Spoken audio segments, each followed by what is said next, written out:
2年前的时候我得新冠，躺在床上睡觉的时候就会有各种各样的那种梦，然后特别迷糊。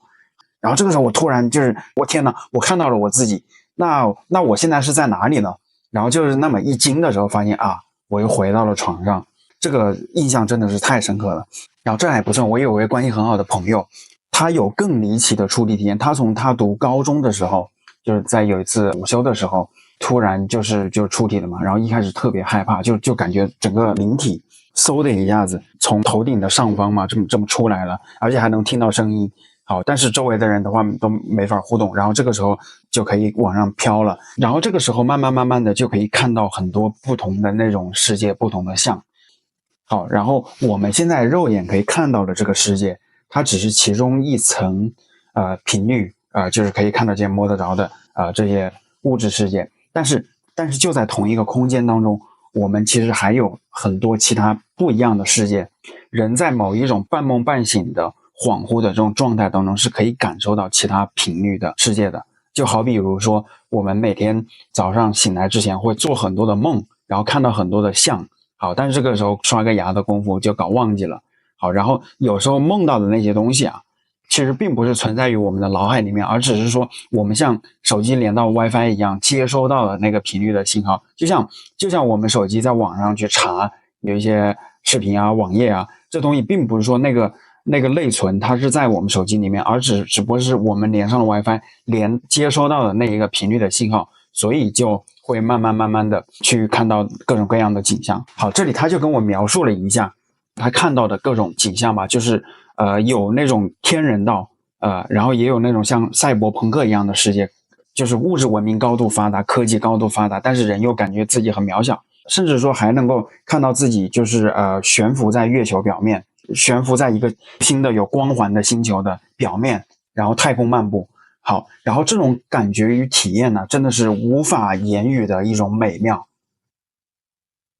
就是比人生4大喜事加起来还要爽10倍的那种感觉。这个时候他就意识到了，我们现在看到的这个世界其实只是很小的一层频率，其实它在背后还有一个更大的世界。我们可能就是相当于一只金鱼在鱼缸里面，但是鱼缸之外还有一个更大的世界，还有大海，还有整个宇宙。而且这个时候人脑对时间的感知是会很不一样的，就像我们有时候做梦，梦境当中感觉过了2个小时，但是醒来拿起表一看，只是睡了20分钟。我记得那次跟我同学一起出去开车自驾游嘛，然后他跟我聊天，聊着我就犯困嘛，然后这个时候哪怕是1秒钟0.1秒的时间，我看到那个像嘛，就感觉时间加速了10倍会看到各种各样的有奇思妙想的一些幻想。但是并不是说我们现在的这个地球就是很低层级的，并不是说其他看到的那些灵异的世界，或者说那种天人道赛博朋克的世界就是比我们这边要高级多少不过呢，就是在有一层世界，就是那种天道的，你会看到很多飞天，我们这个眼睛的视力啊，可能就是可以看到10公里之外的那种景象，在山里面，然后像谷歌地图一样给它放大看到像海奥华星球一样很幸福很无忧无虑的那种飞天的存在。而且我的这个同学他也是学航天专业的一位高材生，就是也是接受过那个现代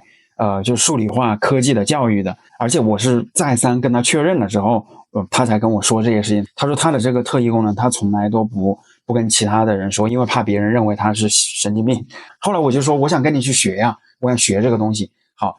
他说这学了又不能变现，学了也没什么用，该找工作还是找工作了。对，不过他就说呢，说我们每天早上醒来之后呢，可以立马就是在日记上面把自己刚刚梦到的东西给记下来，然后坚持1个多月可会有一些很神奇的一些真相会看到然后这个时候我们的大脑就会知道自己到底想要什么，而且经过锻炼之后是可以随时想出题就出题的，就像随时连接到阿卡西记录一样。这个时候有人可能就会想问了，我们能不能看到自己的未来，能不能预知自己的命运，就是人的命运到底是生下来就确定的，还是说可以改命？他就跟我说，他说其实命运的话是随时随地都是一个未知的一个变量，他可能每个人他命运的轨迹会有一条抛物线，就是根据我们的原生家庭，我们的那个家境，我们出生的地方，我们的年龄每个人面临的那些就是人生的一些挑战会是类似的。但是如果是说通过来训练锻炼自己的正念，还是可以改变自己的命运的。就像一个人他也许是很惨，他也许是负20分吧，但是你通过我自己的锻炼，我自己的修为，我也许不能够达到100分，但是起码从负20分我达到50分60分，这也是可以的。好，那怎么样才能够改变自己的命运，才能够吸引到好的运气呢？我就想到了很多的那些灵性的书籍以及课程都会提到，我们要冥想、打坐、禅定，或者说过着那种圣洁的生活吧。每天可以花哪怕是5分钟，走到一个安静的没有人的地方。比如说我会在我家后院有一片草地嘛，在阳光下我会开始来进行打坐锻炼这个冥想的话就是说专注当下，专注我们当下每一分每一秒的一种呼吸。因为我们的大脑会不断的有各种各样的私心杂念，要么是会对过去懊悔，或者说对未来有各种各样的恐惧。可是呢，其实我们真正能够把握的也只有当下的每一个瞬间，每一分每一秒。就很多人他总是会有各种各样的愿望，可是就算是实现了那些东西，获得了我们想要的东西之后，我们又能怎么样呢？我们能够获得的也是当下的每一刻的感受。而通过冥想来对抗掉大脑的那种私心杂念的时候的一个最好的做法，就是专注自己呼吸的一种频率，就是呼吸的时候能够意识到自己正在呼气吸气，然后潜意识里面告诉自己，我们每呼出的都是那种对于愤怒、懊悔、怀疑、恐惧那种负的能量，而每吸收进来的都是天地宇宙之间的爱。如果说一开始难度比较高的话，一天就5分钟就这样子锻炼5分钟，然后1个月之后，你会相信我，一定会有很神奇的效果。好，那对于命运你是怎么看待的？或者说以及对于我们这个世界的真相你是怎么样看待的？欢迎在视频底下留言。然后如果你喜欢这个系列的话呢，也欢迎告诉我，我会出更多的更精彩。我现在至少有200多个类似的故事与话题。好，那就这样吧。好，非常感谢请订阅支持一下吧。左右，然后很短暂的我就闹铃响了嘛，然后就醒来了。醒来之后，他醒来的过程也是挺奇妙的，他有点像是什么，就像是河面上有一个漩涡，然后你被旋进了这个漩涡里边就是你会感觉到自己像被吸进了一个漩涡，然后这个漩涡一下子就回到你的身体，然后你就醒来了这就是我第一次的感受。然后这次感受比较有意思的就是因为那个时候我不了解这方面的理论，因为我一直觉得那可能只是一种梦境嘛，就咱们平时也会做梦嘛，对不对？或者只是一种脑子里面的幻想。然后呢，但是有一点比较特别的就是自从那第一次体验之后，因为醒来之后我发现我的身体有一些变化，包括我的这个精神力也有一些变化，就感觉自己被充满了电，你懂吗？就是满血复活。就是像以前的午休的话，因为时间很短，然后可能也休息不会很好，就是精力还是比较疲惫的，因为我们呢学习压力也很大嘛。但是这一次的话，因为是出体体验嘛，所以回来之后就感觉像是满血复活了，就像你说的，精力非常的旺盛，就感觉自己一蹦就能蹦很高，然后自己的那个神智也非常的亢奋，就是挺特别的，就有点像是打了兴奋剂一样。哇！哎，那你就是睡觉实际上是睡20分钟，而你出体的时候，你在另外一个世界的那个时间感知大概是有多久？我觉得也挺短的，就第一次出体的那个世界里面，它的时间感知可能也没有很久，也可能也就是出去了几分钟，可能有5到10分钟吧。哇，那你当时只看到了一些风景，就是场景，没有看到什么生物啊、人啊这些东西，是不是？对，我主要就是看到了非常艳丽的那种自然风光，然后蓝天白云。我觉得他说的这个就跟那个海奥华预言的那个他们那个高等星球特别的像，就是所有的颜色就是特别的艳丽，然后就能把人美到那种晕倒的那种感觉，就是很类似，我觉得。对，就是它那个光线非常的强烈，就像那种大晴天，然后颜色的饱和度也非常的高。对，就这种感觉。我记得就是宇航员嘛，就是那个神舟10几号的宇航员，他在出舱之后，然后他就说他那个状态的当中就感觉到阳光，在太空当中你看的那个阳光是没有什么大气层给它稀释过滤掉的，就是就是非常的那个鲜明明亮，而且照在宇航服上的你会感觉到那种充满爱的那种温暖。对。然后就是我还有一个小的问题，就是你说你在那个寝室的上铺嘛，你先是躺着的状态，好，后来你出体的时候呢，就是因为你人不是平躺着嘛，那样子头应该是对着墙还是对着哪？好，那你头是对着墙的。对，那你就是出来之后，那是穿墙了还是就是跑到上面去了，还是说我觉得他肯定不是说从这个墙或者怎么样，我觉得他完全是进入了另一个时空的感觉。我刚才不是说了吗？他就是随着那个电流，他一下子冲出脑门，我一下就到了另外一个世界了。对，他就完全没有肯定不是地球上的感觉。对，就没有这个过程，就没有说是会撞到墙或者怎样，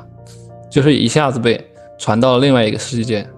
对。那个世界的那个氧气浓度怎么样？你呼吸的时候有没有感觉像在青藏高原上面比较吃力，还是？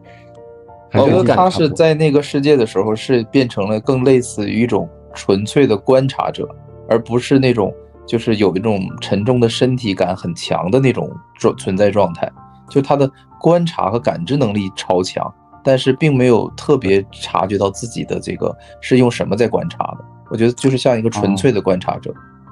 反正我的感觉就是没有呼吸，就是当时就没有察觉到自己有呼吸这回事儿。这个很真实，我觉得。凯文，你有没有什么其他的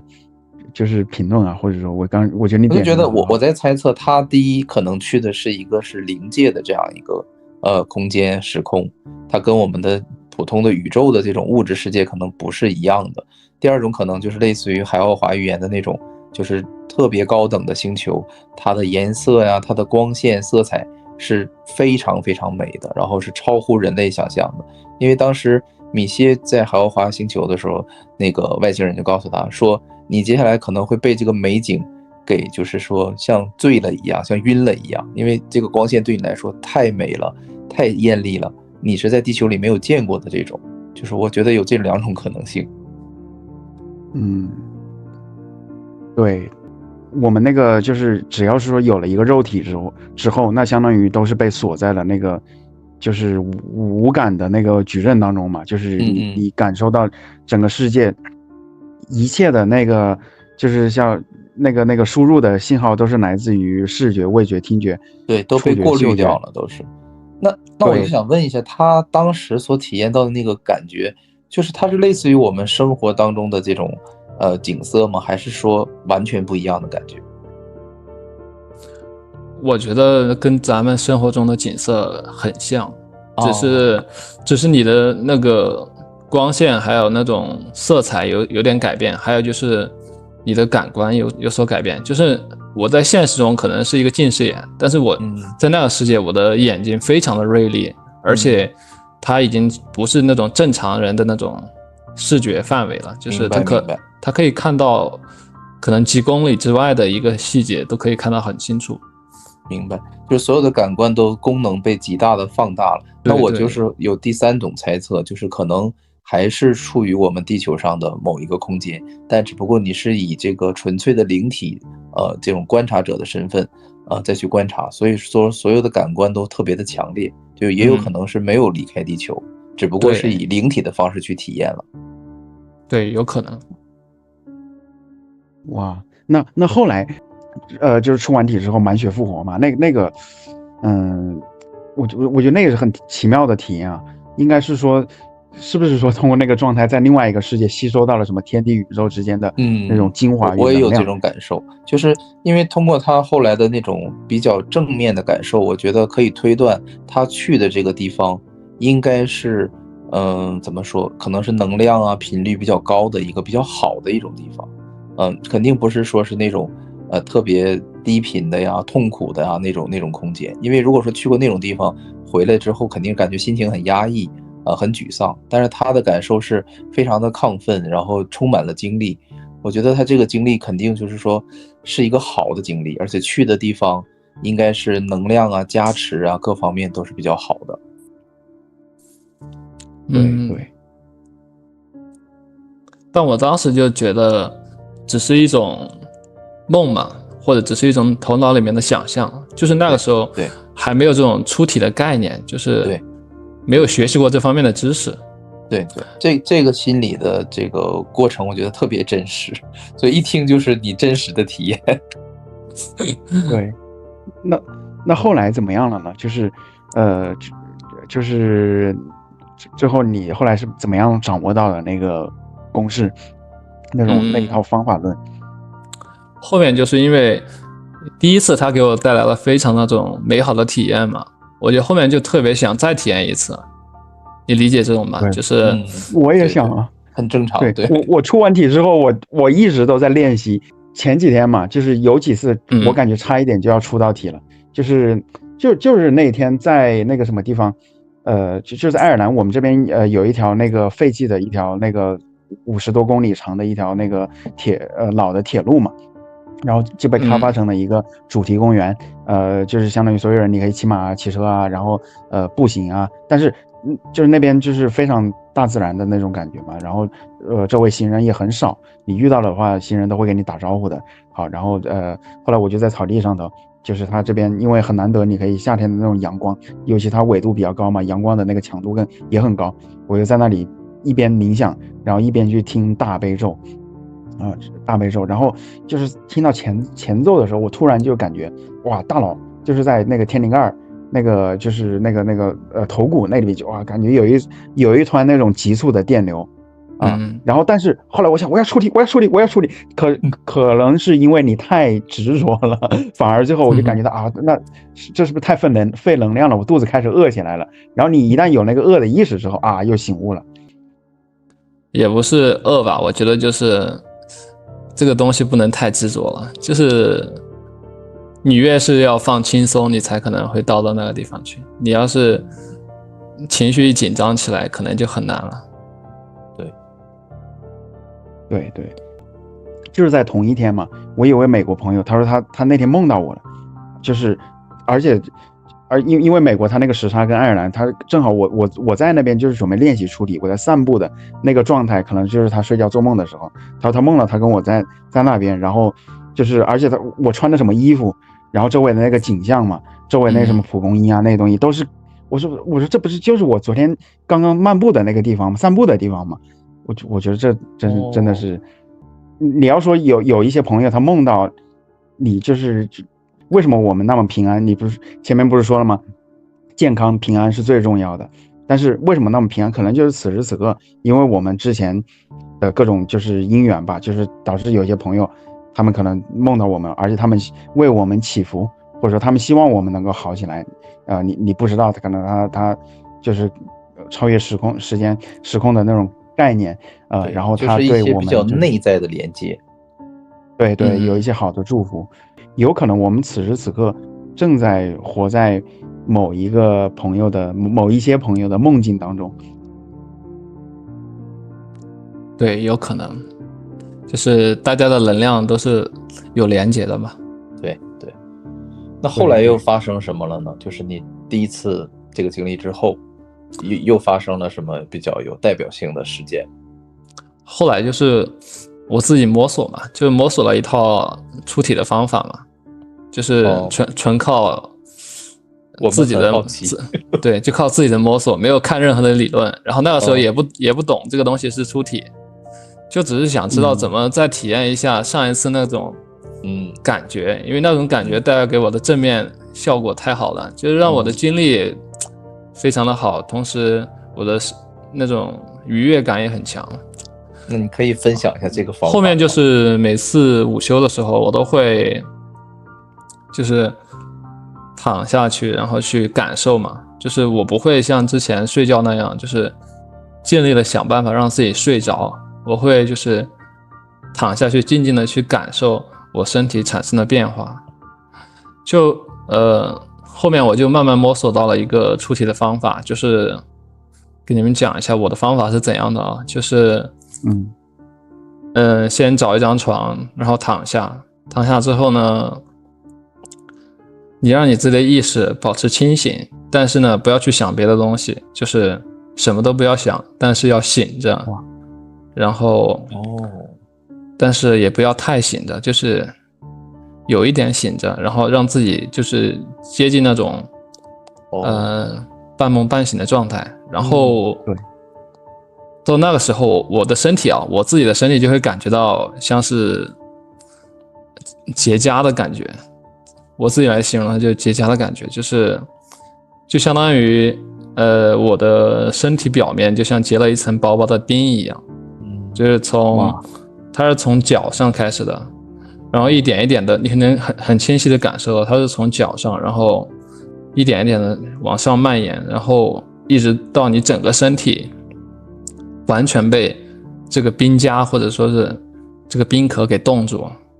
被封印的感觉。对，被封印的感觉。然后这种感觉到来的时候，就是出体的时候了。就这种时候到来的时候，你的灵魂就可以开始离开这个身体了。就是你只需要你的灵魂从脚开始一点点抽离，然后最后完全出去的感觉。它也不是说灵魂从脚上抽离，就是感觉自己像是被冻住了，自己的身体被冻住了，然后就是你的知觉好像都已经被封闭掉了，这些感官什么的。然后就是你被冻住的部分是有那种麻木的感觉吗？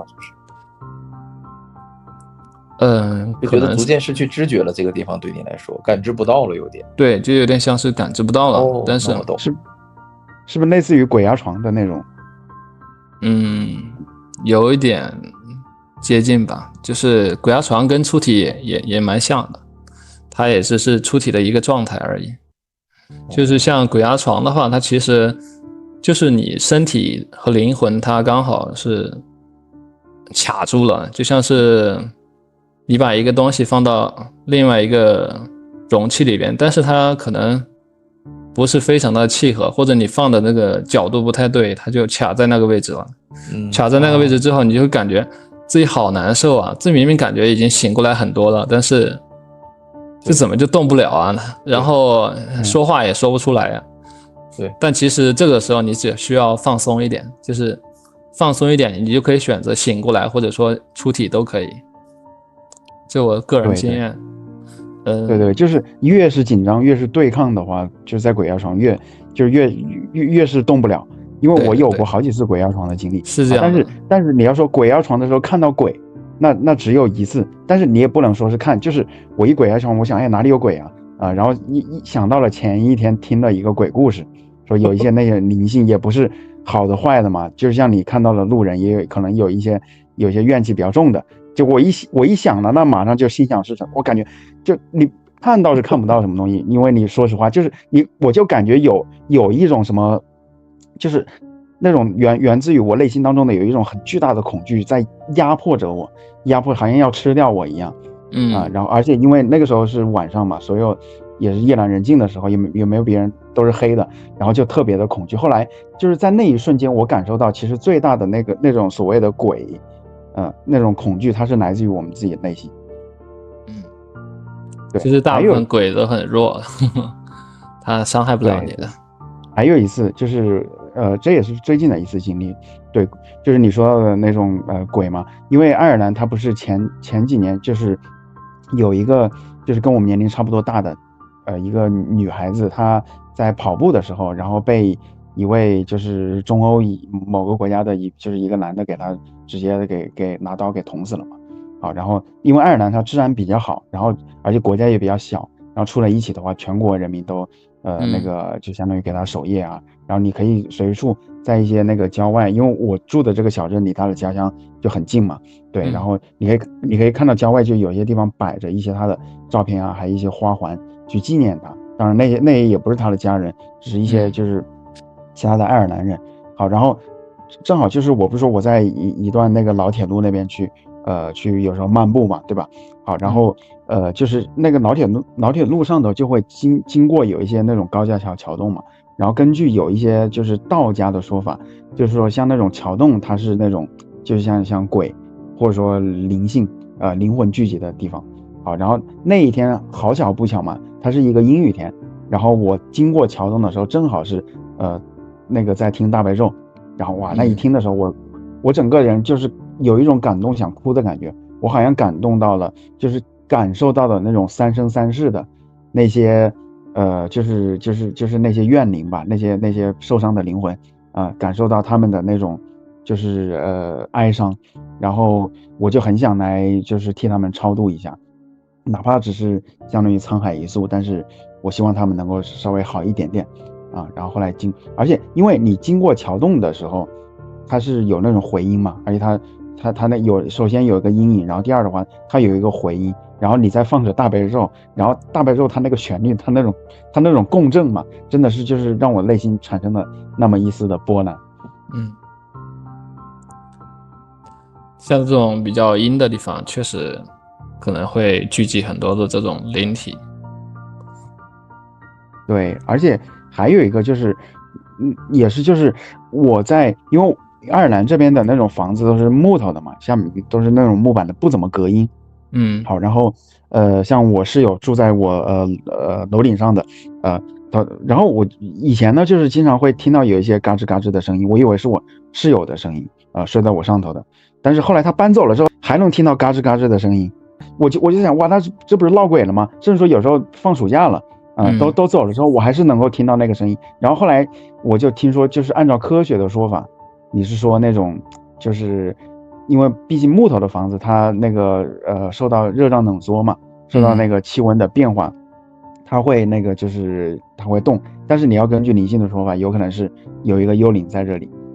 但是我只要跟他你听到的是连续的声音脚步声，还是就偶尔嘎吱一声啊？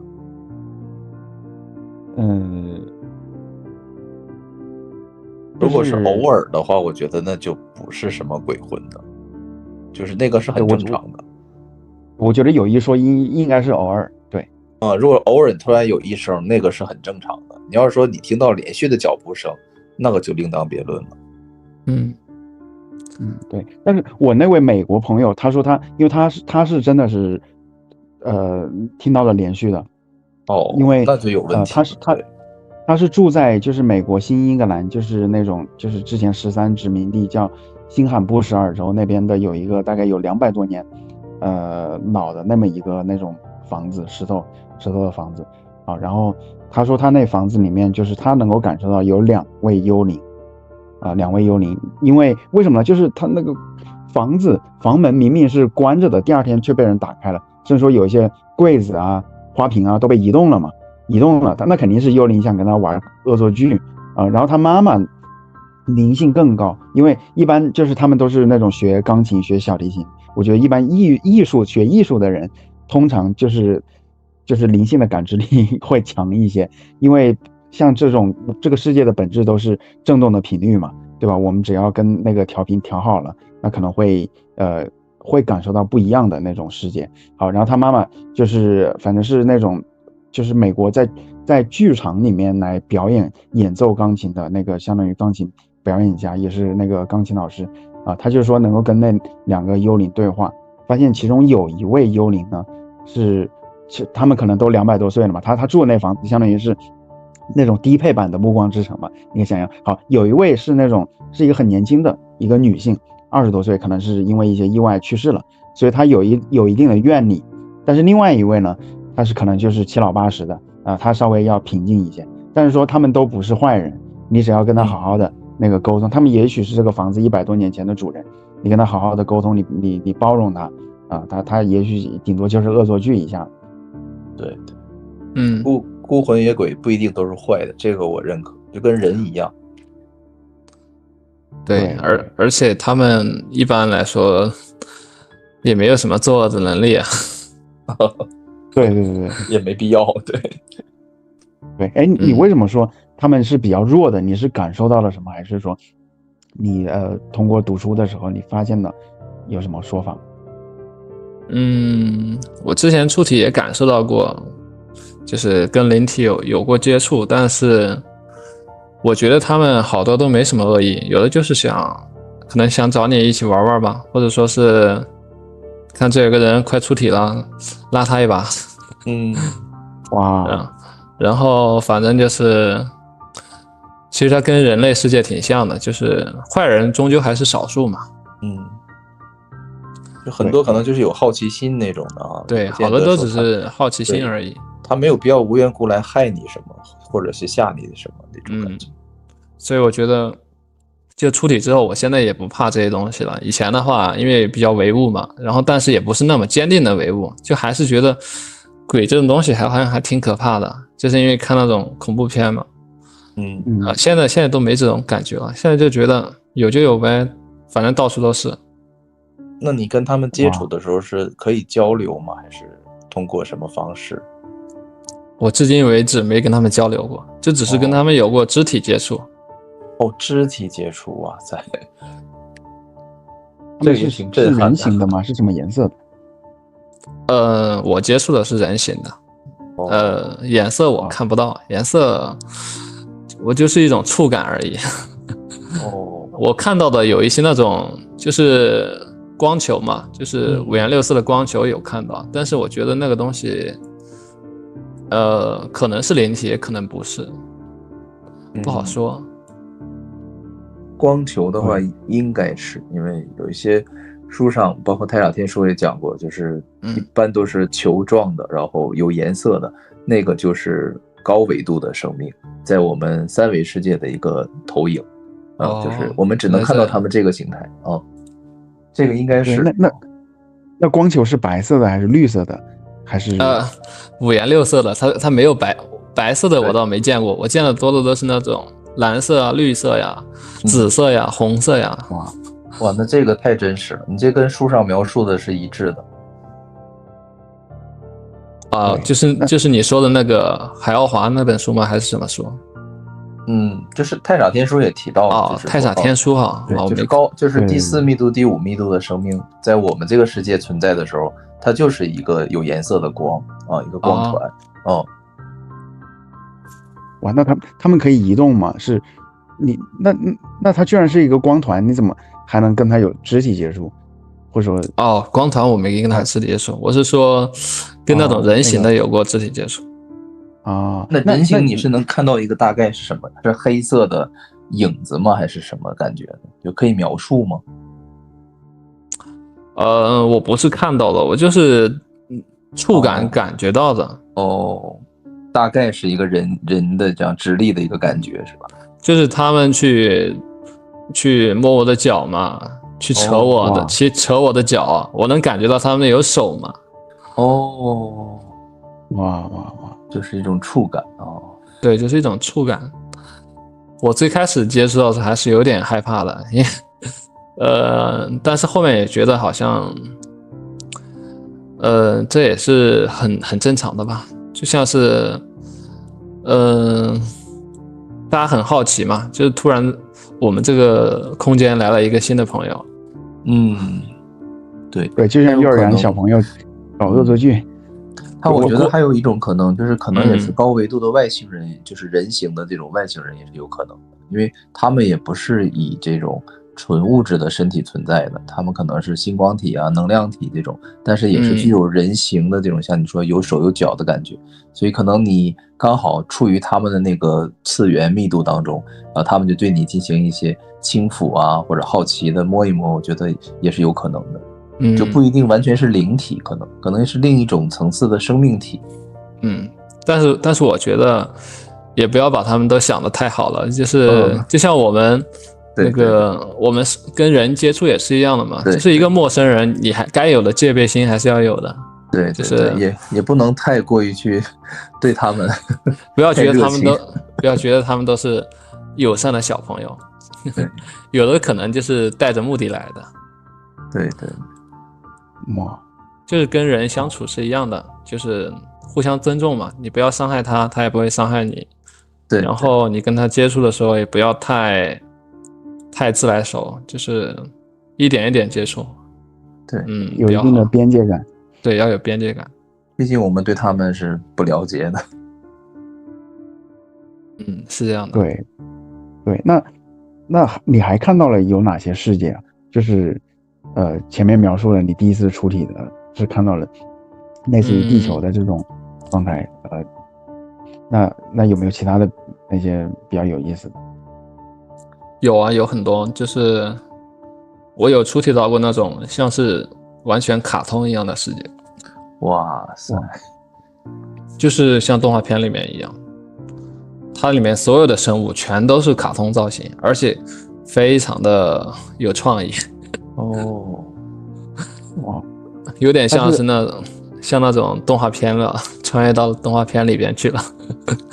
很有意思。它是2维的还是3维的呀？三维的啊，就是那种很 Q 版、特别可爱的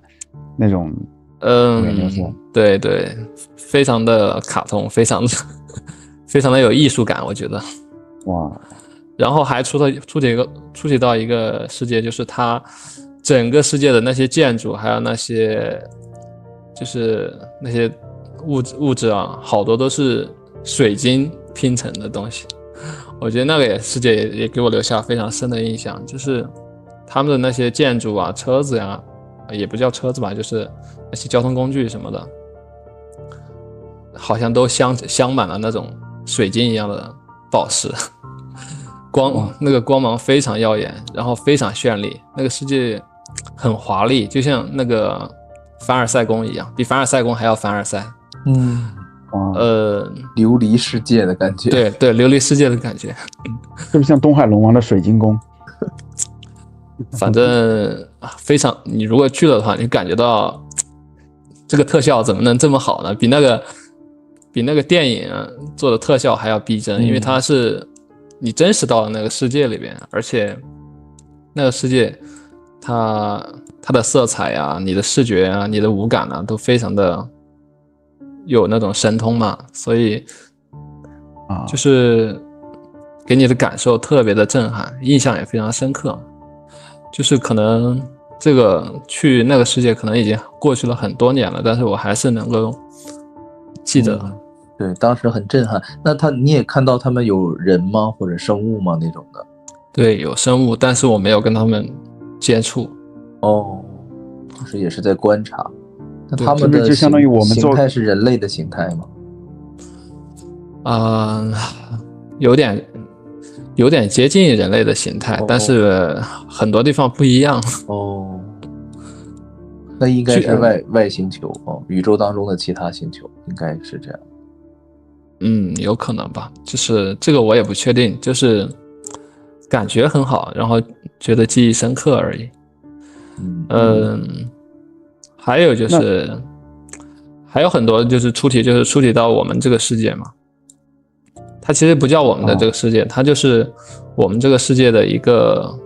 3.5维的世界吧，如果准确来形容的话，就是我们是3维的话，它可能就3.5维。3.5维，就是这个可以开启下一个话题，因为还有1分钟。3.5维的世界，就是它是现实世界的那种模样，但是你就是一个灵体，有点像是鬼魂啊。好，那预知后事如何，且听下回分解。我们感谢，非常非常感谢2位。好，那我们再重开再开一个，对，重开一个下一期的。好，非常感谢啊！剩下的章节呢，我们会在下周更新，请订阅支持一下吧。吹吹姐她跟我说，她在生她第一个孩子的时候遇到了难产大出血嘛，就是清楚的那么一瞬间的状态。灵魂出体，然后可以看到就是英国的医生护士嘛，在医院里面在手术台上奋力的去抢救他，但是他出体之后没有任何的病痛，没有任何的那种就是恐惧感，内心非常的平和嘛。再那么一转念，就是那么0.001秒的时间，他突然又来到了另外一个世界，然后那个世界是一个夏天的特别柔和的一个沙滩，好，在沙滩曼妙的海风吹拂着，然后太阳光特别的强烈，然后这个时候他就看着远处有一道门，那门的旁边的话是有光环，特别美丽，而且就吸引着他，就是让人产生那种很天然的好奇嘛。然后这个时候他就忍不住好奇的往门那边走，结果他没有走几步的时候，突然听到他的后方有一个非常坚硬的声音告诉他，不要走，不能往前走，这不是你的家。然后这个时候他在想这是谁，然后那么一回头也是瞬间移动嘛，就落到了原来手术台的地方。而且你这段时间这个可能实际上他肉身当中也就只有5-6秒的时间，但是那么一上一下，然后在沙滩里面，那感觉好像是经历了好几个小时。但是他一回到肉身之后呢，就是各种痛啊，然后各种病痛的感觉又回到他身上来了不过呢，就是因为这一次出体他彻底的就是相信了有神的存在，有一种很超高维度的那种力量存在。有人会认为他是耶稣，或者是佛，或者是元始天尊，或者是说我们的祖先的或者说我们大圣灵都行，反正就是意识到我们看到的这个世界其实只是很小的这么一层。因为你要说如果说我们人眼能够看到的可见光的这个光波有钢琴的琴键那么长，而整个电磁波谱的频率它可以从那台钢琴一直到太阳系一直到太阳的正中心那么长，我们目前的这个肉身它还是相当于被囚禁在时间之内，囚禁在我们这5个感官之内。但是你要想到，即使是感官在地球上，蛇它可以看到红外线就是夜间的时候你躲在草丛后面，只要是活着一个生命体，蛇它都能够感知得到。然后猫可以看到紫外线就好比方说有时候我们突然看到猫怎么盯着那个地方一动不动说不定它看到就是紫外线的时候，或者说就是古埃及他也认为猫它相当于是灵界的使者嘛好，然后还有那个蝙蝠超声波可以听到超声波回声定位海豚、鲸鱼它也可以通过超声波再通过那个海水的介质嘛，隔着几千公里它们都可以那个千里眼、顺风耳它们都可以顺风耳没有千里眼，相当于鸿雁传书吧。对，然后还有鸽子它能够感受到地球的磁场，就是自带的谷歌 GPS 定位了，就不需要我们打开手机 APP 来导航了。所以我还是对于超自然力量存在着非常大的敬畏，我相信就是它还有一个很大的未知的世界在那里。然后另外呢，我还有一位朋友是一位东帝汶的一位大哥他有一次午休的时候突然也是灵魂出窍了嘛，他是在东帝汶，因为那是热带国家嘛，在一个吊床旁边午休，然后这个时候他就可以看到自己在吊床上面，然后在远远望去了，突然看到有一只很大的一个巨人的脚，你只能看到他的脚趾头，他可能一个脚趾头都有30层的那么高，根本就看不见他的那个本尊直插云霄嘛。然后这个时候他特别的恐惧，这样鬼压床，他就对那位巨人说你到底是谁？如果你不是神的话，那你赶紧走开。结果巨人他就是基本上没有什么反应，没有什么表示。然后也是在这之后，他认为有那种超自然力量的存在。对，然后另外我还有一些朋友，他出体之后看到了蜥蜴人，一开始看到蜥蜴人的时候会觉得很害怕嘛但是后来慢慢的就是主要还是克服自己内心的那种恐惧吧恐惧之后就发现其实也没有什么，就跟你走路的时候看到旁边有一棵树一样。对，然后基本上出体的时候你都可以看到有一些就是另外一个世界其他的一些阿飘，我们同时期出体的其他的一些人基本上都是像陌生人一样，我们就直接走过去了对，然后还有是说看到了那种天使或者说那种就是天女吧，飞天或者说天人道就是他们那些存在呢，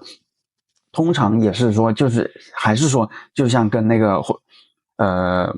陌生人一样鬼魂吧，我要直接上去给陌生人一个大嘴巴子，或者我认为你就是鬼那肯定最后只要有2元对立的对抗，那受伤害的也是自己嘛但是如果我们试图对那些灵体释放善意的话，那通常也没有什么，释放善意的话那其实也是很平和的。然后还有朋友他可以跟那种去世的逝去的一些亲人来对话。但是一般就是说去世的那些亲人，他们毕竟也没有说达到全知全能的神的存在，你要跟他对话，你问他个什么事儿的话，他也许也会说谎。就好比说，如果你现在穿越回去，你问去年的我一些事情，我根据我去年的认知，我说出来我认为是正确的，是对的事情，但是我现在认知有一些更新嘛，可能我会觉得有些东西是胡说八道的啊。然后去世的灵魂，他在上天堂或者说投胎转世吧之前的那段时间，他是可以跟我们沟通的。有一些人他可能还想留恋于我们现在的这个世界。好，然后这个时候呢，他有的是说通过托梦的方式嘛，但是即使是托梦，那也是相当于打国际长途，就是需要耗费的那种能量是非常的高的。然后还有的是说能够通过就是真的是显化了，真的你能够听到声音，但是这种能量其实对于他们来说的话，那就好比是说沿着黄河对面嘛，直接吼一嗓子，我要让对面的朋友能够听到我在说什么，非常高的那种能量，可能比那个还要高很多对。然后如果你经历了有类似的故事，也欢迎在屏幕底下留言或者给我发邮件如果你有任何的补充的话，我也会留言和你互动非常感谢，订阅支持我一下吧。让我们幸福喜悦吧，因为我们如今正在经历的疯狂，实际上是一种幻象，它逼着越来越多的人觉醒。可是呢，我们也要同情那些没法觉醒的人，因为世间的种种现象造成了我们个体与灵魂的分离。我们会在螺旋上升的水晶上继续我们意识的进化，我们正在获得内心的勇气，将自己交给了灵魂，迈向了完全未知的领域。我是谁？我来到这个世界上究竟要做什么？进化的新阶段已经开始，意识到无限的爱会让我们开启一场前所未有的灵魂旅程。就有些灵体它有一些心愿没了嘛，或者说有一些信息想要传达，有的是通过找这种功能人士去带话，有的可能就是找一个体弱的人去直接传话。反正挺多的这种。为什么是体弱的人？难道身体好的人就看不见吗？就是身体好的人，就是他的灵魂跟身体的结合是很紧密的。体弱的人就类似于将死之人一样，他的灵魂是即将或者快要离开身体的状态。然后这种状态的话，他的灵魂很有可能会被另外一个灵体给挤出去，或者说挤占掉。就是身体相当于是一辆车子嘛，然后人的灵魂是驾驶这辆车的驾驶员嘛，就类似于可能这个驾驶员他比较分心，他没有在他的车座上，他的车可能就会被别人开走呗。那有的观众他说出体的话就是很危险，有可能被人夺舍，或者是说被什么是有这个，或者说我觉得是有这个可能的。所以就是自己要能掌控吧。我目前我觉得出体的话，你得看你自己的身体状态。就是如果你出体之后，你感觉到很轻松、很愉快，你的精力很棒的话，我觉得偶尔出一下也无所谓。就是如果你觉得你每次出体完之后都非常累、非常感觉到疲惫的话，那尽量少出体吧，或者不要出体。就是当你的灵魂跟身体有一个很强的能量连接的时候，别人是很难去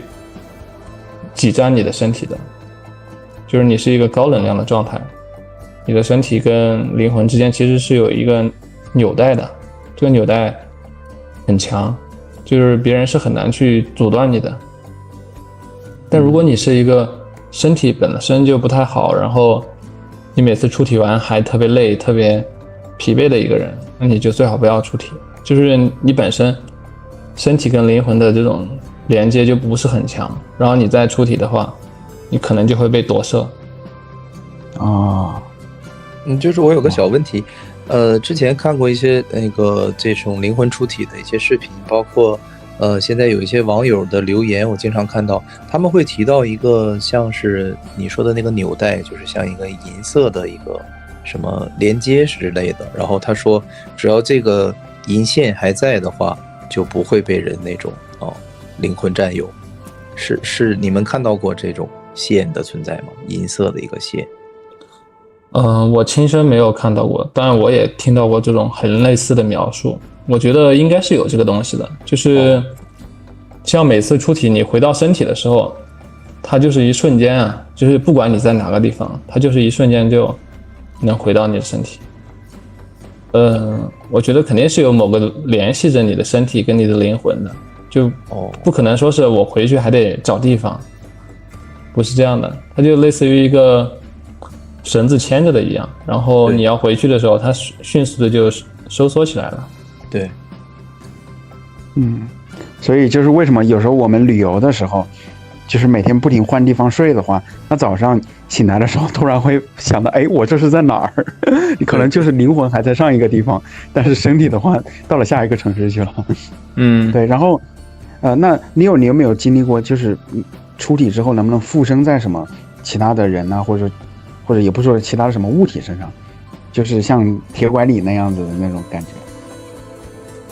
我觉得可能有吧，但是，怎么说呢？也有可能是我的幻想吧。我觉得附身本身不是一个特别，首先它对你能力要求很高，二一个是你附身的话，往往是需要经过对方的同意嘛。如果你强行去附身的话，那其实是一种侵犯，对吧？对。然后我突然想出来两个事情，就是像那个东北，他们有没有听说过东北的那种出马仙儿？就是有一些萨满呢，他可以突然就是比如你要去向他去求一个什么事儿，或者问一个什么问题通灵，他会就是跟那个什么狐仙儿啊，或者马仙儿啊，或者是什么那个叫黄鼠狼仙儿啊，就是一下子附身到他身上，然后他说话的那个语气啊，包括他那个就是那个表情都变得特别的夸张，然后一看就跟他平常时说话不两样。就是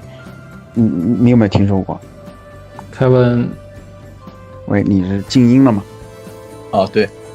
我这个倒不太了解，但是我有一个亲戚，他做了一个仪式之后就被附身了，然后他就之后就精神分裂了，然后医院看是这样诊断的，然后他就最严重的一次是他那个就是自残了一下，然后但是被救过来了然后胳膊上留了一道巨大的疤，然后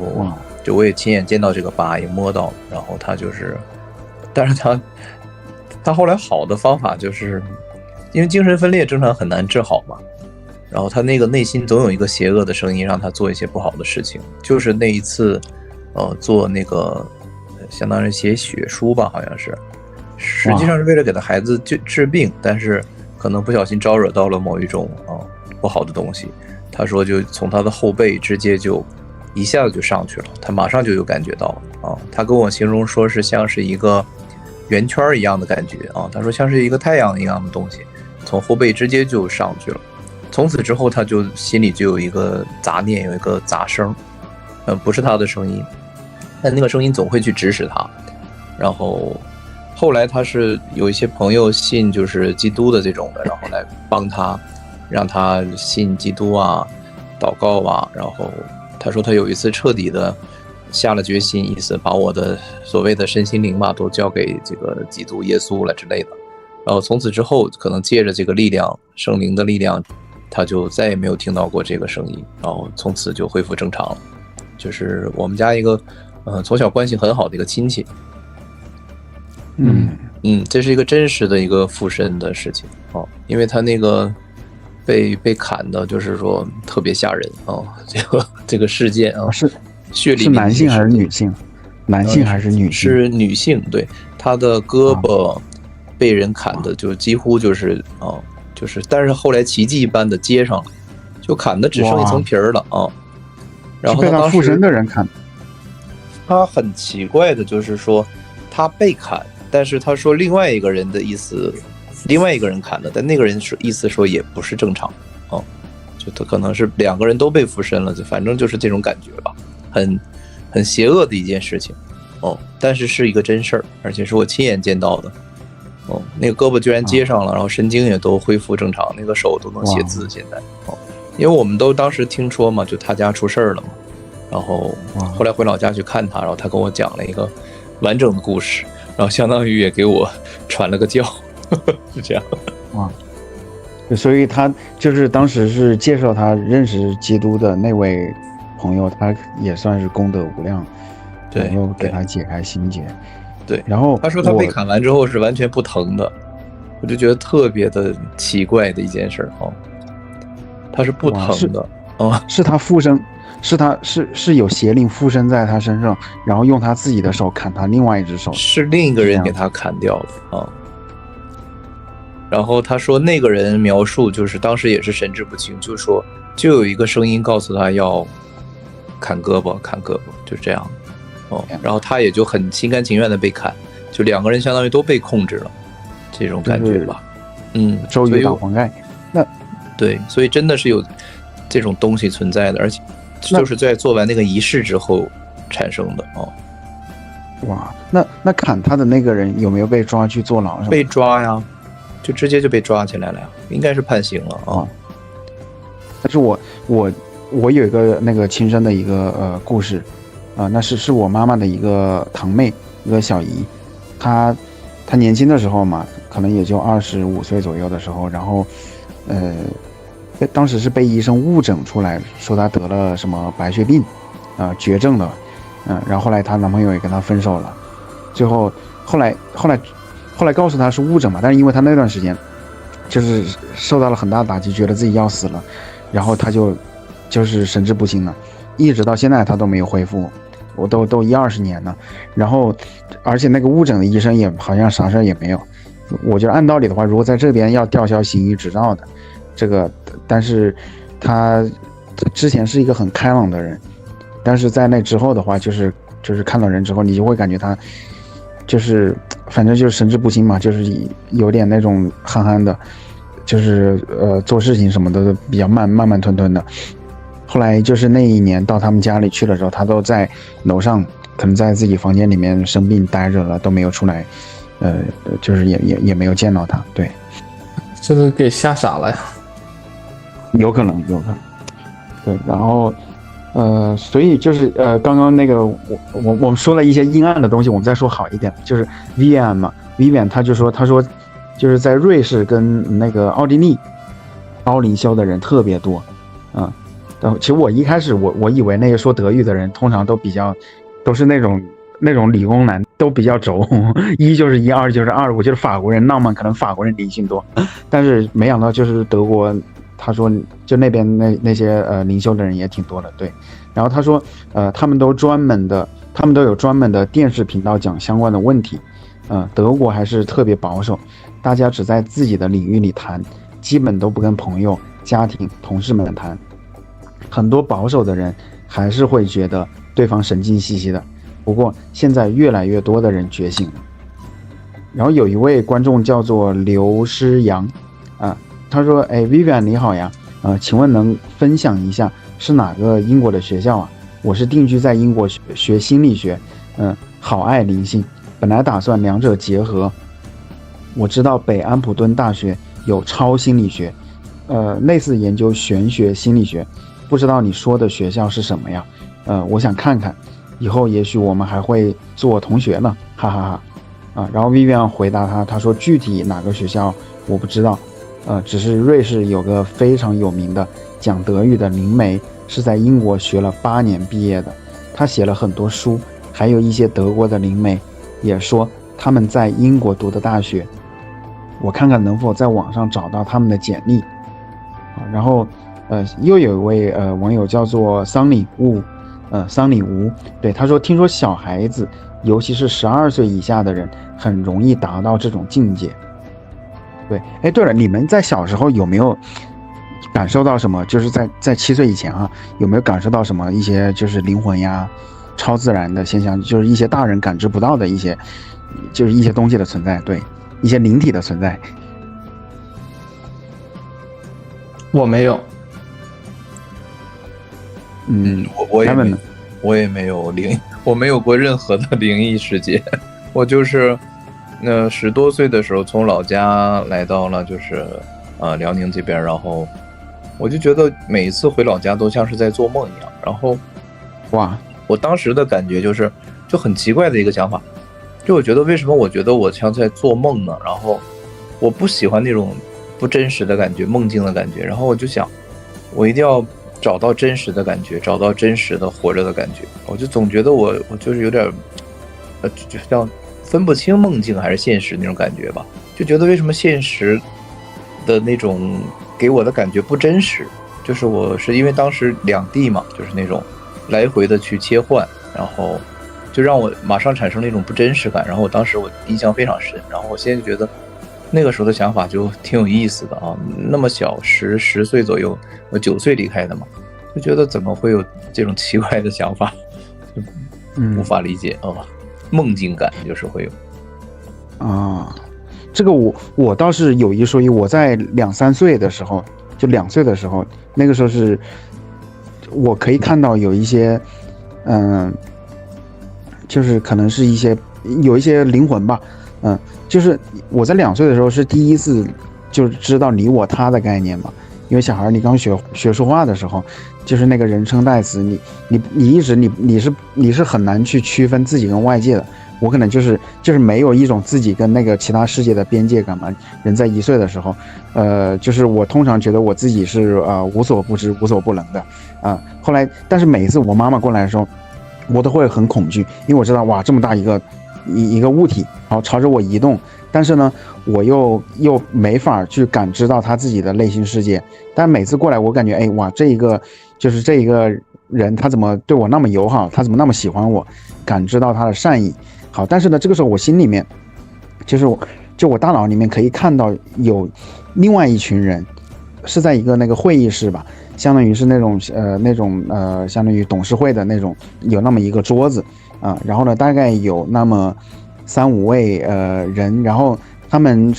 就是以他们为首的是一位30岁左右的一位女性然后梳着是那种短发然后就是好像是说他们都在向我特别善意，就是充满爱的来给我讲解这个世界这是你，这是我，然后就是相当于来回答我心里面对这个世界的各种各样的问号吧。然后他们说的那个话是我老家的方言，是我现在都记得是我老家的方言。然后但是呢后来长大了之后就慢慢的就再也没能看到他们。周围的那个环境，就我说那间屋子那个董事会，他们都是那种绿色的那种有那种绿色的光芒嘛，就有点像那种老旧照片的那种绿色。对，我不知道是不是太傻天书里面他说就是一般那种就是充满爱的那种高级的灵力，他们是会有绿色的那个光环嘛，他们那个颜色是绿色的。对，然后我也不知道他们是不是跟我的前世会有什么关联。对。但是我觉得你那么小的记忆你都能记住，你还挺厉害的。我也想说，我4岁之前的东西我都记不得了。就是我觉得可能这样子，是因为我那个时候意识到了，就像我们做梦一样，你做完的梦之后，你赶紧写下来，或者你给它录下来，或者你跟哪个人说到这个梦，然后后来慢慢的，它就会形成永久记忆。可能是我那个小时候的那一段经历嘛。当然那一段经历我倒没有跟人提起，但是有一些经历我后来经常跟我爸妈说，然后后来就是经常反反复复的被提起，然后它可能就会被强化掉了。而且就是你做梦的时候，你写的时候，其实我觉得只能是说把那个信息的20%，最多20%给它保存了，对，然后其他的那些忽略掉的那些细节，那可能就永久的消失了，最后记录下来也只有那20%。就是你刚刚提到的绿色，就是心轮的颜色也是绿色，就是心轮它就是代表着关爱嘛，就是然后我记得我3岁的时候经常脚麻，就有时候我老爸他骑车带我出去去买东西啊什么样的，然后后来把我从车的后座上头抱下来的时候，就那个时候脚麻之后，然后你就会感觉到哦，包括有时候就是那种天气，如果有一些变化，就是那种就是乍暖还寒或者春暖花开，又下着那种春雨的那个季节，我那个心里嘛就会感觉到就是赖床或者春眠不觉晓的那种感觉。你说的比较抽象，我觉得小时候有一些就是感觉很奇妙的感觉，应该每个人都有一些，就是但是小的时候都不懂嘛，然后因为小孩子他的那个松果体还没有完全的钙化嘛，所以他能够经历到这些也很正常，也很对常见的。对，所以就是说嘛，说如果是说你新买了一个房子，你要去看风水的话，你要么带一个那个7岁以下的小孩，8岁以下的小孩，或者说带一条小狗过去。如果说那条狗它在那里不停的大叫，或者小孩在那哭，那就说明那可能里面有一些不好的存在，那就不要搬到那里去。但如果是说都很平和的话，那就会很好。所以我记得我当时6岁的时候，当然这个我觉得你们6岁的记忆都有了，就是那年去祭祖嘛。对，然后当时就缺心眼，把我表弟带到我们祖坟山上头去了。然后后来上了祖坟山的时候，我老妈就说，哎呀，这个要么是说这个家族的媳妇儿，或者说同姓的人，如果说外姓人进了，据说是说有一些忌讳，说不能上祖坟山的。结果后来他那么一说，我表弟就突然摔了一跤嘛，可能是磕在那个墓碑，就是相当于那个墓碑旁边的，然后最后他就哇哇大哭，哇哇大哭。然后即使是说到10年之后的16岁，我们在走路经过那个祖坟山的时候啊，一回头你可以看到那个就相当于满山的那种，相当于被清明节被插的有一些花，一些纪念的一些花圈啊，一些东西的时候，我看着的话感觉还好，但是他看着他感觉那边就是乱坟岗子。然后我跟他说，这不都是去世的亲人吗？他说那是你们家族的亲人，不是我的亲人。我看的话，我就觉得此地不宜久留，我想走，我想逃离那里。挺正常的，就是那是你家的嘛，对他来说就是有这种陌生和区别性，很正常。对，所以就是我有一个问题想问你，有很好奇啊，就是你说那个灵体它会长久的停留在一个地方，或者说留在地球上世间，不去投胎吗？会有这样的情况吗？会有啊，这种还挺多的。就比如说有很多意外死亡的，他会长久的停在案发地。因为他没有意识到自己已经死了。还有的就是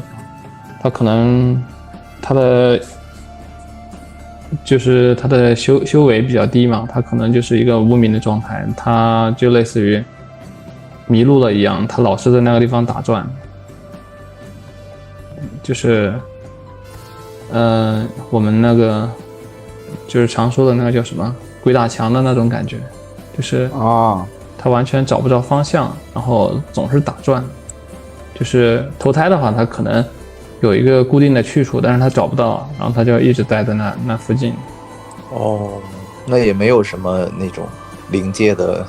工作人员来接引他或者帮助他，有引导他，有这些工作人员，有这种好一点的善一点的灵体可能会去帮助他，或者包括有一些有修为有这种能力的这些修行人也会帮助他，就是只是说可能没有那么多，这个得看缘分嘛，对吧？那就是正常来讲，比如说坟墓啊、墓碑这种的灵体是不会再停留在这种地方的，对吧？这个其实跟坟墓没关系，就是坟墓的话只是我们给他修的一个纪念的东西嘛，然后他到底愿不愿意投胎，其实跟他个人的这种想法，他的精神非常的直接。就比如说他有执念，他就是心愿未了，他就想多待一会儿，然后他待久了，可能他本身他的意识就是那种无明的状态，他很可能就是停留的太久，以至于找不到怎么去投胎了，怎么去到下一个阶段了，都有可能。就是就是不一定说一定要对停留在坟墓那个位置，对吧？就是不见得就是修了坟墓就一定会投胎，或者说是一定会到下一个世界去。就是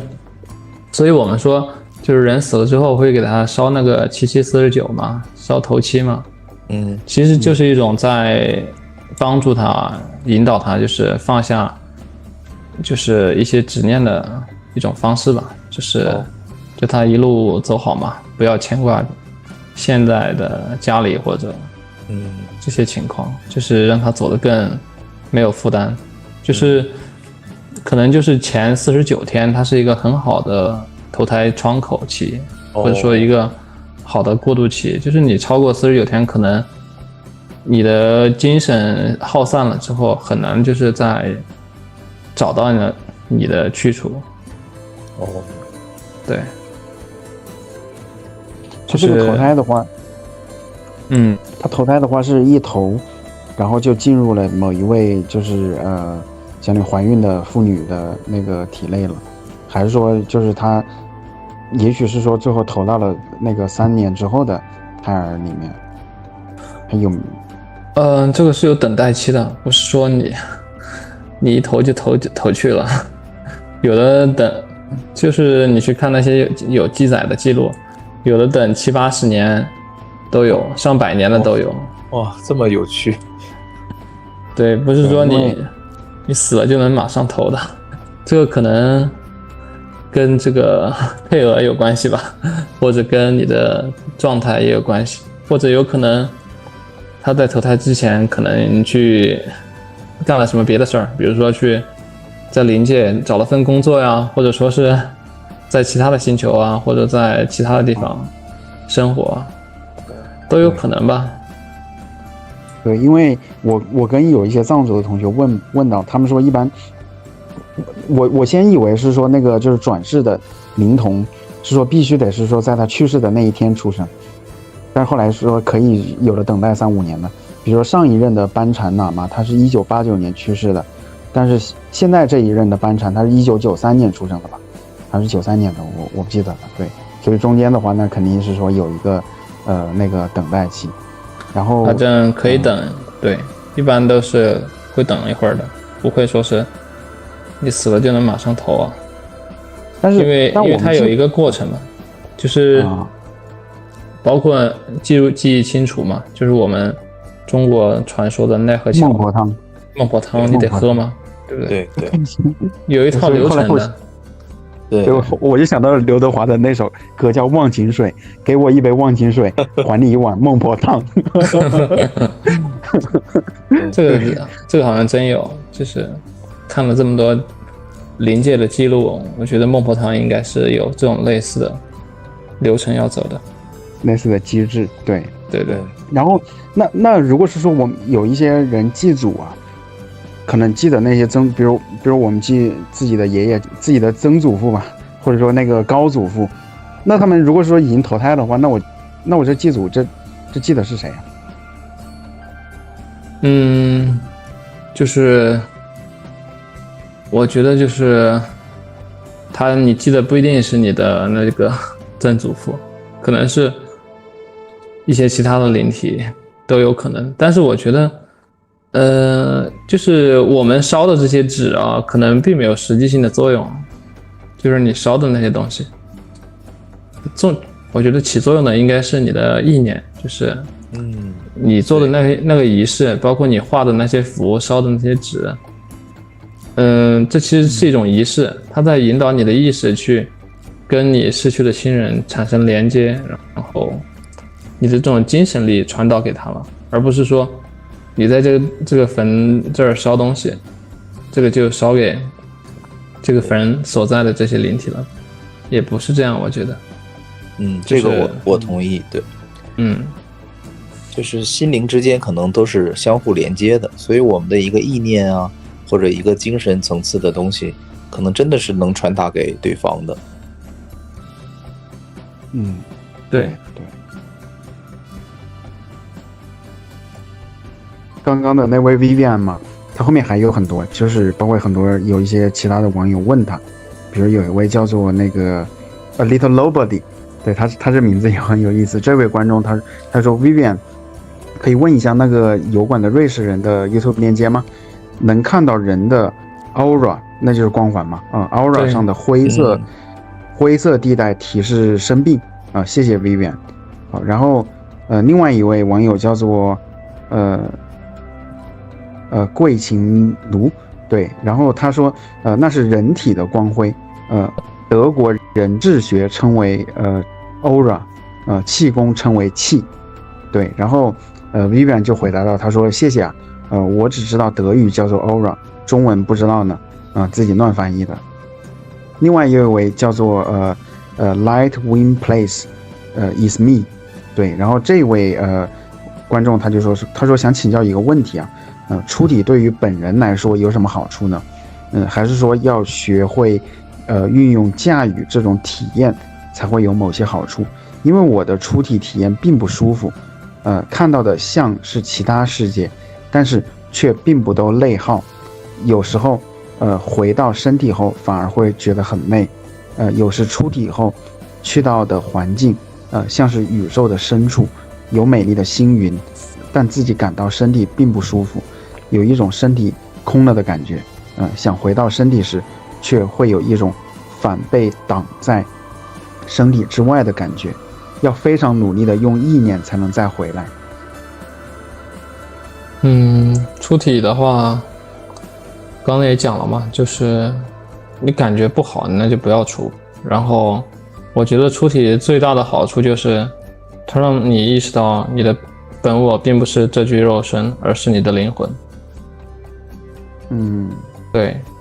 就是很多人意识不到这一点，如果他没有出体这种体验，他永远觉得那都只是一个故事，那都只是一种说法。但你真正出体的人，你就知道灵魂才是你的本真，肉身只是你的载具。对对，所以我当时去看对，你先说。我可能要睡了，还有7分多钟。可以。对，好。所以就是我当时去看那个印度教的有一个书籍，它第一句开篇就是说我们要意识到我们自己到底是谁，究竟是谁，说这是我们的手，这是我们的脚，这是我们的身体，这是我们的衣服，但是这并不是我，这只是我们的身体。他就说了说那个身体之于灵魂，就像你说的载具一样，他说最后你的灵魂也是会离开身体，再换另外一具身体，就像我们换一件衣服一样。但是呢，就是人在死亡的那个过程，就灵魂离开身体的那个过程，它是会有一定的痛苦的。然后平常时通过一些修炼是可以缓解那些痛苦的。然后印度教的法门，它就是说也是念一些经文吧，就赞美印度教的那个神，比如说 Hare Krishna， 就是他说你念一遍就相当于你那个天堂银行的积分嘛，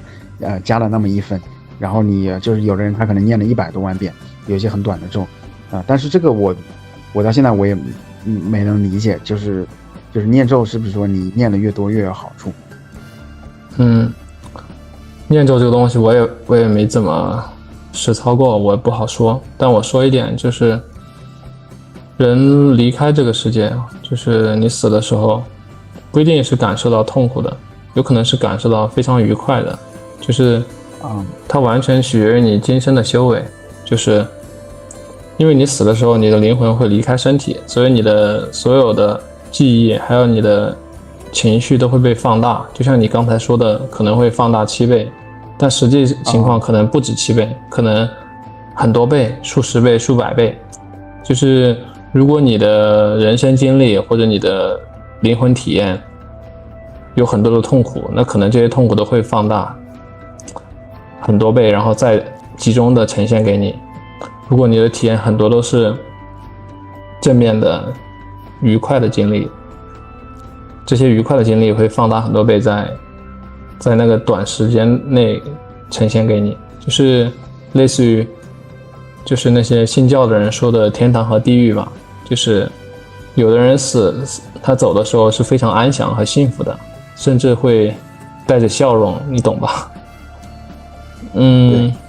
但有的人死的，对，有的人死的可能就会很痛苦，甚至张牙咧嘴，就是类似于死亡，就是你今生这场游戏的结算嘛。对，就是你的所有经历，你的所有情绪都在这一刻放大很多倍，然后你会体验到不同的感受吧。对，而且真的是说有不同信念的人，他会看到不一样的那些机制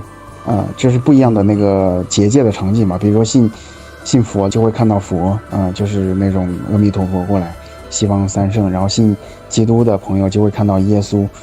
看到圣灵，然后甚至是说我听过有位博主嘛 YouTube 上面的，他老爸是那种50年代出生的人嘛，然后就是新冠那几年的时候，他生病的时候，有一次濒死的时候，然后最后他看到的是什么呢？就是你看50年代出生的人，就在那个年代嘛，他就是上山下乡啊、知青啊那种运动，他就看到了他们都是那种年轻的，就是穿着那种绿色的那种军装，然后呢就是在等一辆汽车，然后都是就是那个年代的，就是那种打扮吧。好，然后后来就是开到了某一个地方的时候，然后就看到了一个很像那种就是像阎罗王的那么一个宫殿吧。好，然后后来阎王就对他说你的阳寿未尽，还有3年的寿命，然后结果最后他就被拯救，就活过来了。然后果然就是3年之后，他真的去世了，就正好是真的是1年不多1年不少。就是关于念佛的那个台湾的那个观世音传讯，他说到了，他说你比如说念阿弥陀佛，你念的越多，然后阿弥陀佛的这个愿力嘛，就可以说加持你的就越多，所以说确实是像积分一样，你念的越多，然后你的这个能量加持的就越多，确实是对我们的灵体是有好处的，甚至是可以当成货币一样去还给一些冤亲债主这个东西，然后他们就可以不来找你的麻烦他提到的是这一点。然后再就是上师提到过说人在就是死亡之后我们看到的这个事物吧都是不同的。他说如果是你是灵性比较进阶的话，你不会看到很狂野的这种场景，看到的世界和我们现在的世界是非常接近的，很类似的。然后他还打了个比方，就说一个乞丐死去之后，然后好像怎么又复活了吧之类的，濒死，然后人家就问他说死后的世界是什么样子，他就说就和现在一样啊。然后上师说这个人的境界是灵性比较进阶的，他说如果你灵性不是很进阶的话，内心充满恐惧，就会看到比较狂野的事物。这个我比较赞同，就是你的心如果是乱的，那你的呈现给你的场景也是非常乱的。如果你心是静的，那就是看到的可能跟你现在的世界没什么两样。就是修为是很重要的，就是你的心性水平是很重要的因素。对，就是你也是认为就是每个人最后看到的不是完全一样的场景，是这样对吧？对，绝对是不一样的。果然都是相通的。对，然后最后还有2-3个问题，我就快速的念一下吧。对，然后就是有一位叫做朱瓦尼的这位网友，他说前几年我教儿子冥想，自己是不入其门，他倒是说了2次让我觉得有些跟网上类似的情况，一次是说感觉自己消失很久了，一次是说感觉自己消失了，一次是说看见了一个白衣老爷爷，现在大了只爱打游戏，估计灵性减弱了很多。对，然后还有一位叫做然后后来那个Vivian 这位网友他回答前面的不对，这位叫做这个 Light Wind Place is me， 就这位网友他问 Vivian， 他说我也是当我身体恢复正常后会感到很累，并没有别人说的那个能量充满的感觉，所以我想了解灵魂出体旅游对本人或者灵魂有什么好处呢？我应该控制修行学会驾驭出体，还是尽量运动让自己睡眠很安逸，不要再出体了？这个问题就得下一期请Neo来解答，时间到了。好，非常感谢2位，非常感谢。拜拜。拜拜。好，非常感谢啊！剩下的章节呢，我们会在下周更新，请订阅支持一下吧。包括练气功的话，有一些观众他是很迷信，他是有神论的人嘛，就像我们在就是我的第一次出题体验，原来真的有灵魂的存在，5月4号发表的那一期里面，有一位叫做 Vivian 的这位大姐，她就说，她说我自己练习气功多年，偶尔能看到灵魂，还有故去的人回来找我，帮忙的事儿。前几天我让11岁的儿子跟我一起练气功，结果他20秒就能感受到能量像电流一样在身体里巡绕。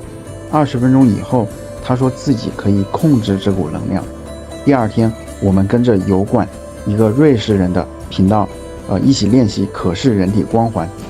你也是半分钟就能够看到光环，还指出我身体3个部位的灰色地方。那正是我慢性病的地方。我让他去看爸爸的光环，结果同样指出了爸爸身体有恙的地方。这些也是我根据中医知识一直猜测他大概生病的地方。我让他看我家的猫，他说猫咪的光环是很漂亮的白色，证明猫咪很健康。我去学校还看了一直体弱多病的好朋友的光环，可是我自己练习气功冥想这么久，根本看不到人体的光环，有些郁闷。我这几天也在坚持练习。他的这些经历肯定都是真实的，就是一听的话，跟我了解到的都挺符合的，就是他肯定是真实的体验，不是虚构的，或者说是捏造的。你通过哪一些细节你来判断，就是一个人他说的那些分享是真实的？这个不是从他的言语来判断的，就是从我自身的经历来判断的。就是我自己也就是有研究过这些东西，然后我自己也体会到了一些，然后我觉得他讲的东西跟我体会到的东西、研究的东西是一致的，我就觉得他应该是真实体验到了这些东西，不然的话他不会这么的契合嘛。对，那你就是研究的那些体验、那些经历，有类似的相关的能分享一下吗？光环法的话，这个也是一个法门嘛，就是专门练怎么看人的光环。就是人的身体它其实有很多层的结构嘛，就是可能有10多层，也可能7、8层，就是它每一层的光环颜色都是有区别的，都有各自有特点的，就是每个人能看到的层次不同吧，有的人可能只能看到第1层或第2层的光环，有的人可能能看到7、8层，甚至10多层，就是这个可能跟那个就是松果体的开发程度有关系吧，我觉得。对，那你看我的光环是什么颜色的？我看不到你啊。是必须得面对面才能够看得到吗？面对面，对，或者照片的话，我感觉看不太到。但是有一个技术叫做什么来着？就是好像是不是遥视，就是一个专门拍人体光环的一个技术。叫什么相机来着？就是拍人体光环的相机。那光环一般有哪些颜色呀？就是它什么样的光环能够说明什么？我自己能看到的光环就是最里边那一层，第1层的白色光环，它离人体比较近，就是可能只有1厘米之内的那种距离。然后它往外的话，它有好多层，就是有蓝色的，有彩色的，也有那种就是像蛋一样的那种圆球形状的，也有那种放射性的，就是有好多层次的光环，就是这是一个比较专门的法门嘛，就是就是很多人，如果你不专门修这个，或者你的松果体的开发程度不够，你是看不到这些的。就是像那些古代那些中医的话，他们可能就有这方面的能力，他们可以通过直接看人体的光环啊，或者他们可能可以直接看到经脉的流动。哇，对，哎，对你一说那个经脉的流动啊，我那几天又出题了，昨天晚上、前天晚上，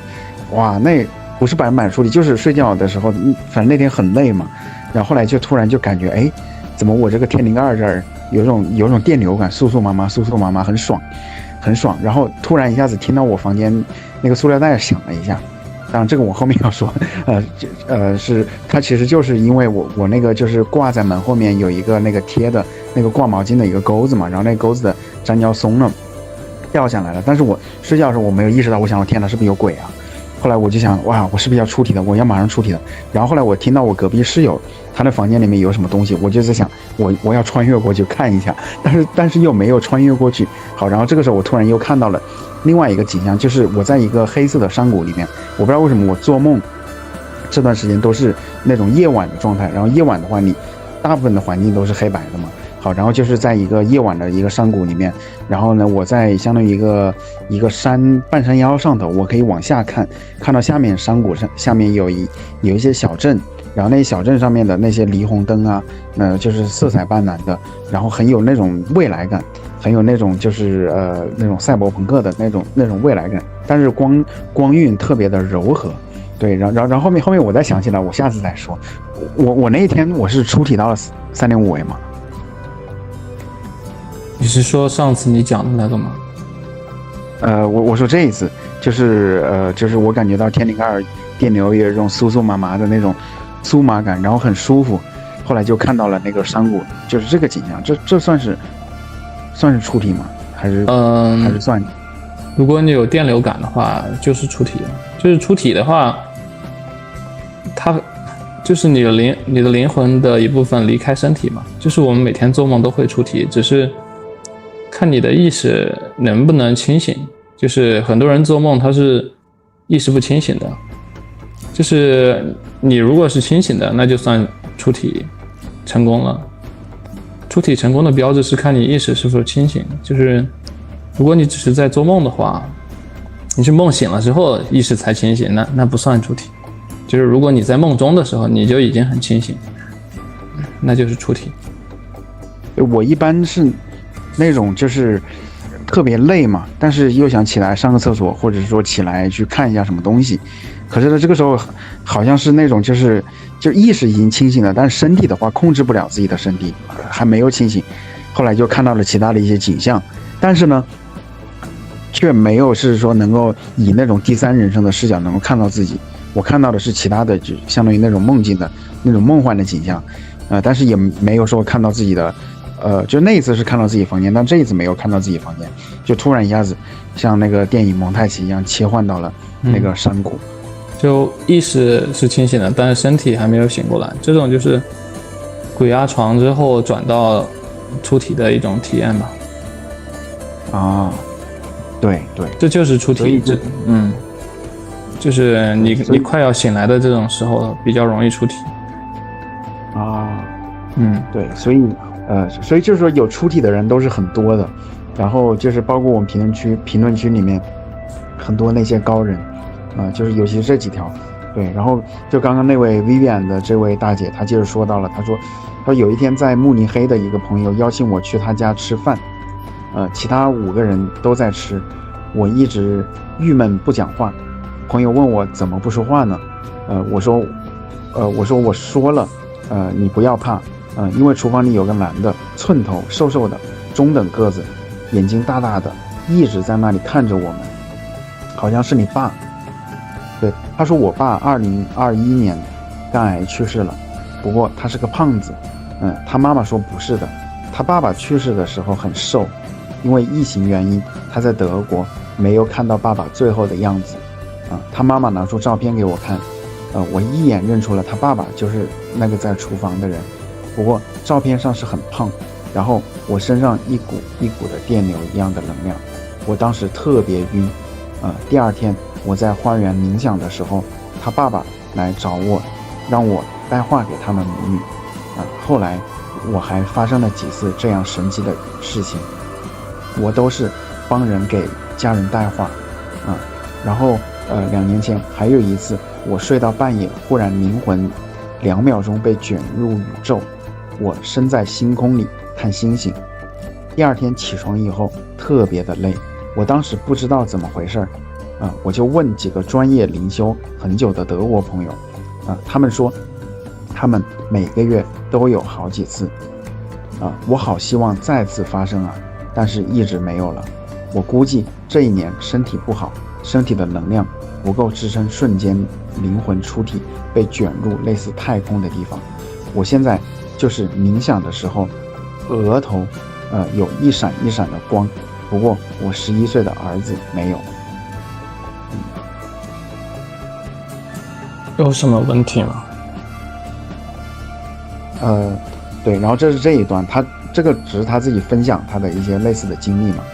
我觉得首先他是一个很乐于助人的人，你看灵魂都找他帮忙给家人带话，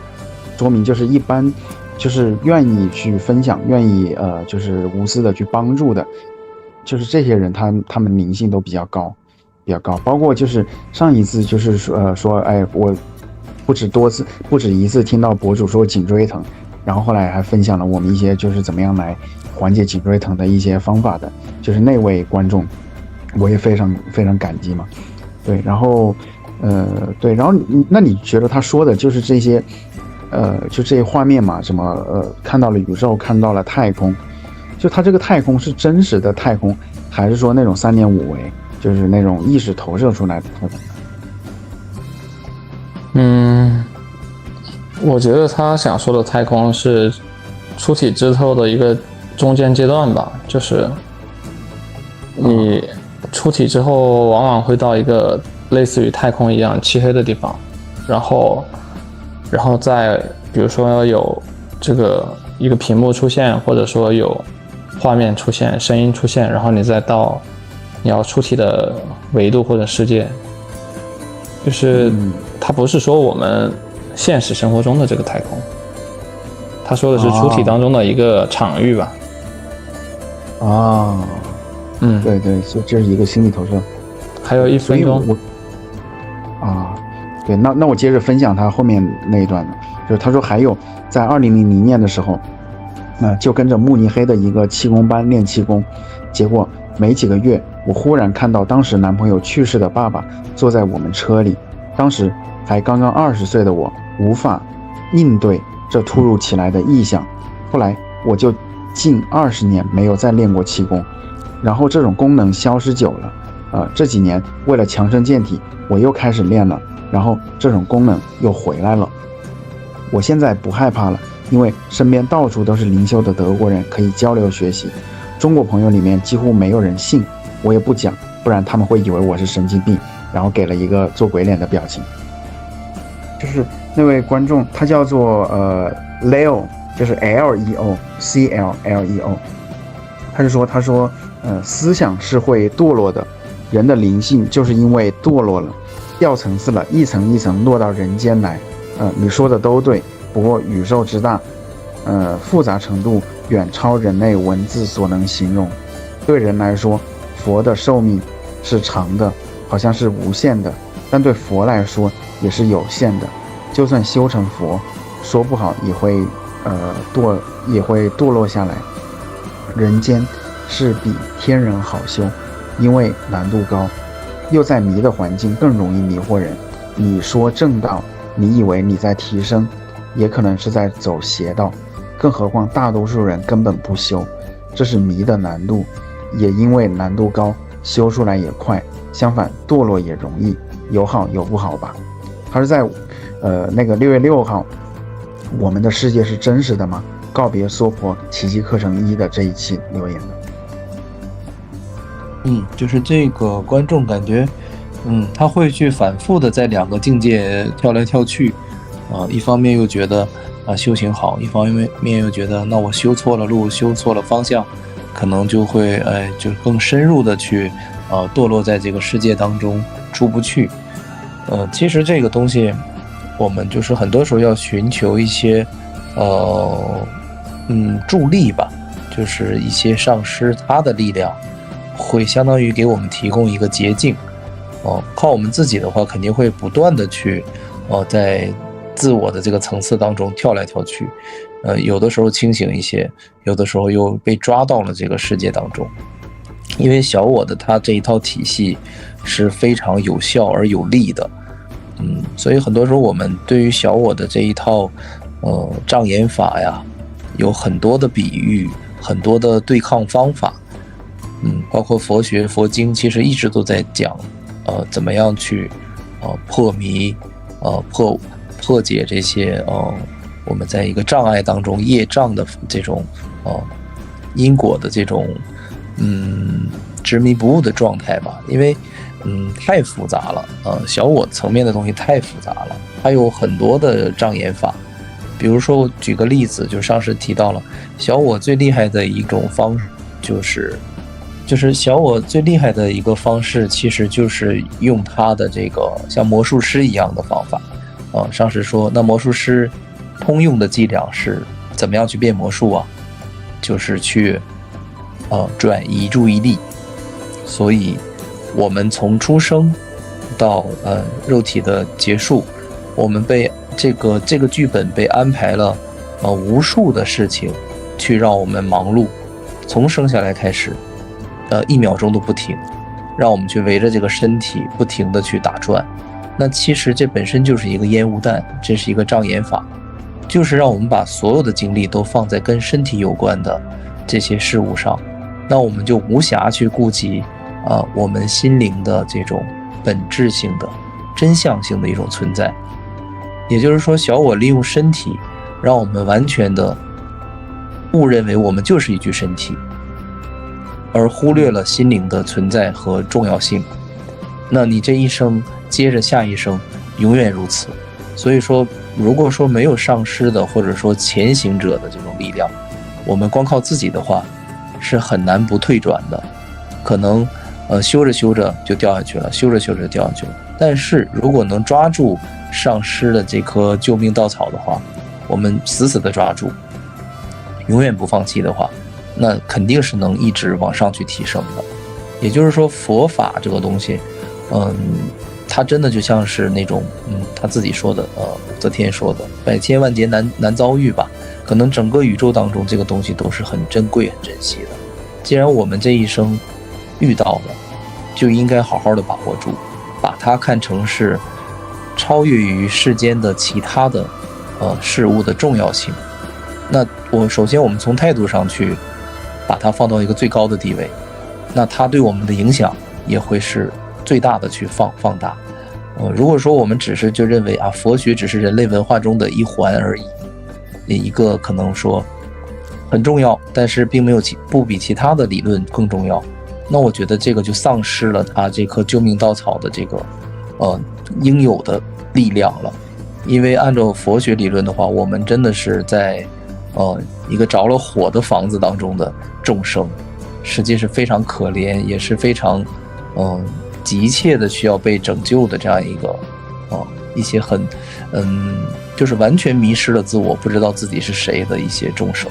然后天天围绕着身体去打转，实际上到头来是一场空的。因为身体能带给我们的只是一个短暂和虚妄的体验就像稻盛和夫说的那样，他认为人最终极的生命的意义是灵魂的提升，而不是身体能够去比较的。因为身体你再去修它，你再去完善它，它最终都是要灭亡的。这个终极的真相就是身体一定会变成一场空，身体连带着宇宙层次的物质世界也是一场空。所以说你去修它，是最终是什么都得不到的，这个就是最高的智慧。对，所以就是像我们物质世界的这些东西只是一场梦嘛，灵魂才是灵魂与爱是更加真实。是的，所以在同一期视频里面呢，有一位叫做安大业的观众当然他也经常给我们留言他说可惜不究竟，所以我后来我就问他，我说，请问哪几点不究竟？我们可以沟通讨论嘛？对，然后他就说嘛，他说，开悟觉醒是从梦中醒来，一切相都在梦里，都是虚幻，神、宇宙、轮回、业力，最终也诸法无我。大脑的思辨不能开悟，只有空性相应方可到达。心死道生，然后他也说了，他说提起觉知，分离出小我这个躯壳的保姆，觉知是用第三视角看着小我的起心动念，放下小我的一切认知、定义和概念。他前面讲的是真相，后面讲的是一个法门。就是宇宙和世界是一场梦，是虚幻的，这个是终极真相。然后他后面用的这种观察法呀，是一个修行的方法。也就是说，大家其实关心究竟的成佛之道，是什么样的？其实很简单，就是首先一切是建立在一切宇宙的物质实相都是梦境，都是虚幻的这一个前提之下，然后你再去修真宽恕啊，或者修禅定啊、无念啊、无我呀，这些就都是具体的一些方法了，善巧的方法。但是所有的前提都是在宇宙是梦境，是不存在的，是虚假的这样的一个前提之下。如果说没有这个前提，就是像这位网友说的那样，那你实际上还是在这个大梦当中去修梦中的东西，你是出不去的。所以说奇迹课程告别娑婆的上师他强调，昨天我还在听，还在强调，我就每一次都在加深我自己的概念。他在说一切的前提一定要记住，就是这个世界首先是一场梦，这个是前提。如果没有这个前提，你修其他的你都是修不出去的。对，所以就是，然后Neil， 你有没有什么比较想聊的，你感觉比较特别的一些评论？评论有很多，现在我没打开这个文档。没关系，我打开了。你打开了，我看不到。我可以读出来，还是说我给你发过来呢？不用，就是我先讲一下另外一个话题吧。可以。对，就是我想强调一下，就是在学佛啊，或者说修道啊这些修行圈子里边，很重要的一个点就是，很多人他没有办法分辨什么是正道，什么是邪道。对，就像我们新闻当中，其实我们经常能看到那种恐怖袭击事件嘛，就比如说汽车炸弹啊，或者说911这种的，就是很多人可能为了他们心中的圣战，为了他们心中的天国，去干非常极端的事情。就是如果你深入的去了解他们，你会发现他们都陷入到一个相同的模式中去了，就是他们所信的宗教给他们灌输的内容是，他们处在一个水深火热的状态里面，然后呢，他们的唯一出口就是用他们的行动去牺牲，这样他们才能进入天国。就是类似于把一个人完全把他的所有路都给堵死了，就只给他开了一条路，这条路就是天国。而去到天国的唯一路径就是身上绑上炸弹，或者驾驶上飞机去炸死很多的敌对势力，或者他们眼中的敌对势力。这种事情就是从古到今发生了很多，就包括那种宗教大屠杀，历史上数不胜数。就是修行一定要有分辨能力，不要完全跟着某一个人或者跟着某一个信仰走。就是你到每一个阶段，你都会有新的课题，新的课题它有更高的难度，它需要你更强的辨识能力，还有更强的实践，更多的去功课需要去做，就是它不是一件轻松的事情。很多人他可能他信一个教，或者说是相信某个东西，他是为了让自己更加的轻松，这其实是一件非常可怕的事情，就是你相当于把自己的所有权利都让渡给别人，那么你最后造成的所有后果，那都是不可预知的。你懂吧？就是真正的修行，就是你是自己在修行，不管是老师还是这个团体，你只是借助他们去辅助你的修行。就是首先是以你为中心的，就是不是以某一个上师或者以某一个团体为核心的，你懂吧？就不要盲目的个人崇拜。对，不要个人崇拜，然后不要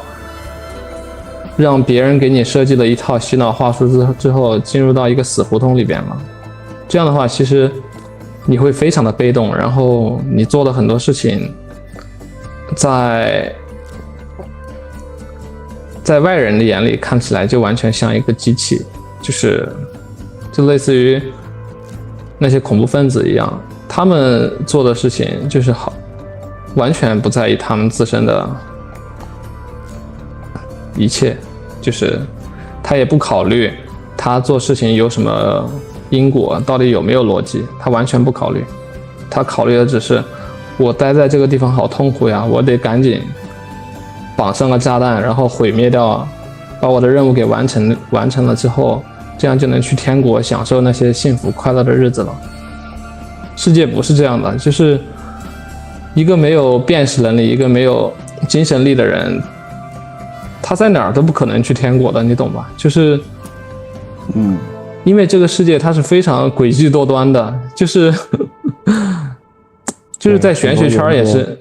就是在玄学界也是，就是玄学圈有很多那种不好的灵体或者坏的灵体，他们会引诱你去到很多地方，那些地方不一定是你想去的地方，但是就类似于诈骗一样嘛，就是最终你是要有自己的定力，然后你自己明确你自己要去哪儿，就类似于你去到一个陌生的城市，你不要听那些陌生人给你的招呼，或者说他给你上来就给你先说一大堆，然后把你给套住了，忽悠住了。重要是你自己，你一开始设定好的路线，你自己的安排，对，这才是最重要的。就是人生也是这样的，就是不要把自己的权利和责任都全部给抛得一干二净了，这样你就变成一个机器人了，你的人生毫无意义，你的修行也到不了终点。对，我觉得就是你说的那个，就是什么汽车炸弹啊，那些，就是可能是一些少数很极端的一些伊斯兰教，就是穆斯林他们去干的一些事儿。因为我个人后来我去反思嘛，我去跟有一些信伊斯兰教的一些人来打交道的时候，他们确实想法就是他有那种比较深入的那种二元对立，他会觉得就是像古兰经，或者说他从小被教导的有一些思想，比如说不吃猪肉，他觉得那就是至高无上最正确的。然后呢，其他的我想补充啊，或者我想分享一些就是一些辅助的一些观点。他说只要跟那个没有到70-80%相似的话，他就觉得你这是绝对的错误的啊。但是我也同时也认识有一些就是一些非常就是平和，就是非常有爱心的一些穆斯林，那样就是有些阿拉伯的一些朋友也是很无私的来帮我。然后我觉得，这个我还认识有一位朋友嘛，他是他也是一位西方人，但是他学韩语嘛，然后他说他研究了，就花了30年的时间研究了全世界所有的宗教，他会觉得就是最后还是佛教，就是他认为的观点，佛教相对于温和。为什么？就是因为其他很多宗教都是说我们要跟着一些团体，来修，但是只有佛教，它是你可以自己在家里面通过佛经，就像 Kevin 这样子，就是通过就是一些书，然后通过自己的一些悟道来修，而不是说跟着哪位大和尚，跟着哪位高僧来去修行的，但是对，你说？就是说，修行永远都是自己的事情，不要把自己全权托付给，或者说某一个人。对，就是对，所以我就是有一个就是 Neil 说的问题，我想问 Kevin，就是之前我有很长一段时间嘛，我也是非常的那种，就是跟 Neil 的这种观念接近，包括克拉克他在他那一期里面他也说到，他说他有很长一段时间他会认为所有的宗教都是对人不同程度的操控，都是对人的就是或多或少的精神控制，但是直到他后来接触到了有些宗教界的人士，就比如说像那一位就是说在上海的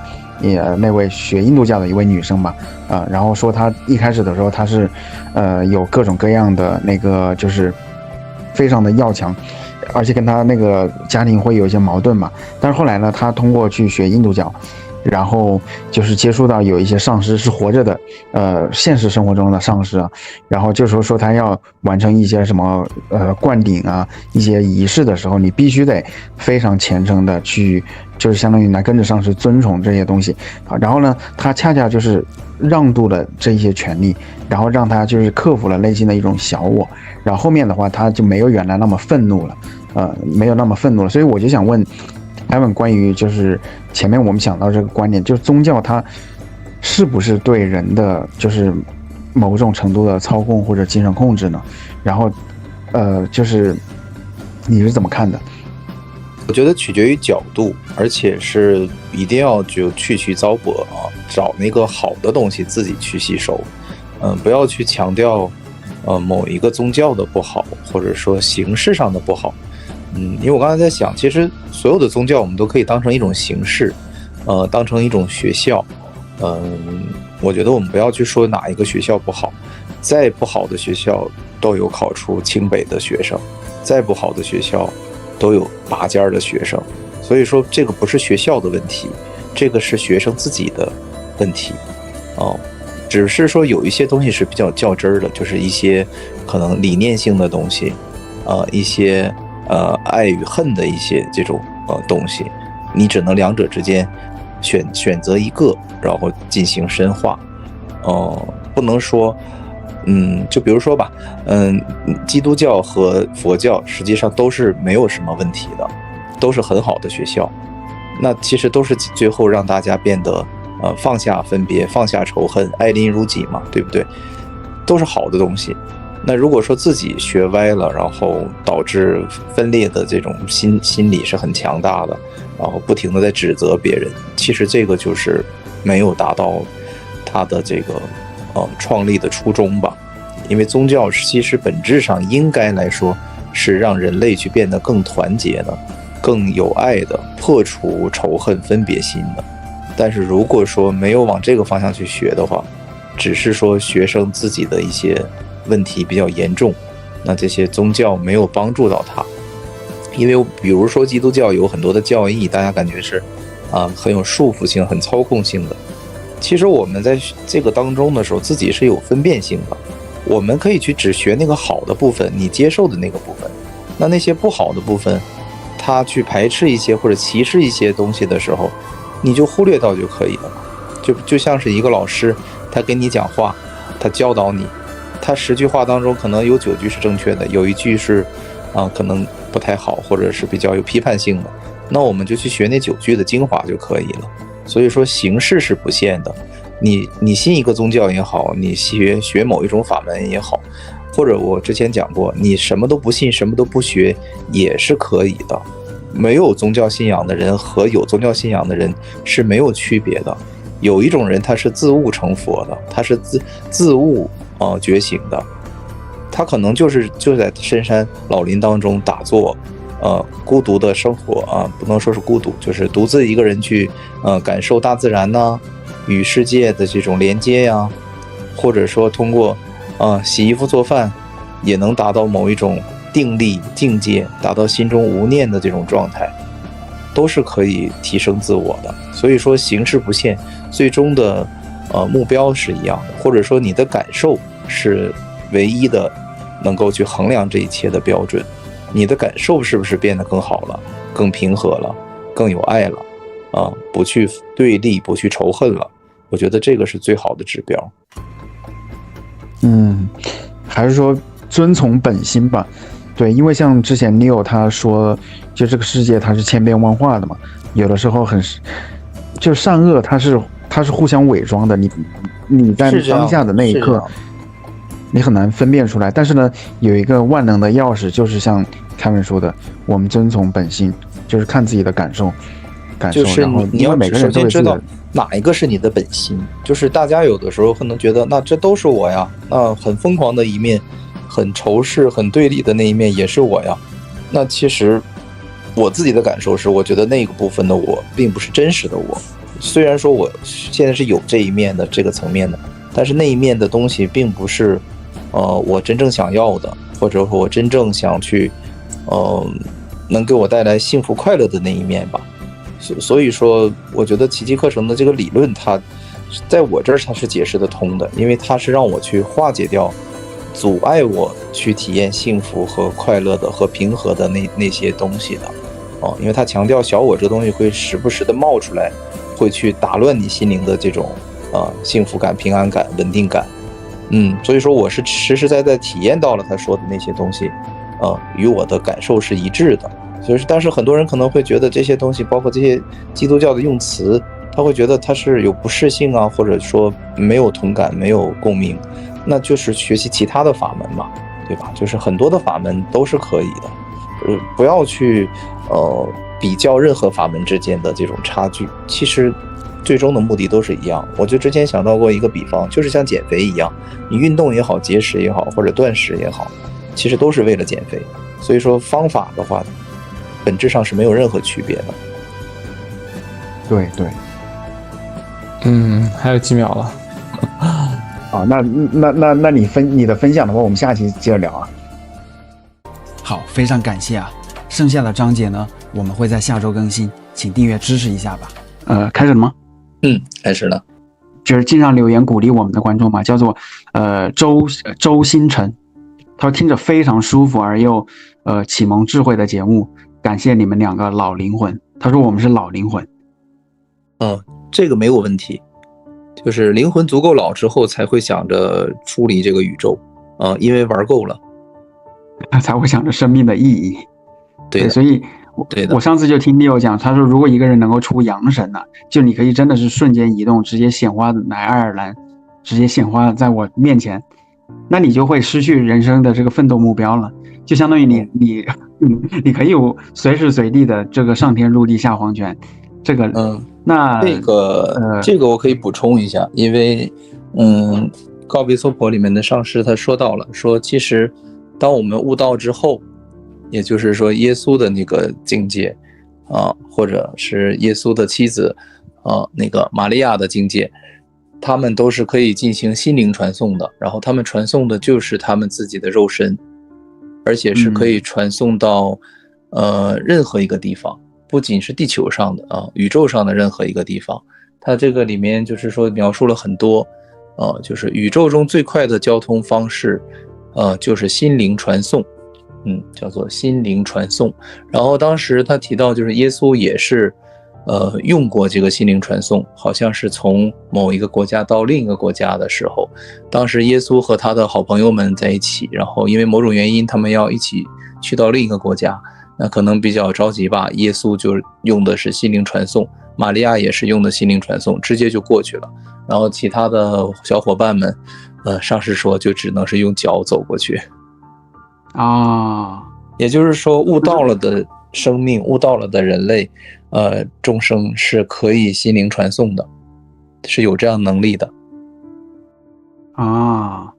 是不是很实际的？你不会有任何身体上的痛苦，然后你的心灵是时时刻刻处于完美的喜悦喜乐当中的，极乐当中的，然后呢你还有这些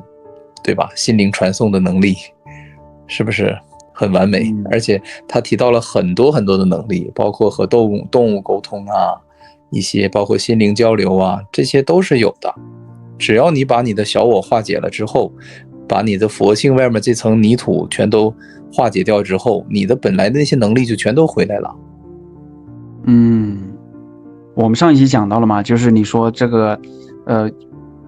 真神它本质是一个灵，是一个那个无欲无求圆满的一个状态，但是它又分离出了一个一就是那个小我，而我们这个不完美的世界。不对，他没有分离出来一个一啊，就是真神和这个世界是没有关系的啊。哦，对，我觉得就是印度教的三大主神嘛，就是一个叫那个梵天，还有一个湿婆，还有一个毗湿奴。对，他们就是梵天，他是相当于像中国的盘古开天辟地创造这个世界的神，然后创造完了之后他就走了，然后就跟这个世界没有关系了。而那个就是毗湿奴是在经营运行这个世界的神，而湿婆就是毁灭之神嘛。所以你看那个美国大都会博物馆有一个湿婆之舞，就讲那个神他不断的跳舞，只要他舞一停，那就是几万年，就是一个轮回了，这个文明就会被毁灭一次。对，确实符合这个宇宙的一些规则。对，然后就是我们就那你说的那个就是那个一是从哪里来的？就是那个小我的一。就是克拉克他讲这个体系嘛，他就是说规定了真神是零，1、2、3、4、5、6、7、8那个数字那个零啊，他只是打个比方哈，他说我创造了我们这个世界的那个存在呢，它可以叫做一啊，然后他说实际上对于零来说，就是这个世界对于零来说首先它是不太知道的，而且是跟他没有关系的，并不是他创造的啊，就是零从来没有改变过，也不会改变，然后它是永远这样的一种不变的一种状态。然后这个世界这个一呢，其实是一个就是佛学说的这个妄造，就是一个梦境，它是一个它其实本质上就是一种假设。它其实就是一种假设，就相当于什么呢？大家可能很难理解，但是也得去讲述，因为比如说我去虚构一个故事，这个你能理解吗？就像《西游记》那种。我现在就随机给你虚构一个故事，比如说我说我昨天看到一只流浪狗，然后我亲眼看见它一步一步怎么样变成了一个美女，变成一个人，然后它又怎么样进入一家餐厅，然后发生了一些什么事儿，然后这个故事可能有几万字这样一个故事，但这个故事完全是无稽之谈，是一个我虚构出来的，这个你能理解吗？能。但是这个故事当中的人事物都以为他们是真实存在的。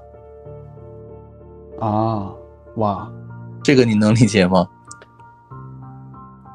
也就是说，因为我以前就是在接触奇迹课程之前，我就接触过一个人说的一种像哲学观念一样，他说你看的那本小说当中的那个椅子，对于你的现实世界是不存在的，但是对于那本小说里面的主人公它是存在的。因为那本小说的主人公坐在那把椅子上。就是类似于这种感觉，其实大家慢慢就能去，其实需要思考一段时间啊，每个人需要消化一段时间。也就是说，这个宇宙本质上是虚构出来的一个假设的一个东西，它本质是不存在的。所以说，奇迹课程一直讲的是宇宙不存在，神没有创造这个宇宙，3000大千世界、娑婆世界不是神的造化，不是神的创作。是一个错觉妄念产生的，也就是说白了就是一个假设，一个虚构。娑婆世界是什么东西啊？娑婆世界就是我们的世界呀，我们的宇宙啊。佛把它称为娑婆世界呀。娑婆的意思就是应该就是说就是比较痛苦忍受的这个意思，就是在这遭罪的意思。对，所以就是对，就是说这个世界是很痛苦嘛，所以就是上一期我们聊到的那位叫冰岛古树的观众朋友，他在我们那一期你为何总感到焦虑，只需要知道这个真相，这期里面他也提到过，他说会不会有那种地球监狱假说，是不是更有道理？就是我们本质就是一个星际文明的试炼场，就是比如说参考西部世界威廉被无数次销毁的那种感觉。好，然后他也说，他说会不会就像之前 ChatGPT 阴谋论一样，有一群这个精英希望对它的行为进行解释，想看看到底 AI 能进化出什么让他们自己也意料不到的东西，就有点像开盲盒的感觉。那么会不会创造我们的这个星际文明也在远处观察着人类，想看看是否有人类 NPC 反思自己争取权利的这个心智系统，不对，叫争权夺利的心智系统，然后思考自己的灵性觉醒和意义。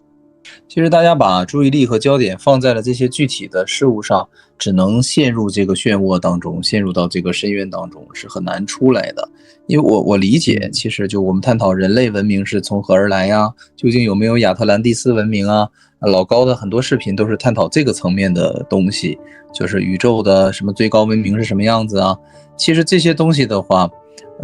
可以说是真实存在的，但是大家过多的去研究它的话，其实不一定能帮助你灵性的提升，只能说是满足你的一些好奇心。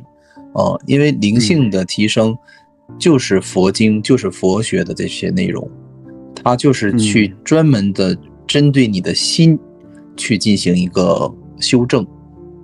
或者说是改造吧。因为我们的心出了问题，才会有这个宇宙一系列的问题。所以说我们去探讨后续的比如说第300章第1000几回这个故事，不如直接去看第1章这个故事是怎么发生的。那么把这个第1章发生的这个根本问题解决了之后，后面的所有问题连锁反应就会全部消失，全部得到解决。我们一个一个去解决的话，实际是解决不了的。就是这个就属于也是相当于小我的阴谋，它让我们不停的去解决生活实际的问题，让我们的精力无暇去想这些关于觉醒啊，关于回到天乡天国的这些真理性的问题。上师都有提到过，他说小我其实给我们安排了一堆的事情要去做，从我们生下来开始，我们就要不停的去为这个身体去劳累，然后有一系列的问题事情等待着我们去处理，这个其实就是小我的障眼法。小我的阴谋上师已经是一言道破了。所以说大家现在生活在这个时代，可以直接接触到第一线的真理吧，其实是非常有福报的就是非常有这种道缘的。这种东西不是说想有就有的因为这些福音啊，这些内容的话，就传到地球的话，其实也就是从耶稣那个时代开始，但是也被篡改啊，然后很多很多东西，然后包括佛的那个时代也是比较好的，但是它只是那一个短期的一个阶段，到后来就会经历很多的奇奇怪怪的一些改变啊、篡改，以至于说奇迹课程现在传到地球上，也就是近几年的事情吧，近几十年好像是1980几年开始传到地球的经过这个一个叫海伦的女士。所以说我们现在有这些东西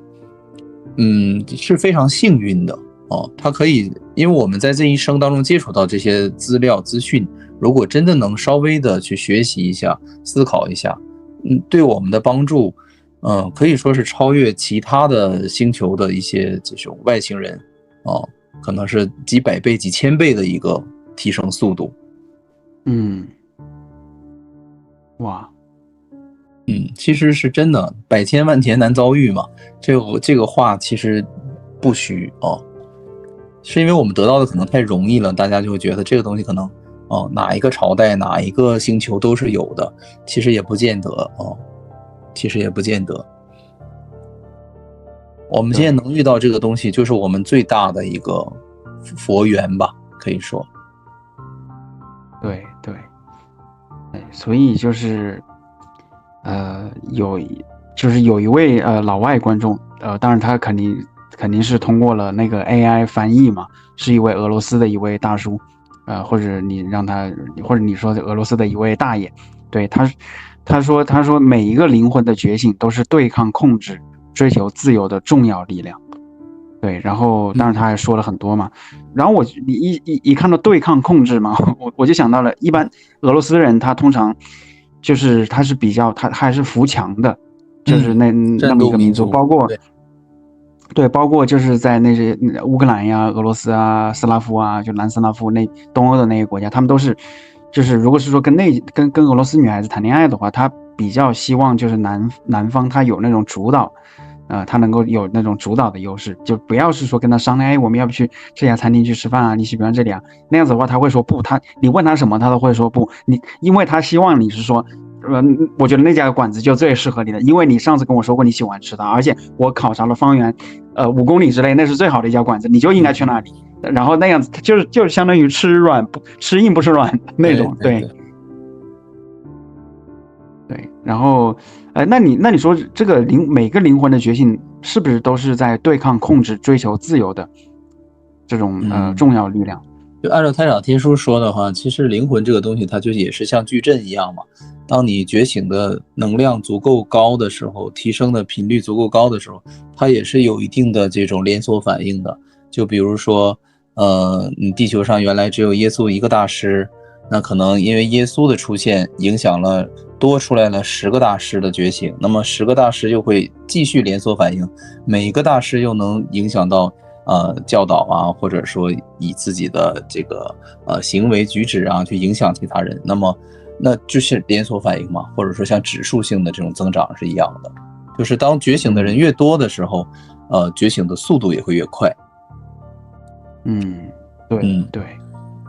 就包括 YouTube 上，你看这个很多的内容其实跟觉醒是有关系的。那当更多的这种内容出现，就会有更多的人觉悟觉醒。那么更多的人觉悟觉醒之后呢，就会上传更多的觉悟觉醒的内容，以此类推，它其实是有一定的这种连锁反应的。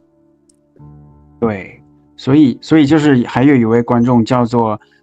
加纳卡，他说宇宙的终极规则是因果。这个在那个观世音传讯的时候他也提到过，他说就是即使到了我们菩萨这个佛的境界，我们也要遵守因果的法则，也不能说随便的去干预别人，或者说伤害影响别人我们也是要遵守这个法则的。但是他其实也提到了一点，就是因果法则只是在这个宇宙当中吧，或者说就是其实并不是真神的境界。真神的境界也就是灵的那个境界，它是永远不变的没有任何东西能够影响到它。那么他强调的是说，其实佛的寿命是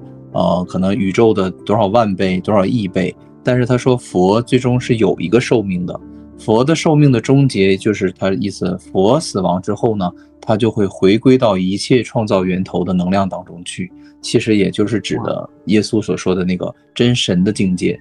就回到了天堂天国，那么就永恒不变了。所以说因果的境界实际上也是怎么说，并不是真正的真相的最终的境界因果也是属于这个小我所创造的宇宙的这样的一个境界。真神的境界是没有因果的因为没有因果就意味着没有时间，就没有时空它就是永恒不变的。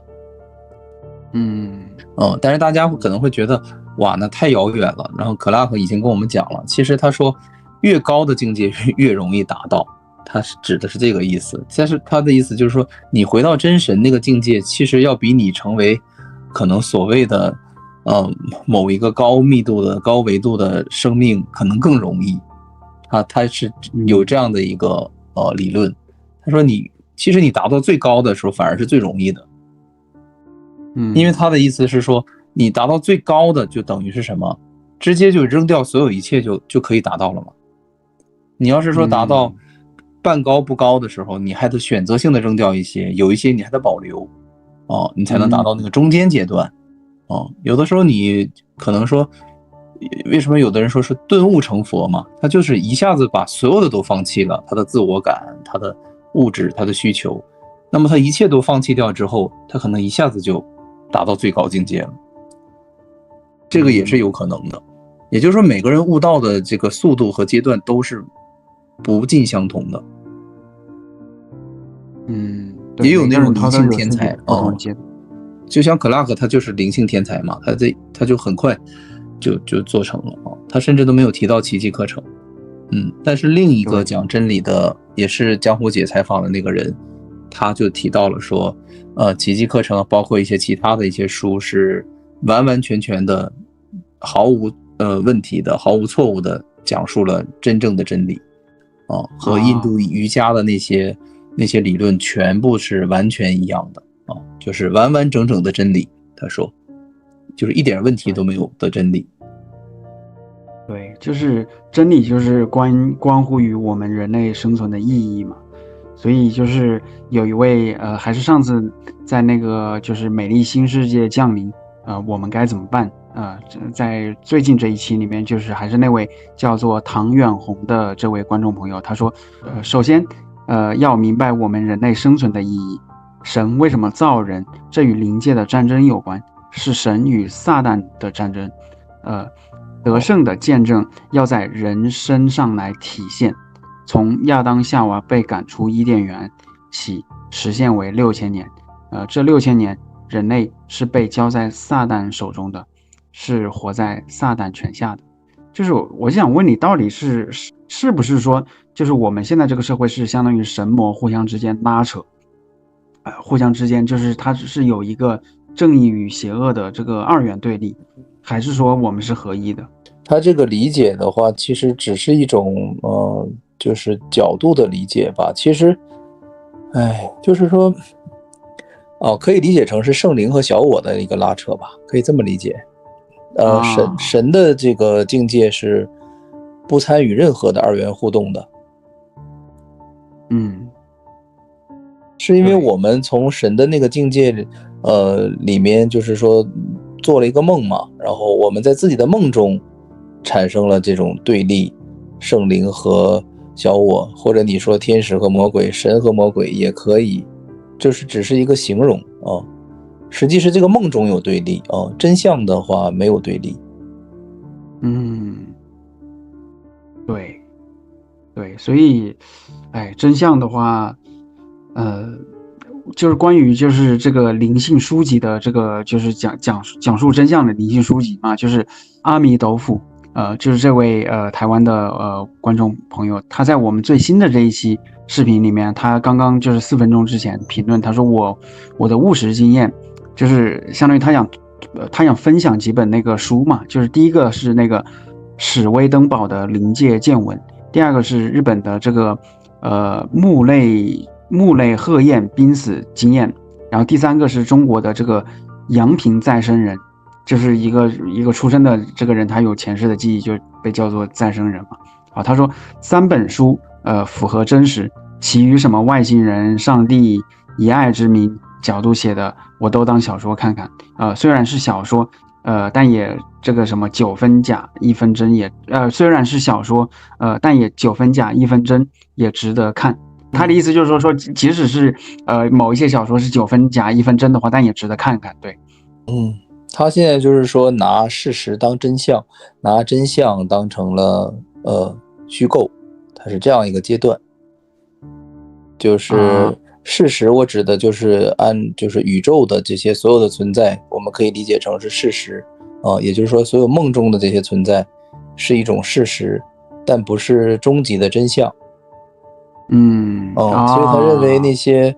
上帝啊、神啊是一种虚幻的，然后那些灵界的见闻啊、那些转世啊才是终极的真相。实际这个刚好相反，是因为这些灵界的见闻，它实际上还是在这个宇宙的梦境当中它不是终极实相。终极实相就是神说那个佛说的那个涅槃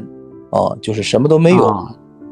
你要是在涅槃当中还能看见东西的话，那还是属于幻象。所以说《金刚经》讲的是真相，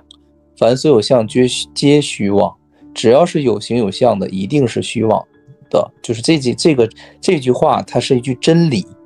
它应用于所有的环境。这个是观世音说的，所以说很好理解吧，就是在真相面前的话是什么都不存在的所有有形有相的都是属于梦境层次的，所以说你学习到哪一个层次哪一个阶段，这个都没有问题。所以说大家就是不需要去相互之间就是说你的那个是对的，他的那个是错的，其实都是对的，就是不同阶段的不同理解。我们在一开始肯定会拿事实当成真相，这个是很正常的。但是我们接触到了像奇迹课程这样的包括一些其他的讲真理的这样的书之后，我们就明白了啊，其实真正的真相是那样的，然后我们之前接触到的那些也不是假的，都是属于不同阶段的事实分界点就是说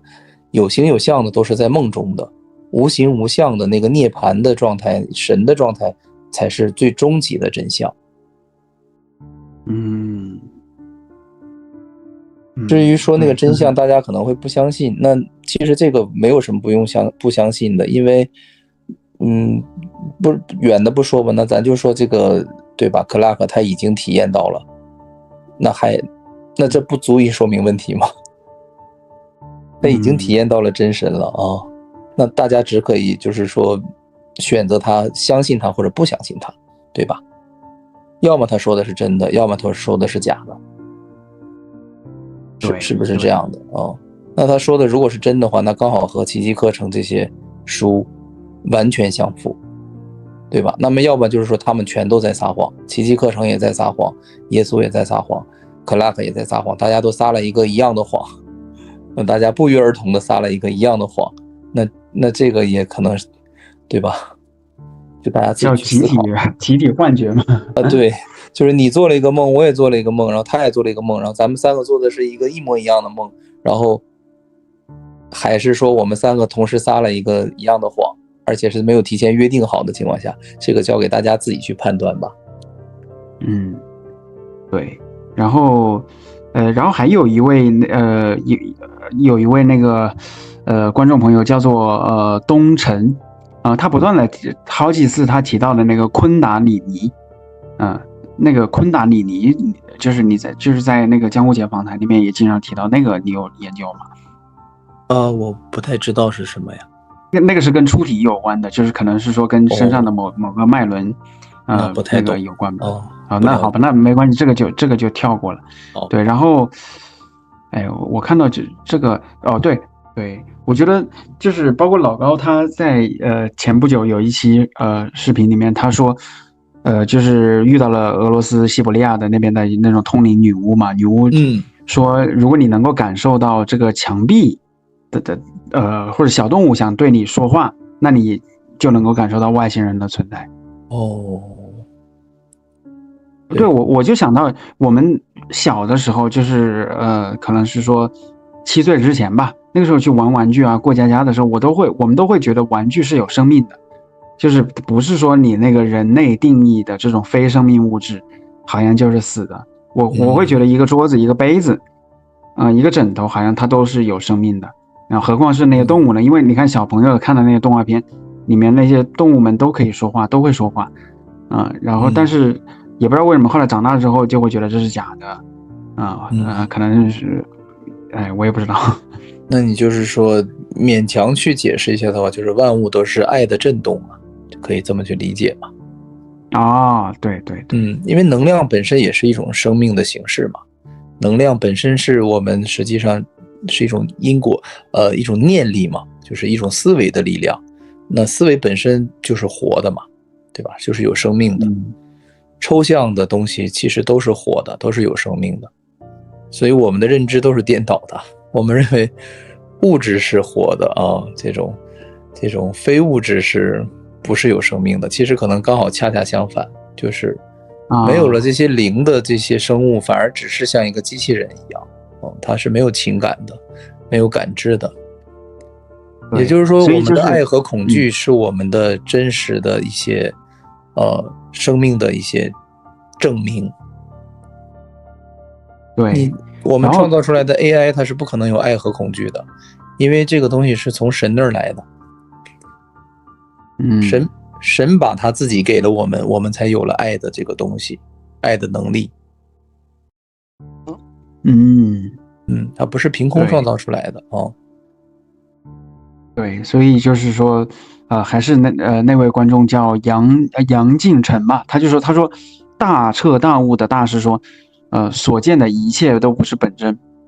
我们五官所感知的一切都是虚妄的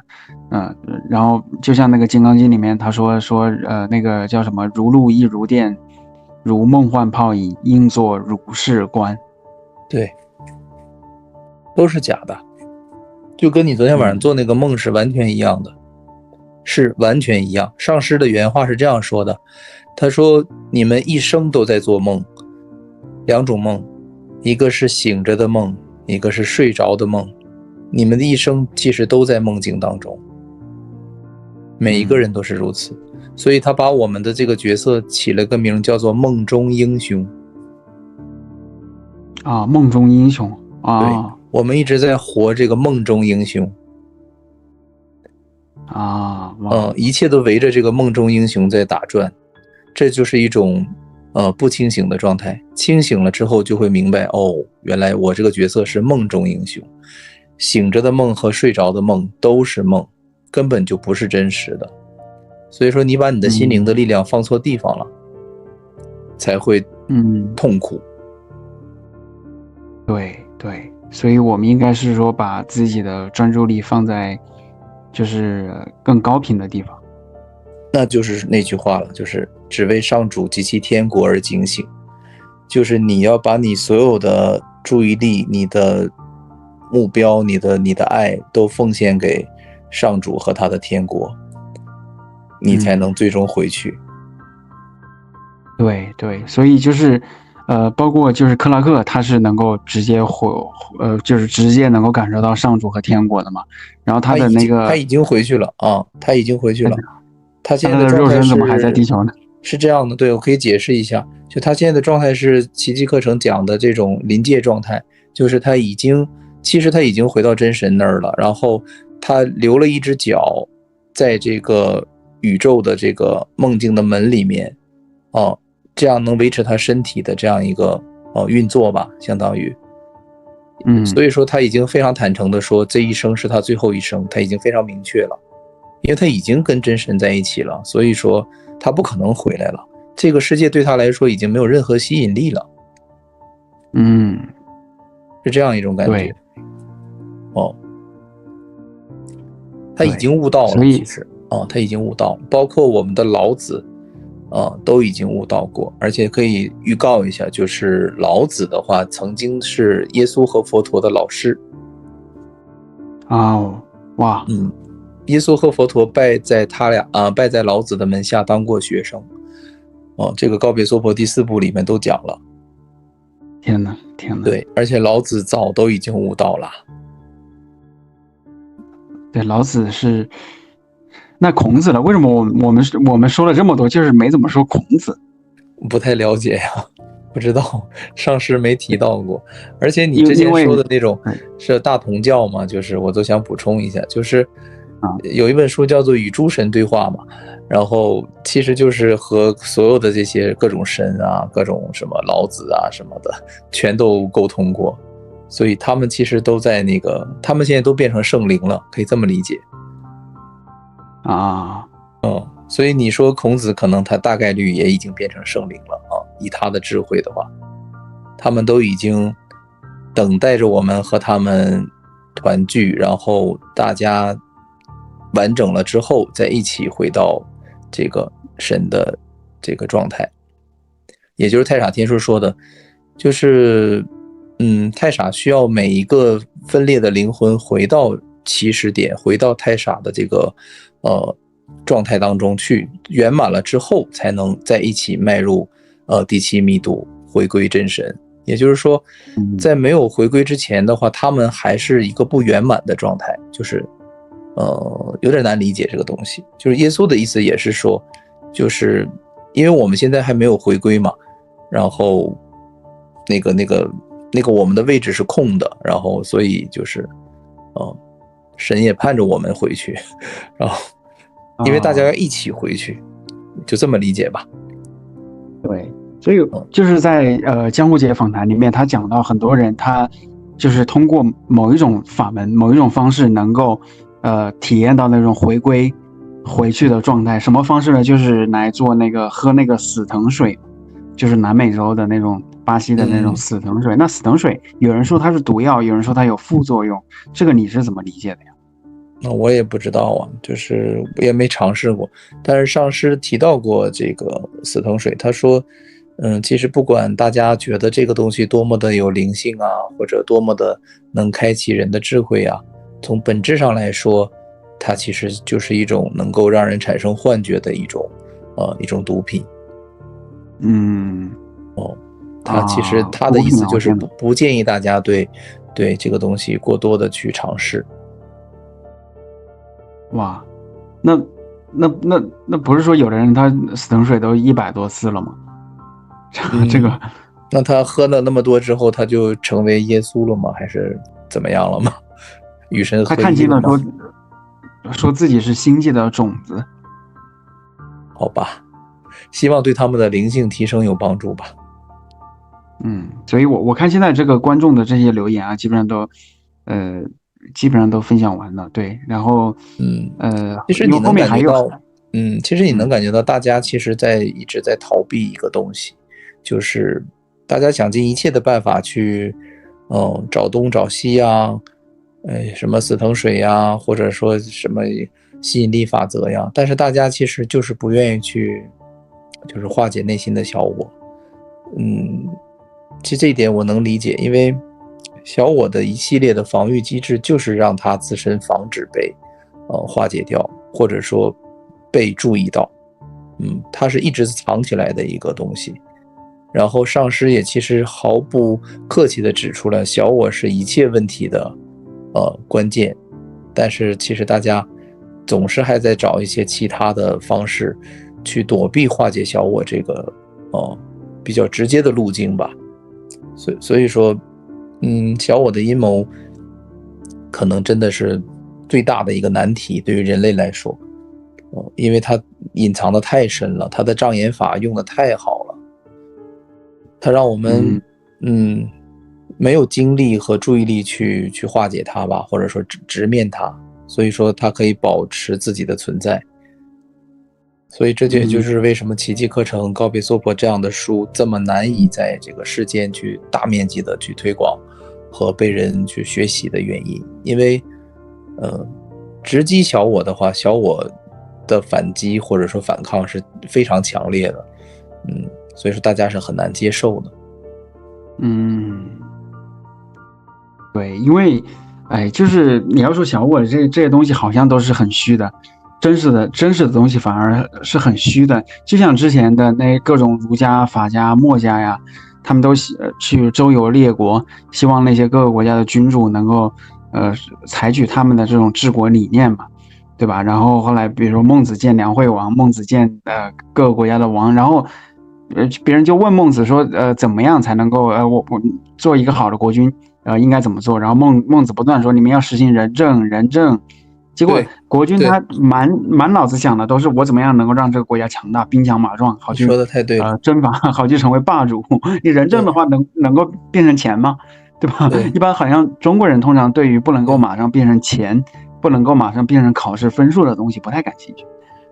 对，就大家不停的去想知道真理，但是真理真的公之于众的时候，大家反而失去了兴趣。对呀。而且就是真正的那种最真实的道理嘛，你说出去的话，其实很多人都可能都听了100多遍了。对，会忽视掉。所以说佛法难闻呐。因为小我的力量也是很强大的，他布的这个圈套，这个局做的是挺厉害的，就是说环环相扣的吧。从你生下来这个剧本开始，他就已经给你套死了，所以说你想跳脱的话，也不是那么容易，需要很强大的心力，或者说很大的人生课题，去颠覆你原来对他的那种依赖，否则你还会去依赖于这个角色，去消耗你的生命，消耗你的爱，你就还是会觉得他是真实的，就你跟他是对抗不了的，只有不断的去拿起这些书，去让自己的心灵去变得更加的，就是说强大以后，你才能去正面的去迎击小我这个圈套吧，这个骗局。对，所以就是还是说任重道远吧。这个是的，我们是的。就是你的心灵学了再多的，吃了再多的自助餐，你也扛不住第二天起来俗世缠身，围绕着这个身体的一系列的事情，对吧？干扰你，你心灵肯定会放一边，还是以身体的事情为主。那可能夜深人静了，能给心灵一个小小的空间，能让它，对吧？遨游一会儿，飞翔一会儿，听一听我们的节目，对不对？对，所以后面的话真的是迫不及待的，希望你能够讲告别娑婆，能够接着去讲奇迹课程，还有你读的那些书，其实也不需要再去读新的书了，就是我们现有的这些知识，对，就挺珍贵的，好几百期了，对，够讲好几百期了，对，挺好的。那最后你有什么想总结？哇，只剩下10秒钟了。就是我觉得这些东西嘛，就是一个永恒的话题嘛，就是爱的话题，所以说希望能够继续做下去。对，我们会坚持周更的。好的，好，非常感谢啊，请订阅支持一下吧。就是那一天是我最接近出体的一次，就是你之前提到了，你说就是你看到的那个世界好像是说那个房间它跟真实的房间一样，但是相当于是那种临界的版本，又有一些地方不一样。我就是遇到了，为什么呢？就是因为这几天我相当于一个人住那种就是5间房那个2层的那么一间公寓嘛，我所有的室友全部都搬走了，他们是交换生嘛，就是相当于退租回去过暑假。好，然后这种雨不是很大，但是风超级大，噼里啪啦的吹。好，然后你想想，你晚上可能一直做到工作到11点钟吧，然后你准备上床睡觉的时候，这个时候外头都是雨，而且你知道你想到原来那位室友他一直住在楼上，但是他现在也走了，这房子只剩下你一个人了。那天正好我是剪就是我们聊那种灵异事件的那个视频吧，配的那个音乐啊，确实它是有一点恐怖的。然后后来我晚上睡觉的时候就开始口渴，我要一个人到客厅去喝水，就是外头是噼里啪啦的那种雨声，然后我喝了之后，然后我在上床睡的时候，感觉到是不是这个门没有关好啊？怎么还是听到有很大的风声啊，在一直吹我那个客厅，因为我客厅到后院的草地上头，它是有那种拉门嘛，那种玻璃的拉门，然后我就推拉门。对，想那是不是那个门没有关好，怎么风都进来了？然后再就是因为这段时间它是那个猫交配的季节嘛，所以说猫它晚上它都会叫，它叫的那个声音很像婴儿的声音。然后就是你想晚上又是风声，又是猫叫声，而且这间房子只有你一个人。然后呢，我就那么想，是不是完了？是不是门没有关好？结果突然一看到，怎么我这个卧室的门居然也开了一小半，是被风吹的还是被什么吹的？然后我就很紧张，完了我是不是要去关一下？结果我一睁开眼的时候，我发现哇，那一切都是我的那个梦的状态，就是也没有什么猫叫，那个卧室的门也是关的好好的。然后但是呢，就是它那个画面嘛，你就会觉得它特别的真实，就相当于是我的这个屋子，就是所有的都跟我住的这个环境一模一样，但是就是加了那些风声、雨声，还有那个卧室门开的声音，还有猫叫声也被放大了。对，就是你感觉自己已经醒了，其实你还在床上。对，这个应该就是你出体到那个3.5维，或者就是出体到接近咱们现实世界的这个维度了。哇，然后再就是我睡觉的时候一般都不穿衣服，有益身体健康。好，所以我不知道是不是因为这个原因啊，就导致我就出体的时候可能就是不够完全放松。我想哇，要是你裸睡再一出体，那不是成为一个裸体的阿飘了吗？那我觉得这个应该关联不大吧，就是包括阿飘的形态，它不一定跟你睡着的形态是一样的，就是你的身体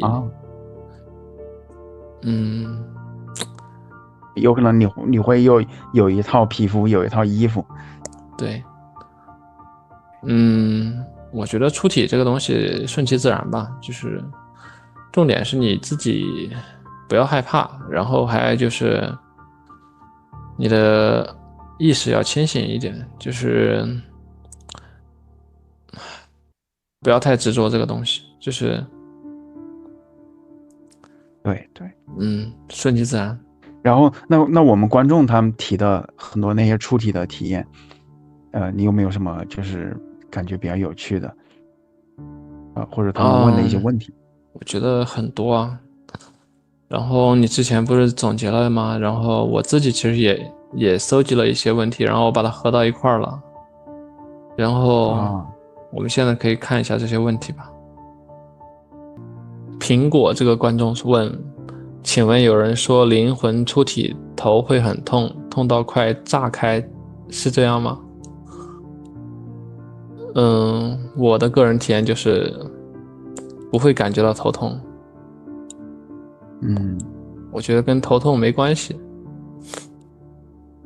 当然也不一定，就是每个人可能体验不同，至少我感觉没有。但是是不是有一种那种很麻，就是酥酥麻麻的那种，就是有一股电流的感觉？电流感它是全身的感觉，它不是头部的感觉。就是它是电流感，然后震动的感觉。这样子。我再说一个，那个就是我最近收到了有一份观众的邮件。他是在他们住在那个一座城市嘛，说就是有一次在他那乡村开车的时候，然后就是因为在那之前那几天呢，他们观众他一直在读那个海奥华语言，他很相信外星人嘛。结果呢，就是在高速上面以每小时时速60公里的速度行驶，后来就突然看到天上有飞碟，就是而且它是那种很明显的那种很亮的光圈。然后就是他跟他先生去说，然后他先生也一转，哇，真的是有飞碟。后来他就一直是很想跟他先生去来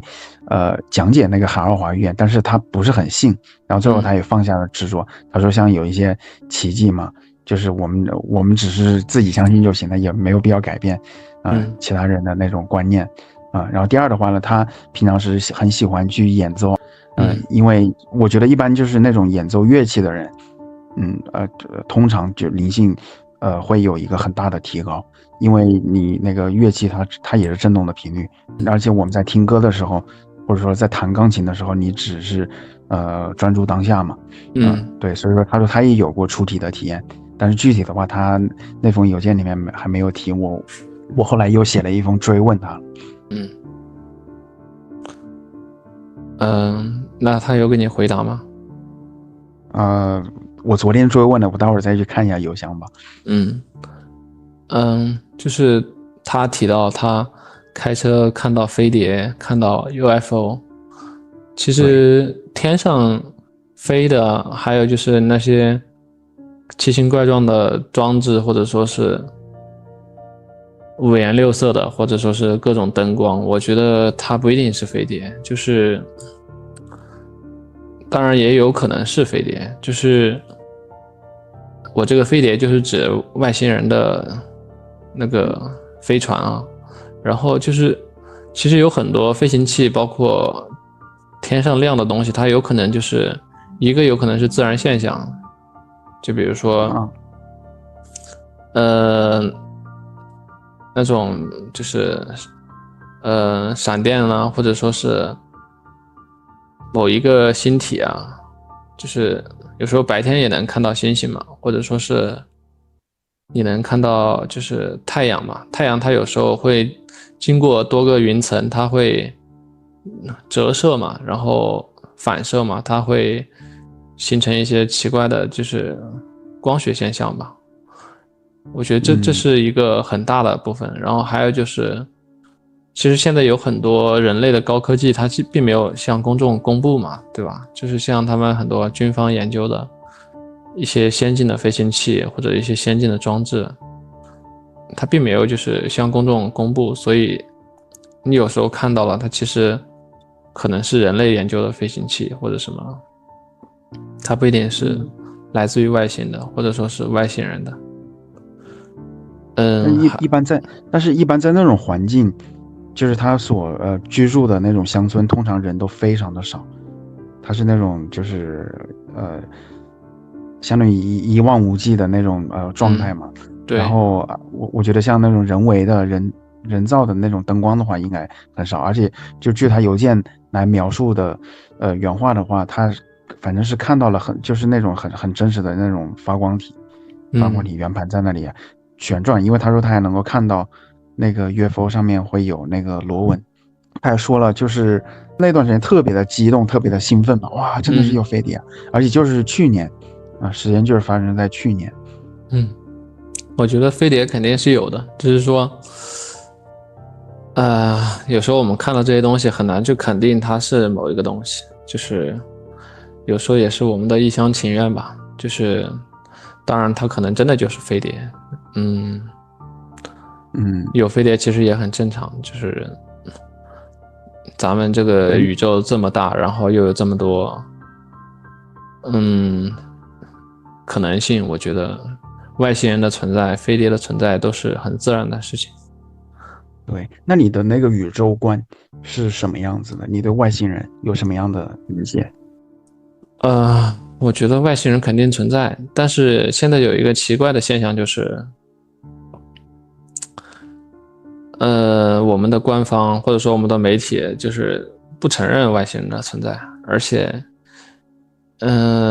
也不报道外星人，就是而且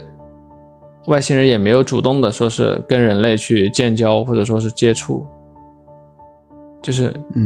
不是说个体的接触可能像莱斯塔档案这种个体的接触可能有，但是像那种大规模的就是群体性的接触到现在还没出现。我觉得这可能是受到某种就是最后我想来聊一下我听说的，就是在爱尔兰瑞士还有菲律宾的一些朋友，他们提到的那种在梦境当中，在出体体验当中遇到外星人的经历。就是一开始见到的时候都是很害怕，但是后来发现的话，你是可以通过一些意识感官来进行沟通的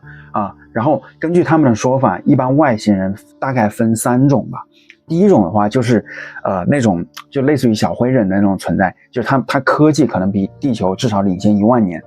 但是他精神和灵性上面并不一定有地球那么先进然后第二种的话呢，就是那种它是就相当于是那种宇宙文明的那种科研人员或者志愿者，他来想近距离的来观察，来帮助我们这个地球作为一个野生保护作为一个国家公园吧的这个人类来进行一些灵性的进化。这就好比是相当于我们一些科研人员到非洲去来去研究大猩猩你说我们会去抢大猩猩的地盘吗？抢他们的香蕉吗？这个不至于吧，对不对？所以有人会认为像外星人也许是像刘慈欣他所描述的那种黑暗森林法则，他来过来侵略我们。这一种的话，我觉得应该也不是刘慈欣的本意，他只不过是通过那样子去写更迎合读者的那种思想。好，关于外星人的理解，你有什么看法？或者你见过外星人吗？你认为外星人真正是应该是处于一种什么样的状态？欢迎在视频底下留言，我会与你互动，非常感谢。最后也订阅我支持一下吧。有飞碟其实也很正常，就是外星人的存在，飞碟的存在都是很自然的事情。对，那你的那个宇宙观是什么样子的？你对外星人有什么样的理解？我觉得外星人肯定存在，但是现在有一个奇怪的现象，就是我们的官方或者说我们的媒体就是不承认外星人的存在，而且也不报道外星人，就是而且外星人也没有主动的说是跟人类去建交或者说是接触，就是不是说个体的接触可能像莱斯塔档案这种个体的接触可能有，但是像那种大规模的就是群体性的接触到现在还没出现。我觉得这可能是受到某种就是像他们很多写那种科幻小说，还有就是这些玄学数据里面讲的，就是可能是有某种宇宙的规则或者说法律在限制这种外星人跟人类之间的这种往来吧。我觉得还有一种可能性就是人类被另外一种更高级的存有隔绝了跟外部的沟通，就相当于我把你关在一个黑屋子里边，你跟外界就没办法取得联系了，类似于这种吧。我觉得目前跟外星人有关的这种理论啊，或者说是研究真的非常多。我个人觉得比较可信的就是像大卫艾克的，还有一个就是叫做艾利克斯克利尔的。我觉得这两个人的理论我觉得比较可信，当然这只是也是我的一厢情愿吧，就是因为我自己也没有说是亲身的去跟外星人接触，我只能说是通过这两个人他们的研究，然后还有我自己在互联网上看到的一些外星人的一些资讯呢，总结起来我觉得这两个人讲的东西比较可信，然后他们的可靠度要高一点，只能做出这种判断，但是也不能说他们两个讲的都是对的，他们两个讲的就是外星人的真相。但是我内心里面是绝对承认外星人肯定是存在的，然后肯定不止一种外星人，外星人种类肯定也非常丰富，就像是我们自然界这些动物一样，种类非常多，然后数量也非常多。只是说不知道什么原因，我们人类跟外星人好像隔绝开了，就是没有一个正面的接触，或者说是公开的接触。然后还有一个就是人类本身可能就是外星人，这也是一个很多人会聊到的一个话题，我觉得也是蛮有可能的，就是因为人类作为一个物种，它其实跟自然界的很多生物还是蛮有差别的，就是它跟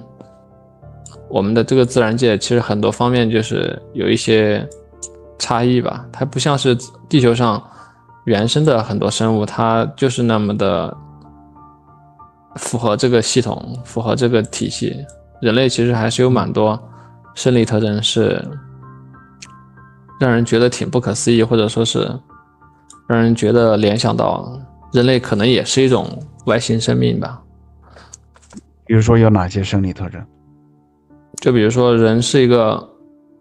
直立的，是一个无毛的，是一个拥有发达的大脑的，就是它跟自然界的其他动物其实区别特别大，就是进化的话，如果按照道理我们来进化的话，为什么只进化出人这一种有智慧然后又能直立的生物呢？就是还有灵巧的四肢，而且还无毛发。其实自然界其实是一个非常就是它是非常，它的环境是蛮恶劣的。人类的这种进化方式就是跟自然环境不是特别能适应，就是我们相当于走了一条跟自然界其他动物完全不同的进化路径，或者说有可能人类就是天外来客，它本身的这种独特性，它就打破了这个自然界的平衡嘛，就像现在我们对人类对地球的改造一样。对，可能这个事件对地球来说就是一个非常意外的，或者说是外来的事件吧，这也是一种猜测，我觉得挺有意思的，就是作为一个科幻小说素材来说，还是蛮有想象力的。对，那你前面说到了大卫他们的那个理论体系大概是什么样的？像大卫艾克的话，他就是讲蜥蜴人嘛，这个其实网上一搜很多，他就是讲我们人类其实是被蜥蜴人劫持了嘛，就是蜥蜴人他是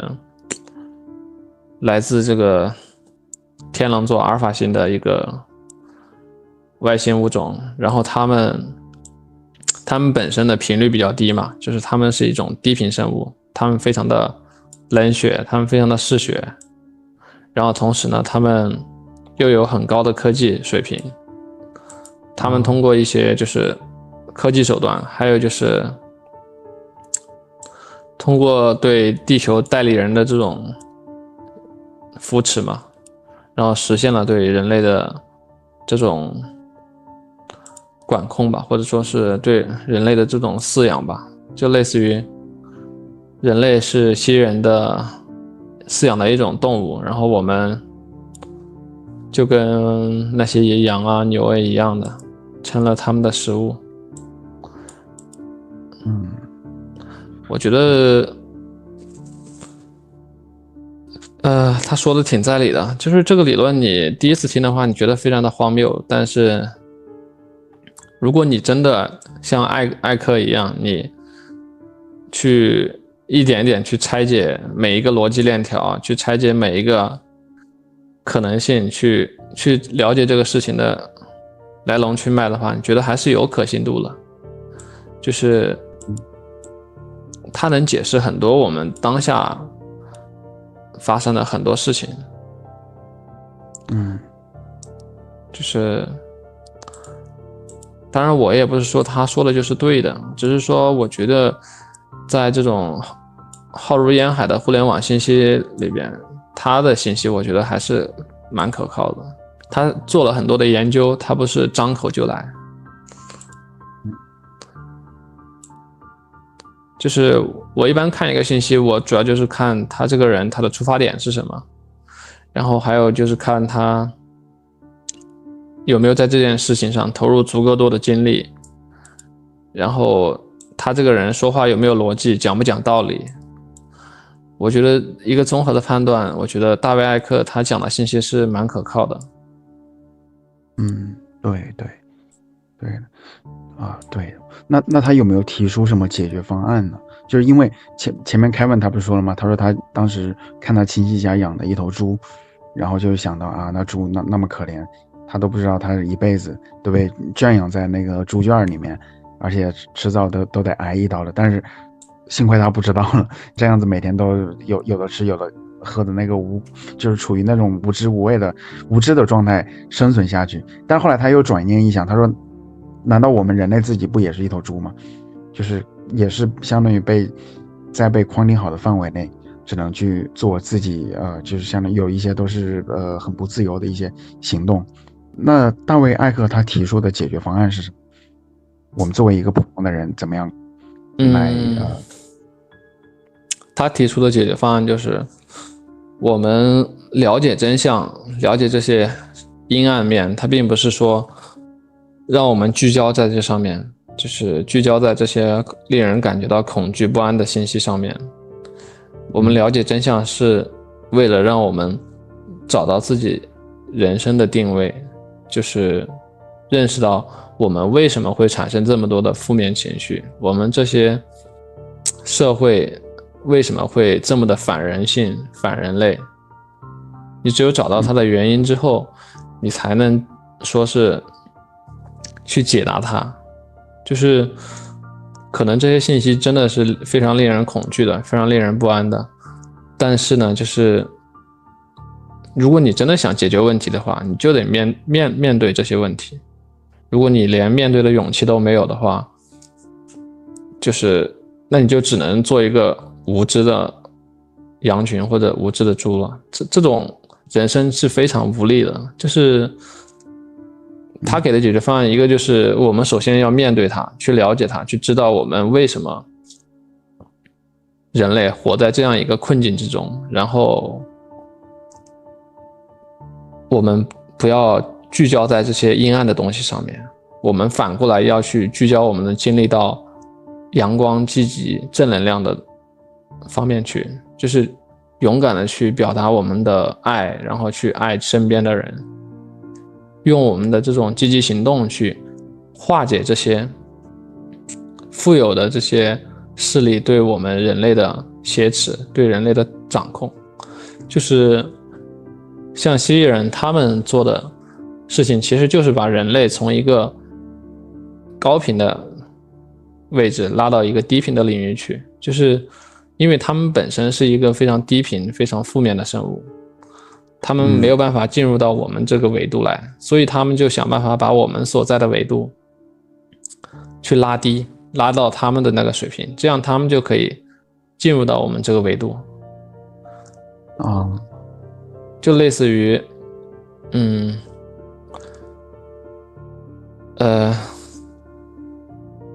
他把我们作为了他的营养供给嘛，作为他的食物来源，然后他不希望我们脱离他的掌控，他就把咱们维度降低，他通过跨维度的操纵让我们越来越接近这种低维的世界，然后你就成为他永久的奴仆。但如果我们就是通过爱或者通过积极正能量的行动去改变我们周边的人际关系，去改变我们的生活境遇，去改变我们自己的心态，让自己每天都过得很快乐很轻松，那这些负面的蜥蜴人他就渐渐的掌控不了你了，就是你的维度你的意识水平就已经上升了就是跟我们你说对，就是说我们首先要承认它有这些阴暗面的存在，但是同时也要拥抱这个世界，我们要用爱来用这些正向的行为来化解就是我们生活当中阴暗，然后成为一个很快乐的能够自主独立的一个人。对，就是一个是我们要有勇气去面对这些阴暗的东西，因为这些阴暗的东西当你不认识到它的时候，它就老是躲着藏着，然后去吸取你的能量，然后去损害你，然后你还不自知。所以首先我们要意识到他们这些阴暗东西的存在，然后我们把他们一点一点的就是跟我们剥离开，让他们对，不要让他们影响我们的幸福生活。对，那刚刚就是你说到了大卫艾克他的一些理论，然后他说到这个世界是由蜥蜴人控制的，然后有很多那些阴暗的面，那能不能就是举一些例子，有哪些是我们每天都在遭受，但是却大部分人都没有意识到的，有一些就是在损害我们能量的事情？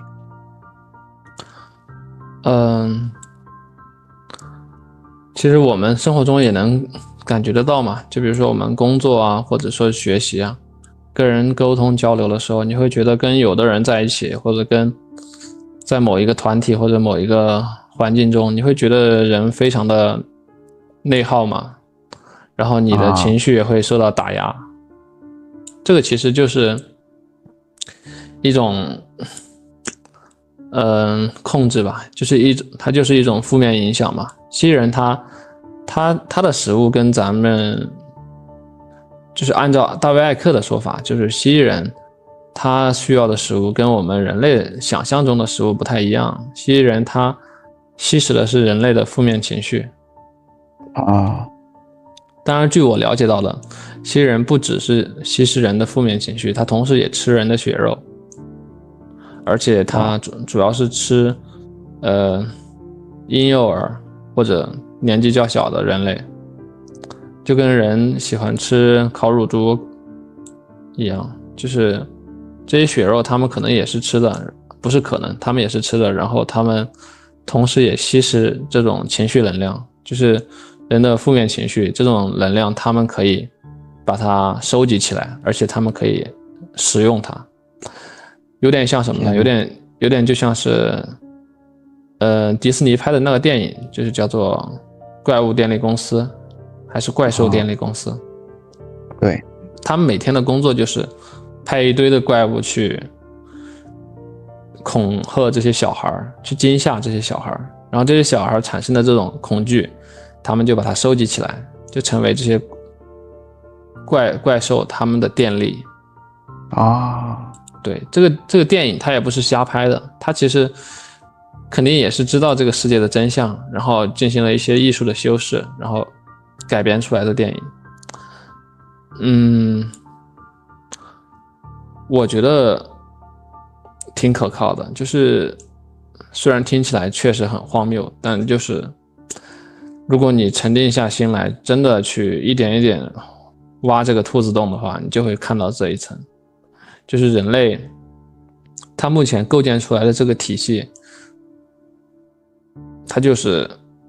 如果你要追根溯源的话，它就是可以溯源到蜥蜴人头上。哇，那蜥蜴人他们居住在哪里呢？它是在另外一个维度吗？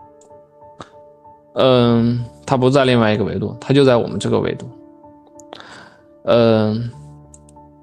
它有两种，其实一种就是在我们更低的维度里边，它不在我们这个维度；还有一种就是跟我们这个维度共存的，就是比我们这个维度更低的，然后它就不能在我们这个三维或者说我们现实世界当中出现嘛，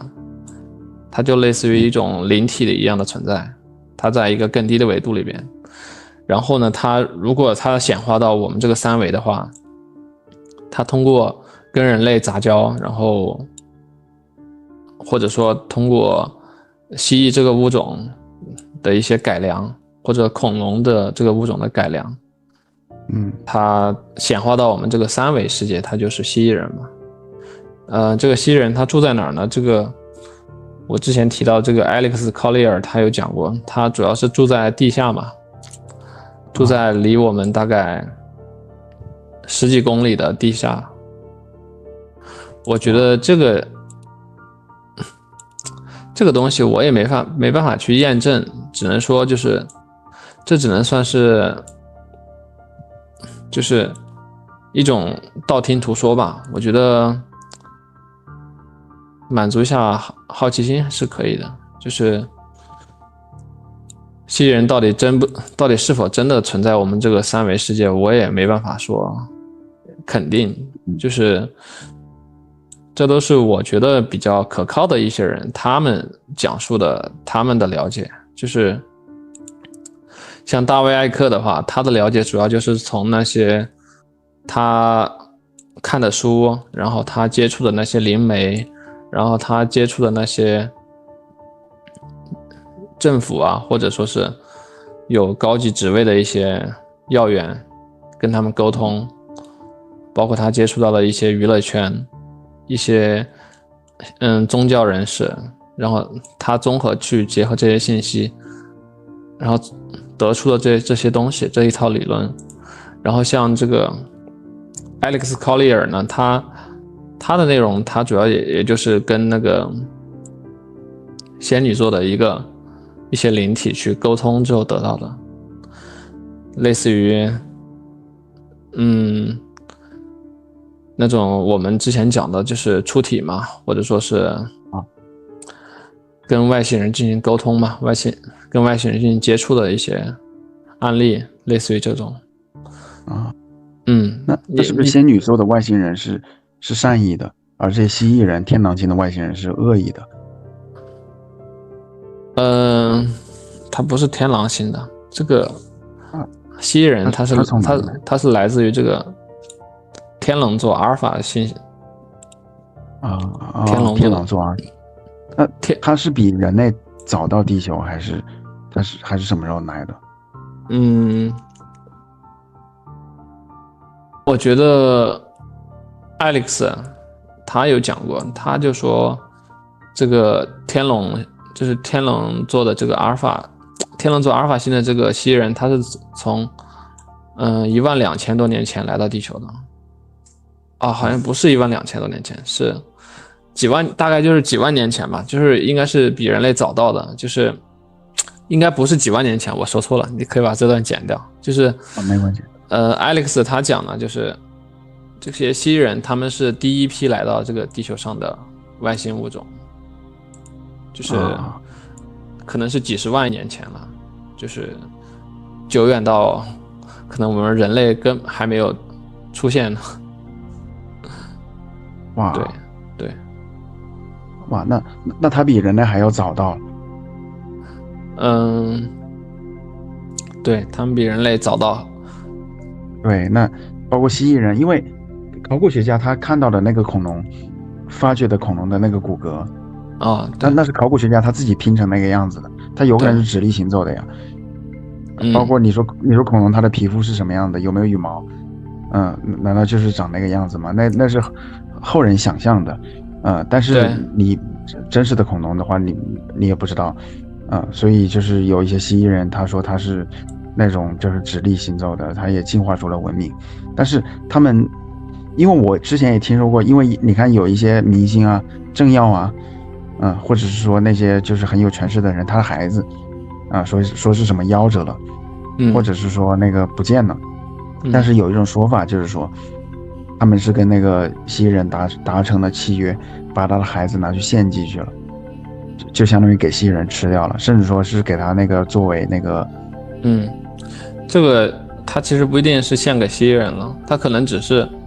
他的某一个晋升仪式需要用到一个婴儿罢了。就是当你到了一个很高的层级，你的每一次晋升可能都需要你的一次献祭。比如说你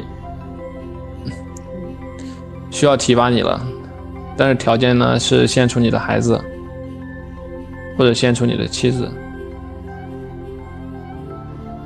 这种其实我们常人很难理解，觉得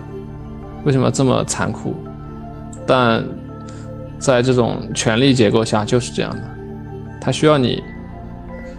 做出这种牺牲，做出这种绑定。当然也可能就是像你说的，就是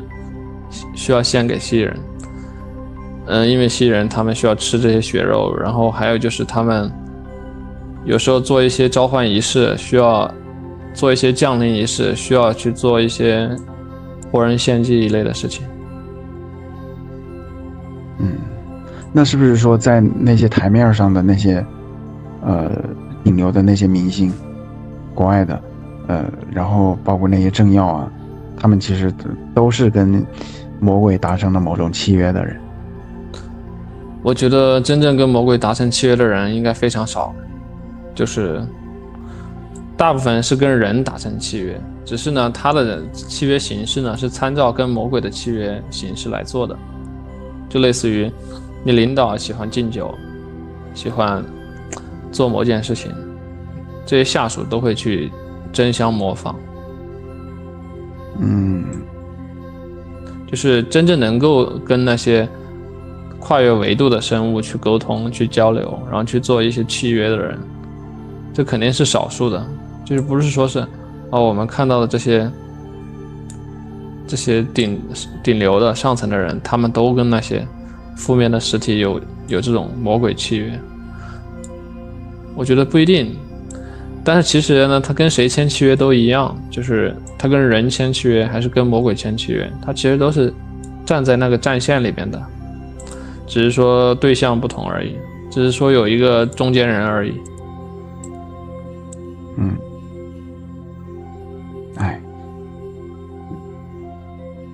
怎么突然沉默了？就是我就觉得很阴暗，这个跟我了解的也是很类似的。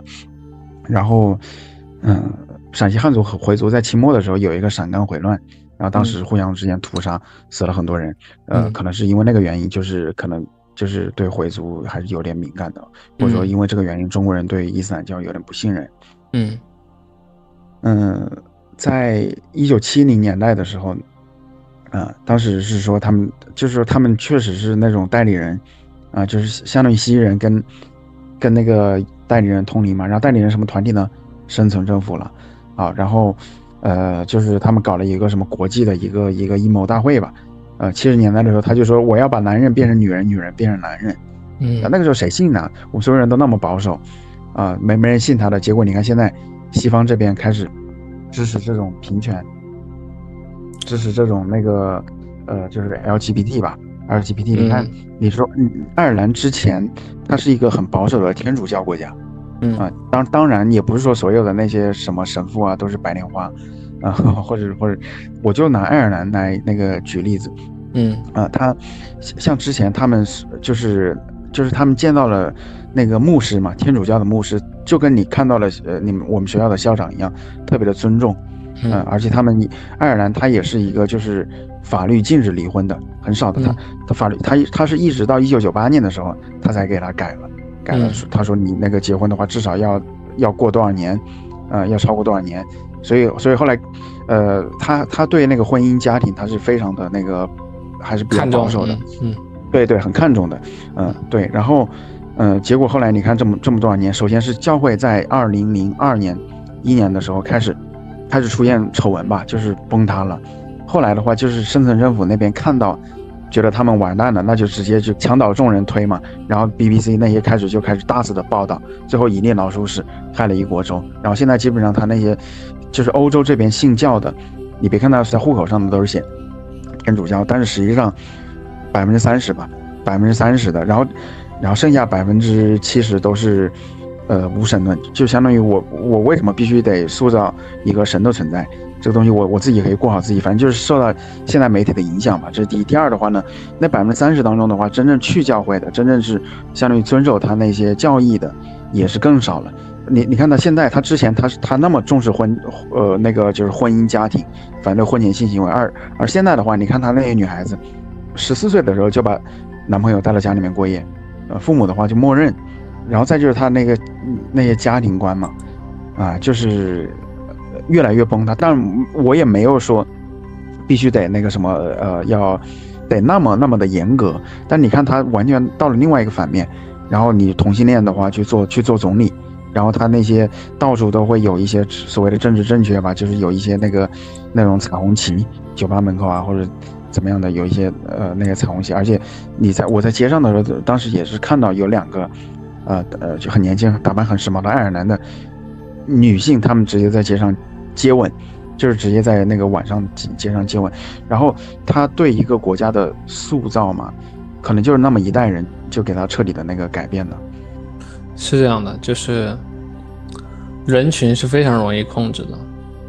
就是个人其实是很难改变的，但是人群非常好操控。就比如说你是一个正常的男性，然后异性恋，如果我想把你扭曲成一个同性恋，其实这还是蛮难操作的。但是如果你是一群人的话，其实挺好操作的。就是人因为他有一个从众心理嘛，而且人他就是在人群中他更容易就是迷失自我，对，随大流，对，随大流。所以其实就是像你说的这些看似不可思议的改变，其实它都是通过短短的几十年就可以实现。对，而且因为我突然有很多东西涌现在脑海里面，但是慢慢说吗？不知道，你是看大卫艾克的频道，还是说通过读书才了解这些的？大卫艾克他做了很多的演讲啊，我最开始就是看他的演讲嘛，然后也看了他的一些书，然后这些书在国内能出版吗？我没找到过实体书，我主要都是看电子书嘛。互联网上你去搜这种东西太多了，就是这个东西肯定是有管控的，但是呢，就是你用心的去找的话，这些资料都能找到。就是说，互联网因为它是一个相当开放的世界嘛，你要想对它实现一个完全的信息管控，其实是很难的。对，就是，所以我也觉得互联网是一个特别好的平台，就是它让人类看到了很多希望，但是同时它也更容易的让人类走向深渊。那还有哪些东西算是深渊？很多呀，就是如果你要具体到细节的话，宏观的来说，就是整个人类的意识水平向低维去靠拢嘛，人变得非常的畜生化嘛，人不再像人嘛，人失去了他的人格，变得跟猪啊、狗啊、猫啊一样的，就是完全由他的生理欲望来驱动。然后再堕落的话，他可能连猫啊狗都不如，就变成了像是机器人一样的，就是他完全靠指令来驱动。对呀。然后如果你往上走的话，那你就是每个人都有每个人的意识都会更加的清醒，然后他会去发展自己的个性，世界是非常丰富多彩的。我觉得像你刚才说的同性恋的问题，其实同性恋是一个很正常的自然现象，就是我们人类出生的这些婴儿当中，它就是有一定的比例会出生一些先天性同性恋的群体。但是呢，这些负面的势力他们就抓住这种就是特别小众的这一个问题，把它给放大化，然后通过一些舆论，通过一些他们的新闻媒体，把它变成了一种时髦文化，就导致很多原来正常性取向的人都变成了同性恋，或者说他通过一些做手术啊，或者说是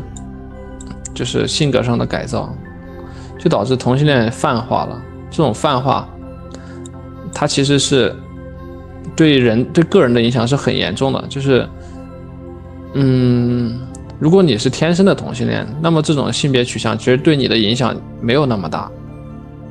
但是如果你是一个扭曲的性别转换者的话，你的人生将会受到非常大的阻碍。就类似于你是一个中国人，那你做中国人肯定就是没什么阻碍啊，你本身就天生的中国人嘛。但是我现在把你扭曲成一个美国人，你本来就是一个黄皮肤，然后中国人的面庞，中国人的口音，但是你现在非得说自己是一个美国人，还得学习很多的美国文化，然后你去寻求这些美国人的认同，它其实难度就上升了很多很多。就是对，我们做自己永远都是最容易的，但是如果让我们去做别人，我们就会感觉到焦虑，感觉到困难重重。对，所以就是他很多那些操控嘛，包括其实广告，我们大街小巷随处可见的广告，那也是那种就是他来塑造分离的，就是他告诉我们好像这样子就更好，然后好像是说我们要那个宣扬个性啊，宣扬什么意识形态，或者说呢有更好的包包、更好的那个车，更大的房子，但是其实它本质上它都是，你不要被那些宣传的东西给带偏了，你始终要以自己为中心嘛，你不要就是被这些东西给操控了，去做一些违背你自身利益的事情。对，就类似于你被一个人贩子拐卖了，但是你还是帮着这个人贩子去赎他卖你获得的这些钱，你还给他帮忙，这看起来很可笑，但它就是每时每刻的发生在我们的生活中。对，我们现在时间只剩下10几秒了，就是关于那些更多阴暗面的事情，我们下一期再开一期接着聊啊。行，那预示后事如何，且听下回分解。好，非常感谢啊，请订阅支持一下吧。我们当下的这一世其实只是一个短暂的过渡，或者说只是我们灵魂生命当中的一个阶段而已。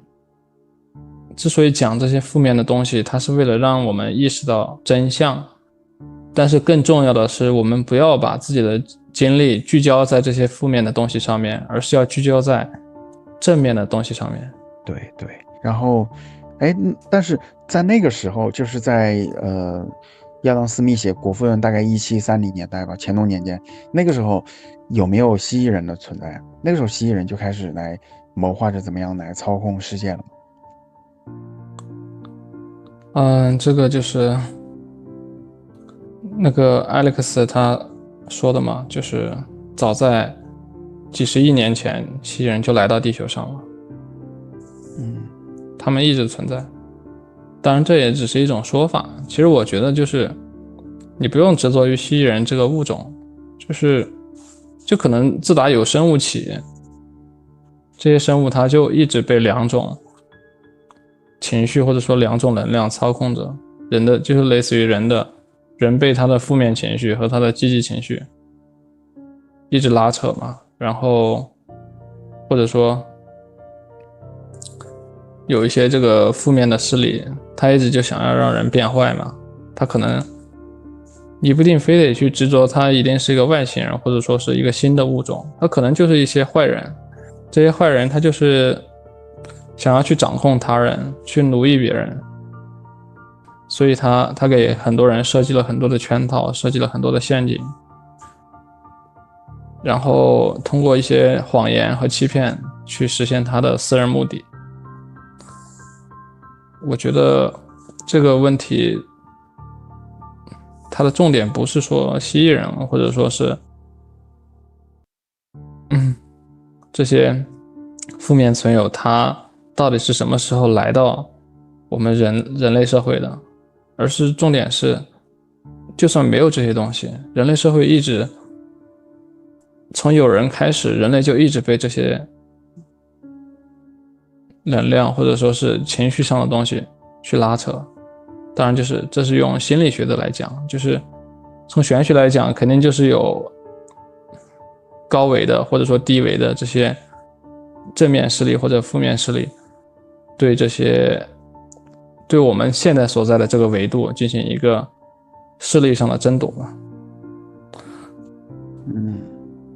就是我们不应该，就是我们其实也不需要管蜥蜴人到底是谁，或者他是怎么想的，我们只用管好怎么样来让自己，就是怎么样解决自己的问题，怎么样来用正念来战胜那种负面的想法。而且第二的话呢，就好像之前你还是 Kevin 他也提到了，说就是如果是说我们天天就是想着蜥蜴人有多么可怕，或者说那个深层政府有多么可怕，那也是反过来相当于强化它的能量。对，就是我一开始就讲了嘛，就是大卫艾克他之所以讲这些负面的东西，他是为了让我们意识到真相，然后但是更重要的是我们不要把自己的精力聚焦在这些负面的东西上面，而是要聚焦在正面的东西上面。因为我们现在生活中负面的东西太多了，就是你就算不去想这些蜥蜴人，不去想这些负面势力，就你生活中接触到的这些人，接触到的这些事儿，它给你造成的这种负面影响已经让你就是非常的焦虑或者说是煎熬了。就是对，就是我们应该把自己的精力放到去平衡自己的这种心理上面，就是让自己有一个好的心态去处理我们的当下的每一件小事儿，做好自己就行了。对，然后你前面说到了有一些正向的东西，然后你还说到了那个就是它相当于是天使和恶魔的拉扯吧，拉扯的。那它这个天使恶魔是存在于我们心里面，我之前一直都会认为，包括学佛嘛，我会觉得那个心魔是存在我心里面的，但实际上它还是有一些那团体。这个就看你信不信了，就是像我一个出过体的人，我就是打心里面就是认同，就是灵魂就是存在的，多维度的空间也是存在的啊。顺理成章的，我就觉得就是这些高维的或者低维的这些存有，它按理说如果合乎逻辑的发展的话，它应该是存在的，就是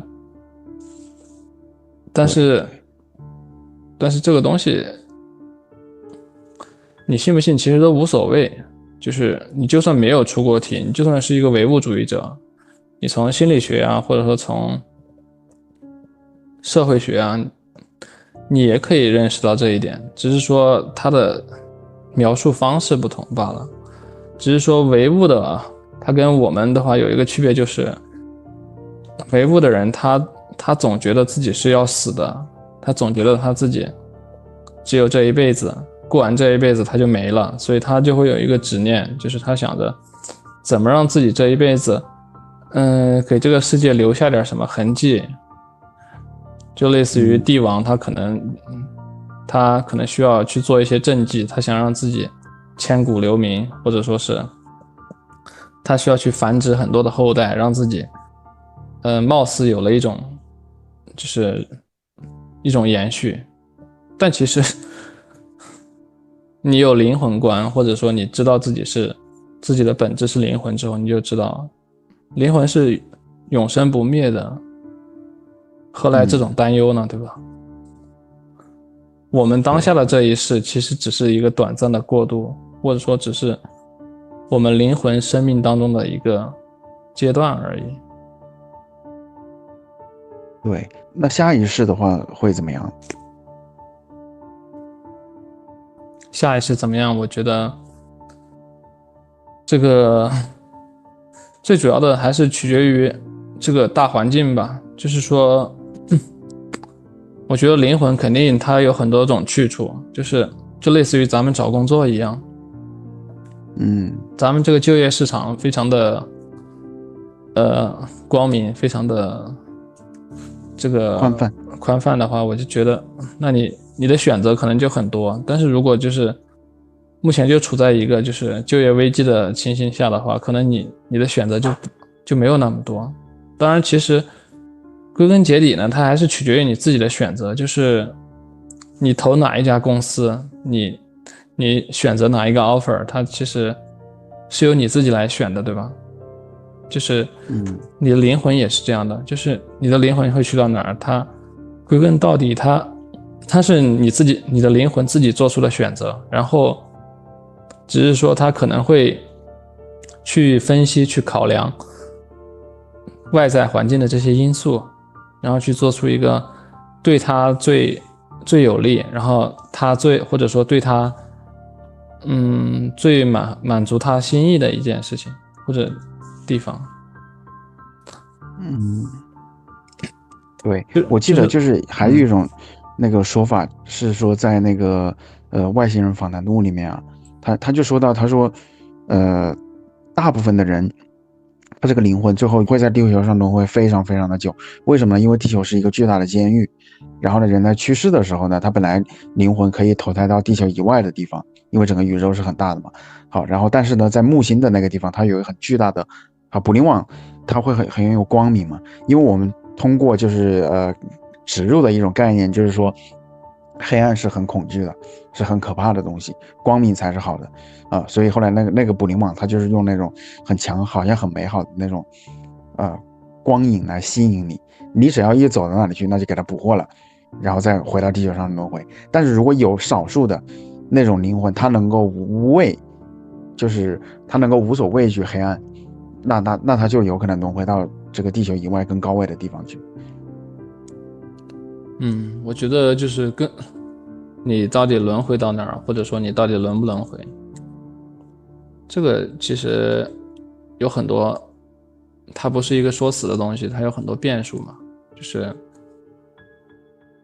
就比如说你想到高维，其实首先你的意识水平要接近高维才行。就是你想到一个充满幸福充满爱的环境里面，那你首先得是一个那样的人。就是不是说什么样的人都可以去到那个高维的地方去的。就类似于蜥蜴人，他其实很想到我们三维世界来，他很想到我们现实世界来，这样他就可以直接的去成为我们这个世界的王，成为我们这个世界的引领者，然后他也可以更方便的去实现他的目的，他就没必要都是去扶持一个代理人，然后有很多麻烦的中间环节。但他为什么来不了呢？就是因为他们的意识水平，他们的维度太低了，他们是那种被负面的想法、负面的情绪和负面的能量所充斥的一种生物。他的这种意识水平使得他的灵魂没有办法在这个世界转生，或者说是投胎，或者说是显化。懂吧？就是你想要去到高维，那么你首先就是要提升你自己的意识水平，提升你自己的这个灵魂的等级，就是对。还有就是，至于像你说的，有一些捕灵网啊，或者说给我们地球设置这些监狱围墙啊，我觉得这些可能是真的是存在的，但是我们到现在为止没有太多的人去到那儿去体验过，或者说我们自己也没有去印证过这个事情。我只能说，地球肯定不是一个那么简单的一个星球，它发展了这么多亿年，它肯定有很成熟的一套它自己的这种框架和体系嘛，就是可能真的就是像你刚才说的，有一些捕灵网什么的，它会限制你的灵魂投胎的地方，就类似于咱们现在的国家的边界一样嘛，就是你想出境，你首先得要有签证啊，对不对？对，就是他会给你设置各种条条框框去限制你的自由，但是如果你呢，真的是一个非常追求自由的人，你也可以偷渡啊，对不对？对，说福建人全球免签嘛，那个，对，就是我觉得地球上所有国家的军队都是没有必要存在的，我只是个人的一种观点啊。其实你对军队的这个作用不太了解，就是为什么会有军队嘛？其实最一开始就是因为这种财富的不公嘛，或者说资源的不公平嘛。当你拥有比别人更多的资源、更多的财富，那么你就需要别人替你来守卫你的财富，就是你需要去打造一支军队来守卫你的财富和地位，同时还为你开拓更多的财富和地位。就是你想要消灭军队，前提是你要消灭这种人与人之间的这种不公平，资源上的不公平，地位上的不公平。只有实现人与人地位上的公平，资源上的公平之后，那自然就不需要军队了。现在之所以这么多国家，每个国家都有自己的一支军队，而且军费开支远超于正常的国民其他的部分开支，甚至远超很多倍。就像你说的，他拿来做一些民生工程啊，或者说是做一些好事啊，他用都用不完。那为什么要这么大费周章的去做这些事情呢？就是因为这个世界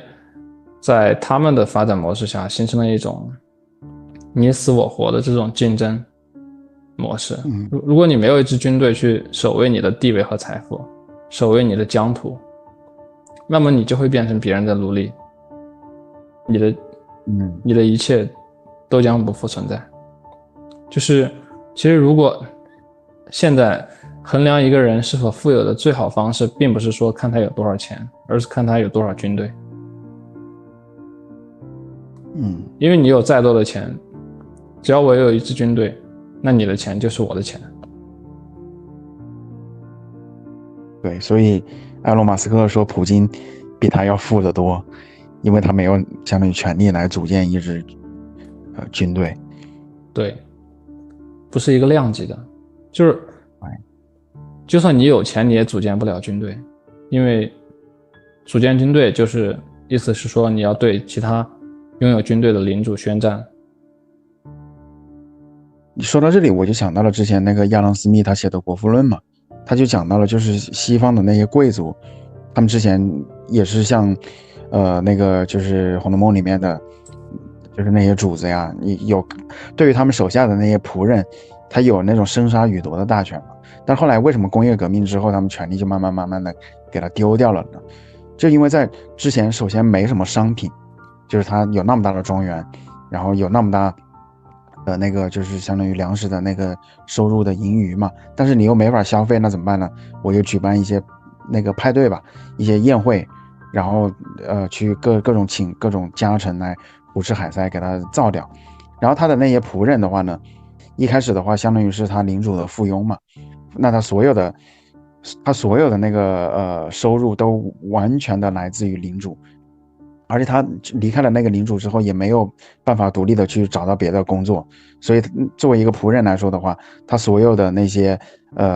精力都是在于怎么样服从，怎么样取悦他的领主。好，可是呢，后面就是工业革命开始了嘛，就是会有一些就是会有一些商品嘛，一些工艺品，什么钟表啊，什么比如说有一些很精致的一些嫁妆的箱子呀，一些床啊，一些家具啊，对他们就想买嘛，然后领主他去花钱去买了之后呢，那举办宴会的或者说去雇更多仆人的那个消费的那个欲望就降低了嘛。然后后来久而久之的话呢，那个就是他的那个权威就会下降，因为慢慢的他会养活一些工厂主，而对于工厂主来说的话，一年生产的那些钟表，我有1000个客户，那虽然单个的话，客户也是对我来说很重要的那些领主你要买，但是不像之前作为一个家臣一样。我离开了这个领主就没法生存了。我哪怕就是作为一个工厂主来说的话，哪怕是有一个人他不买我的钟表了，但是我还有其他的客户，那他这个地位就相对于来说要平等一些。而且之前的话，他举办那些宴会啊，它会造成大量的食物的浪费嘛，因为人的胃口只有那么大，而且你要就客观来说的话，他愿意去举办宴会的那些领主，他其实还是比较慷慨的。但是正是由于后面的他那些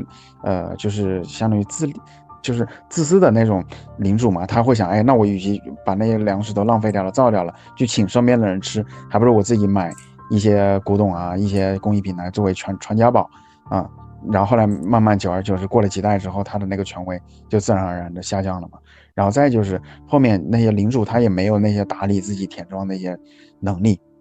就跟当时新兴的一些资本家、一些小工厂主来说的话，他慢慢又过了几代的话，他那些土地最后也都消失掉了，然后最后就成为了一个那个平民社会，从贵族社会到平民社会的一个转换。对，就是你讲的就是一个社会转换的一个阶段，就是更大的资本，它一点一点的把这些小的这些寡头、小的领主，把他们的权利给稀释掉了。对，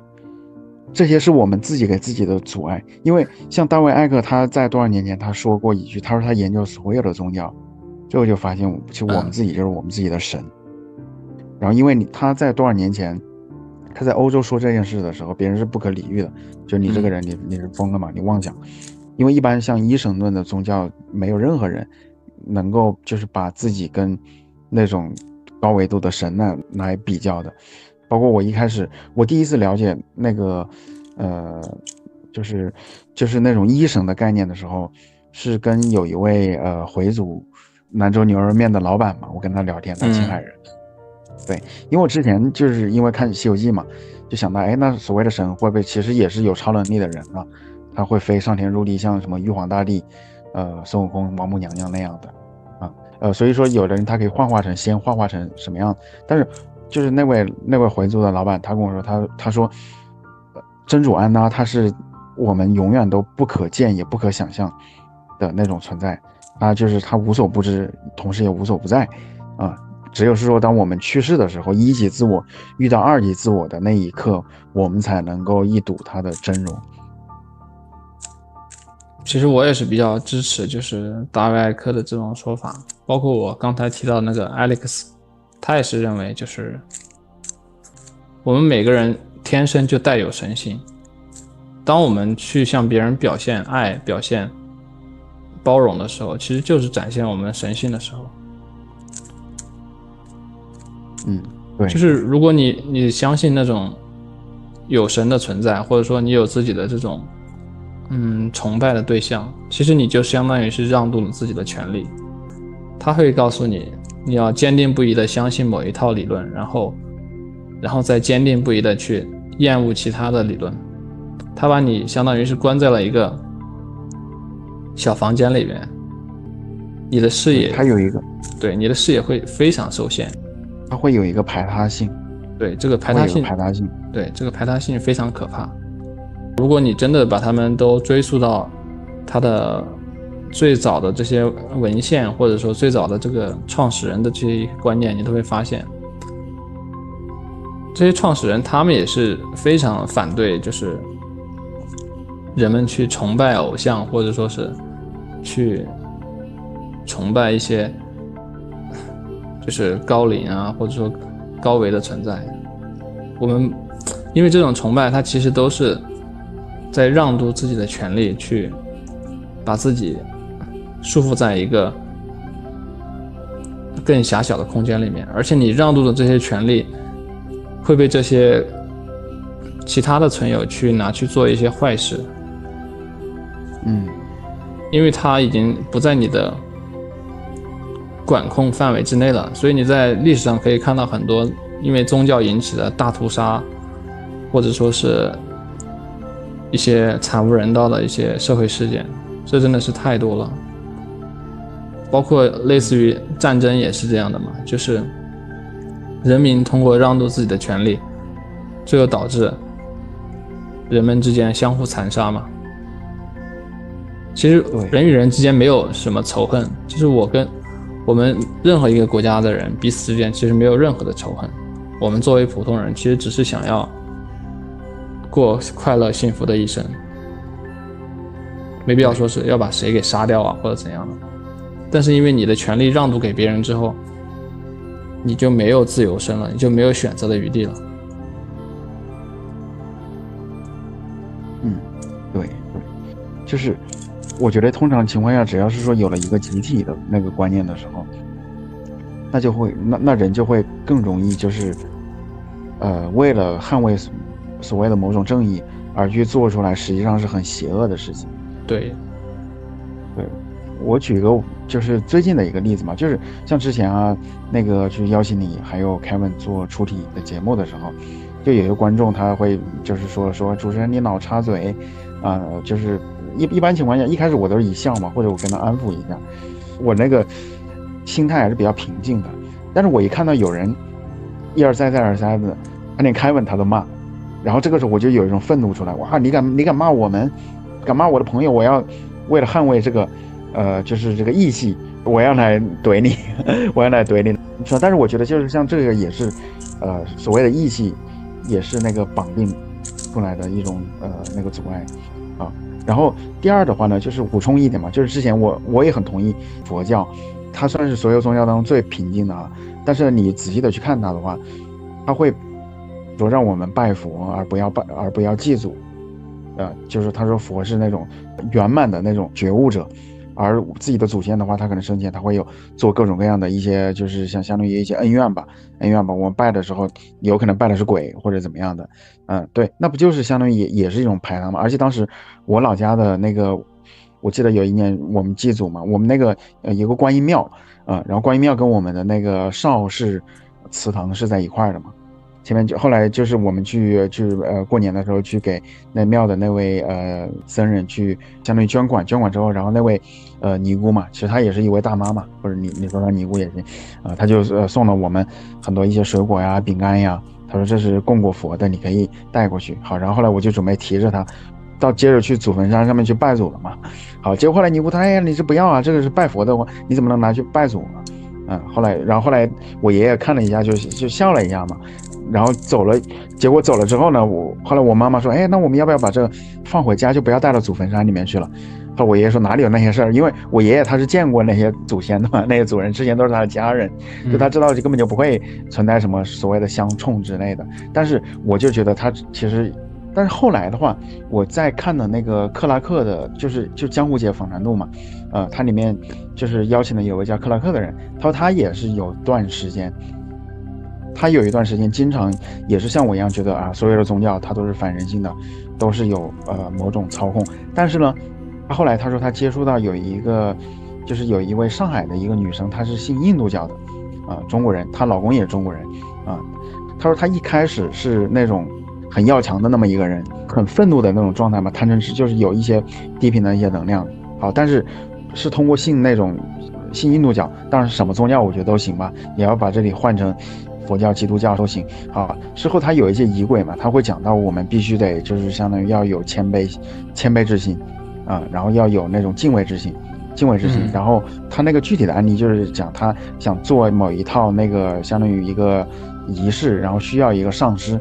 来去给他灌顶还是怎么样的，必须得完成那套动作。然后在做那个的时候，他就有了那种敬畏之心，然后之前那种怨恨啊、那种要强的心态就变得更加的那个平和了。所以就是你要说他这个，反正这个东西我现在还在研究，还没研究明白。就是你失去一个东西，你肯定会得到一些东西的，就类似于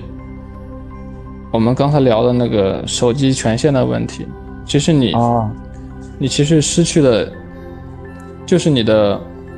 时间嘛，但是你得到了就是你花了很多时间去设置那些权限，去关这些通知啥的，但是你得到的就是你的清净嘛。但是如果你不去管它，你得到的是你的这种便捷性，你可能少了很多的麻烦，但是你只是当下这一刻你觉得了少了很多麻烦，但是它会在你往后的生活给你带来无尽的烦恼和这种阻碍。就类似于很多东西它是很多人他是非常短视的，他总是觉得只要当下能产生效果他就这样干，那其实很多时候你长远去看它对你是非常有害的。就比如说有时候我们生病了，我们就想的就是赶紧好起来，那我们就去直接打针或者说是输液。那其实我们现在知道打针或者输液它对人来说是非常有侵入性的，它对你身体是非常不好的，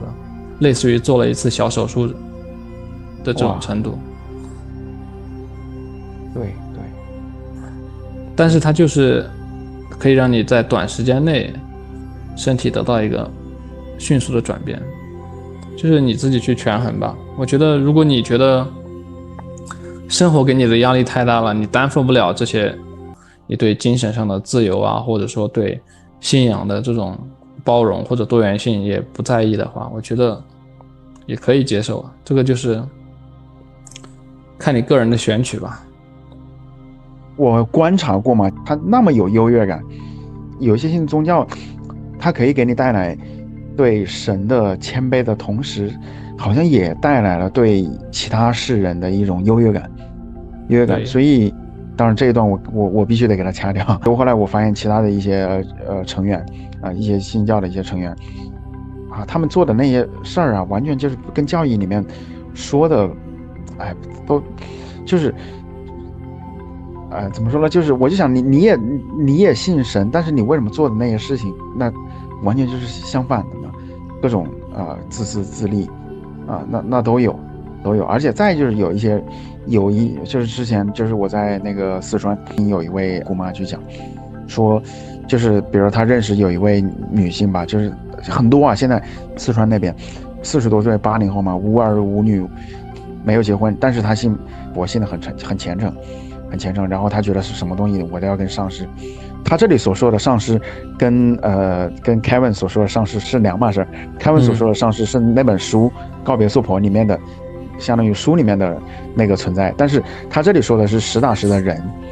然后就说上师讲了怎么样，但你要去看他教义，无非就是劝人向善的老生常谈这是第一。结果呢，上师是什么？1989年出生的那么一个年轻人，而且我就觉得他是某种程度上的逃避。就是他觉得他就是中年，你什么工作那些东西，我求财求钱没关系，神会给你的，佛会给你的，你只用好好的去念经，你去念经，你去打坐，你去跟着上师去学。当然上师他那学那些东西那都是免费的嘛，那课程都是免费的，但是反正他同时也会有一些人也有反正去给他供养吧，而且供了很多。我就觉得像有的人他你不工作，他不是那种就是想休息一下间隔一下探索自己爱好，不，他就是完完全全的丧失了那种去做工程师的那种能力。好，但是呢他去教会的那个活动那去了，谁比谁都起劲各种活动非常的积极。好，但是呢反过头来世俗上的我们居然是生产者的话，我们得创造。好了，我觉得吸引力法则到此为止的。就有时候吐槽的话得有一个限度。你说一件坏事的话，可能我会想说实现。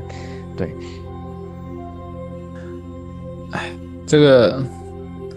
其实说到本质，它就是一种逃避嘛。就是其实把我们自己与生俱来的一些好的品质，给投射到另外一个存在上头。就比如说就是那个佛释迦牟尼他都说了，他说你根据他的那个经历嘛，他只是一个尼泊尔的一个小的王国的一个王子，那他的那个经济条件呢，那相当于是中国一个县城的一个局长的孩子，或者一个厅长的孩子啊。他当然他也会经过一些悟道啊，最后成佛，那是真的。但是呢，后世的人他为了就是来宣扬来加强他的那种就是悟道成佛的那个体验嘛，就会去说他是住豪华宫殿的各种的，就是有3000仆人的，反正就会把他的那个之前做王子的奢靡的生活给他放大，然后而他实际上他其实也是跟我们普通人一样，你说就一个县城的那个县长的孩子或者局长的孩子，这个也是每个人都能够做到的。这个其实不是重点吧，觉得就包括像圣经一样嘛，它都是后人几千年来不断的改了删了改，就是类似于对我们其实跟咱们当社畜是一样的，就是你选择在一家公司或者企业里面，或者说进入到体制内去给他当社畜，你的一生都在这上面耗着了，你完全没有去干你自己想干的事情，然后你的灵魂也没有得到成长，可能你的一些比较恶的习性还反而放大了。就像你说的，他可能会去做很多跟他教义完全相反的事情，这其实就是一种扭曲嘛，就是这在其他的组织当中其实也很常见。就比如说一个公司如果他打着为国为民的口号，他可能背地里就是干着害国害民的勾当。比如说一个国家，他可能政治宣传的是某一种理念，他可能背地里就是干的另外一种，他又别有企图吧，就是也不是说我们要用这种恶意揣测去揣测这个世界，就是我们不需要去揣测任何事情，我们真正需要去的就是看他到底是怎么做的。就是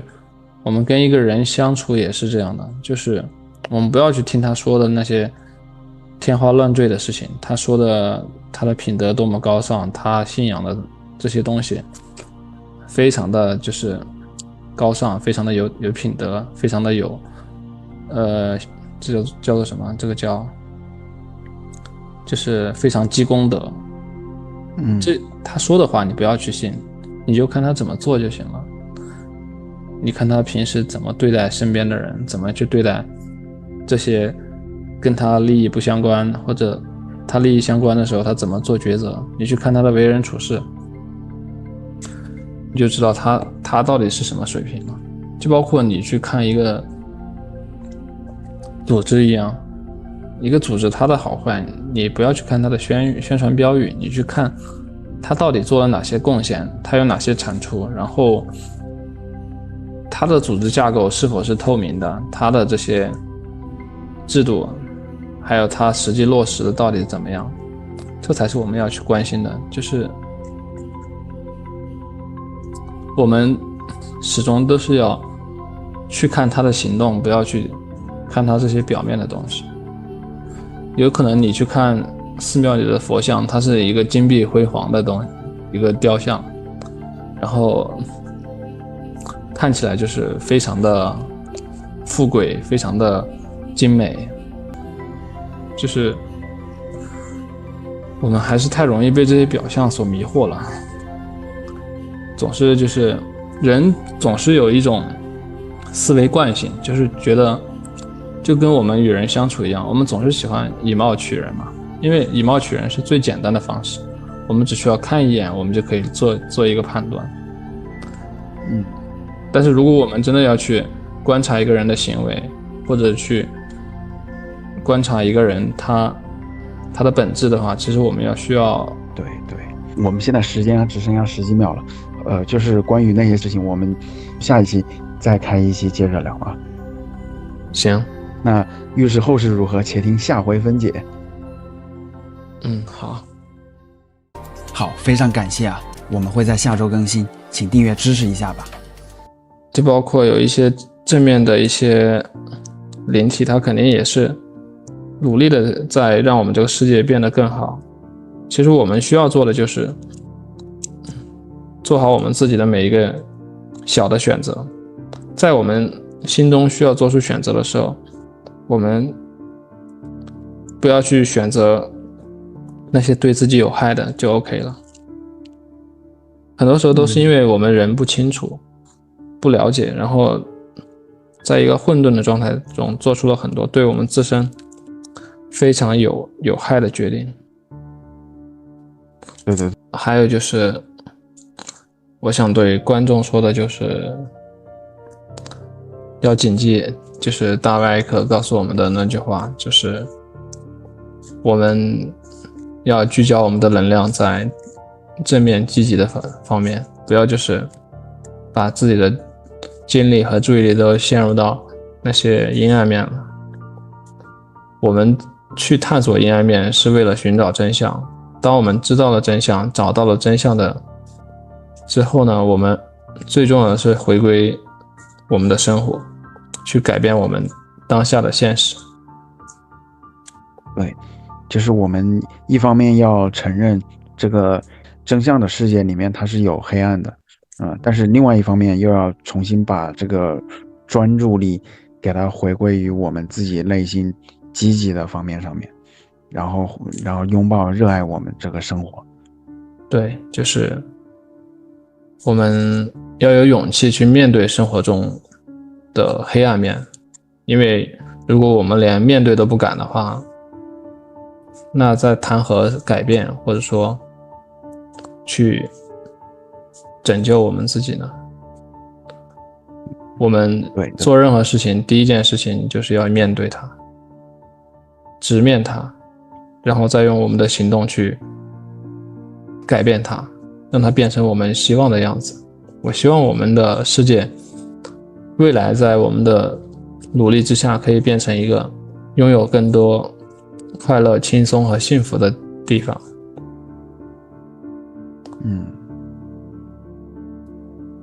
对，我觉得你说的非常好。我们做的这些选择，在一些细小的事情上所做的选择，一点一点的让我们这个世界走向不同的道路。你做了好的选择，你做了正确的选择，你做了有爱的选择，我们这个世界就会向充满爱的方向去发展。你做的是负面的选择，毁灭的选择，我们这个世界就只会往那个更消极、更堕落的方向前进一步。所以重点是我们每个人自己做出选择，我们自己每天做的每一件小事，我们需要用心的去对待它，而不是总是三心二意，总是粗枝大叶的去处理我们本应该关心的事情。我们不是说我们现在就要把这个世界给推翻，不是这样的。我们最重要的是做我们力所能及的事情，在我们力所能及的情况下，一点一点去扩展我们行动的边界，我们语言的边界，我们声音的边界，我们勇气的边界。我相信就是人与人，我相信爱的传递它永远比这个痛苦，比这些憎恨要传递的快很多。只要我们有1%或者是1/1000的人选择了爱，我相信这个爱它就会像瘟疫一样感染更多的人。类似于蝴蝶效应，我们可以掀起一场爱的飓风。对对对，改变这个世界。那你说我们这个世界上现在的有没有什么一些名人啊，他是那种就是比较爱的状态？有啊，就比如说很知名的那个迈克尔·杰克逊啊，他其实就一直非常有爱的歌曲啊。他的歌曲其实有一部分是非常撒旦的，但是也有很多的歌曲是充满爱的，充满关怀的。对，再比如说像刘德华呀，他拍了很多电影，他其实就是在引导人们向善了，走向互相关爱、有道德、有素质的一个世界。他没有说是为了这些名利去放弃自己的底线。但是如果我们真的要去观察一个人的行为，或者去观察一个人他的本质的话，其实我们需要付出很多心血，付出很多的努力的，付出很多的注意力。这其实也是一种偷懒吧，我们偷的懒最后都害了我们自己。就是孔子说要听其言还要观其行。观其行是最重要的，听其言听不听其实都无所谓。对，所以现在西方年轻人其实信教的也不多了，30%吧，但印度人的话，他70%都信印度教，所以印度苦难也很多啊。印度的这种阶级压迫是最严重的，我感觉。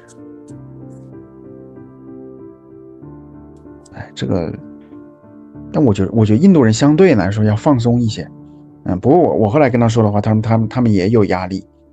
他那个种姓制度啊，有一部分原因是西方，是当时英国殖民的时候，殖民他的时候，他为了就是宣扬英国的那种优越感嘛，他拉一个踩一个，他就过度的去放大它。就是说你要说他那个丑恶的话，就是宗教界的那个丑恶，我接触过有一些宗教界的人士，我觉得目前还没有看到太丑恶的。我觉得大家其实都是一样的，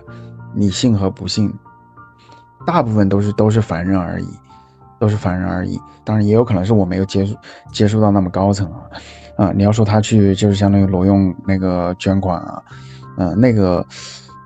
或者说他去做一些那种那些肮脏的事情，我想说一下，就是你要说爱尔兰他的那个天主教的那个神父的话，你要说肮脏有可能可能1/1000吧，后来被媒体放大，结果导致天主教现在在爱尔兰年轻人当中彻底的失去了公信力，包括教皇去那年去来访问爱尔兰的时候，还有人去朝他身上扔臭鸡蛋，就是罗马教皇。对，但是这个我就还想到了，就前面那个《了凡四训》的时候，他不断的你要去看，他就是不断的说我们要那个谦卑。他之所以他孩子就是那本书准备写下来的时候，就是因为他父亲嘛，看到他孩子去参加那个科举然后第1年没有考上，然后回来之后直接主考官有眼不识泰山，他居然连我那么牛的人才他都有眼无珠，不录取我。结果他父亲他写那个书的本质就是为了去让那孩子去放下那些愤怒那些低冷的情绪，然后来获得自己的谦卑，来变得谦卑。但是前段时间我又反思了，我想到你说到了就是虚心使人退步，有的时候我反正还是很矛盾吧，我不知道就是到底是说你说面对有一些事情的时候，你是谦卑更好呢，还是说我们自信骄傲一些？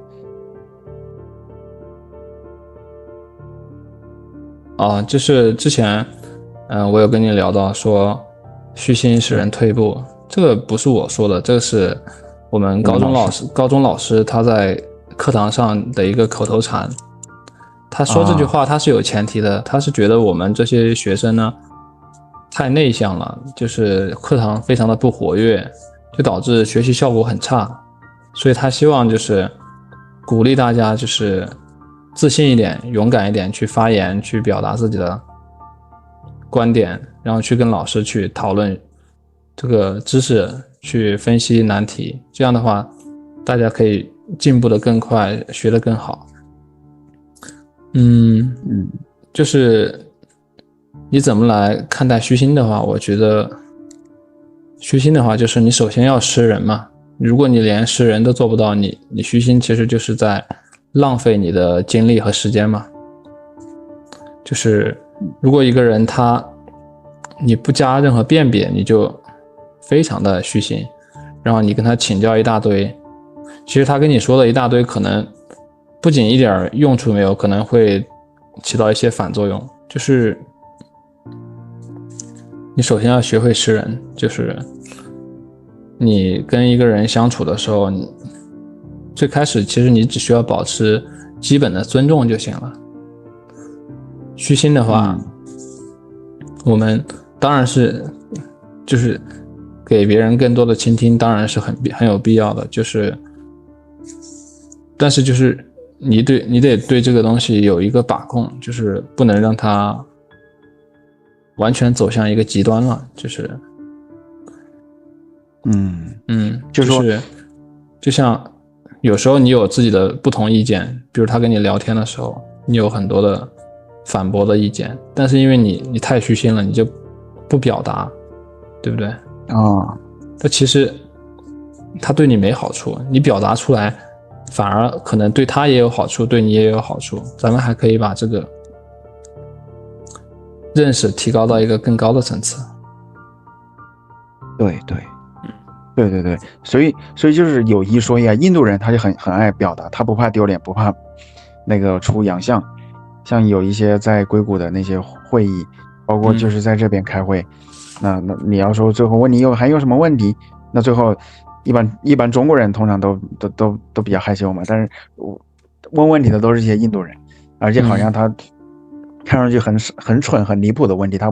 他也开始问。对，然后我还想到了，就是我再举一个例子，比如说我们去找工作的时候，然后就是面试了一堆公司嘛，都被拒了，甚至说还有的面试官他拒我们的时候，他是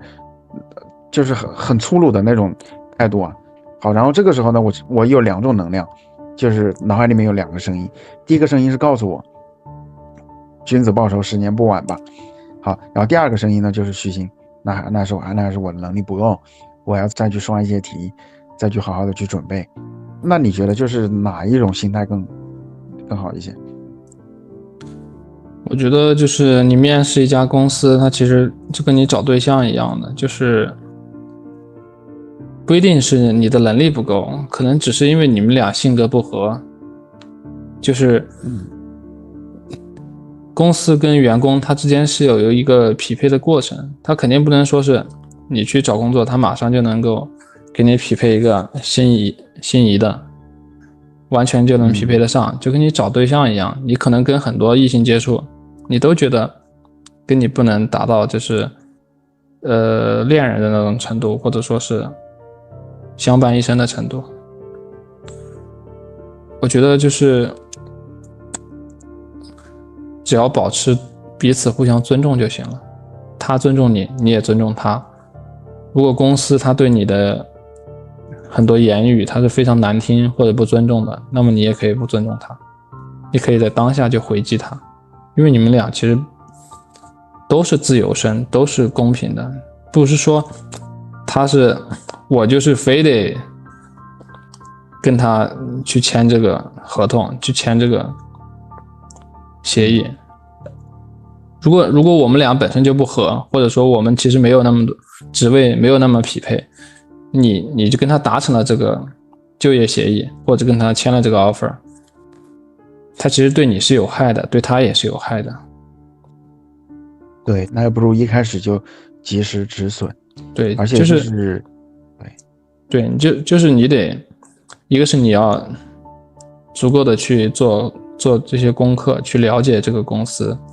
然后同时你也要做功课去了解你自己，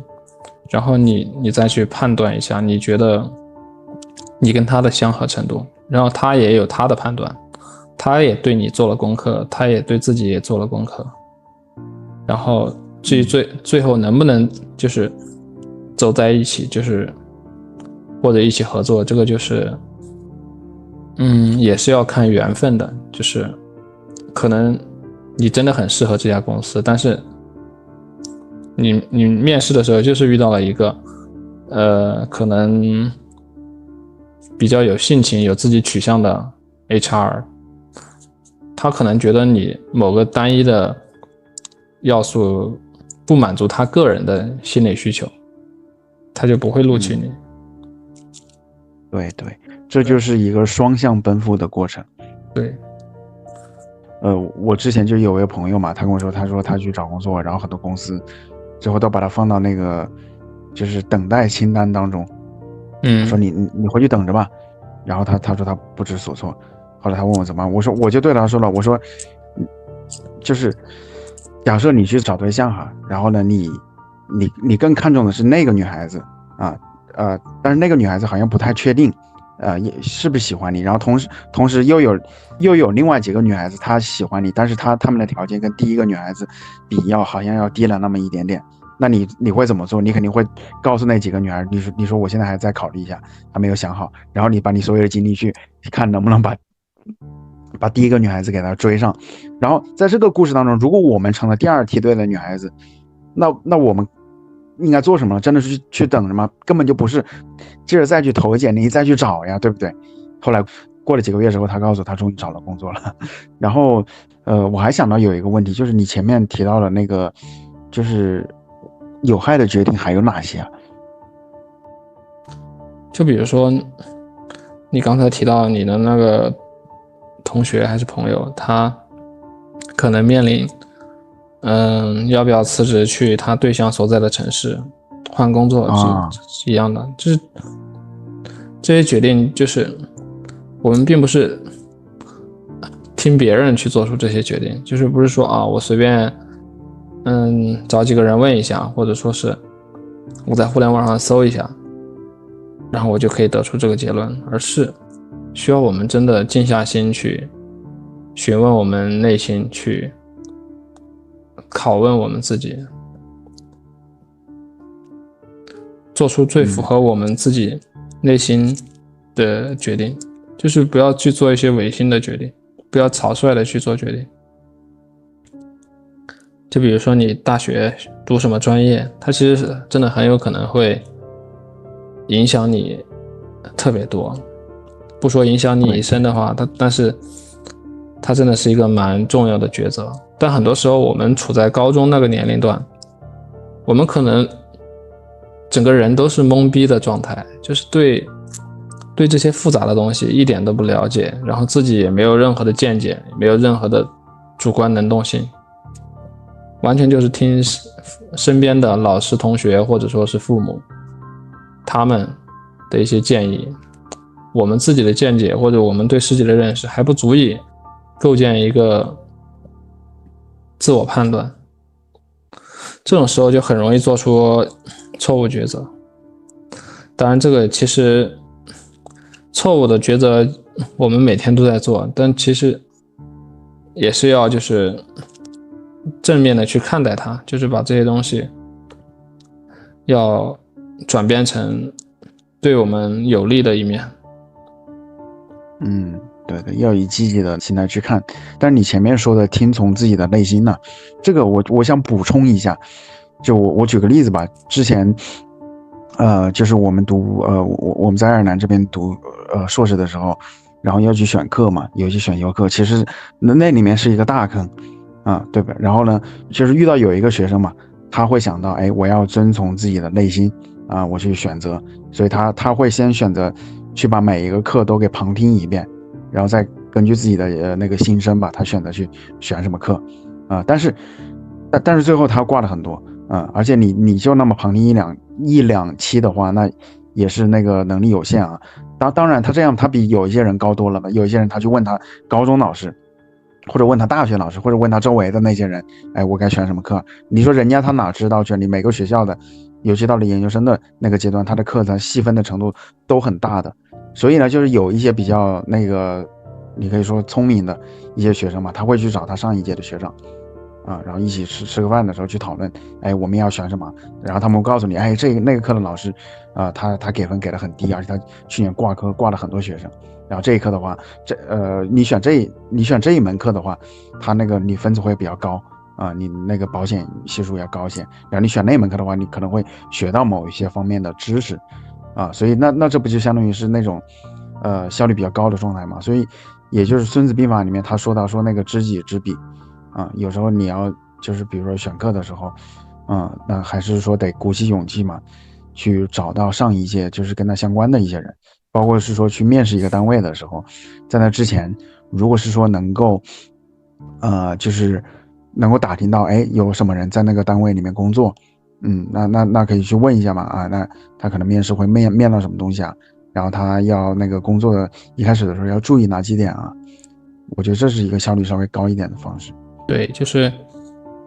你也可以就是寻求有经验的人的帮助，然后。但是最后做决定的是仍然是你自己嘛，就是最后是要你自己来拍板的。你对这些人他能给你提供帮助的这种限度，你也是有一个认识的嘛。对。其实想要提升自己做选择的能力，它不是一蹴而就的事情，它是一个终身培养的事情。啊，就是做决策的这个能力。对对。一个是你首先要敢于自己做决策。二一个是就是你就算做错了决策，你要学会反思，学会去立刻的去修正，你要去总结经验，一点一点的去提升你的这个决策能力。就是它不是说凭脑子空洞的去想出来，就是它是一个类似于综合分析的东西。当然最后我们拍板很多时候可能因为时间的原因，不可能说是去做一个非常详尽的决策分析报告，那可能就只是当下的知觉，当下的一个综合判断。但其实这些信息它也是蛮依赖于你自身的这种经验的，就是有经验和没有经验，有这个做决策的这种能力的人，他们之间还是差蛮多的。你是说那个经验，还是说那个做决策能力的经验？就是做决策的经验，就是很多我们中国的小孩从小到大，很多重要的决策都是老师、父母来帮你完成的，你也没有这种信心或者说自信或者冒险的这种精神。但其实我们就是要试错啊，我们不试错，我们哪来的成长嘛？对，我之前就听说就是有一家公司嘛，就是遇到了一些新人嘛，他会把新人就是在那个前面试用期的那么几个月，就是不同的那个岗位、不同的部门，相当于轮流去，相当于轮做一下，然后最后让他自己来决定，哎，你觉得你更适合是做哪一个部门的工作，然后你就去做。我觉得这个挺好的。对，现在很多企业和组织都在向这个方向，因为他们知道，上级安排的往往不是最合适的，就是往往这个员工他自己来做选择，他选择的往往是最合适，也最能够提高他的工作产出和效率的。那最后就是，你还有没有什么想补充的？我想补充的就是，咱们刚才聊了很多那种比较负面的东西，就是，你到时候处理一下，不要一股脑的全发上去了。对，是你说宗教方面的，还是说蜥蜴人方面的？对，就蜥蜴人宗教的可能都有一些吧，包括政治上的。对，或者就是各行各业的有没有什么代表，他是那种就是比较爱的状态？有啊，这比如说像胖东来啊，胖东来的 CEO 于东来，他放弃自己的那些利益，把它分给底下的员工，同时他用自己的品德去构建一个良好的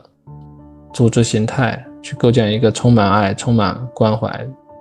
充满透明的组织形态，他就给我们很多人打了一个很好的样板啊。并不是说他的施舍才有了这个有爱的企业，不是这样的，而是他用他的影响力，从一个小商店一点一点的汇聚更多的爱，发展成了一个庞大的充满爱的组织。我相信就是只要相信爱的人比这个相信恨的人多，我们这个世界就会走向更轻松、快乐、幸福的时代。对，然后我再最后补充一下了，就是我们爱刘德华，爱迈克尔·杰克逊，对吧？我们那个敬仰他的那些优秀的品质，其实本质上是爱我们自己，我们希望能够也拥有那些优秀的品质，而一旦是我们起心动念的这一刻的时候，其实我们就已经拥有了。所以呢，就是与其是说就是把那个就是我们的那个对外寻求的那些渴望嘛，投射到他们身上，就刘德华呀、迈克尔·杰克逊啊，他跟我们都是一体的，所以我们自己有了这个起心动念的想法之后，我们其实已经就是我们所渴求的这些充满爱的存在了。对，然后最后这一期非常非常感谢你聊那么多，然后后面的话我好好的去剪辑，我努力的去剪辑，对，努力的去把它这个视频弄得反正不着急嘛，你慢慢剪嘛，然后最重要的是你要照顾好自己啊，身体才是革命的本钱。对，好，非常感谢啊！剩下的章节呢，我们会在下周更新，请订阅支持一下吧。每一期的文明嘛，它都涉及到蛇，然后比如说夏娃被在伊甸园里面被蛇骗了，然后中国的那个上古的神话也讲到了伏羲和女娲嘛，他们都是就是上半身是人，下半身是蛇嘛，然后互相交尾，最后成了中华民族的祖先。然后还有就是西方的话，就是古希腊他也认为蛇它是一种就是那个英语里面的那个蛇的那个毒液和人的精子是同一个单词，就是它既是那种很狠毒的东西，同时又是生命之源。所以就是我就想到你前面说到的分裂啊，每一段分裂的期间都有上一次分裂的那个记忆，那这个记忆是不是它跟蛇有什么关系啊？其实跟蛇没有太大关系，它那个圣经只是说打一个比喻，因为我们人世间的这个蛇给人感觉是比较邪恶的嘛，比较可怕的嘛，所以说他就用这样的一种比方，这个跟蛇这个动物本身其实没有什么太大的关联，我觉得这个就没有必要去着相啊，去理解它，就从真理的层次一下子又拽回到这个世间的这种形体的层次了啊，这个其实是没必要的，因为它那个层次是完全抽象的层次啊。第一次分裂、第二次分裂，它都是指这种心灵的抽象层次的分裂啊，跟这个物质世界还没有一点关系的时候呢啊，物质的世界是最后我们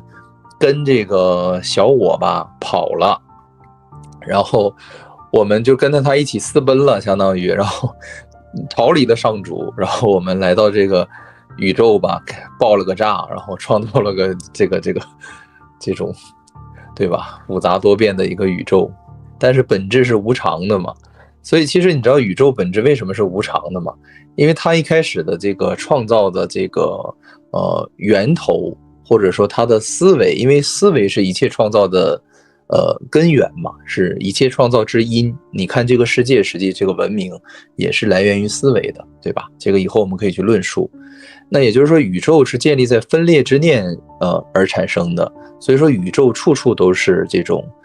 分裂对立的这种模式。那这种模式的话，这种个体主客体的这种二元对立的模式，它是注定是无法完美的。这个是它的源头决定的。但是我们其实你没看一直在弥补这个缺憾吧，或者说是一个缺陷，我觉得比如说人类啊动物啊通过不断的去繁衍，不断的去所谓的传宗接代去延续打造一个类似于永恒的一个生命。那宇宙也通过一些物质能量的这种循环，对吧，去不断的去玩这个成住坏空的这种模式去延续它，仿佛它也是一种所谓的永恒但是实际上这个跟我们的源头造物主的那个境界，那种圆满一体的境界实际是没有可比性的。因为我们这个所谓的永恒太粗糙了，就类似于说古代的那个马车，它也是轮子，它也能转，但是它颠呢，而且它颠一会儿它就散架，它就碎了，它是木头做的，它跟永恒就是太遥远了，对吧？但是它也是某种我可以换轮子啊，对不对？那古代人寿命短，那我就早点生孩子，我15岁就生孩子，对吧？我30多岁我没了，那我也传宗接代了。所以说宇宙不停的在去用妥协的方式去弥补这个原生的这个缺陷。我不知道你能不能明白我这种理论，就是说我们一直在寻找那些可以替代我们或者说暂时的去麻痹我们这个原生的这种痛苦的一些东西，来去给我们已经就是说出问题的心灵寻找一个安慰吧。但是我们一直没有根本性的去解决我们心底的问题，这个也是奇迹课程指出的。就是为什么说智慧的产生最终都会去向内求呢？并不是说外在有多么的不好，而是我们的存在本质首先是一个精神性的非物质的存在，这是第一点。第二点就是我们的不满足感，我们的匮乏感，我们的不快乐，这些所有的空虚无聊寂寞的东西，它是源自于内在出了问题导致的。所以我们不停的去寻找外界的刺激啊和帮助来去弥补内在的这个根源性的缺失，所以我们一直没有办法本质性的被满足，只是很短暂的那种被其实就是麻痹并不是真正的快乐。所以说当你体验过与神合一之后，就像克拉克一样，他就会明确的表达一个什么样的想法呢？我体验过了与神合一，我不可能对这个世界的任何的事物体验再产生兴趣了，这个是一种必然。因为他体验过了真实，他对于虚假的东西那种拙劣性他就已经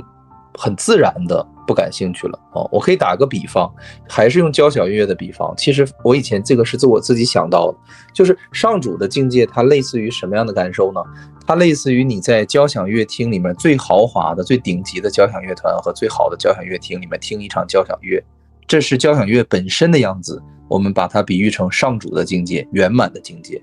这个能理解吧？然后呢，我们的宇宙，我们的娑婆世界，我们现在的所处于的地球，我们体验到的是什么呢？是不停的在去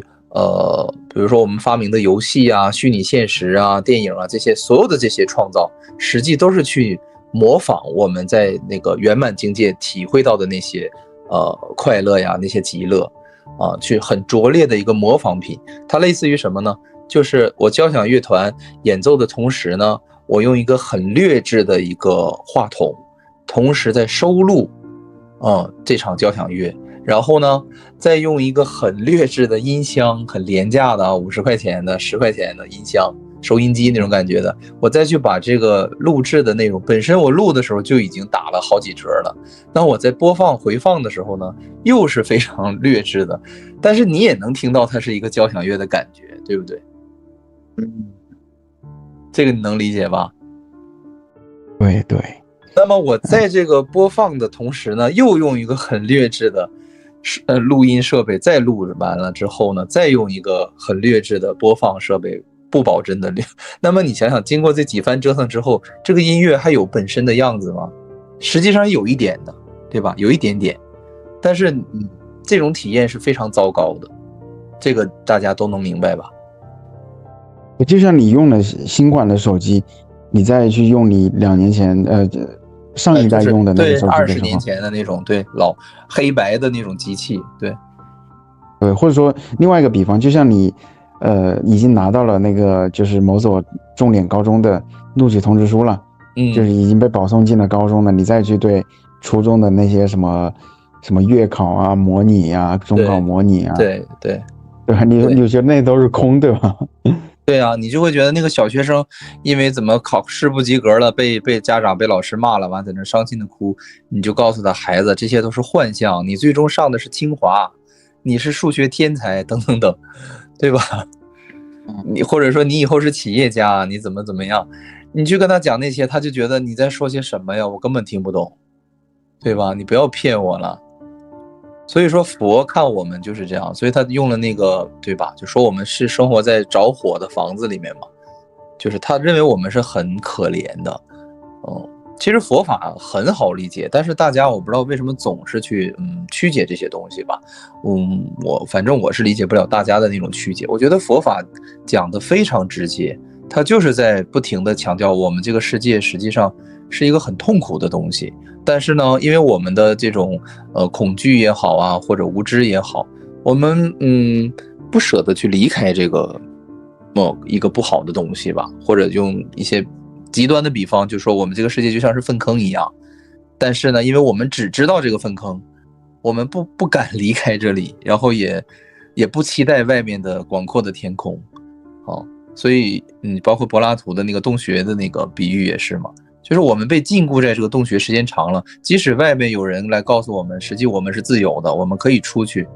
如何的快乐，如何的玩耍。但是这里的人因为长时间在黑暗中生活，没有自由，他们已经不相信那些所谓的天堂那些美好了。我觉得这些比喻都是在撬动我们思维里本身的那些限制。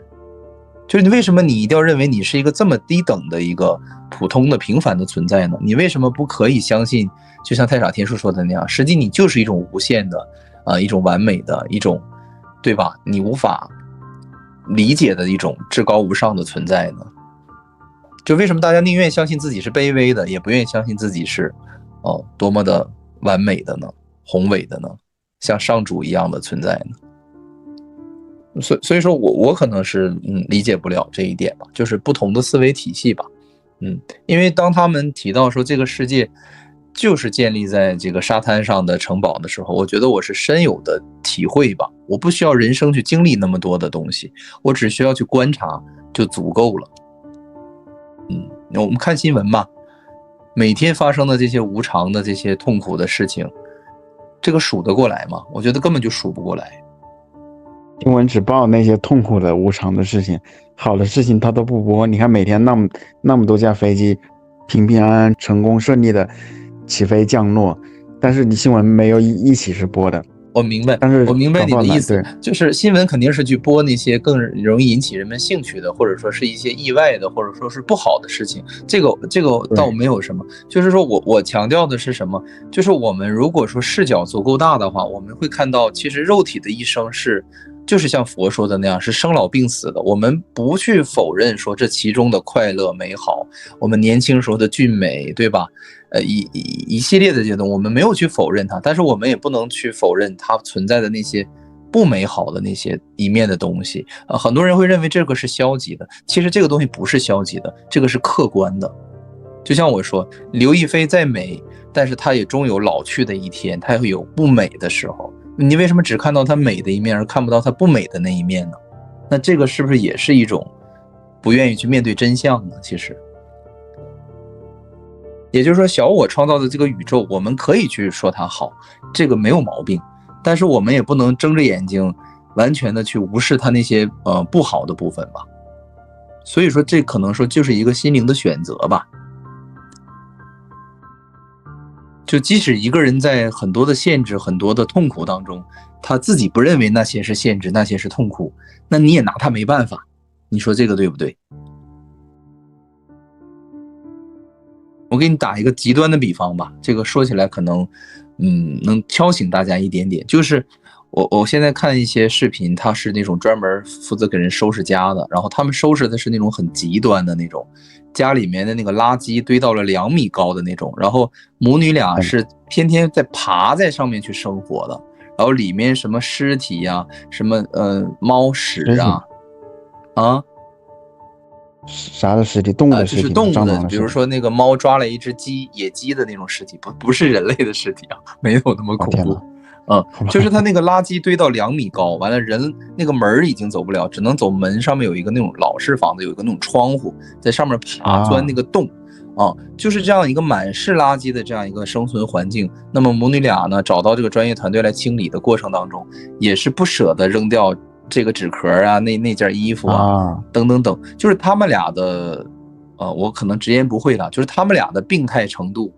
已经是我们已经没有办法理解的，但是站在他们自己的角度，他们不会觉得自己是有病的。这一点我们是能明白的吧？就是任何一个农村的房子，任何一个心理有问题的人，他不会觉得自己心里有问题。包括这种生活在这种极端的肮脏的恐怖的环境，全是蟑螂，全是老鼠，就是简直就是我觉得动物都很难容忍在那种环境下，就垃圾堆一样的那种房间里，但是人家自己没有觉得喘不过来气，睡不着觉，吃不下去饭。所以说咱们能说什么呢？也只能说人家那种生活方式没什么毛病，但是心智正常的人，我觉得都是会觉得说，那其实这个是有问题的。那么其实佛菩萨他也就是类似于这种心智正常的人，他不会去跟我们世间的人去辩论，说我就说你们生活在粪坑里，你爱信不信，他不会这种强硬的态度，他是很温柔的，他会说有没有可能你生活的是一个粪坑里，是一个很糟糕的一个生存环境，但是就是说你有没有想寻找一种另好一点的生存方式的这种想法。如果说你有的话，那你听我一言相劝。如果说你就觉得你活得很 perfect 很好，我也拿你没办法，对吧？你就不想成佛，谁能拿你怎么样呢？这个可能就算我杠一下吧就是我内心也有很杠的。所以你记得《海奥华预言》里面米歇被外星人带到飞碟上的第一件事情就是给他消毒，说你身上的各种病毒太多了，消毒了之后才允许他跟外星人接触。对，其实真的就是有一些东西是对比之后我们才会觉得包括有一部电影不就演叫《房间》嘛，就是那个妈妈然后被人诱骗到一个房间里锁了好几年，生了一个孩子，那个孩子在可能几岁之前，这个房间就是他的整个世界，他不知道外面有更美好的世界，那孩子也不觉得很失落，但是也不会觉得很快乐，就每天在这个房间里玩耍，最终有一天他们被解救出去了，孩子看到这个真实的世界之后，蓝天白云植物他傻眼了，对吧？他就原来这是真实的世界，我之前生活的只是一个10平方米的一个囚笼。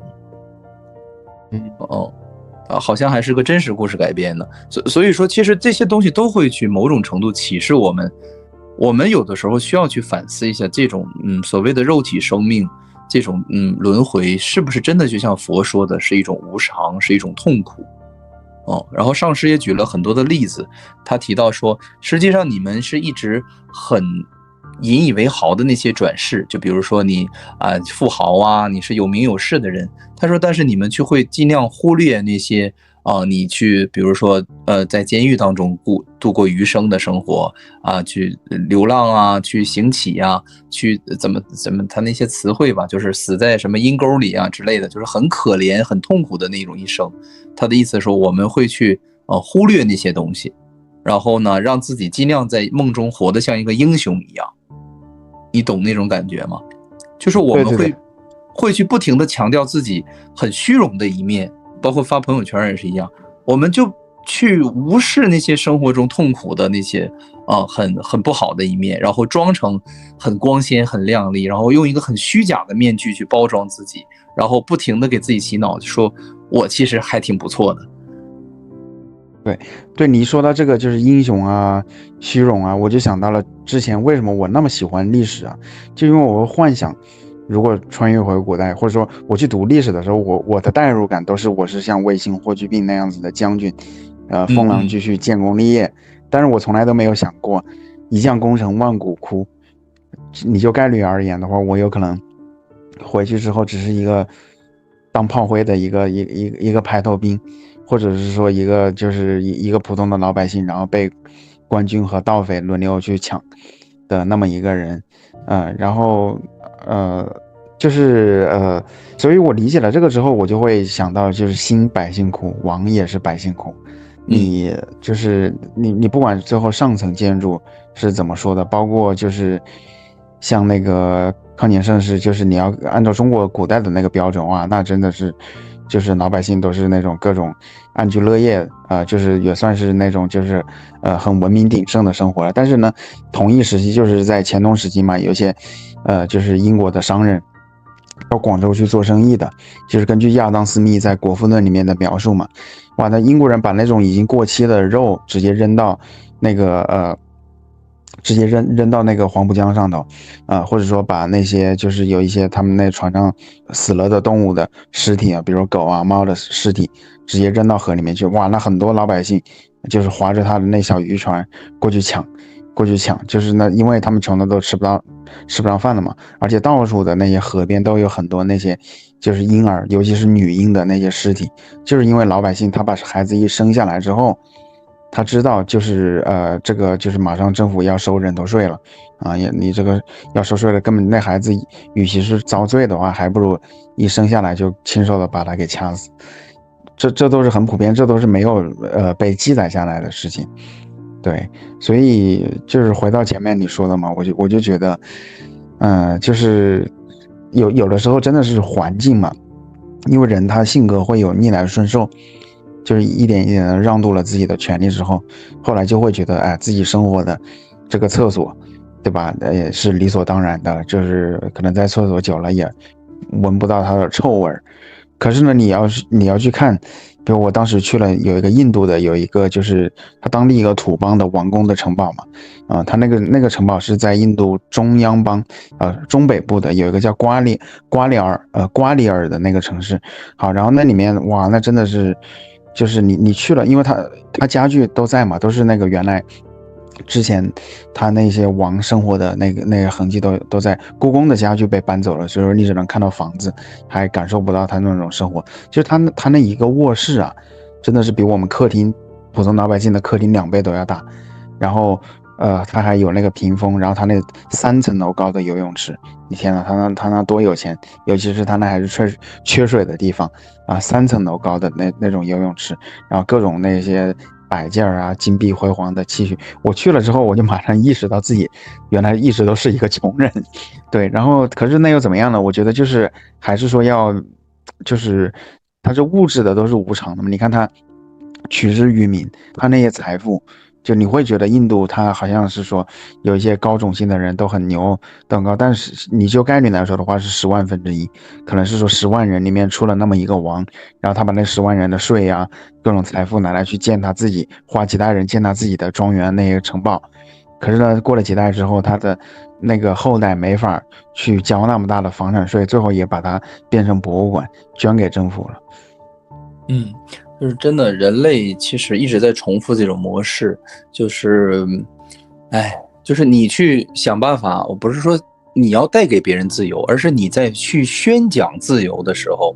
那么很多人就会说，那你这种宣讲自由实际上也是对于不自由的一种评判嘛。那其实这个东西就是没办法，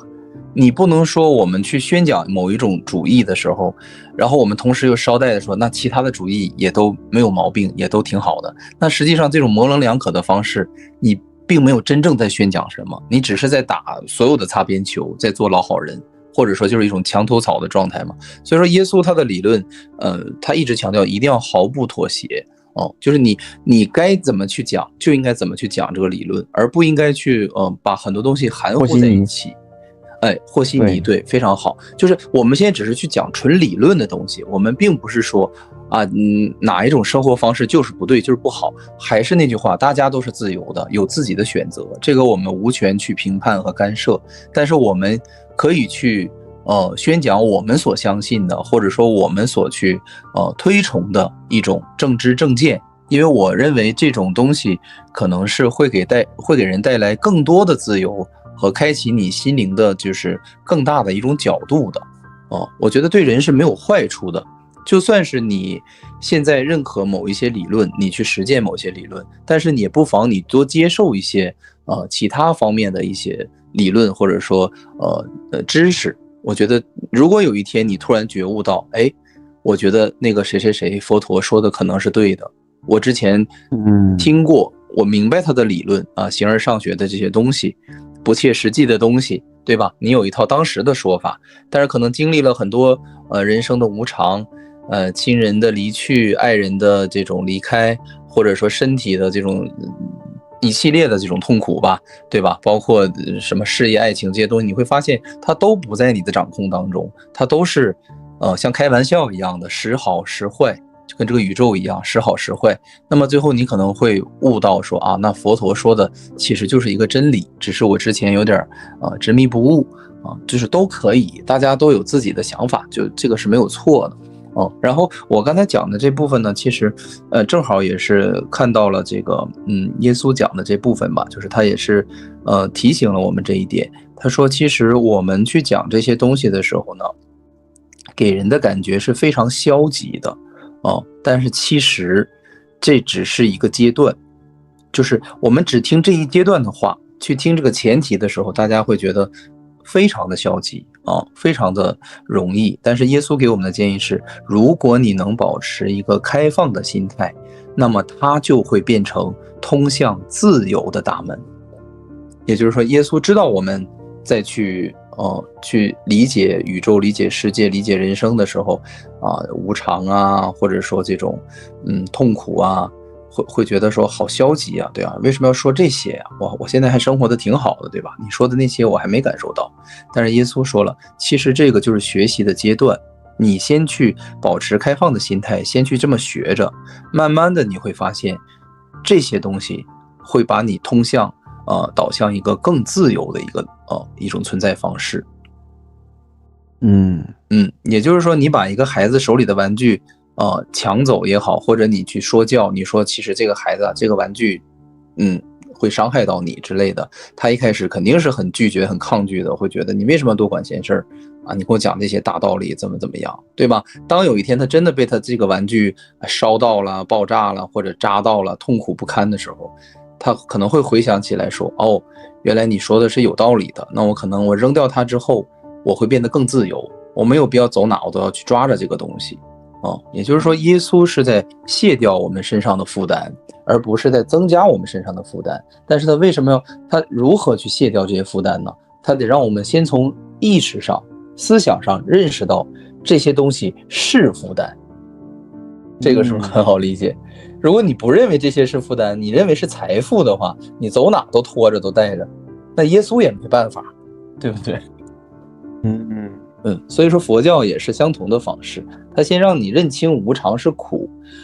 它不是说去消极的告诉你这个真相，而是无常是苦这个不要紧，它告诉你什么是好的东西，什么是永恒的，让你去走入那些自由的大门。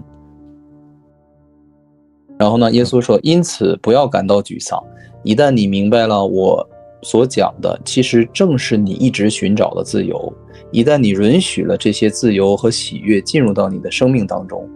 旧有的信念模式将会瓦解。只要你跟随课程逐步的深入，你会发现那些问题会得到轻松容易的解决，你就会了悟，除了爱没有其他的东西。你看他就是说，一方面让你去扔掉一些障碍，然后同时又告诉你扔掉障碍之后你就会了悟，其实一切都是爱，一切都是你的本质也就是说慢慢的你就会走入合一的这扇大门。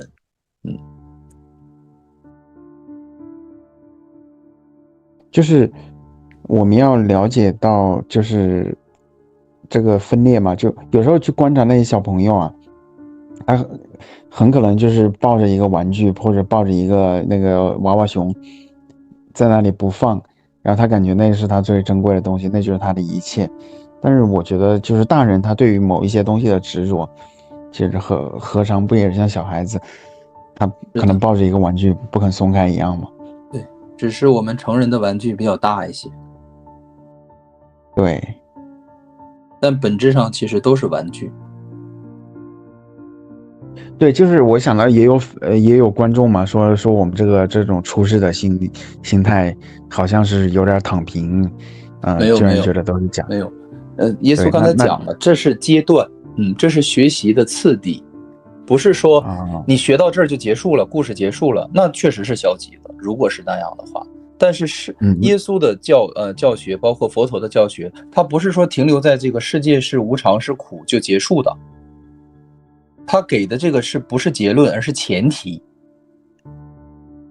就是当你也这么认为的时候，有一扇自由的大门，其实它就向你敞开了。那如果你不这么认为的话，没有这个前提，那个自由的大门它对于你来说就不存在。也就是说这只是第一课的内容，你第一课的内容它可能耶稣也承认了，看起来是非常容易理解成消极的，但是他说你保持着一个开放的心态，你先学着试试看，你看看最后他会把你推到哪儿，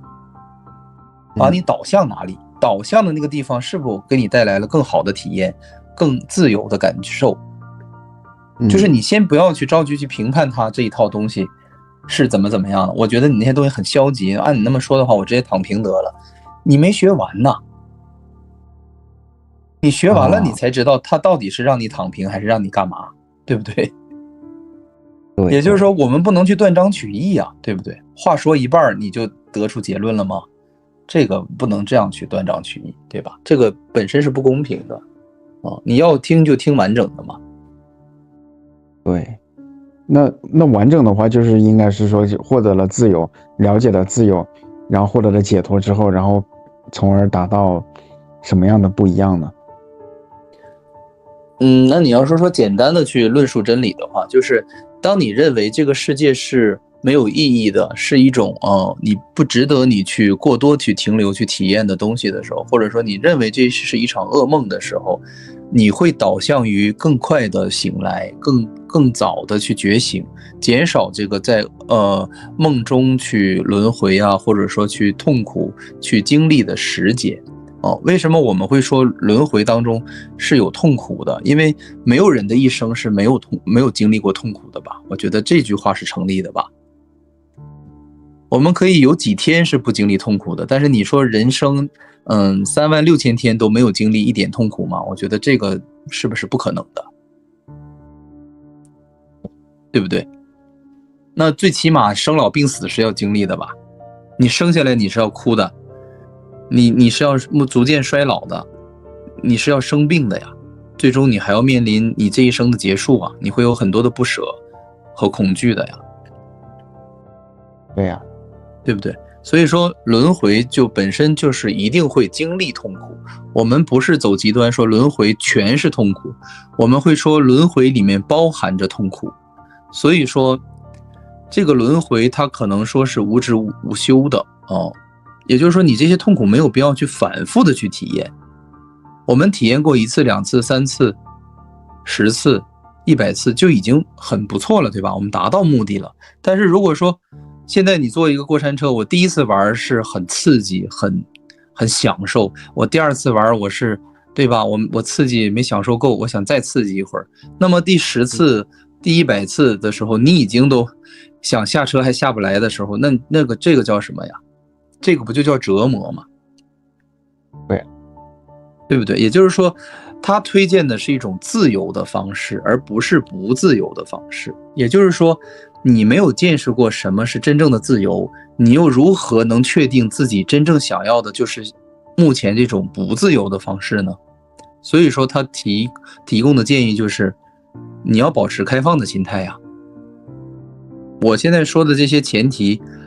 这些你的所有的感知宇宙的方式是很有瑕疵的方式，是很不圆满的方式。那这是我的前提，我给你这样一个前提，我就会给你一个最终的结果，就是让你体验到我说的那个完整的那种圆满的东西。那么你如果说体验完了圆满的之后，像克拉克那样，你已经体验到与神合一了，对吧？然后我们本身的那种存在状态之后，你这个时候你很客观的说，我觉得还是我的这种人世的经历比较有意思、快乐，或者说更喜欢的话，那也没有人拦着你回到神的世界嘛，对不对？你也可以继续选择在这个世界嘛，你也可以继续选择轮回嘛。但是为什么说残酷的现实是所有经历过与神合一、所有悟道的众生都没有回来的呢？无一例外，没有一个就几乎吧，就也不能说那么绝对，几乎没有选择再回来的呢。就是因为他们，就像你已经考上了，你已经在大学读了，你还会想着回去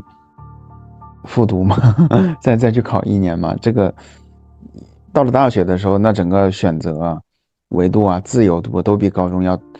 多了很多嘛。所以只有极少数的人，他可能觉得那个我一定要考上清华或者怎么样。有我听说过，有少数人他大学读了半个学期，然后受不了，他想去考个更好的大学，然后再回高中去复读。但是大部分的话，那读了大学就读了大学，然后我们下一个阶段就是去考研嘛，哪怕现在这个本科读了一半，但是考研的话还是后面有机会的。而且其实再就是的话，我觉得就是在你那个世俗的生活当中，如果你按照他就是画的那么一个所谓的金字塔，你往上去走的话，那永远都不可能是说实现那种财富意义上的自由。就是他就是那就像一个乌龟，他有一个漫画，就是说一个人你坐在乌龟的龟壳上头，然后你前面给他吊一块蛋糕，对吧？然后乌龟它不断的往前走，它看着蛋糕，但它怎么够也够不着，因为它一往前走，然后那蛋糕也会往前走。对，所以这个社会它会有一些暗门嘛，暗门就是首先就是灵修啊，然后再就是比如说写作这都是暗门，然后艺术的创作，然后创业这些东西，它成功率虽然低，但是就是这个体验的话，那是很少人走的一条路，那至少有过那么一次经历的话，也不枉此生呢。对，然后再就是你说的那些，我听说过少数的有像比如说摩西，他就是一个已经是说达到最高纬度的那种星球的，他愿意回来再帮啊。好，非常感谢啊！剩下的章节呢，我们会在下周更新，请订阅支持一下吧。所有的双赢，它是忽略了某些人受损的一些事实嘛，对不对？因为我觉得东西最后只能达到说心理上的平衡，很难说我们就是说完全的用物质的价值去，或者说输赢的定义来去，因为人最后还是谈感受的嘛，就是你赢了世界，对吧？有一些歌里那样唱的嘛，你赢了世界，但是你最后输了那个你想要的人，那又有什么意义呢？就是这种感觉。就是什么对你来说最重要，可能是比较核心的东西。我懂你的意思，就是可能精神层面就是可能会获得更多一些，但就是我想讨论的就是博弈的话，我们把这个范畴扩大到包含这种情感上的资源，就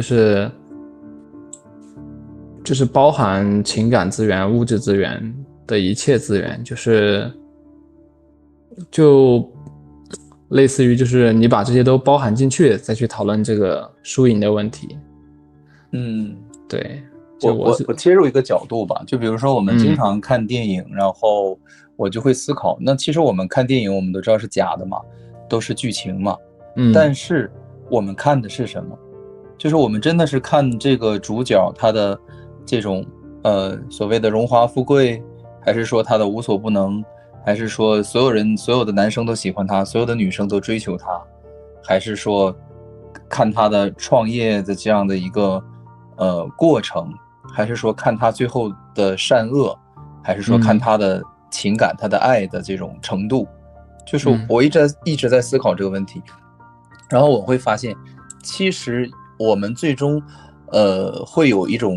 道德的价值判断在里面，就是我们总是希望看到好人最后获胜。对，就比如说一些复仇爽剧之类的，对吧？很受大家欢迎。就我们内心里实际有一个诉求，就是我们希望善这个东西，最后要战胜邪恶的。就是本能性的东西。对，就是我们希望看到好人有好报，然后恶人有恶报。对，恶人有恶报。对，然后我就在思考，那我想问一下，那如果是现实生活中的坏蛋的话，他们在看电影的时候，他们是希望好人赢还是坏人赢？我觉得就是每个人心中的好坏不一样嘛，就是坏人可能会认为他才是好人。对，你说的对。我觉得没有坏人觉得自己真的坏。对，如果他觉得自己真坏的话，他就活不下去，你懂吧？就是他给自己的评价都是负面的，他怎么活呀？怎么活呀？对，就像那个八国联军侵华嘛，如果按照西方的那个历史教科书，他就会说是因为中国的义和团在那里杀外国人，然后再去焚毁教堂，去杀中国的天主教徒，所以他们是为了主持正义。所以才来搞那个八国联军，但他们从来也不会提说那八国联军攻进了北京城之后，然后各种烧杀抢劫，然后也是就是公开抢劫，就是相当于每一方他都只会提那个支持自己的那个观点。对，要不然就是有一种民族主义，就比如说我去是这种迫害其他民族的目的，我不是为了我自己，我是为了我的民族，我背后的国家，背后的人民。我觉得也有这种想法。他要有自己的立场嘛，就是如果他失去了立场，他就失去了一切了。所以我引入这个电影的观念的话，我就是觉得说人其实真的是在意那个所谓的头衔、官衔、胜负，还是说我们最后真正在意的？因为我们看电影就像看别人的人生是一样的嘛。对，我们作为一个观察者，对吧？跟我们没有关系。那我们最后的判定标准，那可能是这个人的善与恶，或者是他的美与丑，或者是他的爱与恨，他究竟在表达哪一个？就是我觉得我是有这种观念的，因为我反思我自己嘛。那比如说，我会不会为了成功，我做一个让人唾弃的人？那这个是100%不可能的。因为我觉得我很在意别人对我的道德方面的评价，我也很在意我对我自己的道德的评价。我是不可能去做那个对吧？为了得到利益，为了赢，然后输掉人品的那种人。我就自我定义是这样的，因为我就像在看我自己的人生一场电影一样，我是我的主角嘛。所以说从这个意义上来讲，我在跟这个世界博弈，那我很多的时候我会失去第一，我可能比如说我们比赛有一些分成，那我可能有的时候我知道我也可以要，但是我可能我就不要了，对吧？我就无所谓了。我觉得校长其他方面对我也挺好的，那有的时候我也会去争取，因为我觉得这个人不好，我就去争取。就是我看重的更多的是人的心，而不是单纯的利益吧，就是对这种感觉。就是我刚才就是讨论这个博弈话题啊，就其实我是想把就是咱们这种情感啊，就是精神一类的也包含进去，不只是指那种比如说物质上的好处，就比如说你在情感当中的这种好的体验，你有这种快乐呀、幸福呀，然后精神上得到满足啊，其实都把它算到这个博弈的这种资源技术里边。然后在这种情况下，我就觉得就是人与人之间，还有人与社会之间，它其实都是在时刻的博弈嘛。就是我觉得不存在真正的那种双赢的情况，就是肯定是有人会受损的，只是说比如说我们两个是这一个层级的人，我们通过合作去让比我们低层级的人受损，然后就是所有的博弈它归根结底就是它都是构建在一个零和博弈的基础之上的，就是大量的零和博弈造就了一个就是繁荣的那种正和博博弈的表面假象吗？是这个意思吗？对对。但是这个需要具体的例子啊。对，我说2个具体的例子。第一个的话，就比如说那个，我想一下，比如有个哥们儿他抑郁焦虑嘛，好，然后这个时候他去听那个佛陀的讲经，对吧？佛陀他可能把他那个相当于几十年修行的智慧，在那2个小时他传授给那位就是抑郁症的那位哥们儿，好，然后后来他就开悟了。然后他就获得内心的那个宁静，然后他抑郁症也没有了。好，那在这个例子当中，难道有人受损什么东西吗？就是你说的这个例子，佛陀他可能就是一个非常无私的人，他就完全不在意，就是自己时间上啊或者精力上的这种花费，他就是非常乐意帮助人的。然后他通过帮助这个就是情感上比较消极的这个男子，他可能也能收获一些就是很愉快的体验，就是他就是能从助人当中获得快乐嘛。然后这个被帮助的这个男子，他也是他从一个非常消极的状态就是恢复了过来，然后重新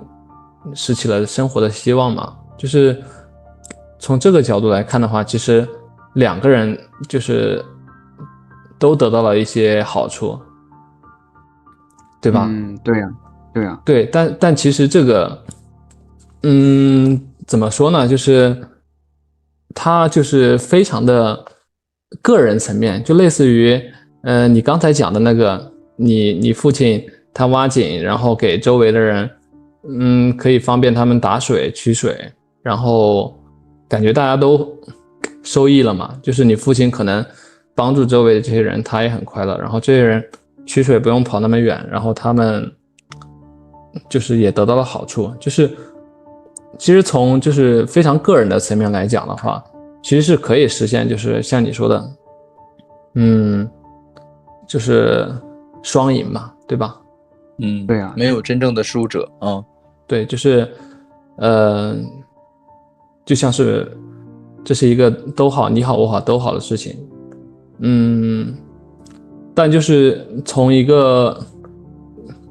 社会团体，或者说一个有组织有结构的一个社会层面来讲的话，就是因为你个人的话，其实很多时候输赢不是那么重要，对吧？就比如说我跟我们是可以放弃的，就是我跟你聊天，我可以不会在意输赢的跟你聊，然后对，但其实就是上升到一个团体的话，就比如说你刚才说的那个玩5v5的游戏，其实你可能不在意输，对吧？你可能希望输了的话，我可能会体验的更丰富一些。对，但其实你的队友非常不认同。对对，他们可能就是只要赢就行，我不管什么手段，不管形式。对，这还是一个比较简单的团队，就是只是一个临时拼凑的5人团队。就是如果这个团队它的结构再复杂一些，然后再多人一些，然后你就会发现，就是越往顶层去，它就变得越来越不能输。把输赢看得更重了，是吗？对，他把输赢看得更重了，就是因为他的输赢不只是关系到他一个人，就比如说国家与国家之间发生了一场战争，就是如果输了的话，整个国民都会被奴役，然后绝大部分国民都会受损吧。就是这个时候就是必须要拼得你死我活了，你懂吧？对，我明白。我觉得这是意识形态的问题。就是一种集体意识，它会有一个很强烈性的一个倾向性。就是比如说，那我个人的话，就往大了说，我可能我生死我都看得很淡。那至于什么事业呀、爱情啊，对于我个人来讲，它是打不倒我的，对吧？对。那如果说是我有一个公司或者我有一个团体，那他们可能为了生孩子，为了养育孩子，然后为了一系列的这些生计会很在意，他们没有我这种情怀和格局，他们会把这个工资啊，把这种奖金啊看得非常非常重要。那像我的境界可能比较高，我觉得那我今年赚钱与不赚钱或赔钱我都无所谓的，但是对于他们来讲就是至关重要的、非常大的事情。对，就是你是这个意思呗？对，是这个意思，就是说人一旦纳入到一个组织或者说一个宏大的框架之中，就比如说你个人可能觉得结不结婚无所谓，然后生孩子也无所谓，但是你一旦纳入到你的这个家族啊，或者说是你整个大家庭里边，可能就没那么简单了，就是意识形态的问题。我明白，集体意识会有一种压迫感。对，那其实这不还是心理的问题吗？最后，还是一种思想的问题啊。就像你是封建社会的女人，你就要裹小脚，那你就是不裹也行，但是你要遭受所有人的，对吧？异样的眼光，对，包括父母的指责，一生也嫁不出去，一系列的惨淡的后果，对吧？就是我通过这个博弈的探讨，我就觉得，就是人类发展到现在，就是它的组织或者社会，它其实已经非常复杂了，然后层级也非常非常的多，所以呢，它就必然会导向一个结果，就是我们的人类上层它一定是一个你死我活的状态的，就是它是不能输的，他在处理很多那种博弈问题的时候，他一定是要赢的，然后而且就是他会把所有的手段都使用出来，而不是说去考虑他的道德因素啊，或者说是考虑他的那些就是可能会影响他名誉的这些因素，就是那些因素，对，就是在一个大的组织框架里边，他好像就是注定走向一个零和博弈，你懂吧？是这样的。但是我觉得我们是可以超越这一切的。这个东西，就是无论给它上升到哪一个高度，其实最后还是个人的选择。就是我们不要卸掉自身的那个责任，自己选择那个责任。我就拿高考举例子吧，就高考吓倒了很多人，但是我觉得他没有压倒我，他也没有吓到我没有觉得高考就是说对于我来说算什么。我就是在我上高中的时候我就知道我肯定是不行了，就是已经第一我学不动了，第二我学不会了，比如说数学、语文，但我喜欢的学科还是很喜欢学的。然后我当时也感觉到同学跟我的状态是完全不同的，他们就是像你说的那种已经是零和博弈了，那我必须得削尖的脑袋往上考，对吧？一切跟我高考分数没关的事情，那我那高中还是不错的一个高中，那同学是非常势利而且认学习的。那因为我的学习的一落千丈，我受到的待遇和受到的大家的这种态度，那是一个大转弯，对吧？然后我就明白了，其实那这个社会上的人，他们的前进的方向和我的方向可能是不太一样的。就是我是追求一种比较随性的一种状态，就是我这个东西我爱学我就学，不爱学你给我讲天大的道理，那我也不学。对，就是因为在我这里你吓唬我或者压迫我没有意义，没有用，因为我就觉得我也劝不动我自己的能量太大了，就是你100个人来指责我或者来吓唬我，你都不顶我的1%的力量，我是有这种感觉，所以我就是可以逆着所有人的意识形态，包括老师，包括所有的负面的东西，但是我觉得我没有被吓倒，然后我依然选择了我的人生的道路，即使高考没有给我带来什么，但是它也没有影响我的人生太多吧。当然可能也是一个个例，就是不一定有代表性，但是我就是很明白那种有压迫感的东西，它有的时候会让人失去自我。对，就是你非常有这种个体意识，你觉得就是自己的这种观点或者看法才是最重要的嘛，就是别人的那些想法，他可能是别人的想法，跟你其实没什么太大关系，做选择的永远是你自己嘛。对，不过我听阿健说你的高中的时候成绩特别好，但是是因为什么事情？我是初中的成绩还不错，但是上了高中就是，就经历了2个极端吧。初中的时候我是班级的这样的一个龙头，然后到了高中之后就成班级的尾巴了，然后就经历过人生的这种两极的考验吧，像是。当然还是在龙头的时候比较舒服哈。对啊，那肯定的。我想会不会是因为就是从初中考高中嘛，你考的是比较好的高中，然后那种重点高中能考进去的都是每个都是曾经初中的龙头，所以把龙头再给卷一遍的话，那龙头当中也会分一个369的，这个很正常。那就像你考上清华大学也是一样，你到那儿你就不是学霸了嘛，大家都是学霸，都是状元，对不对？但是我想说的其实不仅仅是如此，不是说我因为不是最受关注的那一个或者怎么样的我就失去了动力，而是我当时就是感觉就是这个东西吧，它有一种压迫感和一种非必要性。其实我可能跟一般的孩子不一样，我会质疑这个东西，就是比如说这个数学，比如说这个语文，就是他完全按照他的那套逻辑和方式，比如说语文的阅读理解，那他不允许你有其他的可能性和理解，然后我就相当于是叛逆了一样，我就会质疑这一套体系。我觉得学这些东西，那它的意义或者说这个标准都不是我在定的，而且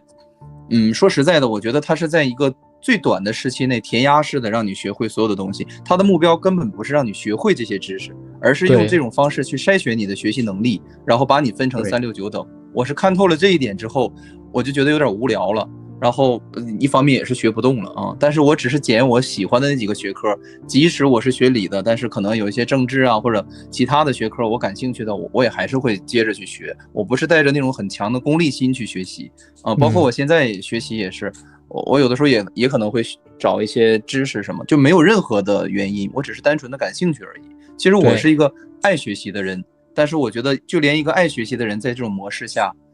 都已经走不下去了。我觉得那其实这也是社会的一种悲哀吧，我觉得。对，因为你最后发现呢，你说，你接着说。就是说那个教育它本质的目的并不是说探寻真理、求索真相，或者说把我们培养成有用的人，而是逼着我们要成为369等而已。对，你看像我之前你看历史那么有意思的科目，但是呢就是有的历史老师嘛，他就专门的是说，哎，你这里划重点，这里要考，那里要考，就感觉很无聊，对不对？我们用的是那个岳麓版的教科书，然后每一章最后有一个什么单元回眸。后来我们老师说一定要好好的给我背单元回眸啊，不是回眸一笑百媚生，而是回眸一看加10分，你考试加10分。就是他培养人的那种功利心，我觉得和我内心本然的那种直觉哈，就是大相径庭。我就觉得他完全在把我培养成一种没有一种就是没有什么灵魂的那种人。然后我也能明白所谓的这种能挤出来的精英，他一定是某方面的天才，或者是超级的抗压有毅力啊，成为社会的一个栋梁，这个我都能理解，这个是我做不到的，因为我是个特别懒的人。但是我一直不认为我是一个笨的或者说没有能力的人，我只是觉得这个东西就是说千军万马过独木桥，我有权利选择过与不过。我觉得我的人生就算因此我以后去捡纸壳子了，或者我去当服务员了，我觉得说实在的话哈，就是真的是说实在的，我没觉得那些工作有什么就是所谓的不好，我觉得都是很有意义的。就是当我们的那个心态不一样的时候，就不会把那个事情看成是生死攸关的事情。那凯文，我觉得你的想法跟我还挺像的。我很多时候也是想的，我以后捡纸壳子我都不干这个。对，所以就是新华字典里面嘛，当时有一个例句说什么那个叫什么说叫小明考上了北京大学，小红在那个百货商店里面做收银员，他们都有着光明的未来。我觉得我一开始小时候看这个觉得没什么不一样，但是后来再看这个的时候就感觉这不就是嘲讽嘛？但是我又过了这个阶段之后，我觉得本来就是的，考上北京大学又怎么样？对，不是还有人去当城管去了吗？对，这个就是社会存在等级，这个没有问题。但是如果我们认为这个等级是合理的，而且去崇拜这个等级的话，我觉得这个才是最大的问题。就是问题在于人心的想法，而不在于这些表面的形式。就不见得每个人都要去当国家主席，但是我们没有必要见到国家主席都去叩拜，都去膜拜吧。我觉得这个也不是一个自由的世界啊。至少内心不应该这样去想，即使有人逼着你去下跪，但你内心里不要觉得这是对的，我觉得这是最起码的，就是做自己嘛。对对，对，就咱们刚才，那你先说。你先说，你先说。我其实就是想，从咱刚才聊博弈那个话题，然后又聊到这个社会的结构，然后这个社会结构貌似就是陷入到了一个就是黑暗的一个死胡同里边，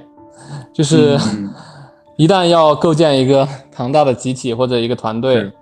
是似乎在博弈中我们就只能选择去赢，而不是选择去输。就是人类社会也是这样的，就是我们可以就是选择不参与那些团体，或者不参与社会结构，都可以自由选择。但是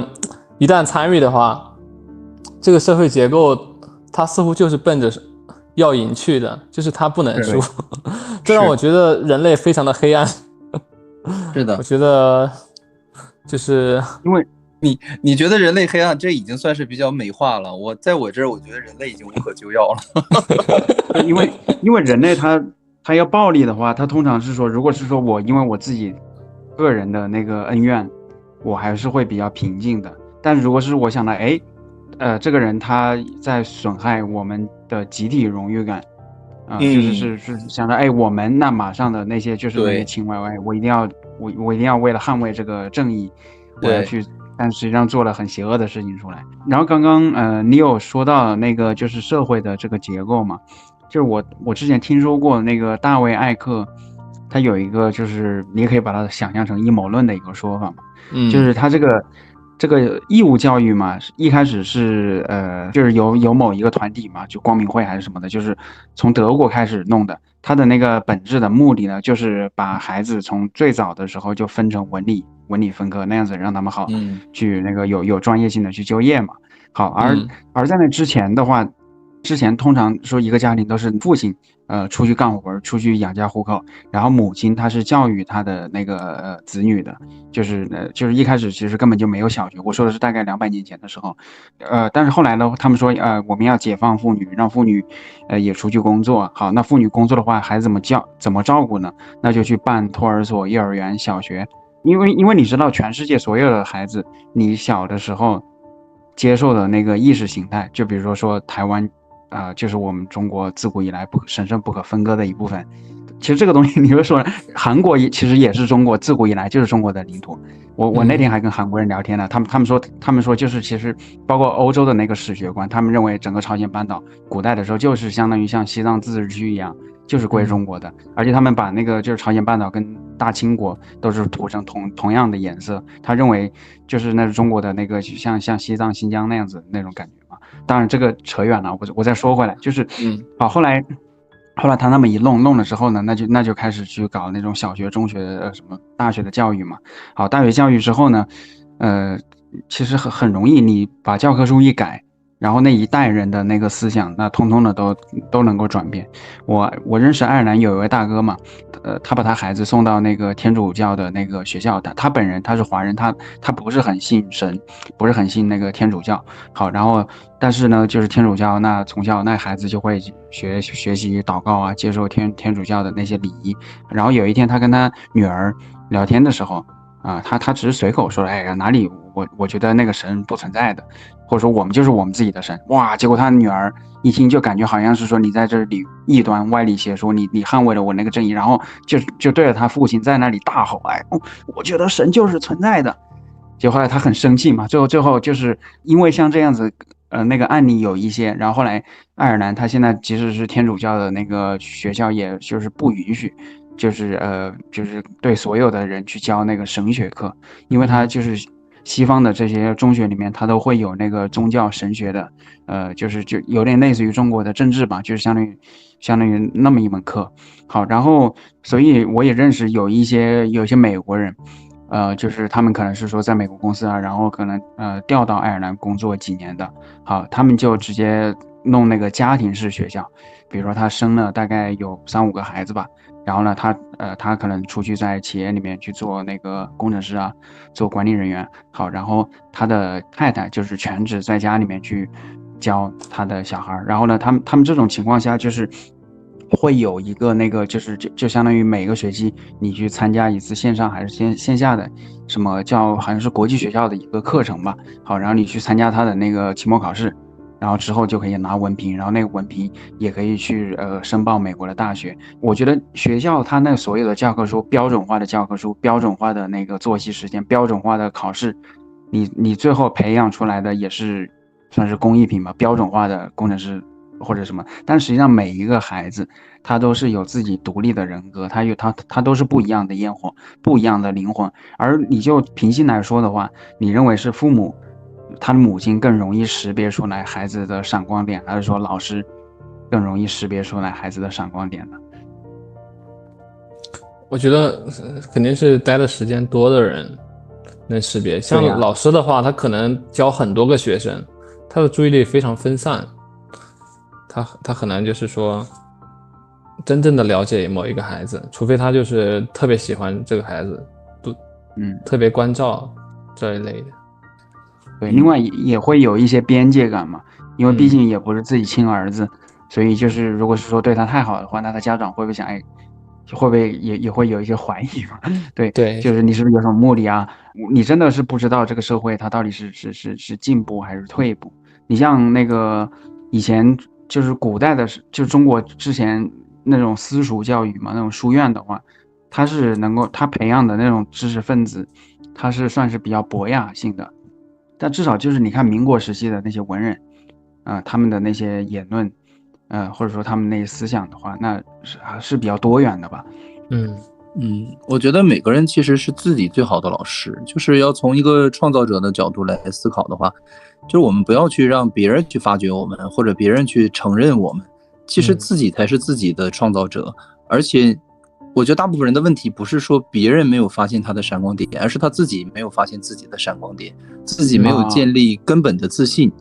一味的去在外界当中去随波逐流吧。然后其实更多是在恐惧的引导下，然后去找到自己的价值，就是不是在追求自己的上限，只是在追求自己的底线而已。我的同学我感觉大部分是这样的，就是他们的创造性的东西其实已经被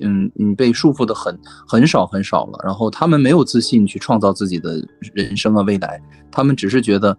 我只要不要太差就可以，但我不会去追求一些真正我有想法的东西。其实我们看很多中国成功的企业家，他们真的是很特立独行的，各种被不看好，然后各种被对吧融资否定啊之类的，然后就是因为自己有绝对的自信，然后坚持在自己的道路上，最后做出成绩了，然后大家就会说他这儿好那儿好，什么都好。其实我觉得这个模式永远都没有变，就是我们与其去让外界去给我们找到方向，找到我们的亮点，不如建立自己的自信。就是中国人可能更缺的真的是自己的创造力和内在的这种自信。对，我很认同。就是自信的人什么都能干得更好。就不见得他做的多大，但是他不至于说就是说半途而废呀，或者说崩溃了呀，这种感觉至少能做出一个小成就。哪管说你就开一个自己的美发店，有一个自己的快餐店、早餐店，我觉得也是很成功的呀。就是只要有事做，就是挺不错的一件事情。所以有一种说法就是说，如果你是哪怕是一个小摊位的，比如说我就卖烤串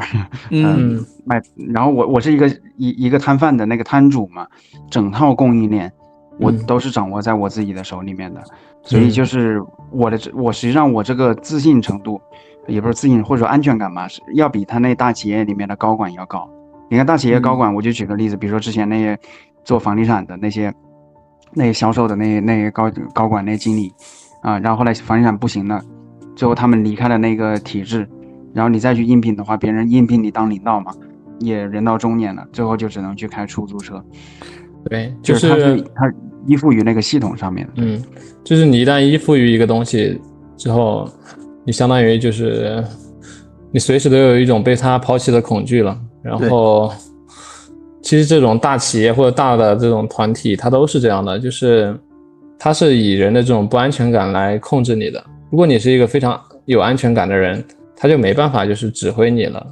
就是你会有很多自己的想法，你有很多自由发挥的这种空间了。对，他这个组织就会显得很松散。但其实一个组织它如果想要在商业竞争中取得成功的话，那就是要像军队一样纪律严明，然后步调统一。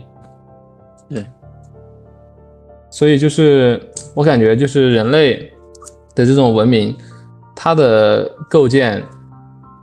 使得它导向了一个黑暗的现实，就是就像我们刚才讲的博弈，就是我们必须要，如果我们参与到这个人类的文明中去的话，它的顶层一定会引导我们去赢，然后它的顶层的这种赢的压力会传导到每一个人身上，就是对，比如说日本侵略中国吧，他的国民可能并没有实际上的来到中国的这个土地上进行烧杀抢掠，但实际上他们就是参与了这样一件事儿啊，就是5000多万中国人的死就是跟他们息息相关呀。就是意识形态的参与吧，相当于他们不只是意识形态的参与吧，就是他们在工作啊、生产、纳税啊，他们都会参与这个组织的行为嘛。对，就是包括日本，它为什么是那样一个军国主义的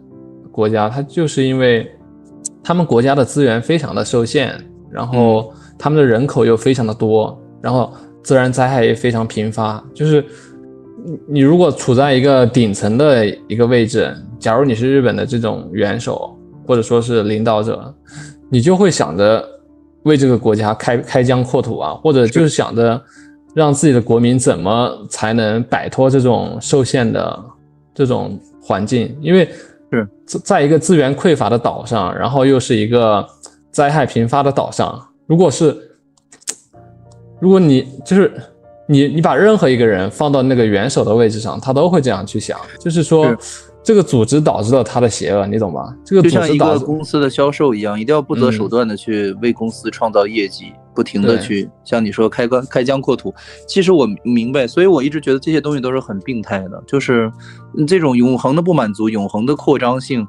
我觉得是有问题的，是一种人类的一种疾病，而且我觉得是治不好的。我也觉得就是太病态了，太黑暗了。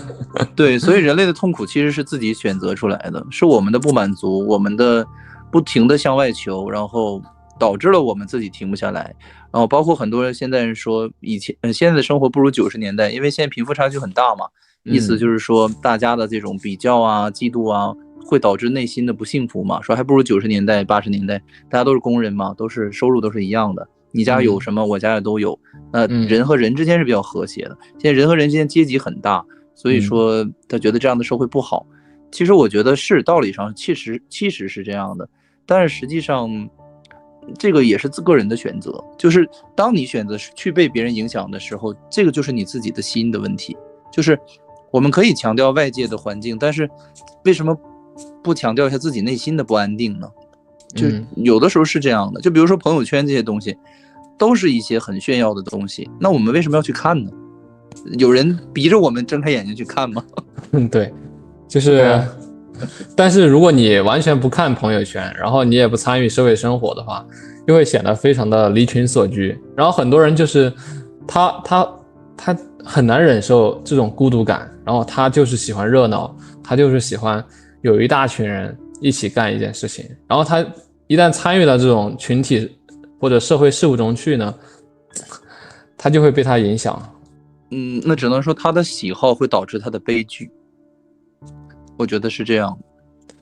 就是像有一种人，他就喜欢血腥，那他就喜欢不停的挑战，就像那种美剧一样，对吧？那他把他这种喜欢血腥的嗜好，他爸爸引导他转向动物，虐杀动物上，那最后他选择是虐杀一些坏人。那这个东西可能就是喜好决定了悲剧。你的这个喜好本身就是不是很和谐的一种喜好，对吧？我觉得你最终你就是内心不平安嘛。有很多人就比如说我们聊天也是一样，如果你就是喜欢去强调我一定要比你们都对，那你这样的聊天这种喜好就注定你跟谁都聊不来最后。对，就是我觉得也挺悲哀的，就是人类的文明它在组织协调的情况下，竟然导向了这样一个非常反人类的是一个现实。其实根本的本质就是不自由嘛，就是我们内心的进一步的去是套了很多的枷锁，而不是解放了内心。所以说古代的诸子百家其实他们比较了不起的地方，他们会探讨思想的解放，会探讨一些其实真的是更有意义的东西。但是现代的人只是在想着创造利益，然后研究股票，然后玩物质这套游戏，其实还不如古人的那种两袖清风的那种，对，就是状态，就喝点这种所谓的可能很廉价的酒，在我们看，但是都能创造出很多的人类的这种，对吧？思想上的一些成就。对，我觉得人类已经掉入了物质的怪圈里了。对，现实是这样的。就物质虽然很重要，但是我们不要把它看的是最重要的。我觉得，如果能看成是第2、第3重要的，就是挺好的了。就是要有一个东西比物质、比金钱还重要，那我觉得这个人就挺不错的。对。还有40秒，那个肯你有什么想补充的？40秒，那我还有好多想补充，我至少得说个10你有要分钟吗？采访一下。那待会儿再开一个吧。好，那就再开一个，再来一个。好吧。来，或者我们聊个30分钟，下一期。对。对。好。你有要是累了就随时告诉我们哈。没事，行，我还行。好，那我先重开一下哈。好，非常感谢你们。没事。我们会在下周更新，请订阅支持一下吧。只是我们人他的意识清醒与否嘛，清醒了你就会叫出体，不清醒你就会只是把它当做做梦嘛。对对。因为人去到另外一个维度之后，它不同维度它的那个意识载体是不一样的。比如说我们在物质世界当中，我们的意识载体就是我们的大脑，然后我们去到另外一个意识维度，它或者维度里边的时候，我们的意识可能它的载体在另外一个上面，比如说另外一个大脑，或者说它只是存在于另外一个云盘上面。它在不同的介质当中穿梭嘛，所以你在另外一个维度或者说另外一个介质上获得的信息，你很难彼此搬运或者彼此运输，所以你会有一种模糊不清的感觉，你会有一种割裂的感觉。我刚才在问这个豆包，我看他是怎么来看待的。他说这种 AI 的话，未来肯定是依靠绝对理性来做目标导向，就是什么都依赖最优化。比如效率最高，利益最大，资源最多，就是他总会去寻求一个最优解。就像我们在给设计这种机器的时候，我们总是想让这个机器它能够用最少行的代码，然后最少的电量去实现我们的工作目标一样，就是可能它会有这样一种逻辑倾向吧。但是他忽略了这个 AI 的目标是什么呀？你现在定一个目标才能知道怎么样最好达成这个目标。我觉得定一个目标这种东西，它就需要人的意识去参与了呀。是的 AI 感觉他们没有一个意识的源头，或者说一个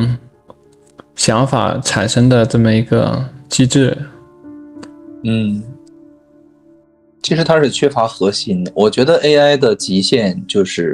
是一个很好的工具，但是你说它能让人类很便捷很舒服，但是你说它能满足人类，我觉得这个我不相信。就从我自身我是不相信的，就它一定不能满足人类，一定是人类才能满足人类。就像我说的，我喜欢的一部电影，我丢给他，让他生成100部，他一定能生出来，但是这100部电影我一定不满足。对，他没有这种情感能力嘛，他很难去生产出就是非常有艺术价值的东西出来。对，他的那种艺术可能是一种模仿艺术，对，不是一种原生的。对，我觉得就是说难听了，可能就是东施效颦。你就是说最好的情况下，我们也会觉得有不舒服、生硬的地方。这个就类似于说，像说手工做的东西和机械生产的东西，我们也能用，但是你说它有多高的艺术性啊，或者说收藏价值啊，等等等吧，我觉得可能谈不上。我觉得可能最大的问题是会审美疲劳，就是可能是的，它没有新鲜的东西嘛，它都是在人类已有的这些对艺术品上进行再加工嘛。对，但其实人类的意识它是有一个源头在源源不断的产生新鲜的东西。是，就人类的创造力，我觉得真的是就是太厉害了。嗯，对，就是现在 AI 生成的那些文本和图片，虽然它看起来有点怪异，但是有时候它的艺术性还不得不说有点高。普通人可能写不出来。对对对，虽然你看多了会觉得它有时候它套用某一种模板或回答的范式，但是它往里面填充的那些信息，还是能给人类很大的启发，就在很大程度上还是能满足人的需求吧。对对，就它一定会让人觉得很舒服、很便捷，但是它一定不是最终的最佳的选择。我觉得就最好的结果也就是这样了。嗯，就它就相当于方便面是一样的，你说好吃不好吃，你很多年不吃你也觉得超级美味，但是你真的就是天天吃方便面，你也觉得日子没法过。就肯定是有价值的，但是它能够完全凌驾于或者说取代人类，这个我觉得是不可思议的。就那人类得多，对吧？多无聊的一种存在。嗯，取代肯定是取代不了，就是在某些方面，但是我觉得就是如果他有这种想要掌控世界的欲望的话，他肯定是可以掌控这个世界的，就是看他有没有这种欲望，或者说有没有这种倾向性，想要统治人类，或者说是他想要获取这种主动权。就是他可能是形式上可以统治我们，就像是相当于一个昏君，对吧？一个暴力的昏君，没有什么才德，他也可以统治我们。但是我们人类服不服他，就是另一回事儿。就我肯定是不服的，我现在是不服的。因为我觉得不可能。你就比如说一部《指环王》这样的电影，它的从剧本的创意到各方面的东西，你不可能用 AI 能生出来的，它顶多就是无数个模仿品。但是你说凭空去让它，对吧？我觉得这个不切实际，就是它不符合是堆叠样本能产生的一种逻辑。这个超过它的能力了有点。但是人类强大到的地方，就是我看一部《指环王》，我再看一部《秋菊打官司》，我可以生成一个完全新的物种，然后就是我们还可以自我欣赏，还觉得这是一种新的艺术形式。就只有人类的创造才能真正满足人类，因为我们是那个评审，我们决定了什么是好，什么是最终极的审美。对，从这种心理上，从情感上，它肯定是满足不了人类的，没有办法彻底满足。但是你说快餐消费一下，我觉得还是可以的。我觉得它就像是一个特别会讲故事的老人，他经历了可能人类历史上数十亿人的人生，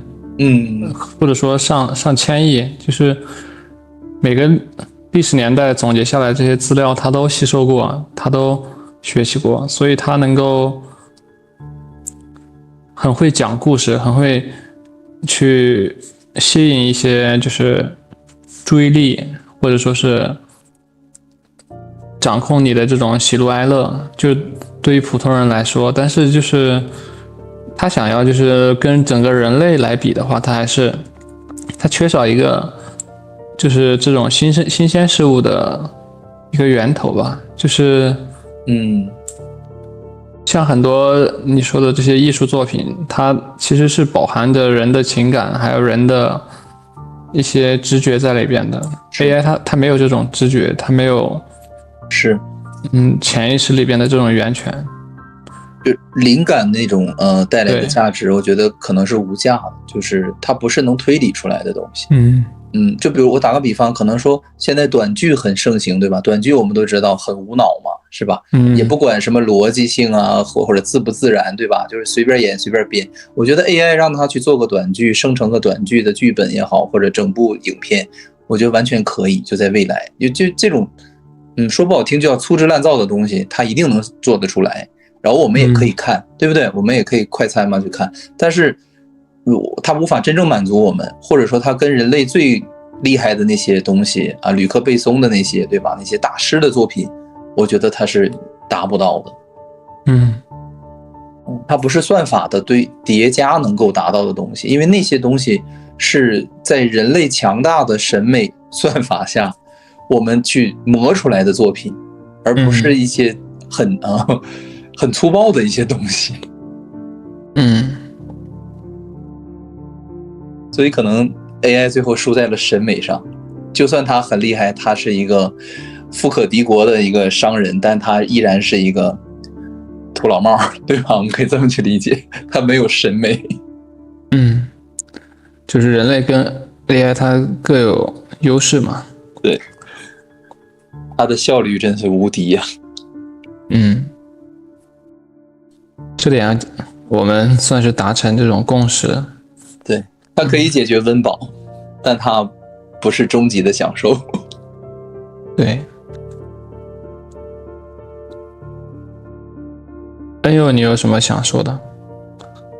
就是你刚才说问去哪得清如许，唯有源头活水来吗？他现在能训练到的东西都是人们已经准备好喂给他的，就以后他肯定可以从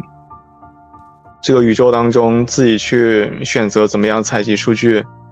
去感受这个世界，可能跟人类感受世界好奇的东西不太一样，但是他是有这种能力的。我知道你之所以有这种想法，其实你还是比较认同这个唯物主义的，就是你会觉得人的这些情感啊、想法呀，它都是生物的，还有物理各种机制作用下生成的。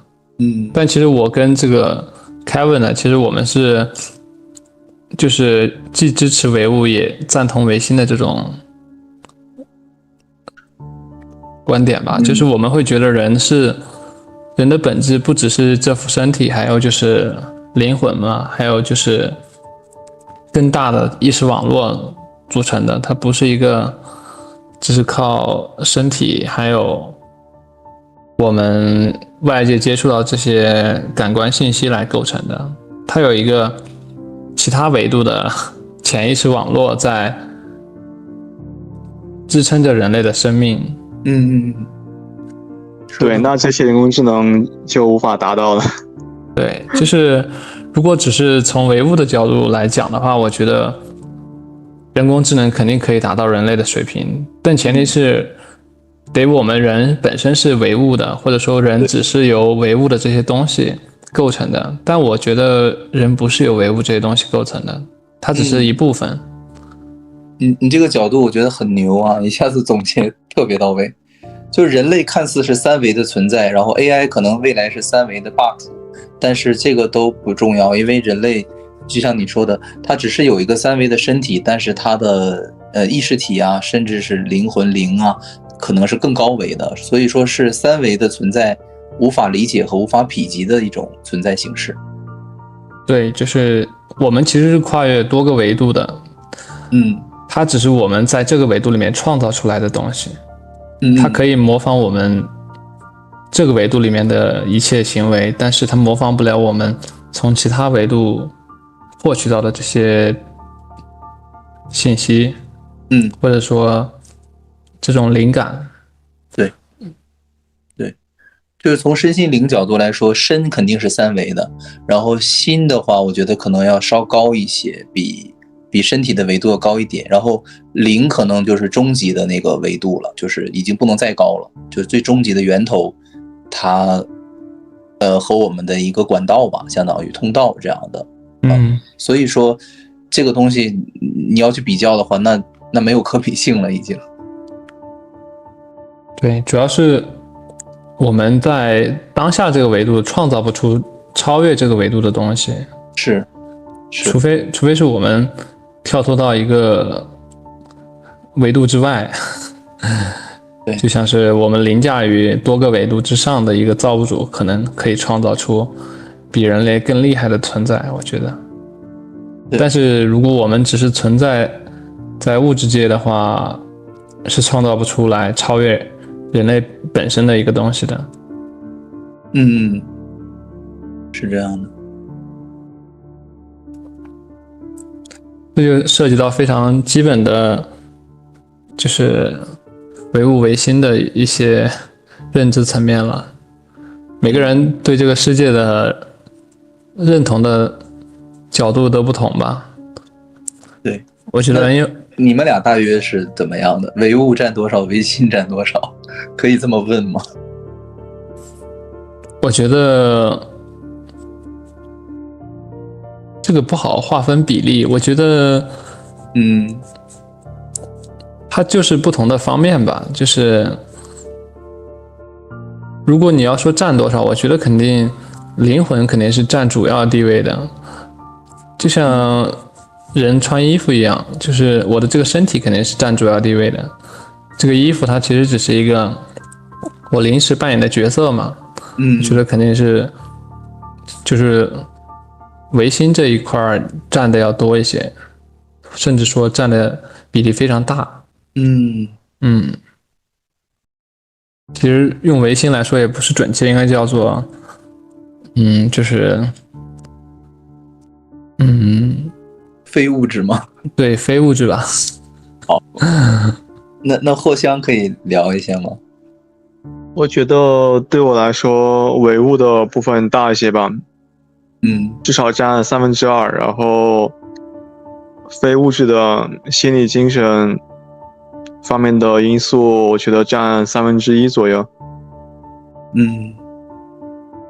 那我觉得也很不错呀，也很优秀，就是还是给自己精神这一块留了很大的一个空间。因为就是比如现代医学吧，它基本上是唯物主义的嘛，但很多东西它无法就是你通过物质层面无法解释，比如说不同人他吃药效果不太一样，或者说使用某种治疗方式，那种唯物治疗方式它效果不太一样，然后传统的那种比如说祷告啊、巫术啊，然后那些仪式啊，它也是对人的感受和疾病发挥一定作用，这些纯粹通过唯物的方式无法解释嘛。然后但是它又不能完全的缓解就是不能完全的治愈你的病痛，只是说在一定程度上缓解或加速了你疾病的恢复。所以我觉得两个方面都是要考虑进去，而且现在医学确实向这方面不断靠近了，就它不仅强调你的身体的物理层面，也考虑了你的心理精神的层面，以及你所处的社会环境、文化环境的一个层面，这些东西都很难通过唯物的方式去把握的。就我好奇两个问题啊，因为你是学医的这个优秀这个什么对吧，医生嘛，然后就你们是怎么理解，就是西医是怎么理解睡眠的呢？有没有解释？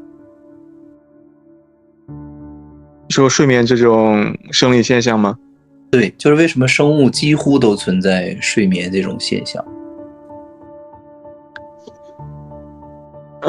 我看到 B 站上有一个非常厉害的生物学博士，他做科普嘛，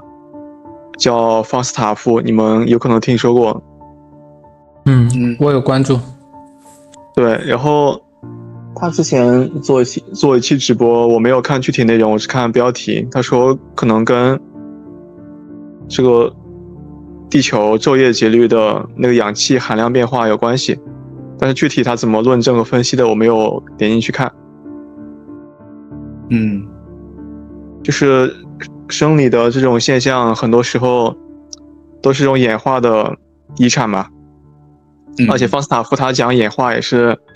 讲得非常精彩，有点像小说演绎的感觉，但其实这些很多程度上都是有蛛丝马迹的嘛。他也通过考古还有现代那些生物的实验和分析去获得的。到时候把那个视频发给你们看一下吧，就是睡眠的起源。你有想聊的吗？关于睡眠的？就是或者你的理解也可以。我觉得睡眠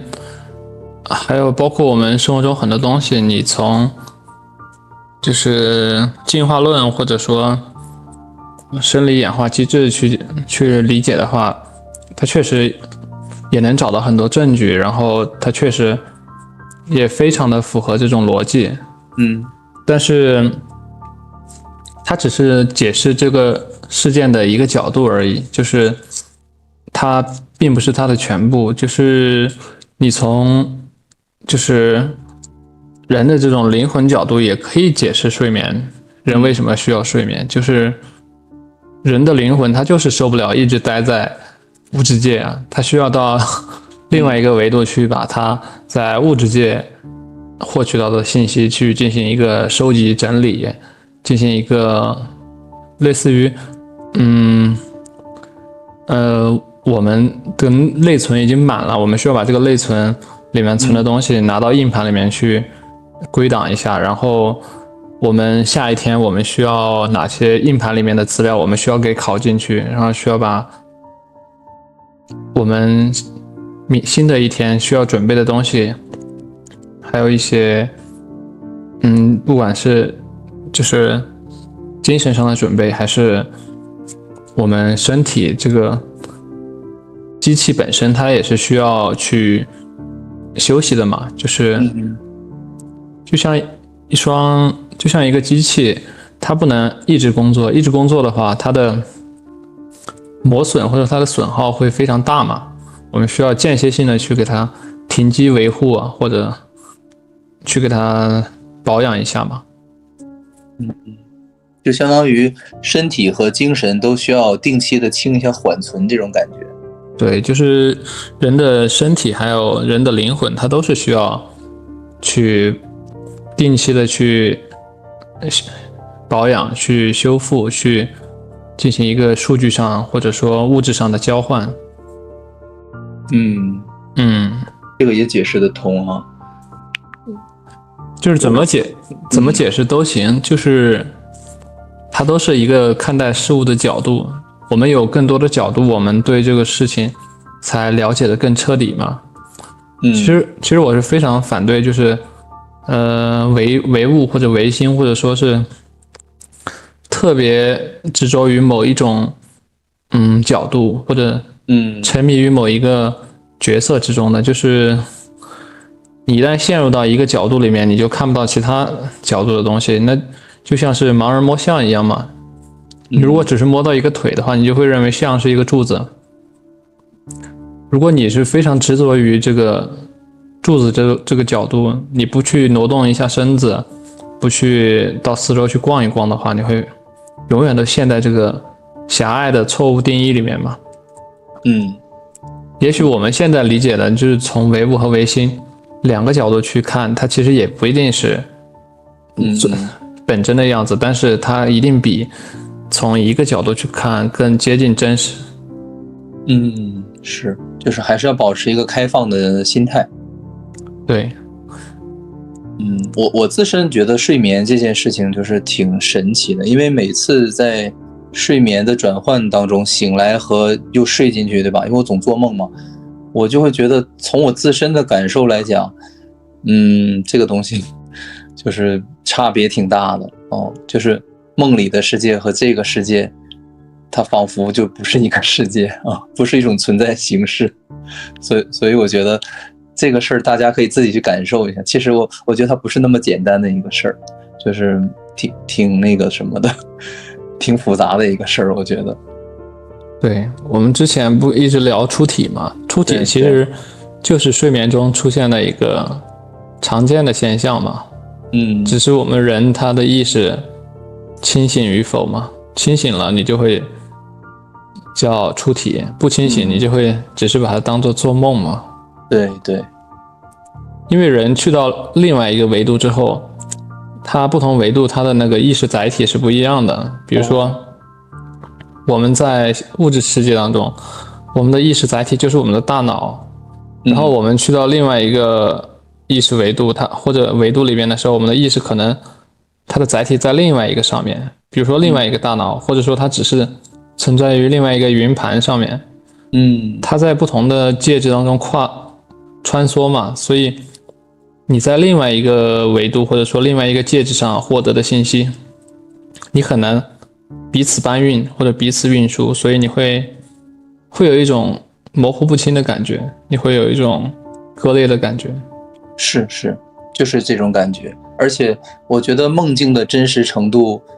可能不亚于现实世界吧。就是，如果你说现实世界是真实的，那我觉得我的梦境世界也可以说是真实的。因为，比如说，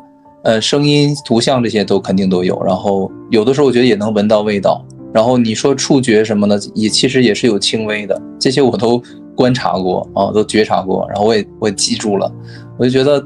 包括心理活动，对吧？这个大家做梦的时候都有心理活动，然后我就觉得其实跟这个世界也没有什么本质的区别，就是不太稳定而已。我觉得像你说的那些视觉啊、触觉、听觉，它其实取决于你所在的那个载体它有怎样的功能外界嘛。比如说我们在的这个身体里，它就有这些，对，眼睛啊、鼻子、耳朵。但如果你的意识它去到另外一个身体里边，它没有这些，它可能是别的一些感官，或者它只有一个视觉，或者它只有一个听觉，我觉得都是有可能的。就是不同的维度之间差异还是非常大的，而且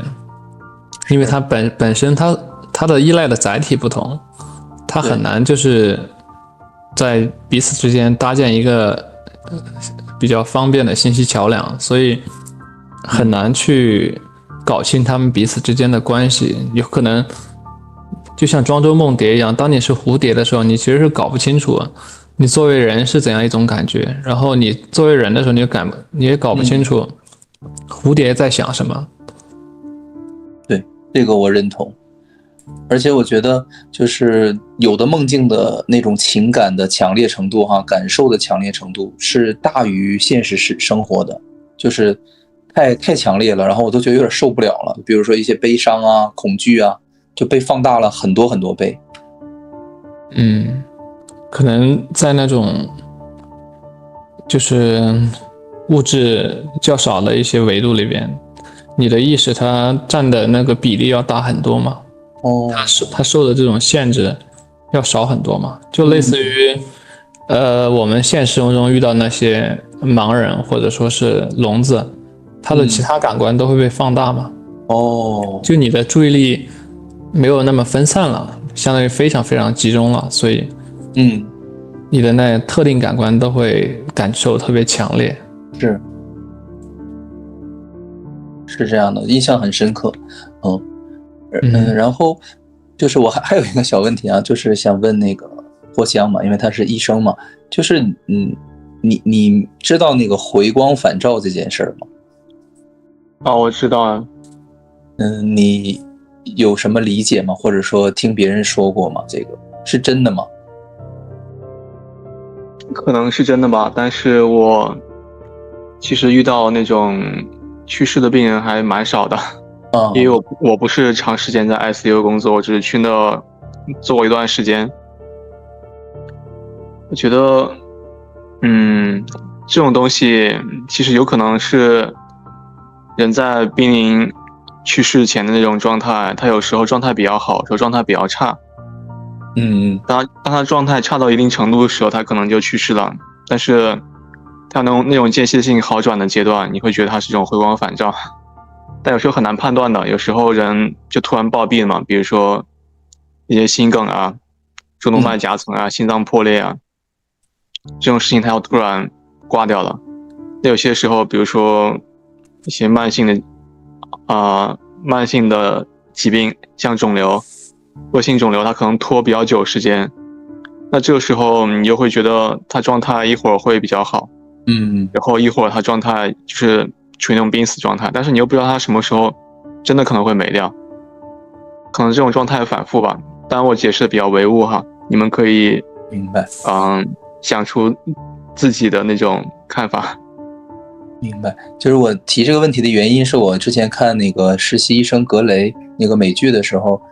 然后病人就是已经是被宣判肯定会死亡的嘛，然后可能是车祸之类的，然后各个器官都不行了，然后他就突然一下像好人一样坐起来了，然后就是那种脸上带着笑容的，然后就挺恐怖的，然后就像好人一样，然后但那个医生表现的就是他们好像很有经验，就是已经很就司空见惯了，对于这种现象，就他们知道这个人其实马上就要死亡了，然后他们就用了个词儿，就外国人也有这个词儿，他说他现在就是回光返照，然后你们朋友啊亲人赶快去跟他叙叙旧吧，聊聊天告别吧，然后就知道他已经没有几个小时可活了。然后我就当时就印象很深刻，我就想，哎，国外也有这种回光返照的这个现象，包括这个词语，我就觉得这个东西是不是挺神奇的？有没有可能是一种，真的是一种精神的这种力量，然后加持了一下这个身体，在不是很糟糕的身体啊，就不是像那种心脏都爆掉了、脑袋都爆掉那种，就还有一定的可能性维持生命特征的时候，然后返照那么10分钟，就有没有这种可能？我觉得完全有可能。就首先我觉得就是西医里面他们对死亡的界定都不是很清楚嘛，有很多种指标，有什么脑死亡，还有什么心脏停跳，什么呼吸脉搏，就是没有一个其实没有一个确切的死亡标准。我觉得像以前就是很多中国那种老一辈的习俗，他们如果有谁离世了，他们一般都会让这个尸体去停放几天嘛。对，7天左右，对，就是想一个是我觉得其中有一个考虑就是考虑到他可能并没有真的死亡，因为有的人他会假死一段时间之后又活过来，对，他不是回光返照，他是活过来之后再生活很长一段时间，对，甚至几年都可以。我觉得就是我平时做运动的时候，我其实就能感觉到，就是精神对身体是有一个加持的。就比如说，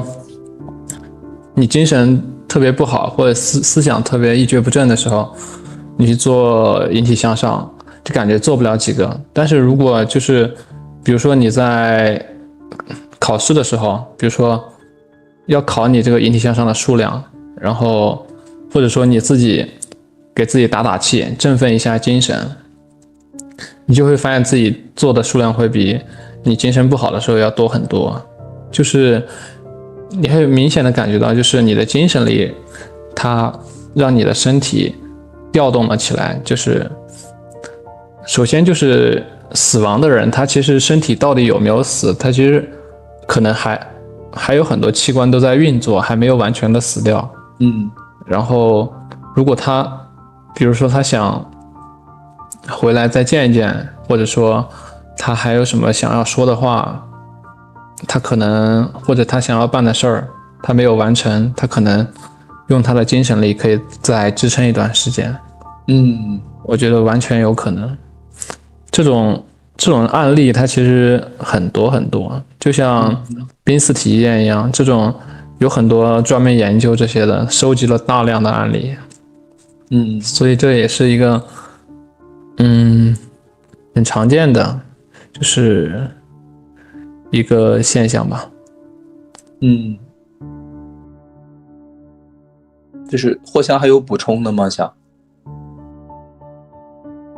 我觉得我也是啊，经常会受到精神和心理的影响，去感觉到自己的身体状态会很不一样嘛。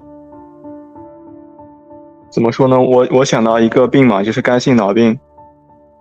然后它就是像你所说的那种回光返照的状态，它是因为大脑里面的那些氨之类的物质太多了，然后把大脑神经元毒害了嘛，然后它的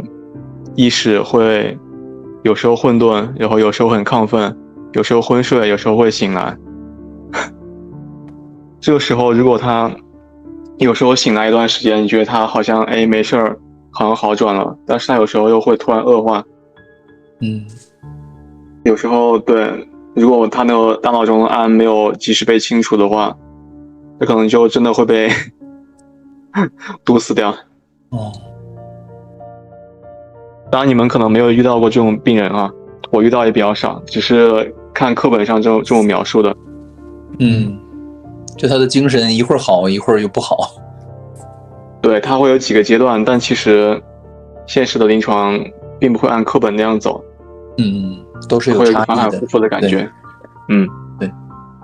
然后就是包括你看有一些像电视剧演的嘛，就是那种昏迷啊，或者说生命体征急剧下降的人，然后我们都会去，对吧，呼喊他说你要不要放弃啊，然后你要顶住啊之类的，你要求生啊，你不要放弃，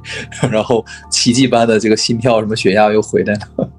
这种就说的好像人真的像，对吧，就可以有选择离开或者不离开一样的感觉。很多时候精神状态真的对于一个疾病的预后有很大的影响啊。有些人在医院里面被关久了，然后很多制度束缚，然后郁郁寡欢，又没法出去活动，他可能那个伤口愈合就很慢。但是如果那个病人出院了，他精神状态很好，每天出去适当活动，然后有家人朋友陪他聊天散步，自己也有很多事情有趣事情可以去做，他可能那个伤口就会愈合得很快。因为他在医院里面那种精神状态很压抑的话，那些糖皮质激素啊，炎症反应啊，都会影响他的伤口愈合。还有包括很多肿瘤患者，他如果意志很消沉，觉得自己肯定会因为肿瘤挂掉，那么他很多程度上会被自己吓死，慢慢吓死这种状态。对。那你们觉得就是肿瘤，因为现在癌症特别多嘛，你们觉得肿瘤和人的负能量这个东西有没有相关性？那一定是有的，有很多论文已经证实了。就是什么样的人更容易得肿瘤，或者肿瘤什么时候更容易转移。那抑郁啊、焦虑啊，还有强迫啊这种情绪，如果长时间存在，那么人体那个慢性炎症就会持续嘛。然后那些细胞不断的损伤修复，这种情况持续很长时间的话，它比平常人获得癌症的那个概率要大很多。然后他如果一直处于焦虑这种应激状态，当他得肿瘤之后，他的免疫系统是受到抑制的，那么他的肿瘤就很难被及时控制被消灭，他有可能某些癌症就更容易转移，更容易侵犯其他器官。这都是有很多相关研究，就是现在医学理论是完全可以解释得通的。对。我理解的就是比如说我们焦虑或者说负能量太严重，可能我们的睡眠质量都会大大下降，那可能你身体的修复，对吧，各方面都是非常这种恶性循环的一个状态。是的。所以看我们做这个频道其实挺有意义的，可以增加一些大家的正能量，减少一些负能量。对，包括我之前去心脏外科，有一些患者他得心脏病，有很多程度上都是因为自己压力太大，然后每天都非常的焦虑，或者说引起了失眠，严重的失眠。然后他失眠之后马上休息不好，第二天他精神状态也不好，他心跳会很快，觉得心慌，然后觉得乏力，这种状态持续很久，他们的心脏会慢慢扩大，然后那些心肌啊、瓣膜啊都会受到损伤，之后他们就不得不来心脏外科做手术，就是纯粹自己做出来的。对，精神折磨自己哈，然后对。哎，你说到这个就想到以前上班的时候就是这种状态。以前在上班的时候就是你自己吗？你经历过吗？哦，就是每天因为焦虑，睡眠也不好，而且心脏还就是很不舒服是吗？偶尔会有不舒服的感觉，就是我觉得再这样下去，身体肯定受不了。你的直觉很准。对，所以当下就选择要辞职了。我也经历过，就是很压抑的那种感觉，很负能量，然后就是很压抑吧。然后我就觉得，如果我坚持的话，我就觉得我一定会得病。就是我已经非常的给自己下诊断书了，就是我一定要离开这里，要不然我会挂掉的。看来咱们都有这种类似的经历。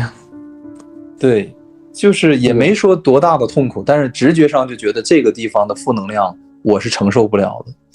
就这种感觉。然后要到时间了，那我们还继续吗？一会儿再来一次吗？还是就到这里？你们选择，我都可以啊，因为你们不知道你们睡得早不早啊？我想你呢，我可以。我想有什么还想聊的话题吗？目前也没想到。你这样微信说吧。好。好，非常感谢啊！剩下的章节呢，我们会在下周更新，请订阅支持一下吧。那位观众，他叫做Leo，你说的都对，不过宇宙之大，复杂程度远超人类文字所能形容。对人来说，佛的寿命是长的，好像是无限的，但对佛来说也是有限的。就算修成佛，说不好也会堕落下来。人间是比天人好修，因为难度高，又在迷的环境更容易迷惑人。你说正道，你以为你在提升，也可能是在走邪道，更何况大多数人根本不修，这是迷的难度，也因为难度高，修出来也快，相反堕落也容易，有好有不好吧。他是在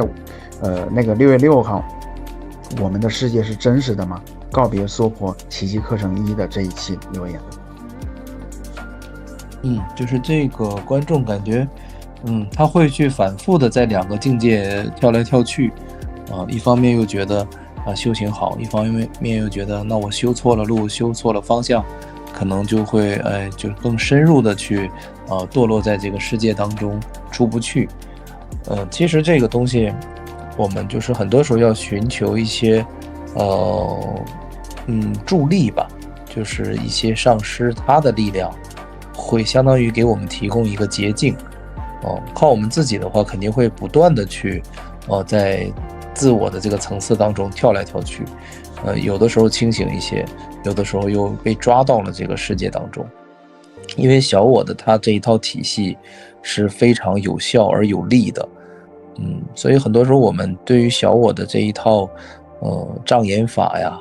有很多的比喻，很多的对抗方法。包括佛学佛经其实一直都在讲怎么样去破迷，破解这些我们在一个障碍当中业障的这种因果的这种执迷不悟的状态吧。因为太复杂了，小我层面的东西太复杂了，还有很多的障眼法。比如说我举个例子，就是上次提到了，就是小我最厉害的一个方式，其实就是用他的这个像魔术师一样的方法。上次说那魔术师通用的伎俩是怎么样去变魔术啊？就是去转移注意力。所以我们从出生到肉体的结束，我们被这个剧本被安排了无数的事情去让我们忙碌，从生下来开始，1秒钟都不停，让我们去围着这个身体不停的去打转。那其实这本身就是一个烟雾弹，这是一个障眼法，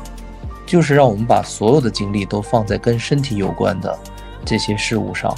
那我们就无暇去顾及我们心灵的这种本质性的真相性的一种存在。也就是说，小我利用身体让我们完全的误认为我们就是一具身体，而忽略了心灵的存在和重要性。那你这一生接着下一生永远如此。所以说，如果说没有上师的或者说前行者的这种力量，我们光靠自己的话是很难不退转的，可能修着修着就掉下去了，修着修着就掉下去了。也就是说，佛法这个东西它真的就像是那种他自己说的武则天说的百千万劫难遭遇吧，可能整个宇宙当中这个东西都是很珍贵很珍惜的。既然我们这一生遇到了，就应该好好的把握住，把它看成是超越于世间的其他的事物的重要性。那首先我们从态度上去把它放到一个最高的地位，那它对我们的影响也会是最大的去放大。如果说我们只是就认为佛学只是人类文化中的一环而已，一个可能说很重要，但是并没有不比其他的理论更重要，那我觉得这个就丧失了它这颗救命稻草的这个应有的力量了。因为按照佛学理论的话，我们真的是在一个着了火的房子当中的众生，实际是非常可怜，也是非常急切的需要被拯救的这样一些很就是完全迷失了自我，不知道自己是谁的一些众生，然后天天围绕着身体去打转，实际上到头来是一场空的，因为身体能带给我们的只是一个短暂和虚妄的体验。就像稻盛和夫说的那样，他认为人最终极的生命的意义是灵魂的提升，而不是身体能够去比较的。因为身体你再去修它，你再去完善它，它最终都是要灭亡的。这个终极的真相就是身体一定会变成一场空，身体连带着宇宙层次的物质世界也是一场空。所以说你去修它，是最终是什么都得不到的，这个就是最高的智慧。对，所以就是像我们物质世界的这些东西只是一场梦嘛，灵魂才是灵魂与爱是更加真实。是的，所以在同一期视频里面呢，有一位叫做安大业的观众，当然他也经常给我们留言他说可惜不究竟所以后来我就问他，我说请问哪几点不究竟，我们可以沟通讨论嘛。对，然后他就说嘛，他说开悟觉醒是从梦中醒来，一切相都在梦里，都是虚幻，神、宇宙、轮回、业力，最终也诸法无我，大脑的思辨不能开悟，只有空性相应方可到达，心死道生。然后他也说了，他说提起觉知，分离出小我这个躯壳的保姆，觉知是用第三视角看着小我的起心动念，放下小我的一切认知、定义和概念。他前面讲的是真相，后面讲的是一个法门。就是宇宙和世界是一场梦，是虚幻的，这个是终极真相。然后他后面用的这种观察法呀，是一个修行的方法。也就是说，大家其实关心究竟的成佛之道是什么样的，其实很简单，就是首先一切是建立在一切宇宙的物质实相都是梦境，都是虚幻的这一个前提之下，然后你再去修真宽恕或者修禅定无念无我呀，这些就都是具体的一些方法了，善巧的方法。但是所有的前提都是在宇宙是梦境，是不存在的，是虚假的这样的一个前提之下。如果说没有这个前提，就是像这位网友说的那样，那你实际上还是在这个大梦当中去修梦中的东西，你是出不去的。所以说奇迹课程告别娑婆的上师他强调，昨天我还在听，他还在强调，我就每一次都在加深我自己的概念。他在说一切的前提一定要记住，就是这个世界首先是一场梦，这个是前提。如果没有这个前提，你修其他的，你都是修不出去的。对，所以就是对，我觉得你们说的都非常的有深度啊。然后现在就是还剩下最后一条问 Kevin 的留言了，后面我们就过渡到 Neil 的视频里面来。对，然后这最后一条留言是来自于一位就是大写的 M 这一位网友，他说喜欢 Kevin 的分享，有深度也有温度，感谢。然后有2个爱心的表情。好，谢谢这位网友。对，然后Neil 你有没有什么就是比较想聊的，就是你感觉比较特别的一些评论？评论有很多，现在我没打开这个文档。没关系，我打开了。你打开了，我看不到。我给你读出来，还是说我给你发过来呢？不用，就是我先讲一下另外一个话题吧。可以。对，就是我想强调一下，就是在学佛啊，或者说修道啊这些修行圈子里边，很重要的一个点就是，很多人他没有办法分辨什么是正道，什么是邪道。就像我们新闻当中，其实我们经常能看到那种恐怖袭击事件嘛，就比如说汽车炸弹啊，或者说911这种的，就是很多人可能为了他们心中的圣战，为了他们心中的天国，去干非常极端的事情。就是如果你深入的去了解他们，你会发现他们都陷入到一个相同的模式中去了，就是他们所信的宗教给他们灌输的内容是，他们处在一个水深火热的状态里面，然后呢，他们的唯一出口就是用他们的行动去牺牲，这样他们才能进入天国。就是类似于把一个人完全把他的所有路都给堵死了，就只给他开了一条路，这条路就是天国。而去到天国的唯一路径就是身上绑上炸弹，或者驾驶上飞机去炸死很多的敌对势力，或者他们眼中的敌对势力。这种事情就是从古到今发生了很多，就包括那种宗教大屠杀，历史上数不胜数。就是修行一定要有分辨能力，不要完全跟着某一个人或者跟着某一个信仰走。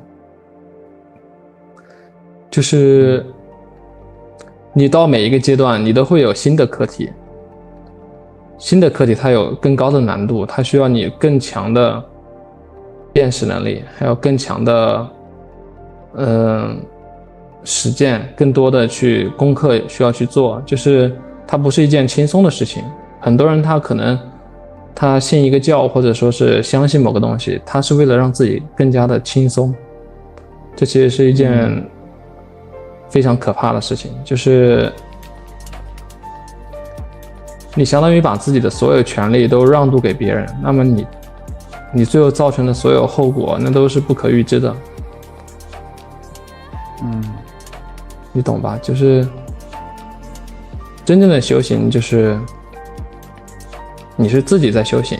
不管是老师还是这个团体，你只是借助他们去辅助你的修行。就是首先是以你为中心的，就是不是以某一个上师或者以某一个团体为核心的，你懂吧？就不要盲目的个人崇拜。对，不要个人崇拜，然后不要让别人给你设计了一套洗脑话术之后进入到一个死胡同里边了。这样的话，其实你会非常的被动，然后你做的很多事情在外人的眼里看起来就完全像一个机器，就类似于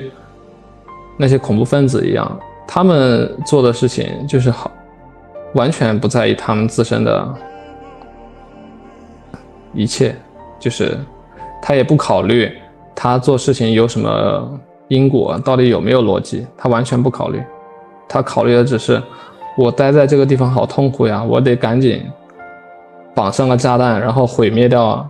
把我的任务给完成了之后，这样就能去天国享受那些幸福快乐的日子了。世界不是这样的，就是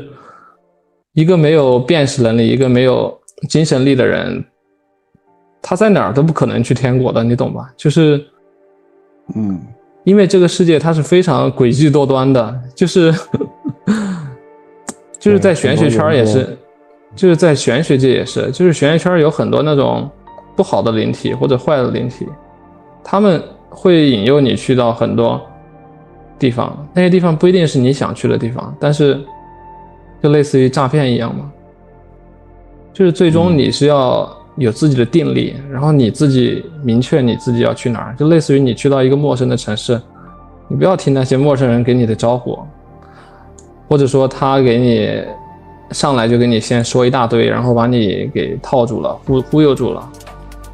重要是你自己，你一开始设定好的路线，你自己的安排，对，这才是最重要的。就是人生也是这样的，就是不要把自己的权利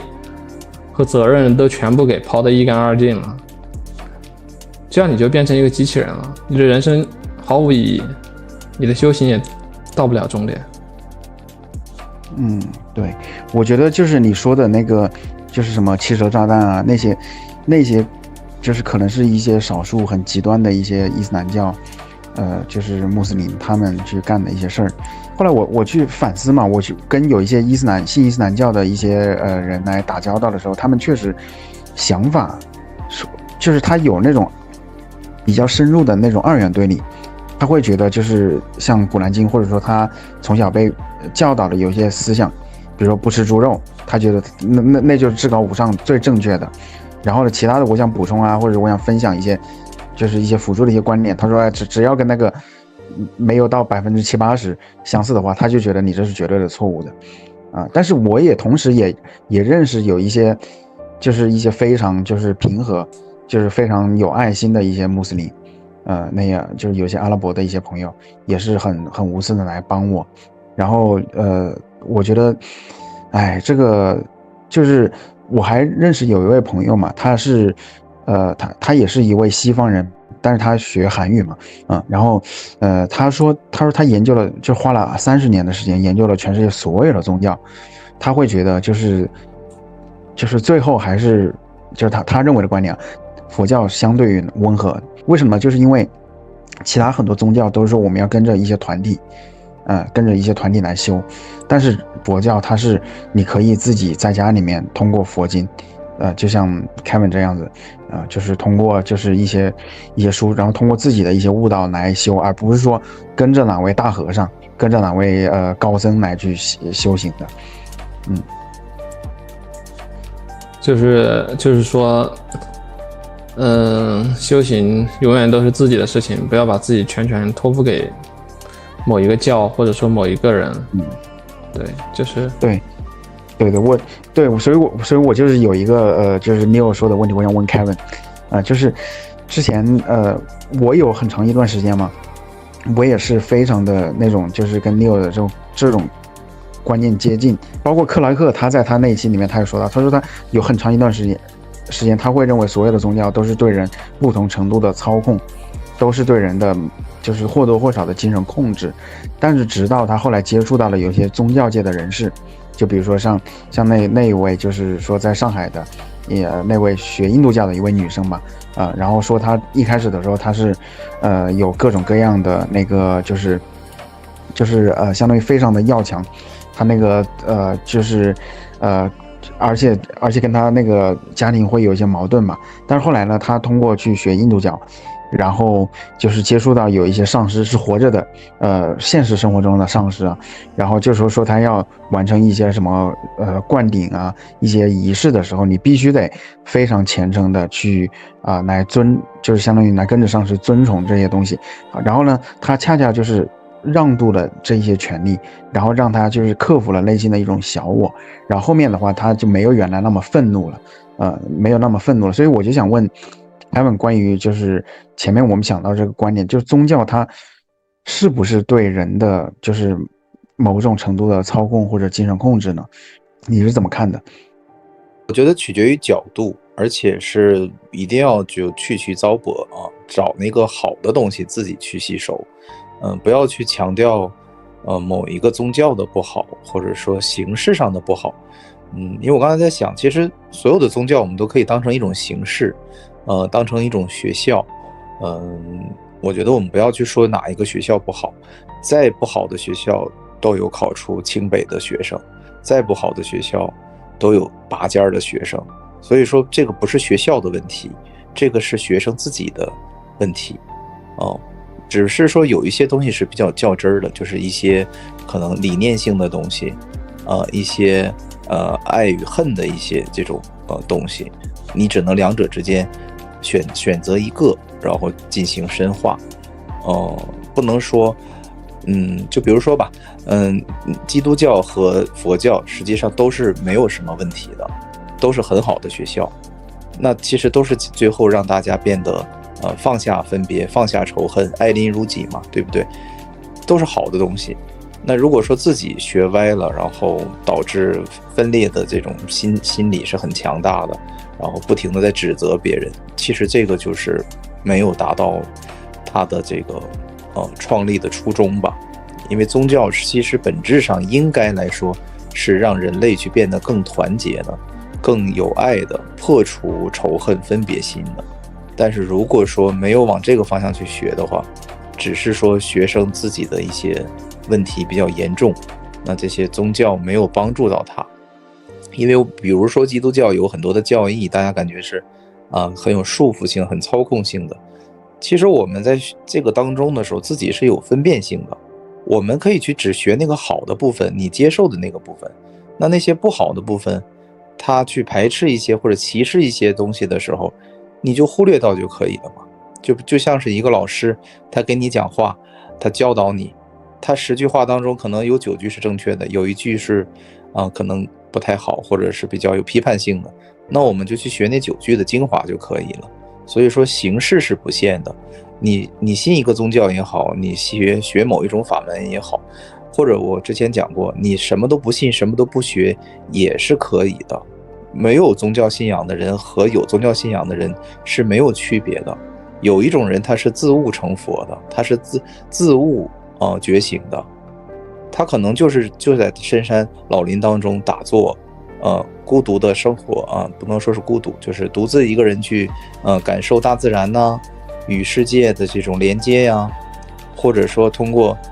洗衣服做饭也能达到某一种定力境界，达到心中无念的这种状态，都是可以提升自我的。所以说形式不限，最终的目标是一样的，或者说你的感受是唯一的能够去衡量这一切的标准。你的感受是不是变得更好了，更平和了，更有爱了不去对立，不去仇恨了，我觉得这个是最好的指标。还是说遵从本心吧。对，因为像之前 Neo 他说，就这个世界它是千变万化的嘛，有的时候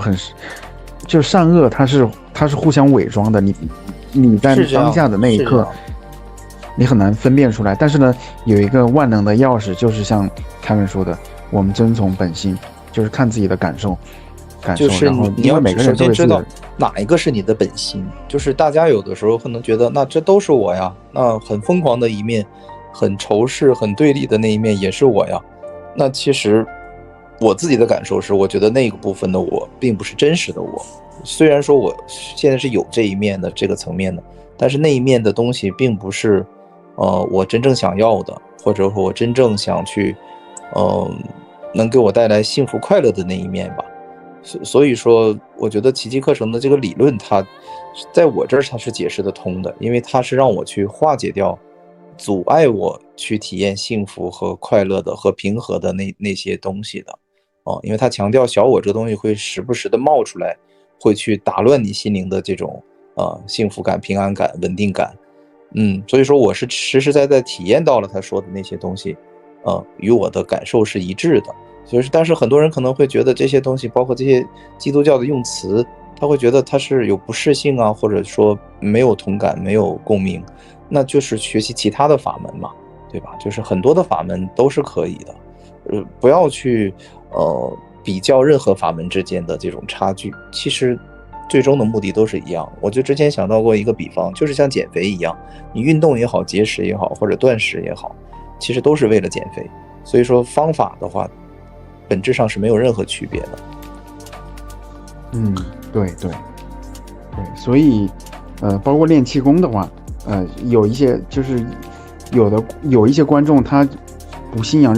任何宗教，但是他是很灵性，他是有神论的人嘛。就像我们在就是我的第一次出体体验，原来真的有灵魂的存在，人可不可以改命？就是我们是在5月4号发表的那一期里面，有一位叫做 Vivian 的这位大姐，她说我自己练习气功多年，偶尔能看到灵魂，还有故去的人回来找我帮忙的事儿。前几天我让11岁的儿子跟我一起练气功，结果他20秒就能感受到能量像电流一样在身体里旋绕。20分钟以后，他说自己可以控制这股能量。第二天，我们跟着油管一个瑞士人的频道一起练习可视人体光环，你也是半分钟就能够看到光环，还指出我身体3个部位的灰色地方，那正是我慢性病的地方。我让他去看爸爸的光环，结果同样指出了爸爸身体有恙的地方。这些也是我根据中医知识一直猜测他大概生病的地方。我让他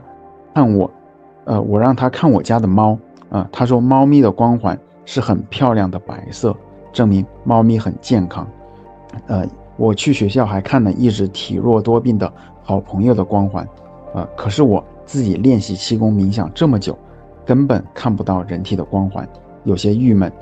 我这几天也在坚持练习。他的这些经历肯定都是真实的，就是一听的话，跟我了解到的都挺符合的，就是他肯定是真实的体验，不是虚构的，或者说是捏造的。就是你通过哪一些细节你来判断，就是一个人他说的那些分享是真实的？这个不是从他的言语来判断的，就是从我自身的经历来判断的。就是我自己也就是有研究过这些东西，然后我自己也体会到了一些，然后我觉得他讲的东西跟我体会到的东西、研究的东西是一致的，我就觉得他应该是真实体验到了这些东西，不然的话他不会这么的契合嘛。那你就是研究的那些体验、那些经历，有类似的相关的能分享一下吗？光环法的话，这个也是一个法门嘛，就是专门练怎么看人的光环。就是人的身体它其实有很多层的结构嘛，就是可能有10多层，也可能7、8层，就是它每一层的光环颜色都是有区别的，都有各自有特点的，就是每个人能看到的层次不同吧，有的人可能只能看到第1层或第2层的光环，有的人可能能看到7、8层，甚至10多层，就是这个可能跟那个就是松果体的开发程度有关系吧，我觉得。对，那你看我的光环是什么颜色的？我看不到你啊。是必须得面对面才能够看得到吗？面对面，对，或者照片的话，我感觉看不太到，但是有一个技术叫做什么来着？就是好像是不是遥视，就是一个专门拍人体光环的一个技术，叫什么相机来着？你可以搜一下，就是拍人体光环的相机。那光环一般有哪些颜色呀？就是它什么样的光环能够说明什么？我自己能看到的光环就是最里边那一层，第一层的白色光环，它离人体比较近，就是可能只有1厘米之内的那种距离。然后它往外的话，它有好多层，就是有蓝色的，有彩色的，也有那种就是像蛋一样的那种圆球形状的。也有那种放射性的，就是有好多层次的光环，就是这是一个比较专门的法门吧，就是很多人，如果你不专门修这个，或者你的松果体的开发程度不够，你是看不到这些的。就是像那些古代那些中医的话，他们可能就有这方面的能力，他们可以通过直接看人体的光环啊，或者他们可能可以直接看到经脉的流动。哇，对，哎，对你一说那个经脉的流动啊，我那几天又出体了，然后前天晚上，哇，那不是百分百出体，就是睡觉的时候，反正那天很累嘛，然后后来就突然就感觉，哎，怎么我这个天灵盖这儿有种电流感，酥酥麻麻，很爽。突然一下子听到我房间那个塑料袋响了一下。当然这个我后面要说，是它其实就是因为我那个就是挂在门后面有一个那个贴的那个挂毛巾的一个钩子嘛，然后那个钩子的粘胶松了，掉下来了。但是我睡觉的时候我没有意识到，我想我天哪，是不是有鬼啊？然后后来我就想，哇，我是不是要出体的？我要马上出体的。然后后来我听到我隔壁室友他的房间里面有什么东西，我就在想，我要穿越过去看一下，但是又没有穿越过去。好，然后这个时候我突然又看到了另外一个景象，就是我在一个黑色的山谷里面，我不知道为什么我做梦这段时间都是那种夜晚的状态，然后夜晚的话你大部分的环境都是黑白的嘛。好，然后就是在一个夜晚的一个山谷里面，然后呢，我在相当于一个半山腰上头，我可以往下看到下面山谷上下面有一些小镇，然后那些小镇上面的那些霓虹灯啊，就是色彩斑斓的，然后很有那种未来感，很有那种就是那种赛博朋克的那种未来感，但是光晕特别的柔和。对，然后后面我再想起来，我下次再说。对你，我那一天我是出体到了3.5维嘛。你是说上次你讲的那个吗？我说这一次就是我感觉到天灵盖电流有一种酥麻麻的那种，很舒服。然后后来就看到了那个山谷，就是这个景象，这算是出体吗？还是算？如果你有电流感的话，就是出体。就是出体的话，它就是你的灵魂的一部分离开身体嘛。就是我们每天做梦都会出体，只是看你的意识能不能清醒。就是很多人做梦他是意识不清醒的，就是你如果是清醒的，那就算出体成功了。出体成功的标志是看你意识是否清醒，就是如果你只是在做梦的话，你是梦醒了之后意识才清醒，那不算出体。就是如果你在梦中的时候你就已经很清醒，那就是出体。我一般是那种就是特别累嘛，但是又想起来上个厕所，或者是说起来去看一下什么东西。可是呢，这个时候好像是那种就意识已经清醒了，但是身体的话控制不了自己的身体，还没有清醒。然后后来就看到了其他的一些景象，但是呢却没有是说能够以那种第三人称的视角能够看到自己。我看到的是其他的，就相当于那种梦境的那种梦幻的景象，但是也没有说看到自己的，这一次没有看到自己房间，就突然一下子像那个电影蒙太奇一样切换到了那个山谷，然后霓虹灯。对，就意识是清醒的，但是身体还没有醒过来，这种就是鬼压床之后转到出体的一种体验吧。对，这就是出体。就是你快要醒来的这种时候比较容易出体。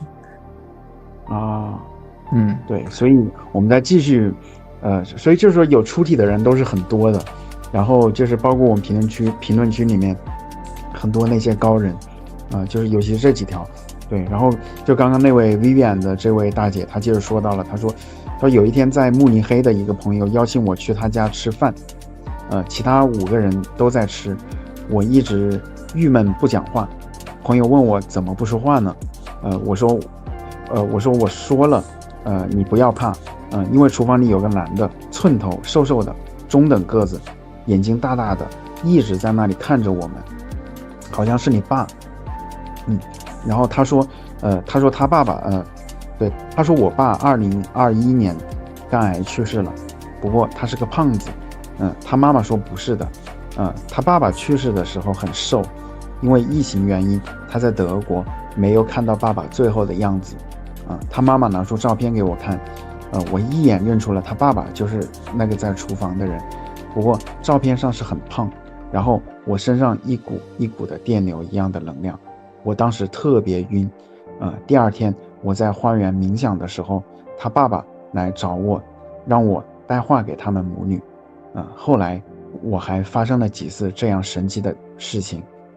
我都是帮人给家人带话。然后2年前还有一次，我睡到半夜，忽然灵魂2秒钟被卷入宇宙，我身在星空里看星星。第二天起床以后特别的累，我当时不知道怎么回事，我就问几个专业灵修很久的德国朋友，他们说他们每个月都有好几次。我好希望再次发生啊，但是一直没有了。我估计这一年身体不好，身体的能量不够支撑瞬间灵魂出体被卷入类似太空的地方。我现在就是冥想的时候，额头有一闪一闪的光，不过我11岁的儿子没有。有什么问题吗？对，然后这是这一段，他这个只是他自己分享他的一些类似的经历嘛。然后你对他说的，我觉得首先他是一个很乐于助人的人，你看灵魂都找他帮忙给家人带话，说明就是一般就是愿意去分享，愿意就是无私的去帮助的，就是这些人他们灵性都比较高。包括就是上一次就是说哎，我不止一次听到博主说颈椎疼，然后后来还分享了我们一些就是怎么样来缓解颈椎疼的一些方法的，就是那位观众我也非常非常感激嘛。对，然后对，然后那你觉得他说的就是这些就这些画面嘛，什么看到了宇宙，看到了太空，就他这个太空是真实的太空，还是说那种3点5维，就是那种意识投射出来的太空？我觉得他想说的太空是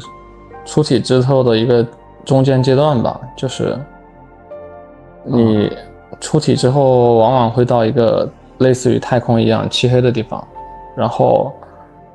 再比如说有这个一个屏幕出现，或者说有画面出现，声音出现，然后你再到你要出体的维度或者世界，就是它不是说我们现实生活中的这个太空，他说的是出体当中的一个场域吧。对对，这是一个心理投射。还有1分钟。对，那我接着分享他后面那一段呢，就是他说还有在2000年的时候，就跟着慕尼黑的一个气功班练气功，结果没几个月，我忽然看到当时男朋友去世的爸爸坐在我们车里，当时还刚刚20岁的我无法应对这突如其来的异象，后来我就近20年没有再练过气功，然后这种功能消失久了，这几年为了强身健体，我又开始练了，然后这种功能又回来了。我现在不害怕了，因为身边到处都是灵修的德国人，可以交流学习。中国朋友里面几乎没有人信，我也不讲，不然他们会以为我是神经病。然后给了一个做鬼脸的表情。还有几秒了。你的分享的话，我们下期接着聊啊。好，非常感谢啊！剩下的章节呢，我们会在下周更新，请订阅支持一下吧。出体的世界和现实的世界，它本质是一样的，它没有差别，它都是由我们这些灵体构建出来的一个幻象。其实跟《金刚经》里面的那个说法是一样的，就是说，我们这个世界就是梦幻泡影嘛。它其实就这句话其实就已经直击了我们世界的本质，就是不管是我们的世界还是我出体到的其他的世界，它的本质都是灵体构造出的一个幻象。它的区别是什么呢？就是我们的这个现实世界它可能有80个亿人，然后还有上百亿的动物和其他生灵，他们幻象共同构建了这个世界。所以这个世界它里面的很多规则它是非常定死的。它很难由个别的灵体去改变这些规则。类似于什么呢？就是我们几个人一起创造了这家公司，然后这个公司我们制定了很多条款，很多实际的东西。这些东西呢，你作为一个股东，其实你能影响到的部分很少，就是它是一个公有的空间。然后像我们出体到的其他的世界，它也是看这个世界它是公有空间还是个人空间。如果它是你个人幻想出来的，它其实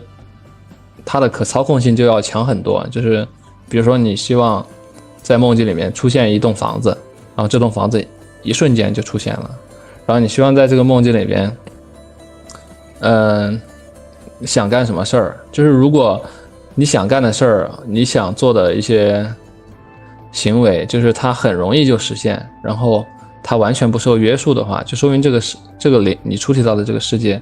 它是非常专属于你个人或者说少数几个灵体的。它的可改变性比较大一些。对，它的可改变性要大很多，然后它的自由度高。对，比如说我们像我们刚才聊的那个出体到3.5维的世界，它可能就没有那么好改变。就比如说你想穿墙，结果你往墙上撞，结果发现穿不了。然后比如说你想一蹦很高，然后你发现有天花板把你挡着了，就是你的行为包括你的一些想法很难迅速的就是实现，就说明这个空间或者说这个维度它不是你一个人的，它可能是很多灵体共有的。就是你可以用这个来分辨你这个空间它是属于多个灵体还是少数灵体，或者是只属于你一个人，但它本质上都是一样的，都是灵体它的一些想法构建出来的。那我们现在存在的这个世界又是谁构建出来的？就是我们所有生活在这个世界上的这些生物啊，我们这些人、这些动物、这些植物，包括可能还有这些石头、山峦。那它又是谁的一场梦呢？它就是大家的一个共梦啊，就是对，它不是一个人的梦，它是一个共梦。佛学也有讲过，就是共业嘛，这就属于是，确实是有，有很多类似的讲法啊。我有一些我忘了，是叫什么同分什么望见，好像就是那个意思，就是说这个世界是大家共同的一个梦，所以它比较坚实，它比较牢不可破，但是并不能改变它是一个梦境的这种性质。对，它不是我们想象的那么坚实。就比如说我们做那种量子实验的时候，有观测者和没有观测者，它的实验结果是完全不一样的。它其实就是因为对双缝实验，对，你的观测者其实就已经参与了这场实验，就是你的意识参与了这场实验，它的实验条件就完全改变了。就是如果一个黑盒的话，周围没有任何人能看到的话，你的操控空间是非常大的。你去看那些就是互联网上那些功能人，他们去展示他们特异功能的时候，你会发现他们要么就是要准备一个特定的小盒子，或者说要遮盖一下，就是他不能完全说是有太多的人共同去见证这个奇迹发生。参与的人数越多，它实现这个特异功能的可能性就越小，就是它需要运的这种功，或者说使用的这种能量就越大。就是你能力越大的话，你可能就能同时改变很多人的认知。对对对，就比如说你作为一个玄学大师，可能你可以在2000人的一个会场展现你的特异功能，但如果你只是一个玄学小白的话，你可能只能在跟某一个人1对1或者是1对2的情况下，给他们小范围的展示一下。就是你的行为，它其实会影响到很多人的观念或者说是想法，而且这些想法因为它本身在这些人的脑海里面已经固定下来了。比如说勺子是不能弯的，勺子是不能通过意识来掰弯的，他的这些想法会参与到你用意识去掰弯这个勺子这个实验当中去的。对，所以你会发现很多就是特异功能人，他们做了一些神奇的事儿，但是他们在很多公众场合或者说是媒体采访，很多人关注的时候，他们往往就会失灵或者失效。这是一我觉得个是理论啊，就是我觉得应该是那些所谓的关注啊，或者说想来采访他的人是本身就是秉持着怀疑和不相信的态度，肯定的，对，所以你居然不信任的话，那难度也会高很多。对，是这样的，就是你都不相信，就是你的这种意识就明显跟它起反作用嘛。就是我们这个世界它是一个意识构建的世界，就是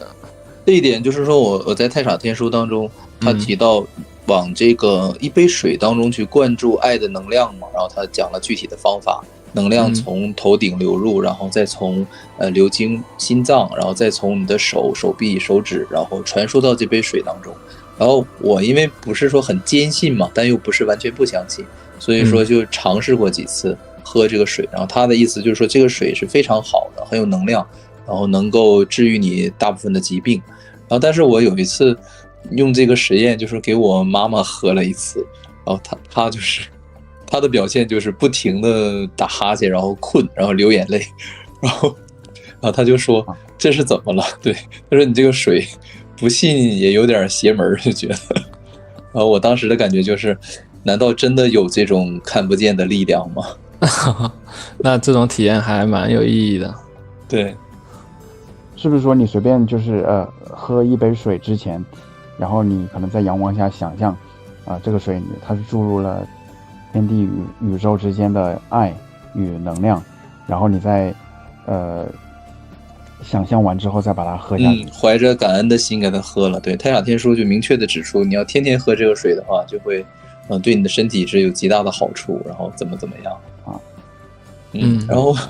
我前一阵儿也是发生一个特别有意思的事儿，也很难解释，就是我这不是一直腰痛嘛，然后3天前吧，我就太疼了，然后做了各种尝试啊，什么正骨啊、膏药啊都试过，4个多月也没好。然后我就想起了那个吹吹姐，她就说的嘛，她说你就向上帝祷告，然后我就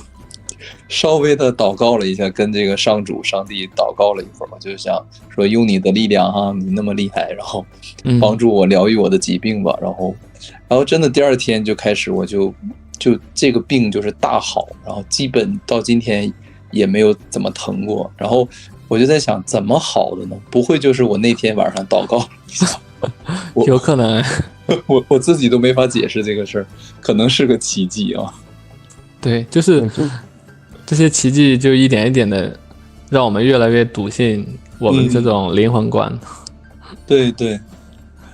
我现在都是满脑子问号，我怎么好的？我不知道。我觉得是你有那种念力，你当时发愿的时候，然后你就连接上了那种能量。这个真的是在我生活当中发生了好多次。当然大病的话我没有经历过，就是一些小的感冒啊，还有一次最近的一次吧，就是是我那个智齿就拔了之后，那牙龈有点疼嘛，然后然后那几天我各种各样的怀疑啊、后悔啊，然后很多负能量，然后而且我还有点不坚信，我觉得这祷告真的能够好吗？但是还是抱着试一试的心态吧，我就很虔诚的我去念那个药师灌顶真言，念了大概有个20多遍，他那一遍大概就念个30秒钟就行。20多遍之后，然后第二天就不疼了，真的就不疼了。对，包括前段时间就是每天早上不是一醒来之后就会首先我是想记录自己的梦境嘛，坚持1个月了。好，然后第二的话呢，就是我那个颈椎很疼，真的超级疼。后来也是去祷告，或者说念那个药师佛心咒，一开始没什么效果，但是后来就是我换了一张桌子，因为我后来意识到我用的那个桌子它的高度它其实是一个餐桌来使用电脑的话，那个腰就得弯着嘛，它要矮一些。好，然后反正机缘巧合换了一个书桌，高了一些之后，也是正好同几天正在祷告嘛，后来真的是彻底治愈了，就是那个颈椎一点症状都没有了，一点疼痛都没有了。所以我还是奉劝大家，在没有什么好的办法的时候，尝试一下这些心灵的思想上或者说意识的这种方式吧，反正就是也没什么损失嘛。对，这种其实也是基于一个事实嘛，就是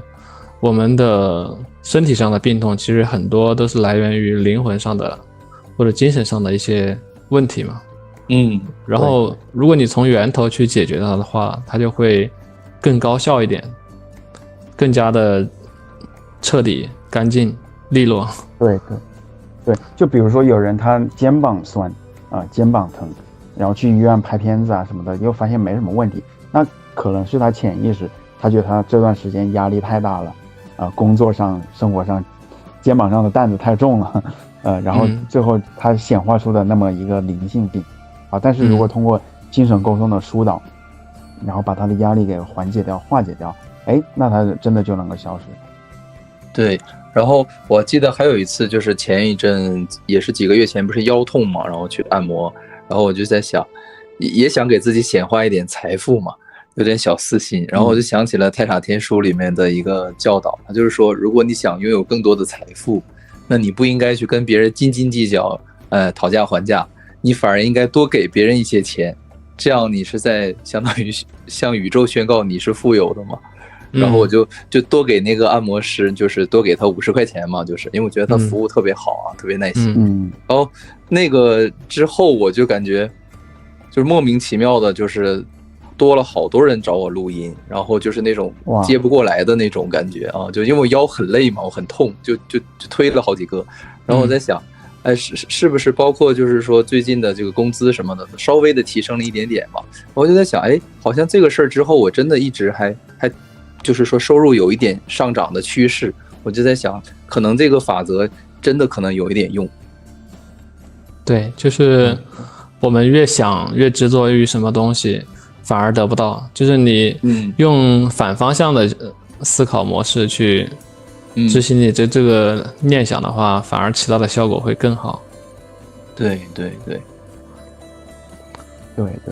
现实中也是嘛。你说。对，就是越省的话，反而是宣示自己很贫穷、很匮乏而你有的话，对，我这一段我要掐一下，又说的不标准。对，没关系，压力有点大。对，这个你后面自己掐就行了，聊呗。对，我也试过，就是有的时候，对，就想起来了，就是曾仕强教授他就问你，他说你是吸气重要还是呼气重要？有人他其实吸气就是说要索取嘛，呼气就是付出，对吧？但是然后他说你呼着呼着自然就吸了嘛，对吧？所以叫呼气。对，一体两面的。对，还有一个我也想到的就是《太上天书》里面也说有一个说服力的一个魔法，就是比如说我要去面试啊，或者要见客户、见投资人，跟他们谈判的时候，我就想象，从我的那个心脏的地方有一团那个绿色的一团能量球，然后顺着我的那个头顶升出来，然后再缓缓的从半空当中降落到那个哥们儿他的那个身体里面去是一团充满爱与说服力的能量。那样子哪怕是他表面上还是有那么一点抗拒，对，但是他其实内心已经接受你了。对，那天我也读到了，我也刚好重温了这一段。对，就它都是一些心灵魔法看不见摸不着的。我觉得这些东西用科学或者心理学，或者用我们的玄学都可以解释。但他们其实也没有什么矛盾之处，它的本质都是相通的。就是对，咱们看待问题就是不要太绝对，就是认了这个玄学就不相信科学了，或者说相信这些心理学的就认为这些玄学的都是一种心理作用。其实我觉得这都是不明智的，就是这个它只是一种解释方式，或者说看待的视角问题，但它的本质其实都是相通的。对。哎，就是我们的心态要开放。对，我之前突然想到，就是你有说，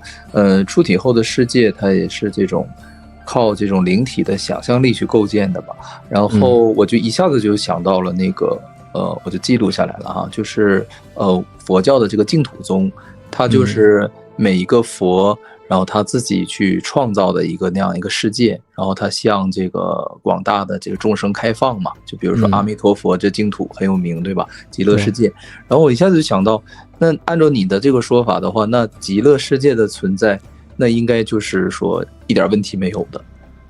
对，我觉得肯定是有的，而且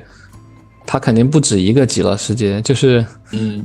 很多宗教群体都有他们自己的信仰嘛。就是包括地狱肯定也不止一个。对，它是同时存在的，就是它有多少信众就决定了它所在的这个世界有多大的广度，多大的深度，有多大的这种可靠度，就是相当于是他信众的集体投射。对，是一种集体投射。那我觉得这太棒了，因为我就是说特别想这个往生之后去这个阿弥陀佛这净土嘛，然后可以说是我这一生的一个小小的一个心愿吧，就是一直是有这种希望啊。我觉得你讲完之后，我就更有信心，我一定能去到那个世界了。就是你已经在那个世界了，因为过去跟未来是一样的。你有这个心愿的时候，其实就已经存在了。然后再顺便说一下，我老家就是佛教净土宗的发源地。然后它那些庙啊，现在就是当然文革的时候毁坏了嘛，但是近几年又重修了特别大的那种大雄宝殿，在那个山上头，而且那座山就是苏东坡写《赤壁赋》，他说西望夏口，东望武昌，山川相辽，玉壶苍苍，就是那个武昌，那个就是那座山。对，那以后可以去那边游玩一下，参观一下。对啊，以后欢迎你们来呀。那边然后那种很震撼的都是。对，然后我前几年也有一个比较震撼的一个经历吧，但是一个小小的一个吸引力法则，就是我之前总是在那边去那个，就是那个路上面去散步去跑步，然后看到有一些骑自行车的老外嘛，后来我就在想，我什么时候能够有一辆自己的自行车呢？结果没多久之后，有一位同学他要回国，他要搬走嘛，他那辆自行车就直接送给我了。哇，然后还也相当于显化了，心想事成。对啊，显化了呀。对。后来我回来的时候，因为我房东他要装修房子嘛，所以我可能就是得搬了。然后我就在想，哎呀，我看到那边就是那边有一片小区嘛，那房子做得很新，然后旁边那个花园特别漂亮嘛，特别漂亮。然后我在想，哎，我什么时候我要是能够住这样子的房子该多好。结果呢，正好我有位印度的一位朋友，他刚好开车回来嘛，他说，哎，我就住在这儿，然后带我去，他说他要回印度去了，然后那几间房打算出租，然后那是他自己买的房，后来然后后来跟我价钱一商量，哎，反正还挺便宜的，挺能够接受的，而且那房子比我现在住的要装修的好很多，要新很多，然后又是显化了。我那段时间一直在纠结，我在想，哎呀，我应该怎么搬啊？因为这边欧洲这边租房子有点难嘛，但是后来就是反正这是第二次显化，但是我觉得是这样子，就是当你有一定的心愿的时候，你就是首先是能够像就是通过就是念经或者祷告，你是接收到那种爱的能量，然后然后你也会像佛像神一样，你去爱世人，然后是因为你爱了世人，然后你回馈了，就是你接收回来爱，所以说通过爱来显化了你的那些心愿。对对，先要付出爱，然后再收获爱。就是对这些宗教上的形式，其实都是为了围绕这个信仰嘛，就是围绕你的这个心的这种虔诚的程度嘛，它相当于是给你构造了一个仪式嘛，就像我们学习一样，我们需要找一个好的安静的学习环境嘛。对，前提条件就是对，是这样的。对，然后就你刚才说心想事成这个事儿，我觉得就咱们有一个就是那个叫做阿拉丁神灯嘛，对吧？就是说你向他许愿，然后他就实现你的愿望嘛。其实我觉得咱们每个人都有一个阿拉丁神灯，就是你的愿望，只要它是来源于你内心深处的愿望，它都是可以实现的。只是很多人他其实是比较不清楚自己想要什么的，他有时候说的自己想要，但是呢，他其实内心还是拒绝的。所以他实现不了这种他口头上的愿望。就是如果你真正想要一个东西，你的行动啊，或者你的心理啊，都会跟着去调整，然后你会在这个世界找到你想要的。它是一个自然而然的事情，就是你完全不用担心它能不能实现这种可能性。我觉得你只要敢想，它就能实现。对，这个我是深有体会。我感觉就是认识了Neo啊，认识了肯之后，然后做了这么多期节目吧，包括吹吹姐，我就觉得不可思议。因为我以前就像是想去寻找一些真相，我就觉得我这一生为什么而活，我是为了真相而活。然后我现在就觉得这个门已经逐渐的向我打开了，而且就是信息越来越多，然后证据越来越多，我现在就觉得我的愿望其实已经实现了。对，就是只要我们在生活中多留心观察一点，多用心去体会我们遇到的这些事儿、这些人，然后我们就会慢慢的发现，我们这个世界真的蛮理想化的，不是我们想象的那么残酷或者说现实的，真是这样的，就是很多时候就是你的恐惧战胜了你自己。对，因为我们是创造者，我们绝对不是受害者。对，就是这样的。现在我们有各种各样的那种大脑病毒吧，总是会有一种受害者的思维。受害者是什么？那都是别人的错，没救了，没办法呀。但是其实不是，如果你真的想改变，因为我们大家都是一个至高无上的主权独立的灵魂啊，那灵魂作为创造者，他是可以实现他想要的生活的。是这样的。对，而且我一直想跟别人去强调，就是说很多人想要一个具体的事物，但是其实我们最终得到的并不是一个绝对具象化的一种东西，而是你想要的那种感觉。就是比如说你想要拥有某一个物质的事物，这个背后的那种感受，其实你想要的是那个东西。所以可能最终我们得到的是你想要一个A， 但最终得到了 B 或者 C， 但实际它带给你的感受或者说那种快乐实际是一样的。是这样的。就比如说我想成为世界首富，这是肯定不可能的吧，但是我想成为世界首富的背后的那个诉求是我想获得安全感啊，或者是幸福啊，或者是成就啊，但是其实我通过其他的地方我一样去可以实现这种感受，并不拘泥于具体的形式。你看，你已经否定了你成为世界首富的可能性了。我一点都不想成为，开个玩笑。那本质上是你不想当世界首富，你想要的是那更底层的那种心理满足感、心理成就感。对，我不想成为世界首富，我的愿望就是想成佛啊，我想获得永恒的快乐。关于快乐这个话题，咱们也可以以后深入的聊一下。好好好，对，单独非的常期待聊一下啊。然后最后这点时间，我想就是说关于通灵方面，你有没有什么想聊的，或者有相关的经历吗？我的个人经历是没有的，我主要就是在互联网上看了很多别人的经历，就是有形成一些自己的见解吧，但是不算是个人的一手经验。那这件事你是怎么看的呢？就是关于通灵这件事。我觉得通灵的话，看你的目的吧，就是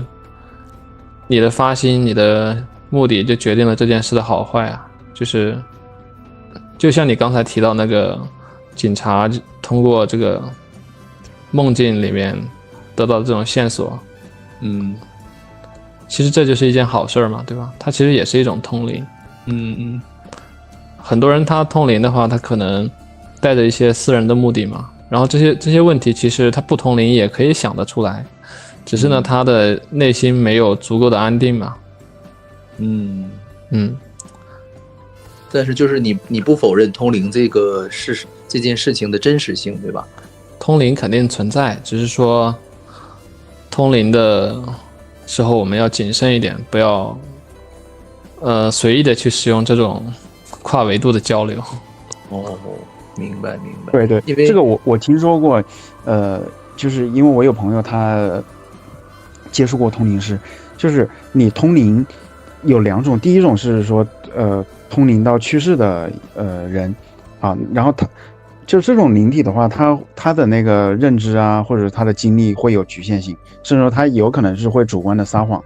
所以说你跟他交流之后，他告诉你的信息有可能并不是客观真实的，就好比说，比如说你们通灵遇到了1年前的我，然后1年前的我跟你说的那个话肯定是基于我1年前的那个认知，甚至说如果你问一个稍微比较私人敏感一点的问题啊，我可能为了维护我这种伟大光荣正确的形象吧，我还会撒一点小谎。对，但是如果你通灵到了阿卡西记录或者那种全知全能的那种存在啊，那你了解的那个信息有可能是一种那种客观公正的一个信息。因为我为什么问这个问题呢？因为就是奇迹课程它这本书就是一个作者通过通灵耶稣，然后一字一句的去教他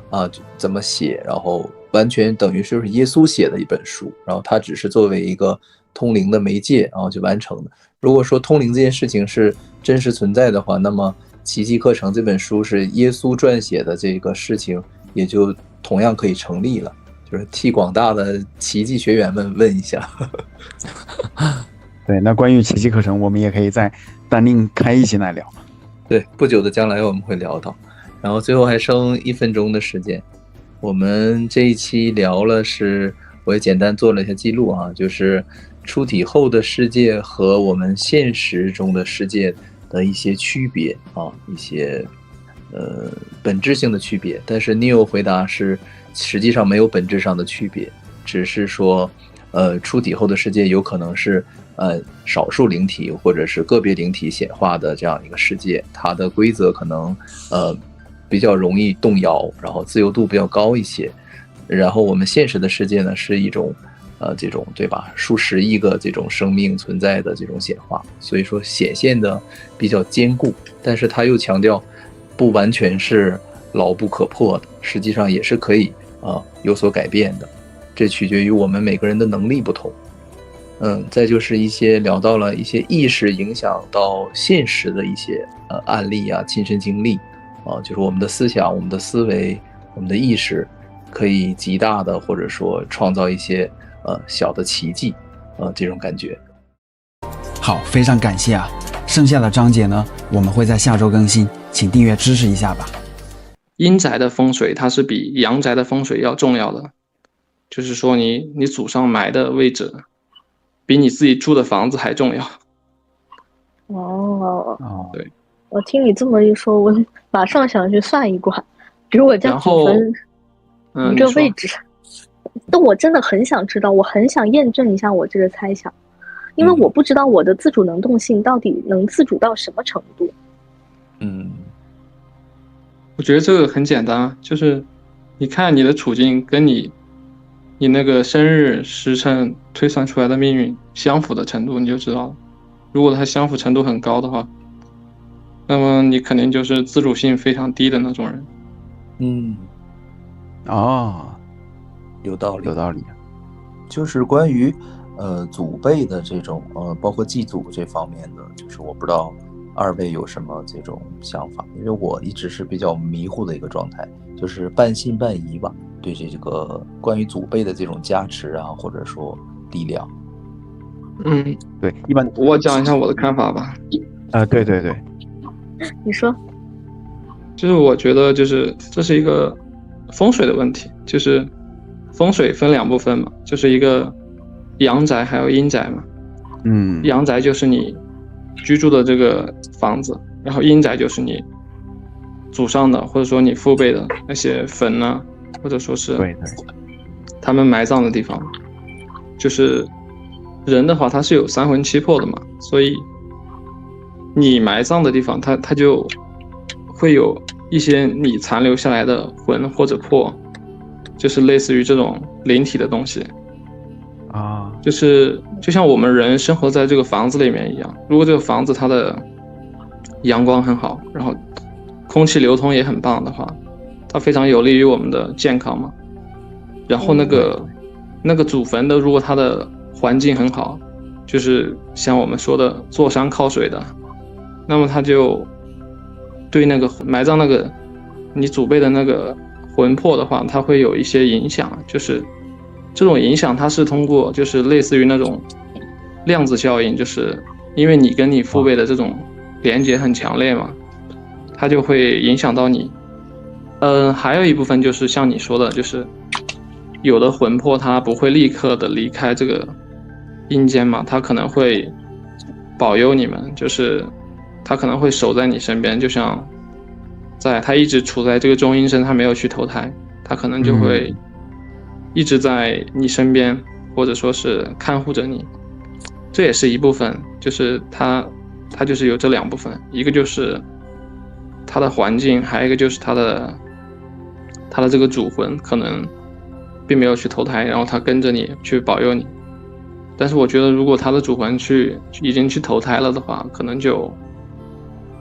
就不太跟你有太多的连接了。但是因为你们有这种长期的相处嘛，我觉得应该还是有一些就是这种能量上的连接，只是会要弱很多。对，因为之前我们也有观众评论问到了，他说那人去世之后如果有灵魂，那灵魂会不会死亡呢？然后也有观众说，我们几位虽然是年轻的声音，但是是老的灵魂，不然的话怎么更年长的观众他们的那些都能说到他们心坎里面去。对，我说一个我的亲身的经历啊，就是当时我读高3的那一年嘛，那个时候离高考只有几个月了，我觉得我要考国内的重点大学肯定是没戏了。然后那个时候就是听说有一个说法，就是如果是说能够把祖坟稍微修一下的话，可能对你的那个运势考大学会有一些帮助。早年的时候就是我舅舅准备参加高考那一年的时候，就是说我外婆外公嘛，他们在农村地里面干活，然后看到有一处坟，那个坟它已经是非常的荒废了，而且旁边都有水荡，然后牛都在那坟头里面去吃草。后来我外婆那个时候她还挺年轻的，她就好奇，她说那是谁的坟呀？然后一打听才知道是我外公的父亲的坟。然后我外公的父亲因为他早年在民国的时候1940几年嘛，出去做生意，然后被人谋杀了之后，他那个时候我外公才只有几个月大，他的那个坟就没人管了嘛。然后我外公他母亲也去改嫁了，带着他去改嫁了。结果又过了多少年嘛，就也是机缘巧合嘛，我外婆在无意识的情况下就决定拿来去修一下那个坟，把它整理一下。好，结果第2年就是我舅舅他就考上了北京的有一所重点大学。后来到我18岁的时候，我觉得我的成绩跟我舅舅当年完全没得比。但是你不管就是死马当做活马医吧，我也试一下，因为我知道我奶奶她的那个坟，她早年去世的时候，那是70年代的那个墓碑，然后都褪色了，然后上面也是长满了杂草，后来我就当时是硬催着我爸，然后我大伯他们把那个重新换了一个新的墓碑嘛，然后大寒立碑，大寒的那一天重新去换哈，然后后来就是我不知道这是不是冥冥之中有什么关系啊，最后就到印度去了嘛，我大学就到印度去读了一个印度的一个地域性的一个重点大学。如果是说我要是再把高考之后的申报大学的那段时间重新再来一遍的话，我觉得可能也不一定能够去得了印度。我觉得这个东西就是有点太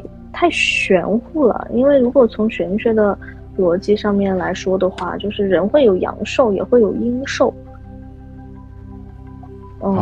然后就是我们的父辈，就是祖辈可能会在下面，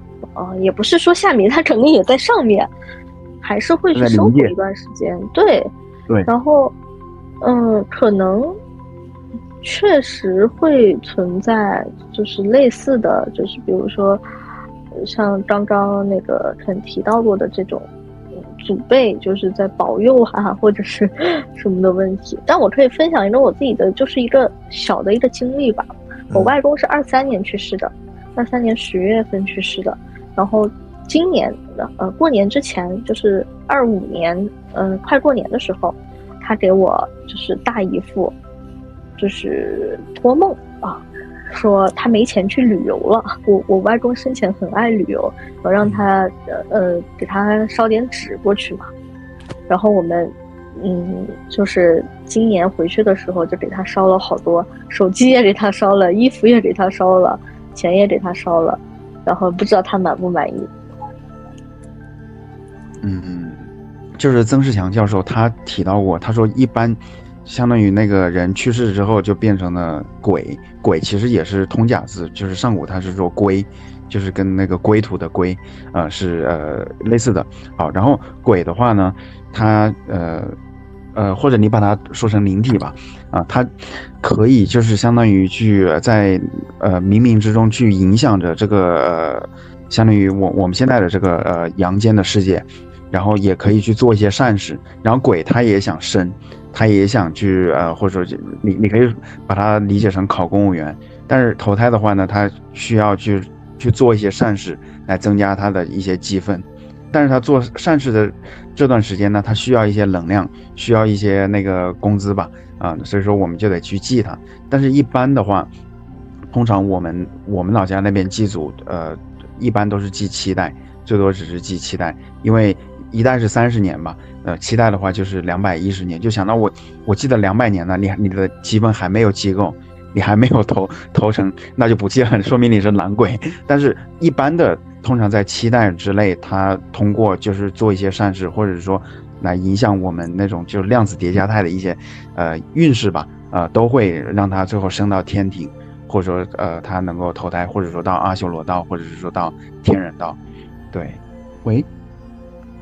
有点懵，大家都不说了。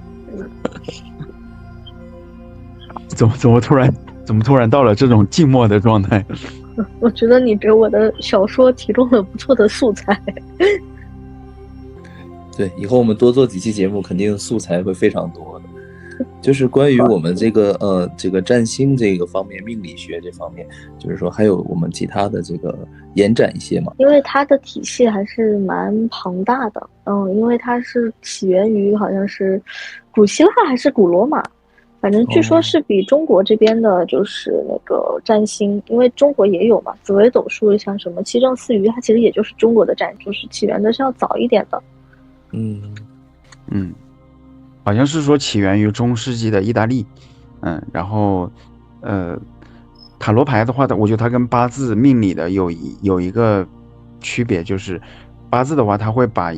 就是一个人的运势算得比较死。但塔罗牌的话，它是一种活的，它只是描述你现在的这个现状，然后告诉你现在的那些方向，相对于灵活一点的状态。然后塔罗牌占星的话，我觉得确实还是就是有一些那些抽到的东西啊，真的是你不记得我们那一次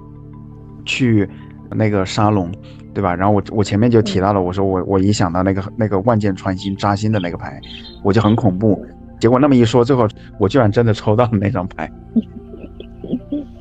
宝剑3是吧？对对对。然后你一说万箭穿正位逆位，早忘记了。没事，你说。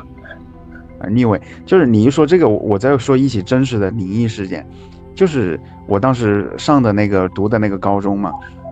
他原来我们高一、高二、高三每一年都会死一个学生，就是因为各种意外啊，想不开跳楼啊，或者说突然就是在教室里面心脏病发作。对，你要就概率的学员来说的话，那个学校4000人，一年走一个学生可能也算是正常吧。好，但是后来就是那一届的校长，他偏偏就是他对风水比较敬畏吧，然后虽然是说当时也被有一些学生吐槽说他搞封建迷信，但是他就是请了有一位看风水的先生过来，把我们学校风水看了一下，结果做了一些改动之后就再也没有死人了。然后他做的是什么改动呢？就是第一，我们学校之前从正门到高一、高二、高三，一直到学校的那个就是最里侧嘛，它是可以通的，它是没有任何的阻碍。然后校长在那个高三的教学楼，中间那个大厅，中间建了有一块很大的屏风，上面写着距离高考倒计时多少天。对，因为就是你要就风水学，或者说你就那个物理学的说法吧，如果是说你那个就是有破堂风的话，那就是漏财。他的那个说法就是因为根据就是地理学的那个管道效应，你前门后门都直接敞开可以通的话，那就会有很强的气流，会有很大的风通过。然后如果是说人经常饱受这种风的，相当于经常会被这种风吹的话呢，那就容易生病嘛，生病的话那就要花钱去看医生，那不就破财嘛。这是其中的一种说法。然后第二种说法就是那样子的话，相当于这个学校可以直接被看穿嘛，直接被看穿。对，然后第二个改动的话，就是跟你说的宝剑三有点关系，就是之前就是那个后来改建的屏风前面本来是有一个雕像的，它是一个叫希望之星的雕像，就是有一个就是石头做的一个大概2-3米的一个柱子吧，然后柱子上头呢就是用石头雕了几本书，然后那个书的上方用不锈钢做了有一种就是一个星星，但是他为了用不锈钢表现出那种就是你相当于你读书学习之心的那个光芒嘛，在那个爱心的星星旁边又弄了好几个不锈钢的光芒出来。所以我之前就是走过去的时候嘛，尤其是有一下雨天上头阴云密布，然后我用那种仰视的角度嘛，我去看那个雕塑，就有一种万箭穿心的感觉。所以后来那个雕塑直接被推倒了嘛，在那里改成了一盘，做了一个花坛，然后花坛上头摆了很多那些假的菊花，因为那个时候言论还比较自由嘛，就是在那个就是高中的贴吧，百度贴吧里面，就有人就说，也是讽刺校长那个就是搞封建迷信吧，然后就是说从菊两开他日泪，孤舟一系希望星，我们今年失去了希望之星。但是有一说一哈，自从他改动了之后，就是这个学校就基本上再也没有死过学生了。对，这个还蛮邪门的。对，因为就是我读高二的那一次啊，那个时候真的是，把我们很多学生都吓出心理阴影了。因为也是我们就相当于隔壁班吧，我们一个年级当时20个班，然后因为刚好我室友他就是那个班的学生，然后他说就是他们班的第1名，经常是读书都很很刻苦的。而且他是那个农村的那个独子嘛，他上头有个姐姐。好，然后他怎么那一天的早自习，他突然就是趴在桌子上面睡觉，然后早餐的时候他也没有去吃，也在桌子上面睡觉。好，后来到了上第1节课数学课的时候，因为他坐在第1、第2排嘛，老师看到他还在睡觉，就是其实也没怎么管他，但是他就突然从那个椅子上的滑下来。但是因为那个时候是高2下学期了，其实老师还在赶进度嘛，然后就叫了几个男生把他抬到办公室里面去，然后拨打了那个120，同时也没有意识到他会那么严重，就接着去讲课去了。后来根据学校的说法，就是说那个救护车也是按时的去开到了学校，然后把那个孩子送到了那个医院，在医院的路上，然后就是说他抢救无效就去世了，死因是先天性心脏病。然后他家里人的话就完全没有借口去找学校赔钱了嘛。好，然后一开始的时候他家里人也是想到反正人死也不得复生了嘛，然后学校就是反正说是出于人道主义嘛，决定去赔了大概7-8万人民币的那个丧葬费。对，然后他家里人本来就想到那居然事已至此，那就节哀顺变嘛。可是他们村子里面就会有一些人去拱火，他说：“哎，这学校那么有钱，那是省级示范高中，对吧？他肯定有钱，你怎么能7、8万就把你打发了呢？而且你孩子难道他命不值钱吗？”就是拱火。后来他们村里面先有一些老弱妇孺嘛，就想到学校里面去讨一个说法，其实意思就是让他多赔点钱。好，但是就是被学校的保安给劝走了，劝回去了。然后后来第2批的话再去的，那就直接是那种一些地痞小混混了。因为那一年正好也是那个昆明那个恐怖袭击嘛，后来就是搞了就是人心惶惶的，那一次下了晚自习之后，学校的那个前门全部都被锁了。然后当时听他们说门卫说是，哎，你不能往前面走，小心有人拿刀要来砍你，拿刀要剁死你。他用了那个剁字，对，然后所有的学生都往后门走。之后的话，直接特警那天本来应该是课间下课的，然后下课之前呢，突然打了一个就是学校说让所有的学生不要出门，然后最后有特警就是穿着防弹衣，憋着那个荷枪实弹的在我们走廊里面来巡逻。然后就在这个时候，学校他那个根据官方的说法，然后他就把这件事情前因后果跟我们说了。当然他学校官方通报，他肯定没有说校长去请风水先生来去改风水的。但是后来的话也是就是在我们上课不知情的情况下，突然就是有几辆那个挖掘机过来把那个雕塑给它推倒，然后建了屏风，然后最后那件事情就彻底的给它摆平了。对，那就是说因为我们之前高中的校长也是突然有一年在国外就是车祸身亡，然后我就是说感叹这种意外啊或者突发的疾病啊猝死啊这种就是很突发的这种事情，我们通过这种占星啊或者说塔罗的方式有没有一些可以改善的，或者说能够稍微的去避免一些的这种途径？说实话哈，就风水不是这2个东西擅长的领域，因为风水好像就只有中国是有这个的，好像国外也很少。国外其实他们的观念是性格决定命运的。其实这个会多一点，更多强调的是心理层次的这种。对对对。然后包括塔罗牌，它强调的也是人的自主的能动性，还有人的潜意识。风水这个确实国外好像这个领域都是没有的。对，但是现在也有老外信风水，不过老外他确实他不避讳啊，就是你可以看到他那个教堂旁边就是一个墓地，有很多那些坟，然后坟旁边的话就是人家居民区，他觉得我住在那个墓地旁边我还稍微亲近的，他觉得你说人已经去世了，他那个鬼魂他会做什么坏事呢？死人是不会做坏事的。他们心里没有这个机会，然后可能生活上也不是很在意，反而也就没有那么多的鬼故事发生了。咱们中国人比较在意这方面。是的，是的，就是国外的风水师就是类似于风水师的这种形象，好像就是牧师吧。但是确实他们也有点百无禁忌那个意思。对。那你说那关于就是说关于命运这方面，塔罗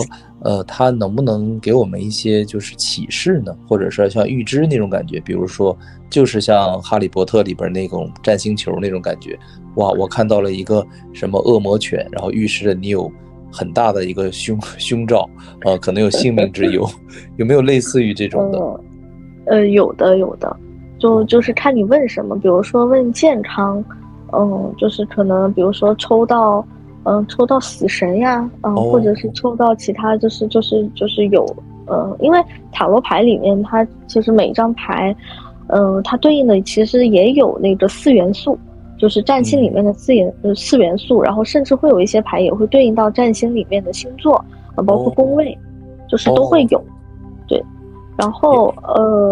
但是塔罗的话，它就是还是那句话，占星是命理，但是偏命理加心理学。但是那个塔罗牌的话，它就是占卜，有点像我们中国的小六壬就是相当于算一卦的感觉，是这样的。对。然后它也分那个大牌和小牌。大牌就比如说你哪怕你问一个就是是否会和这个人分手，你抽到大牌，那可能改变就是能改变的一个空间可能也比较小。因为大牌就预示着你的问题肯定很严重，嗯，肯定是两个人无法逾越的一个鸿沟，但不是说是定性的那种，也不是这样的。我明白你说的那种感觉，就是说他还是强调说你抽到什么牌是什么牌，但是你的自己的选择，你心里的决定可能最终会影响最终极的结果。就是即使说比如说咱们俩之间缘分已尽，我们的婚姻有很大的问题，但是如果说我们就是很这种爱意很强烈，我们就是死活的不分，那可能谁也拿我们没办法，是这样的感觉吗？对的。哦，明白了。那也就是说人的心灵的创造能力还是挺厉害的。对，因为其实西方非常强调主观能动性，这个是占星和那个塔罗牌就是从头到尾贯穿的一条使命，就是不能跟你的来访者就说你这玩意儿定性了，你这玩意儿改不了。他就强调每一个人的这种力量啊，心理的力量，心灵的力量。是的。那也就是说命运和塔罗它俩是就是占星和塔罗实际上它俩是相辅相成的，只不过负责的方向或者说专精的内容不一样，但实际上他们的体系是一样的。对，塔罗其实会比占星要年轻一点，占星确实很久了，它就是古代的，它就是古代就是测那个什么国运的那个东西，肯定不是中世纪才起源的，还是蛮古希腊还是古罗马那个时期的。明白了。然后塔罗的话确实是中世纪起源的。好，我们上一期聊到了群星12宫以及塔罗牌占星，然后还剩下第11宫和第12宫2个宫位。这一期邀请了我们的胡桃来给我们科普一下。我记得刚刚好像是还有2个宫位没说完，就是要不先把这2个宫位讲完，然后你把它剪到上一期，不然的话就上一期显得有点没头没尾的。没事，我们经常这样的，就是搞一个这种噱头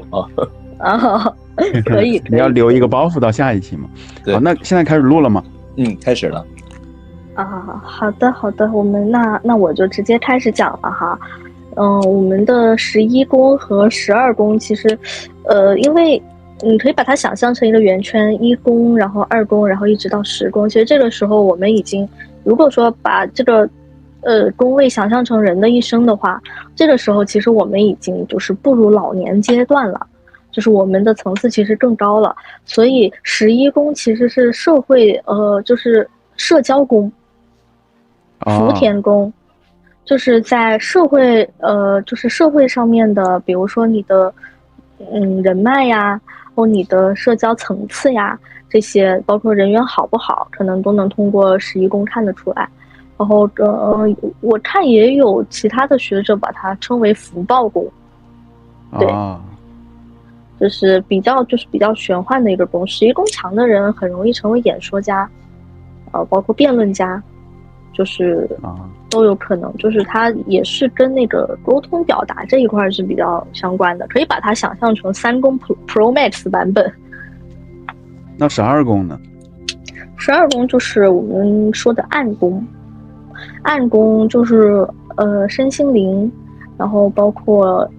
像一些业力，一些边界的消融都是12宫。12宫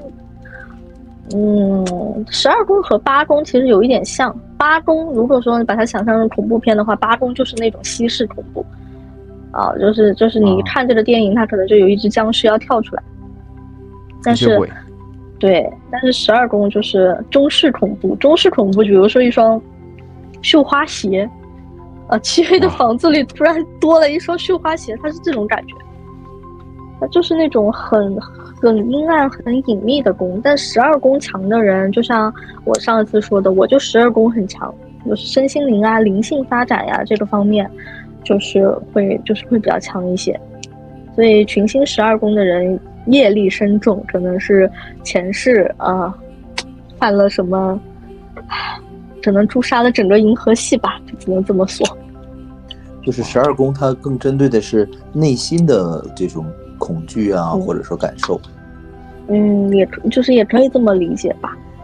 可以这么理解。然后8宫是比较具象的这种跟疾病啊，或者说一些身体的痛苦有关的。对，你理解的很到位，就是这样的。我就是比较擅长总结，我肯定是某一个宫比较强。你可能是我想了一下，你可能是风属性，风属性包括是天秤、水瓶，双子，就是你可能会就是风的属性会比较强一点，然后确实也可能是落在11宫或者是3宫。我们待会儿可以来看一下。我就感觉看一下我猜的，不太敢，就是感觉我万一不好怎么办？这个其实没有什么好，就是好和不好之分的。哦，对，这是你人生的地图。就说白了，你现在其实已经有了不错的成就了。那其实这张地图局限不了你什么。哦，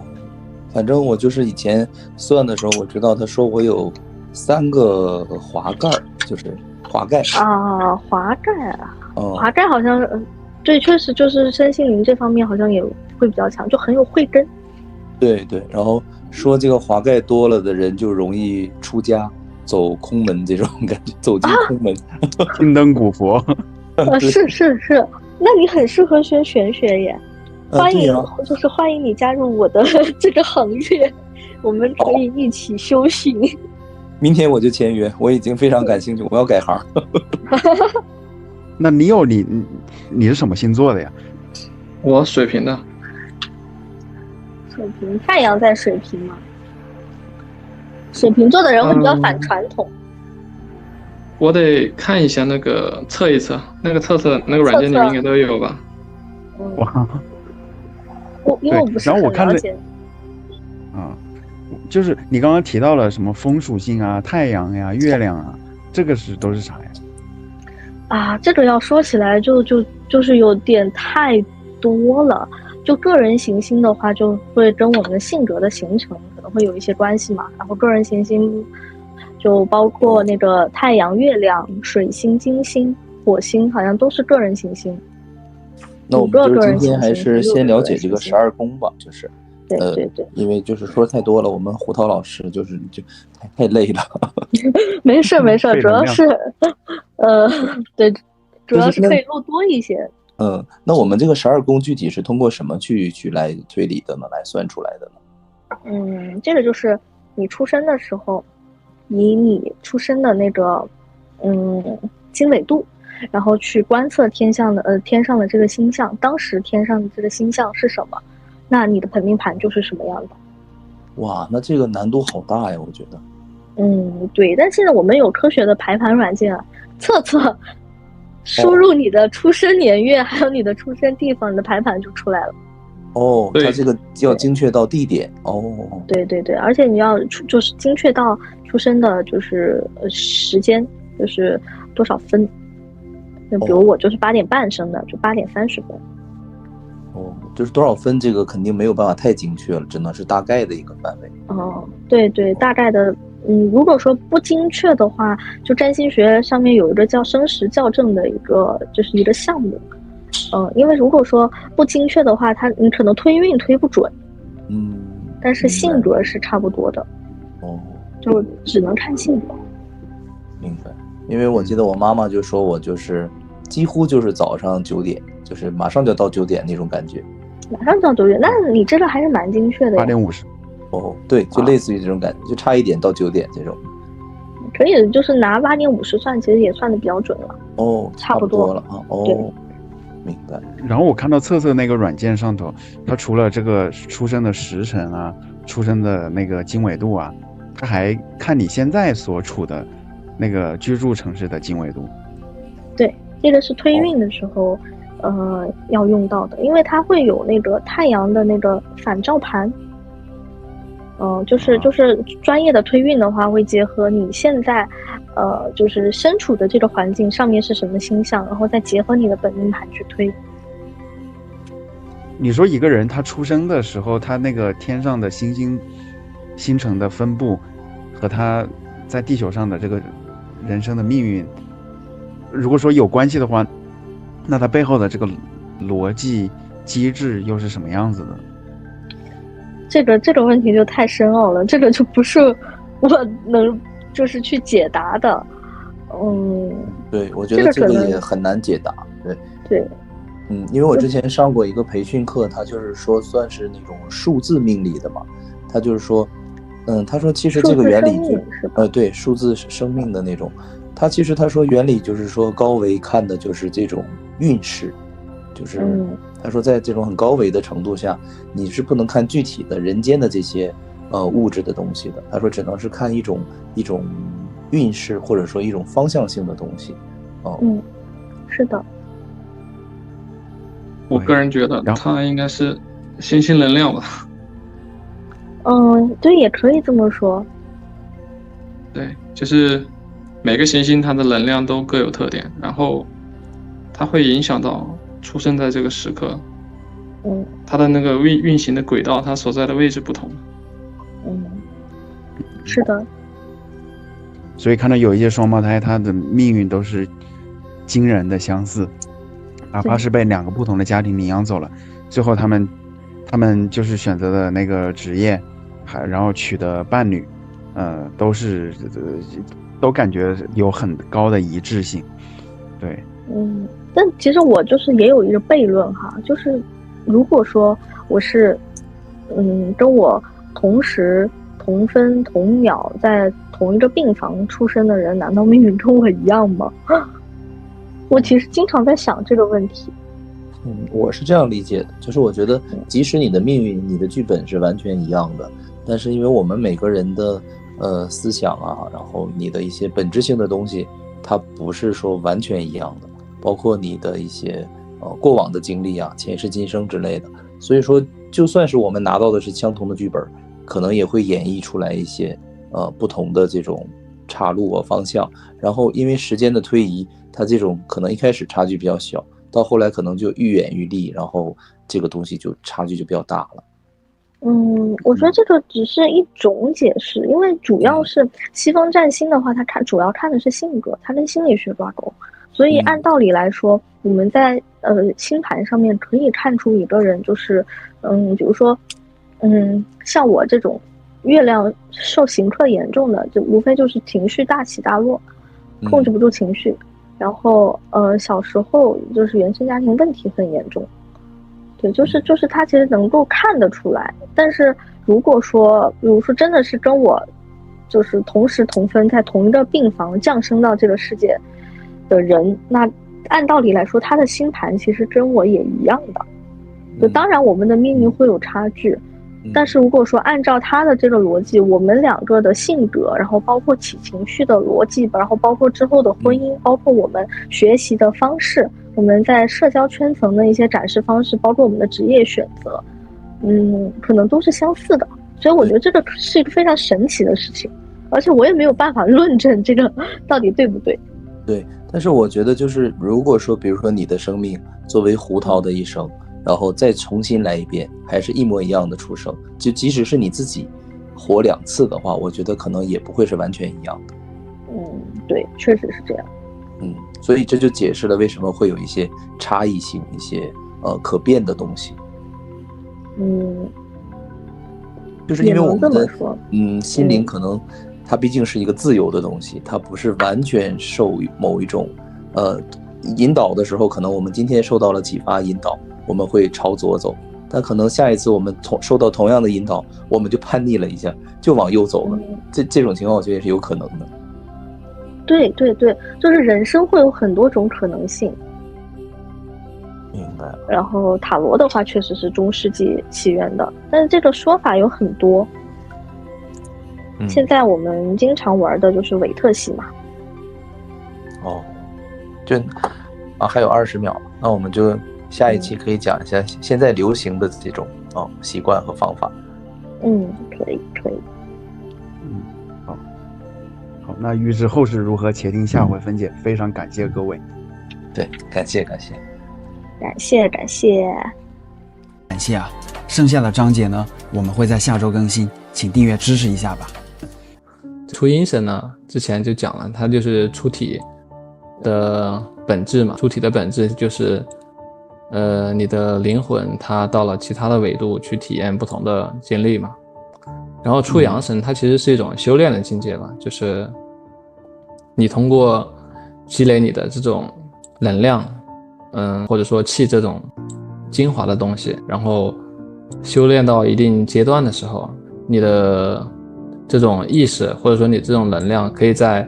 我们的物质世界显化一个肉身出来，就类似于比如说我现在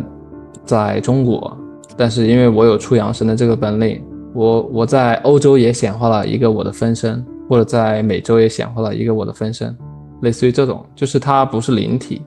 它是肉身，你能理解吗？哇，这个好抽象，那就是能在现实中碰到的，就是这个人可能你遇到了，然后这个人突然在你面前突然消失了，这可能就是某个人的阳神。哇，天哪！对，这种境界很高，就是我之前的那一期也讲过，它是万中无一的，你可能三生三世都修不到这个境界。这个也是很多人累世修行之后才达到的一个结果。哇，那它同时能不能存在修出来好几个分身呢？还是说一个时间只能有一个分身？这个具体的我也不知道，因为我现在也是一个非常低的修行阶段吧，我觉得就是这些东西它是我从那些道教的典籍里面了解到的，这也是一种别人的经历，就是真实性我也无法保证，就是可以听一听嘛，就满足一下大家的好奇心啊。那有这项本领的话，他们一般都是拿它做什么呢？这个你就得问有这个本领的当事人了希望你能采访到一位吧比如说在那个《中吕传道集》里面他写到的就是他们是拿这个做什么的？它里面没有写拿出阳神做什么，它主要是讲你怎么去修炼到这个境界，然后讲一些修炼当中你需要注意到的一些功法上的呀，或者说技巧啊，就这样。那你的意思就是说阳身它就是一个实质的一个身体呗，就是对，就是一个它是物质的身体。因为在那个告别娑婆嘛，它开头就是说两位上师就是以人形的身份显示在作者面前，然后作者的意思就是掐了掐捏了捏，确实是真人，但是只要跟他说完话之后，嗖的一下就瞬间就消失了。然后他们的出现也是就是毫无征兆的出现，坐在沙发上，然后突然一下消失。那你这种应该就是出阳神只是它不同的那个修行体系，它的叫法不一样。对，然后作者还问到了说你们究竟是什么玩意儿，然后他们说我们是圣灵的一种显化形式啊，就是显化成你能看得见摸得着的一种形式啊，但是我们的本质是无形的，就这样提了一嘴。对，好，这就是非常高的修为了。中吕传道集里面他讲到就是还有哪些就是我们普通人亲身实践的有一些那个方法，比如说提到了气功啊，还有就是有一套那个练习，他也有那个就是白话版吧，篇幅也不是很长，就是大家去看一看，然后你按照他的一些技巧和方法，你可以按照它里面他讲述的一些东西，你可以知道你目前在哪一个阶段，你可以对照一下自己，知道自己处在哪一个阶段。然后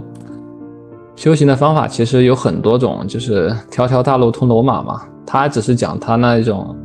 他自己认为比较好的一种他经历过的一种修行途径。具体咱们怎么修行呢？这个是一个非常宏大的工程，就是很多细枝末节的东西，咱们可以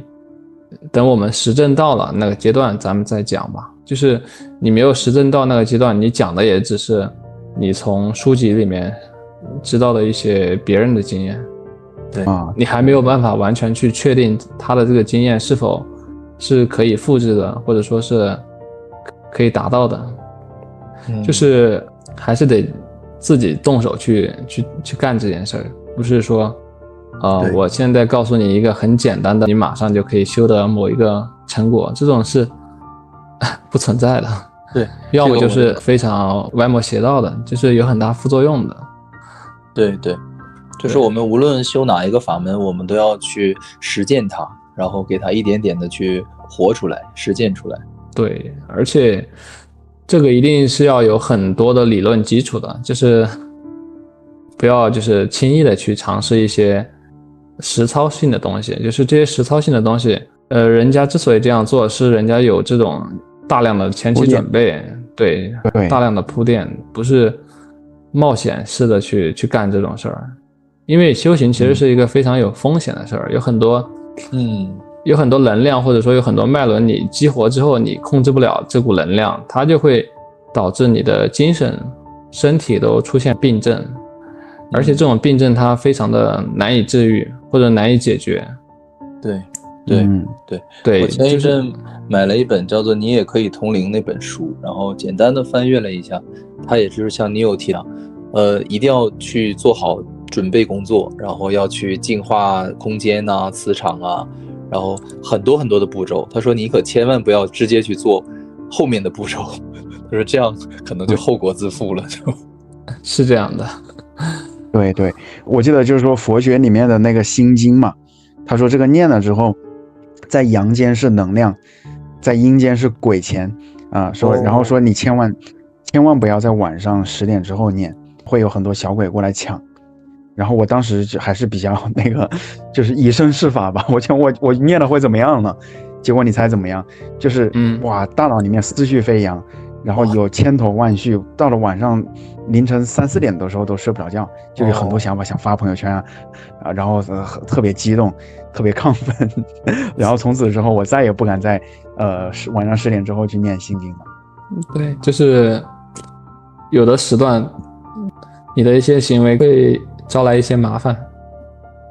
对。然后前面就说到，如果修出那个阳身之后，它会穿越空间与物理的限制，还会显化出一个肉身。那显化的肉身能不能穿越时间的限制到过去或者未来呢？这个我也不知道啊，因为我没修到，就是讨论的话，我也只能就是去搜集我了解别人的经验，就相当于它的可信度就大大的下降了嘛，对吧？我们最好是找到有这种修为水平的人再跟他探讨吧。对。而且我觉得就是作为一个早期修行者，就是你可以好奇后期有什么，但是就是不要执着于这些神通啊，或者这些非常有功能性的东西，就是对你的心态要放平，你不是为了去给别人展示你的神通，对，去修这些东西，你最终是为了修你的灵魂的这种意识强度啊，或者修你的心性啊。对，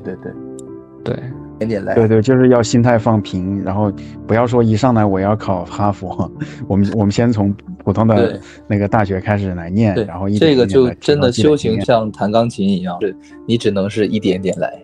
没有办法给大师。对，这在任何一个领域都是适用的嘛。就是之前你说的，就是修行之后可以看到有一些灵界的灵魂呀，那这个我搞忘记我想问什么了。这些灵魂包括有一些去世的亲人嘛，有时候可以看得到。就是按照佛学的说法，一般人去世之后，那会经历中阴身，然后再投胎转世。那道家的说法，道家也有轮回的概念吗？道家的话，它主要就是讲如何修炼你的灵魂，它没有讲就是轮回具体是怎样的。然后他也比较注重养生，注重你当下这一世的体验。对，但其实就是这不同的这些学派，他们讲的是同一件事儿，只是说它着重点不同吧。我觉得道家的世界里边和佛家的世界里边，他们应该是共存的，就是它肯定也有就是涉及到投胎呀，或者说是轮回这类的事情，只是说他没有把这个东西重点去介绍。对，这个我认可。那道家的那个宇宙观里面，他是说他有没有提到人去世之后是羽化升天，还是到哪里去了？我只是了解了一些皮毛而已。对，好，那我把这一段掐掉，因为有观众留言说你是可能上一辈子是修那个道教的，然后而且就是修了很高嘛，所以我有这个可能，好奇一下。我觉得有这可能，就是 Neo 的出体体验，它一定不是空穴来风的，它一定是有一些前世的修为，这些福报在里面的，我觉得应该不是凭空而来的。就是你了解玄学之后，你会发现，就是这个世界没有什么是巧合，基本上都是必然的，通拼。对，我也是这么认为的。只是你没有了解到那个层次，对，你的视野非常的狭窄，是这样的。我想问一下Neo，就是说，就是还是关于梦境的一些问题哈，就是说你有没有过一些预知梦的这种现象发生呢？有，就是因为我有一个习惯嘛，就是如果遇到那种印象比较深刻或者说觉得有意思的梦，我就会在醒来的时候迅速的用手机便签把它给记录下来，然后每隔一大段时间我可能会去回看我的这些记录，然后我就会发现可能个别的梦境里面它就有预知的内容。比如说梦境里面的场景在几天之后或者十几天之后的一个生活中遇到了，这种其实还挺多的，就是就是有很多次这种体验，只是说你梦到或者说你在出体到这种世界了解到这些东西之后，你没有办法判断，或者说我这个目前这个修为啊还没办法判断它是否是一个预知，得等到它出现之后我再去回看。也就是说你不否认这个预知梦的这种功能性，或者说这种梦境确实是真实存在的，对吧？对，这种肯定存在，就是你能不能判断你的梦境是预知梦，这是一个难题。明白了。就是还有一个问题也是关于梦境的，就是我们就像我个人啊，经常会有一些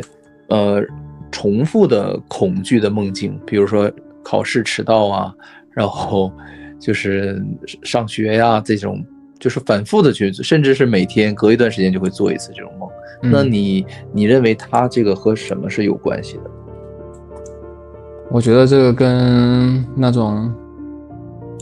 就是跟这种创伤可能是有关系的，就比如说我也有梦到过，就是高中时期那种压力很大的学习状态，就是它也会出现在梦境里面，反复的出现。我觉得就是可能这个压力太大了，或者说是自己的心灵在这种高压或者说是高度恐惧，或者说这种特别紧张的情绪当中给落下了一个很深的印记，这种印记它可能你在梦境里面会经常的触发到，可能会由于你生活中碰到的一些事儿，它一不小心就点到了这一点，跟这个关联上了，就相当于你可能有一个痛点，但是你跟人聊天的时候一般别人都不会戳到，但是可能某一天有一个人说话，他聊到一个话题就把你给戳痛了，就类似于这种吧。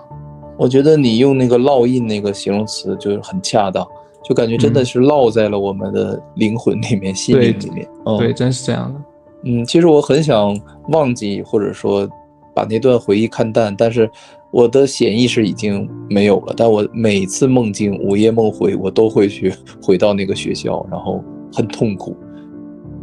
我觉得就是你的梦境它经常让你回到那个场景，它其实也是在帮你释怀嘛。就是如果你一直隐藏你的这段经历，其实它是一直埋藏在那儿的，就跟我们有心理的问题我们会找人聊天一样嘛。就是我们把这个东西摆明的聊，它反而就一点一点化解掉了，就是反而藏起来它可能会越埋越深，可能会造成更大的后果。我觉得你说的有道理，因为我从比如说10几年前有这个梦，然后到现在也一直在重复，但是我感觉因为我昨天晚上还梦到了高中的班主任，然后我就是感觉现在好像没有以前那么痛苦，就是缓解了很多。对，就是反复的把它拿出来，让你去经历，然后你每一次经历可能都会有一些提升。对。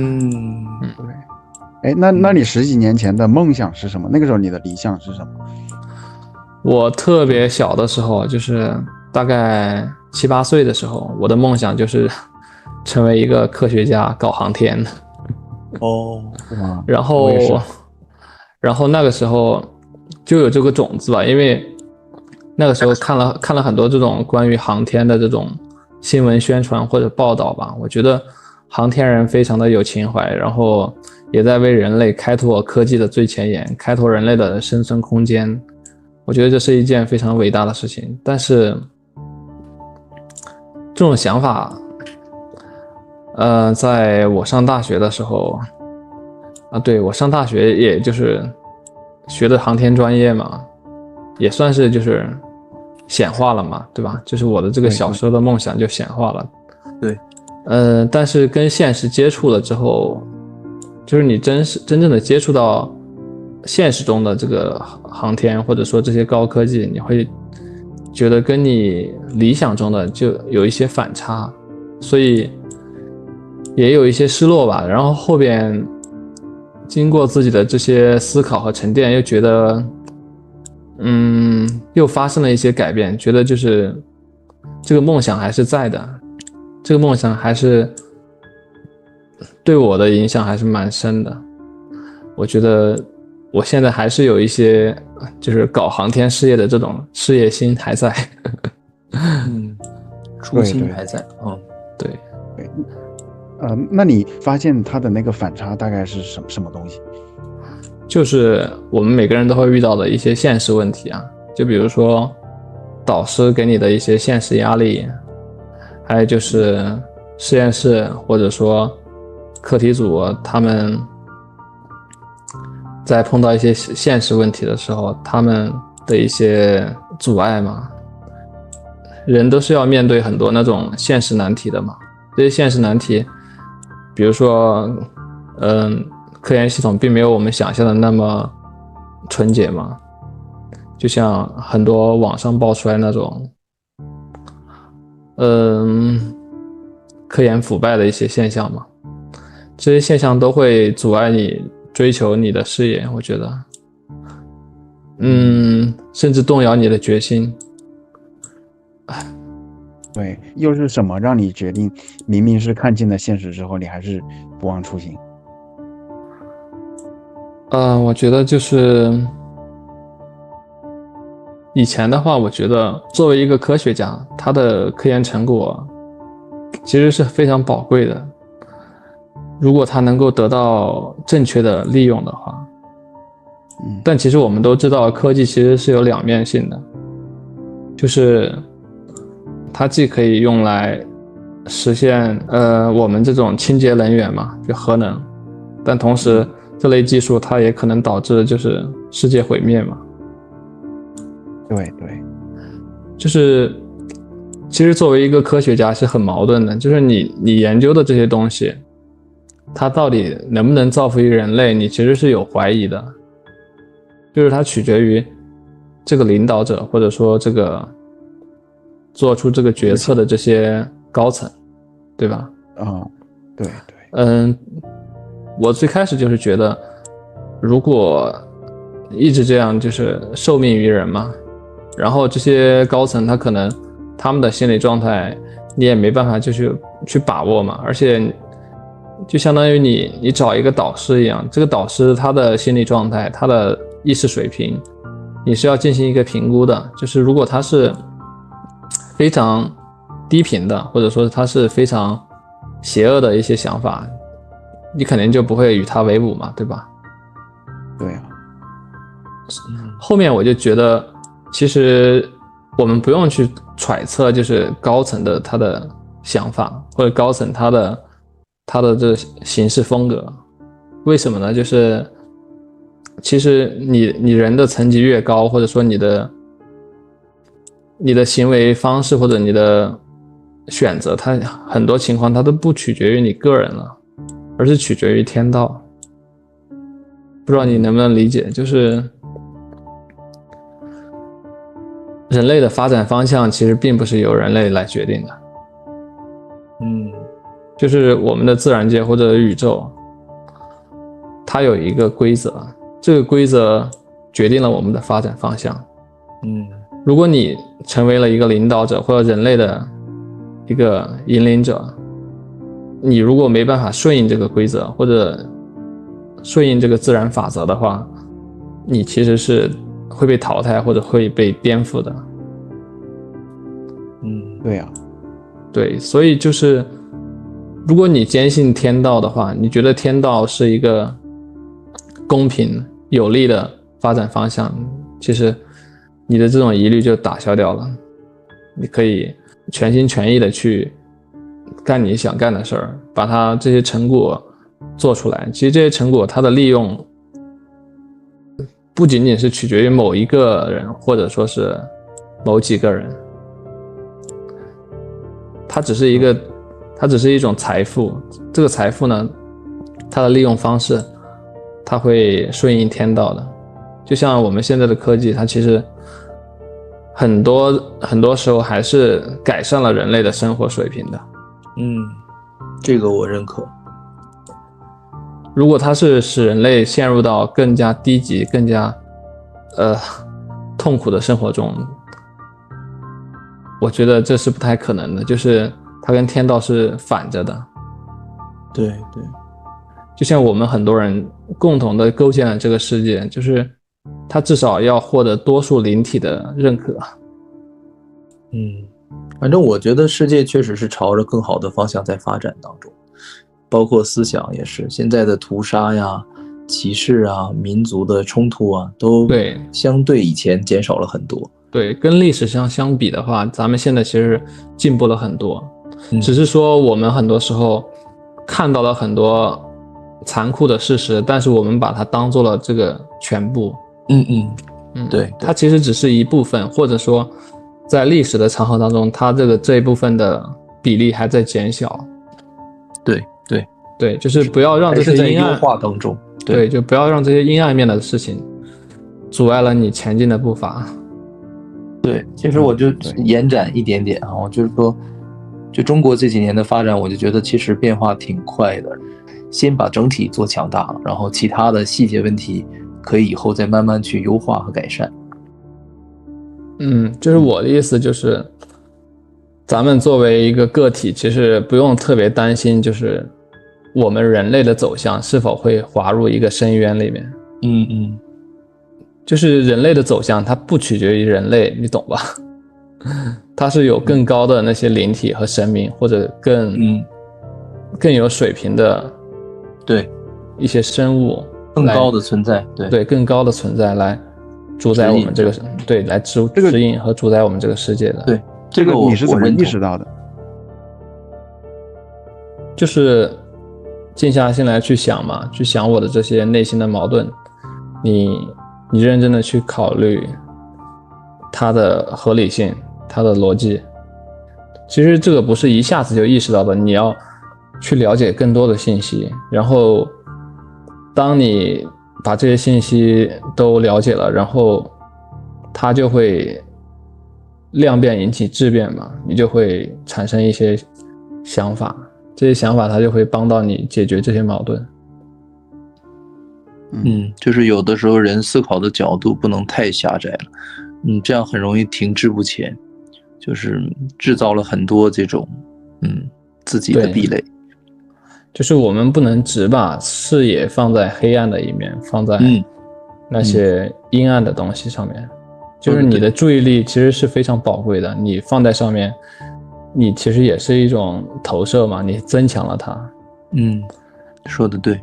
而且我们要从一个宏观的，就是整体的视角去看待我们人类的社会，包括我们国家呀，或者说是民族啊，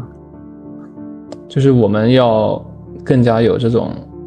人类命运共同体的这种概念。对，凯文，你之前读到的《太傻天书》里面，他讲过就是外星人的传说，外星人和地球之间的关系，这个你能分享一下吗？外星人就是好多外星人他的飞船都在我们地球外面或者地球里面在等着我们这一批人的这个毕业，就是这样的。然后他说最有意思的就是很多这些人他等了可能多少万年了已经等待这一次的毕业，所以说他们是排队的，然后能买到入场券的是很少的。就是说他不仅承认外星人的存在，而且外星人还在焦急的等待着我们地球人的提升，我们的进步，然后赶快和他们去相聚。对对，因为之前 Neil 也说了，地球它的这个命运它并不是仅仅取决于人类，所以我觉得这个跟Kevin 说的很类似啊，就是有一大群的那些外星的一些观察员吧，或者说观察者，或者说科考人员，他来看我们这个巨大的地球远古自然保护区，然后他也想方设法的帮助我们。你说有没有那种很邪恶的坏蛋？有。但是同时也有，就是有黑暗也有光明的，也有光明斗士，他在想尽各种办法来保护我们，来帮助我们的提升。对，其实一直被观察着我们。其实你了解更多，你会发现，就是世界也不是黑白的嘛，就是说你不是说大家都是两方势力演一出戏嘛。对。是这样的。对。哎，那你有没有读过《三体》啊？我读过第一部和第二部的一部分。就是这个跟《三体》里面的宇宙观是截然相反的，就是太傻天书里面，就我们是认为外星人是善意的，但是《三体》他是认为外星人比地球里面最恶的人还要恶。这个下次有机会我们也可以延展一下。你有对外星人感兴趣吗？我了解的特别多啊，那就又有一期预定节目了。你有聊外星人？那下一期我们接着聊外星人。有没有见过外星人的朋友？没有。哎，我好想见到外星人，还有飞船呢！我太想看到飞碟了，我的梦想。我太想出体了。我这段时间一直在记录自己的梦境，坚持1个月了。然后就是每天醒来第一件事情，哎呀，昨天晚上又没出题成功，哎呀，又没出题成功。但是确实做了很多各种各样特别有意思的梦，我全部都记录在案。对，然后你要说外星人，我有朋友见过蜥蜴人，就是爱尔兰这边的我认识有一位长这么夸张，让他讲一讲，把他请过来。他到时候被炮轰，对吧？他毕竟还是在那个体制之内。但是他跟我说过，他说就是如果见到蜥蜴人的话，一开始很害怕，他不是那种肉身的存在，他是一种能量体的存在。不然为什么说他们专门来吸食人类的恐惧？他就是想制造各种恐惧。蜥蜴人就是有2种嘛，一种是邪恶的，还有一种是说据说是地球远古的那种居民，反正一开始很害怕，但后来发现其实也没什么了，主要是克服自己内心的那种恐惧吧。也有见到外星人的，一般在瑞士那边就是灵性很多，他们专门有那种禅修的灵修的那种，他们在打坐冥想的时候嘛，我那朋友他说他跟着师傅去学，当然都是老外啊，然后就是说我把我的头交给你，然后他突然就会感觉到就是在那个肚子这边就感觉有一团那个很温暖的有一团那个能量在那里可以感受到。我以前梦里经常梦见飞碟，现在都梦不到了都。放轻松，不要太执着了。都是一样的，没有区别。对，那你有你对外星人的那个就是看法是？我觉得外星人肯定有啊。对，我下期请你有讲外星人。哎，好，那你们早点休息啊。好，都早点休息。拜拜。好，非常感谢啊。剩下的章节呢，我们会在下周更新，请订阅支持一下吧。好，开始了吗？开始了。之前6你说你连接到了阿卡西记录，好像说通过一个什么经历，这个能不能说一说？其实只能说是类似于阿卡西记录，不是叫阿卡西记录吧，就是我在大学的时候，就是因为学了很多出体方面的知识，还有灵修方面的知识嘛。因为那个时候因为刚接触这个东西，它给我的震撼是非常大的，就是我的脑子它非常的灵光，你懂吗？就是我觉得它可能是因为欲望推动的，因为以前我是一个唯物的人嘛，所以我对灵修的知识这种了解基本上就等于零，因为我从心里面可能觉得它就是一种不靠谱的知识，它就是一个非常没有逻辑的东西。但我现实就是根据我的体验，还有就是梦空师这本书的启发，它就让我觉得这个它跟科学其实没什么两样，它只是另外一套描述这个世界的体系，而且它也是可以实证的，它并不是说只是虚幻的故事，它是可以通过你自己的这个修炼去印证每一个节点的，只是说哇，它需要你付出很多的努力，它不是说你看了这个东西然后你就学会了，它是你要去实操的。当然我们学习科学知识其实也是这样的，就是说老师教给你一个知识点，你如果没有去实操，没有去体验它整个知识论证的过程的话，你可能只是一种单纯的相信嘛，对不对？你自己可能如果对它不是那种偏信的话，可能你还不是很信服，你的印象也不会很深刻。对，然后后面呢，就是在这种学习刚启发的这种阶段，因为我对那个灵学的知识非常的渴求，这种渴求就导致我在那段时间就是没日没夜的就是去学这些东西，就在互联网上去搜各种资料，搜各种东西去学。哇，就感觉就是精力非常饱满，就是每天可能就睡个1-2个小时，3-4个小时，然后这样持续了可能有1周，然后后面包括接近1个月的时间，就是每天都疯狂的学习这类的东西。同时我那个时候我还得要上课，还得要应付考试。然后那个时候因为脑子可能就处于一个高速开发的一个阶段，然后这个阶段我到了某一个顶峰的时候，我就觉得哇，我好像不需要再学什么了。可能是这样说有点自大，但是那个时候的感觉就是这样，就是我好像已经知道，我好像什么都知道了。对，很正常，就这种感觉很正常。对，像你说就是顺其自然嘛，就是对，就是你感觉到好像你以前因为就是你只学了一面的知识，然后你会有很多的疑惑，你有很多的不解，你对这个世界有很多的对困惑，然后你现在又把另外一半的知识给补齐了，可能没有完全补齐，但是主要的一些东西都已经搭建好了。对，然后当时你一下就通透了，你懂吧？整个人就感觉好像没有什么疑惑了，你懂吗？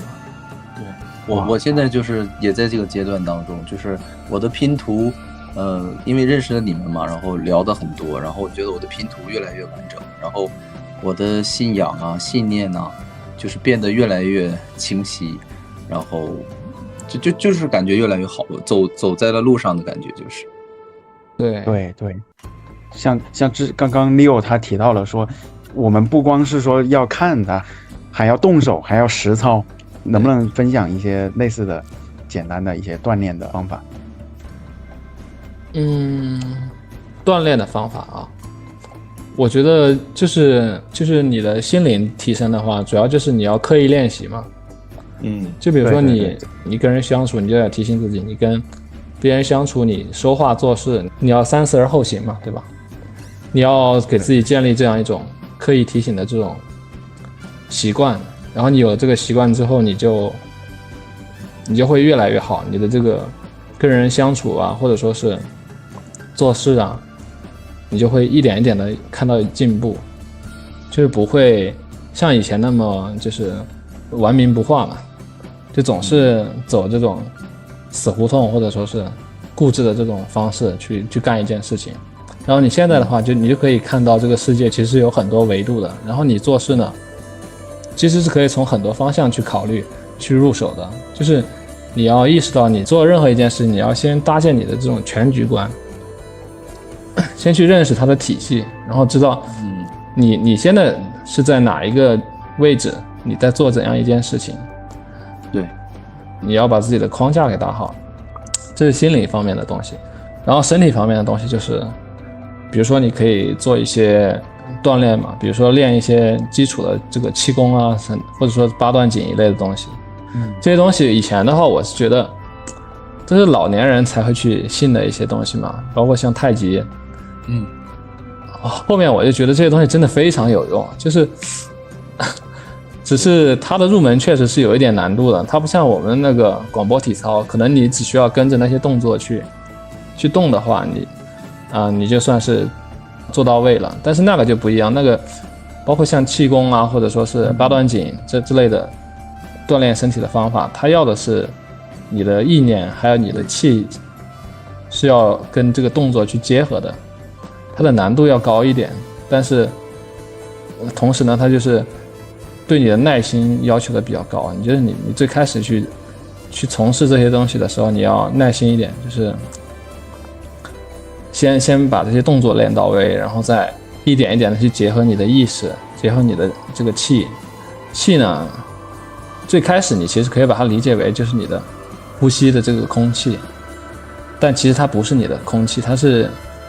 类似于就是道家里面那个气体源流里面那个气字，就是一个无下面4个点那个气字。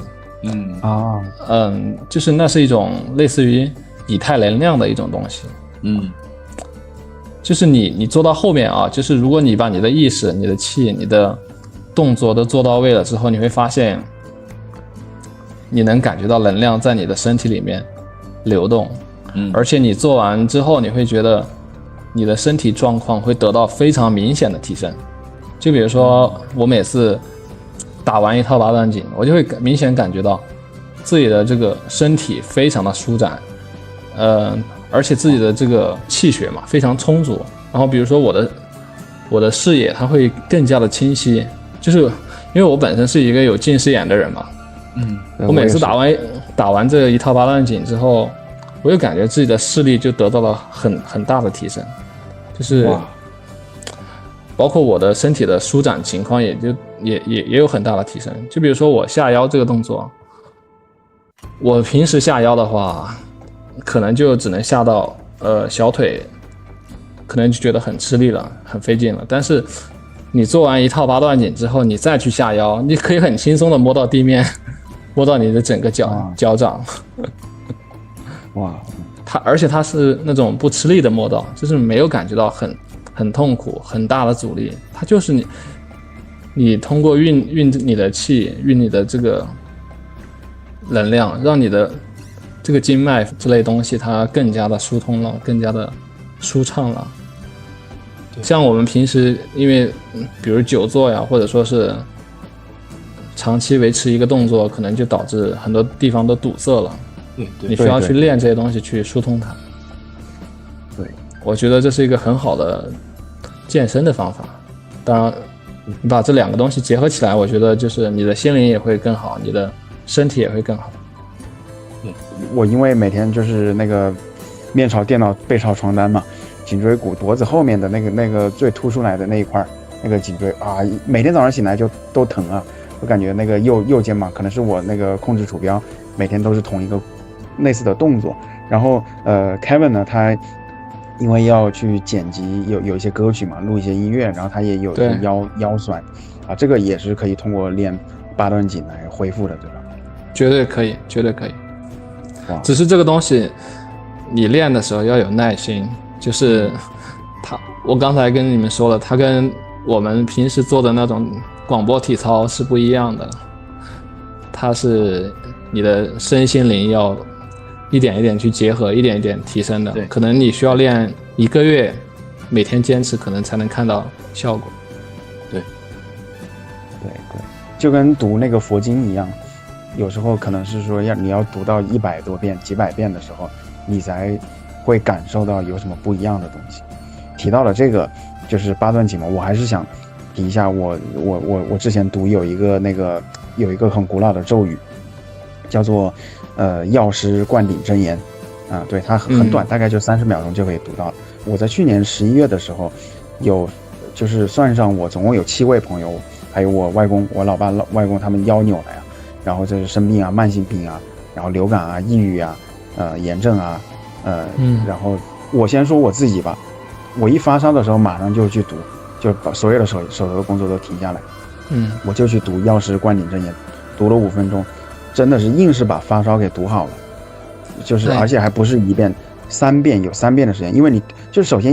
一读的时候，你会感受到那种震动的频率，那种能量，那种能量的气场，然后就会很舒服，就有那种就是头皮发麻，或者说那种就是叫怒发冲冠的感动啊，然后而且这个还不算。我后来不是听说，国内的一些朋友啊，包括也有位葡萄牙的一位室友，然后他们生病了，后来我唯一能够帮助到他们的，就是念经文回向，因为当时总共有7位朋友，我就许下宏愿，我要每天读749遍，大概10几分钟吧，然后我坚持了2个半月，最后很奇迹、很神奇的就是两个月之后，我去打电话，哇，都是有不同程度的缓解，甚至说痊愈的。尤其是我外公，因为我很担心他嘛，他80岁腰扭了，然后我最担心的就是他，而且他不信，他对这些东西他是唯物主义，就是坚定的唯物主义者，无神论。但是我不管的，我也不想去花费能量来说服你，我还不如把那个能量节约起来，我就去念咒语来回向给你。结果他都恢复得很好，所以我就觉得这肯定不是说巧合对。但是你要真的能够感受到那种能量，那也不是说读1遍2遍你就能够马上有什么那种见证的，对，要有一个那个量变的过程，对。不过我后来慢慢的再去修嘛，我就发现其实就像Kevin 说的，是我们这个知识体系其实是说它是有很多缺失的拼图，它没有说信哪个教比哪个教更高级有优越感，其实大家都是在朝着同一个方向，同一个那个未知的爱或者智慧，或者说神，或者说佛，或者说叫元始天尊的，就朝着同一个那个零的那个方向前进，1的方向，0的方向，对。然后就是要拥抱未知，因为真的是有很多东西，不是说我把圣经给看了2遍，或者说我把心经抄了3000遍之后，我就是全知全能了，不是，还有很多东西。Neil 他说的这个就是气功嘛，我之前从来都没有想过，我以为只是读经或者说打坐，但是没想到还可以通过这种气功的练习，而且气它真的是可以存在的。我有一次在就是在爱尔兰，我扁桃体发炎特别严重，就是你要喝一口那个凉水，你都那个下咽的时候都感觉有就是很多针很多刺在那里刺痛着。那次也比较有意思嘛，我先去急诊科。喂，对对，我一会儿挂了，不好意思。对，我接着说吧。我去了那个急诊科，然后护士说你把外套脱了，给你量血压，给你去量体温。然后我说等等，你告诉我这要多少钱？因为国外他急诊科很贵嘛，他说350欧元，那基本上抵得上我将近1个月的房租了。我说我马上对他说那我病好了。后来我在药店里面把我扁桃体去给一位药剂师嘛，去给他看，然后他就给我开了几盒那个胶囊。后来我就直接躺在床上，因为那个时候你什么食欲都没有，我就躺在床上去吞了2片那个胶囊，然后之后真的你就感觉到那个药物它从你的那个胃里面被消化，然后随着你的全身的血液循环被运送到你的病灶的扁桃体的地方，真的就是2-3个小时的时候，你是完全能够体会到它那个就是一点一点的消，一点一点的消。就是念那个药师灌顶真言的时候，其实也是会相当于不是说你要跟他对抗，跟那些病症跟癌细胞把你们都给赶尽杀绝。我觉得其实应该是说用爱给它化解掉。我选择与你，我用爱来滋养你。然后你看所有的那些病灶，它都不是被切除的，而是说它自己慢慢的消退的。像我们被蚊子叮了一口，或者说其他的那些，真正它后来它自然而然的消肿止痛，然后就自己好。就是人体这个怎么说，身心灵复合体吧，它其实挺复杂的。然后中医的那一套能量经络穴位的，其实真的挺好用的。反正体验过的人可能不知道它的原理是什么，但是它就是好用。然后我们学了这么多的相关的一些心灵的知识一些唯心的东西，其实首先是肯定是建议大家有病还得是看西医中医，该看病看病。然后但是说与此同时可以有一些自己的小加持的一些方法，然后找一些心灵的一些辅助或者说帮助，我觉得这些东西其实它真的是有用，因为听过太多的那种说，比如说癌症治不好的呀，然后通过后来信佛、念经之类的这种心灵的方式，然后痊愈了，就像奇迹一样的。但是我觉得这种事情不是亲身经历或者是亲眼见到，可能真的很难去让人相信。所以这个走一路看一路吧，就是很多信念的这种建立，真的是来源于自己的亲身体会，或者是你的至亲好友他的亲身经历。就比如说像咱们这样，朋友之间你去聊天，然后通过别人讲述他的体验，补足了我们一些缺失的一些体验。但是我就会觉得我根本不需要去体验那个了，他已经体验过了，然后他现在告诉我了，那我就去相信他，这个等于我就等于这个理论我接受了，我不会说去我必须所有的东西我都要去体验一遍，那我觉得那样成长的速度就太慢了。因为我们看书其实也是为了学习别人的经验嘛，快速的变成自己的嘛。所以我的一个就是倡议，就是其实大家学东西的话，有的时候得保持一个很开放的一个很谦逊的一个心理，然后去吸收其他人这些前者的经验吧，然后快速的融入到自己的生活和实践当中。当你真正像Neo这样体验到了那些出体的感受啊，那些奇异的世界的见闻之后，那可能有些东西不言而喻，也不需要你去就是说自证了，就自己已经明白了，这就是一个事实。就是但是很难因为我们都是很容易怀疑这个别人的这种思想吧，就是因为现在的这种社会的人，现代社会嘛，人和人之间的信任，包括网络信息这种大爆炸，就觉得你随便看到别人一句留言是很难去完全相信他的。所以说像我们有这么好的机会去直接可以去对话当事者，我觉得也是挺奇妙的一种感受。对，就是人的精力始终是有限的，你得更加聪明的去利用别人给你的这些资源嘛。对，要站在巨人的肩膀上，就像在开普勒看了1000多颗星星之后，那个牛顿他推导出万有引力，爱因斯坦在牛顿的肩膀上面推导出了相对论，然后霍金又在霍金又站在爱因斯坦的肩膀上推导出了量子力学，还有那个什么宇宙黑洞。对，所以就是不需要再重新去给它推导出来，就直接先拿来用，然后再基于前人的经验再来推导下一个。像Neo他之前就为什么他会有那么的就是高的灵性，我觉得有一个很大的程度就是因为他读了很多的书，而且不光是说数理化那种做题的书，反而是那种恰恰是那种看着好像没啥用的所谓的闲书，就是相当于每一本书都是经历一场不一样的人生吧。你想想写一本书，那作家他可能是花好几年甚至说几十年的他那个经历，他的那些宝贵的精华把它浓缩在一本小册子上了。好，然后我们就直接花几个月把它看完，然后再去看下一本，那不就相当于过了好几生几世嘛，对吧？他好像是先有一个奇特的经历之后，然后再去开始去疯狂的学习那些知识的吧，是这样一个顺序吧？只是平时也是一个非常爱读书的人只是说有了那个经历之后，在大学的时候开始疯狂的去学那些关于玄学啊，关于灵修，关于出体的一些知识。就是之前也学其他方面也学的挺多的，就是只是不是这方面而已。对，只是不是这方面而已。就我平时也挺喜欢看书的，喜欢看闲书，因为我觉得学校里面的那些东西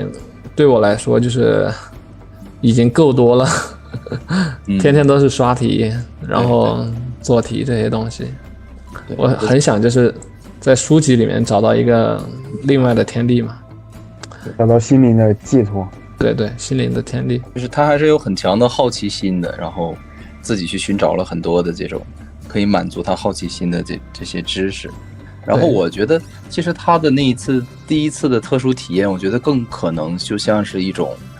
某种所谓的高灵啊，或者说圣灵的这种安排，就是去辅助他开启一扇新的一个世界的大门，然后他自然而然的就会后面的东西自己就去补全了。我倒是觉得这一次的安排其实是有意而为之的，其实是有更高层次的力量在帮助你的。有可能吧。我有这样的感觉，对。而且其实你这个命运的大门，它这个机会其实一直都有，并不是说我们错过了啊，那就要来世再见的，不是。像一开始Leo他第一次跟我说的时候是5年前，然后我先看什么清醒梦，有点悬，但是那个时候我充满了对物质世界、对于学历、对于功名的那种欲望嘛。对。然后我就想，我那个时候还想劝他，哎呀，你好好考研究生啊，你搞这个虚头巴脑的干嘛？但是后来我在给他写信的时候，转念一想，我觉得你居然喜欢这个东西，那就发扬下去。但是后来慢慢的，我自己经历了5年的那些起起伏伏之后，我就意识到了，就是一切都是虚幻，只有这种灵性无限的爱才是永恒。因为只要是说对于学历，对于所谓成功，世俗意义上成功的这个渴望，它是永无止境的。攀登上了一座山峰，你还想攀登更大的山峰；你上了珠穆朗玛峰，你还想登上月球，你还想去火星。这个它是永远都是没有尽头的。而且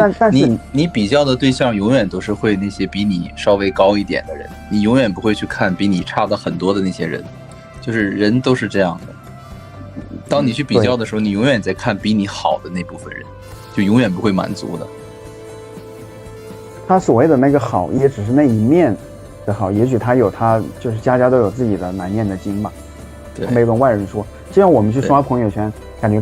都是旅游啊，然后去秀恩爱呀、晒宠物、晒娃，对吧？这东西我不可能说我被那个外企给裁了，对吧？最光彩的一面都是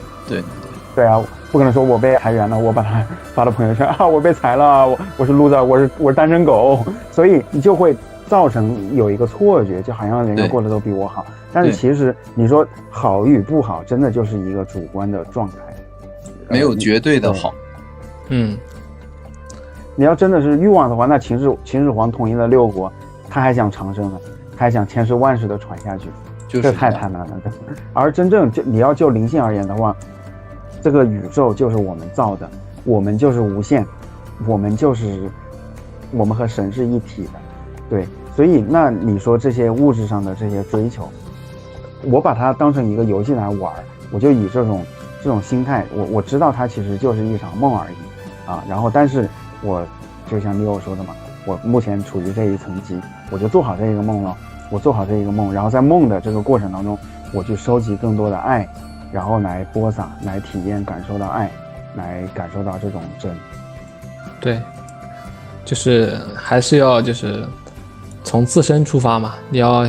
把自己的这个定位找准，然后自己想要什么，自己想干什么找准，不要老是跟别人去比较，然后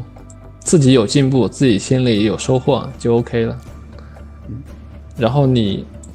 包括你说的物质什么的，我觉得很多时候也是参与这个游戏所必须的一种条件嘛，对不对？就比如说你没有钱吃饭的话，你不就饿死了吗？对不对？就是你也不能说是身体层面，我们还得是做一个正常人。对，是这样的，就是你可以去追求心灵方面的东西，但是你也要意识到，你追求心灵方面的东西，其实它是有一定的物质条件的。就比如说，有的人他追求的是创办一个企业，那这个企业的话，可能就是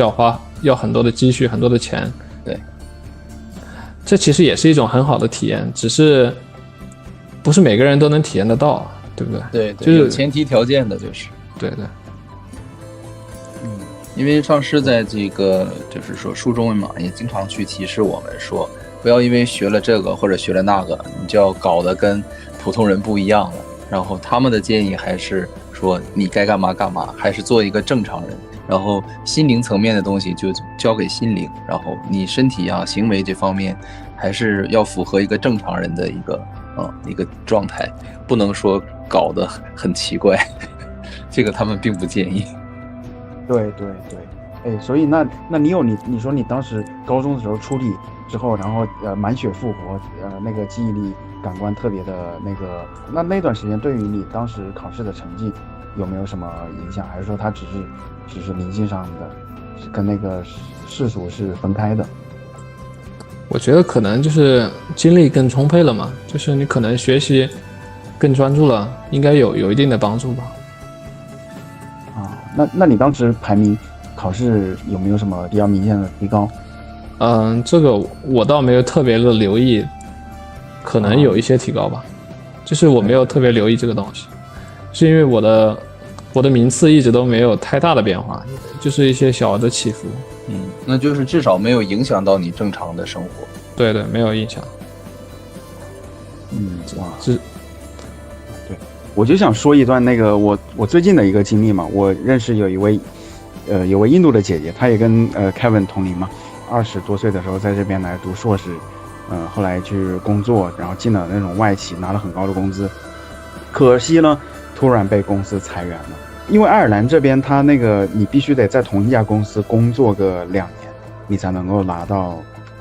永居。拿到永居之后呢，随便换工作做什么都没事儿。可惜呢，他就是在那个快到期的前3个月，然后裁员之后，那就会很麻烦，你要去换签证去找工作。他就是前段时间他跟我差不多2、3年没有联系嘛，然后这个时候找过，因为我有类似的经历，这个我后面可以做一系列的视频来说。后来我就跟他说，我说这个意义，你知道这个意义是什么吗？他对我说，他说如果是说没有这个挫折，他会有一种高傲感，就是有一种优越感，觉得啊，我拿了这边名校的学历，我现在进了外企，拿高工资，挣欧元，然后又有了这边的那个永居。但是正是因为有了这个经历之后，就是说，他说他慢慢的，他之前从来都不相信有那种高维度的存在，有神的存在，什么出题体验啊那些东西他都不相信。但是就是有了这个之后，他开始平视众生，就知道其实我们都是一样的，而这个就这一段心路历程，像过山车一样，恰恰就是来收集爱，感受这些体验。因为如果是说太顺的话，那难道不觉得很无聊吗？对吧？他也给我推荐了有一本书叫《一位瑜伽士的自传》，他说里面就讲到了很多，就是其实也是通的，跟太傻天书啊，跟这些出题，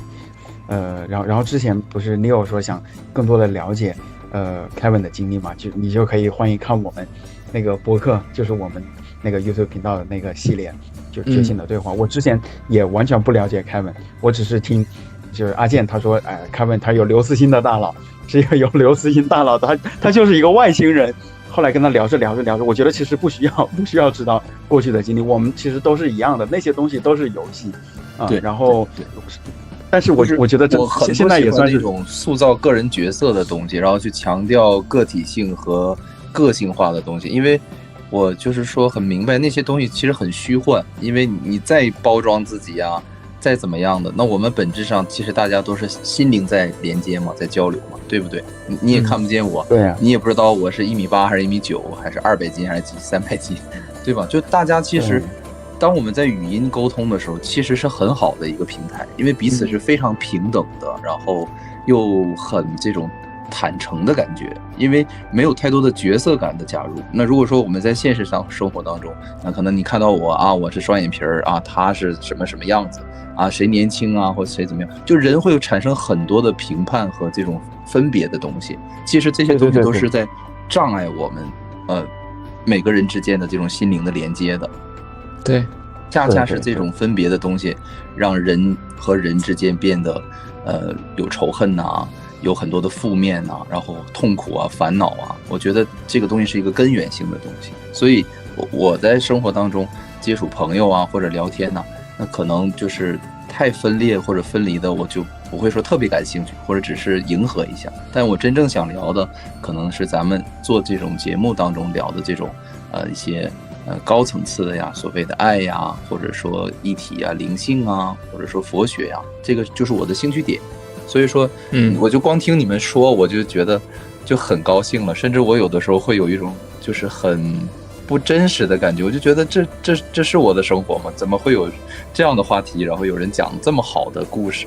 我就觉得，哎呀，有点不真实，美好的不真实。我也觉得挺美好的，因为平时很少有这种机会可以交流嘛。对，就很珍惜这个机会，就觉得，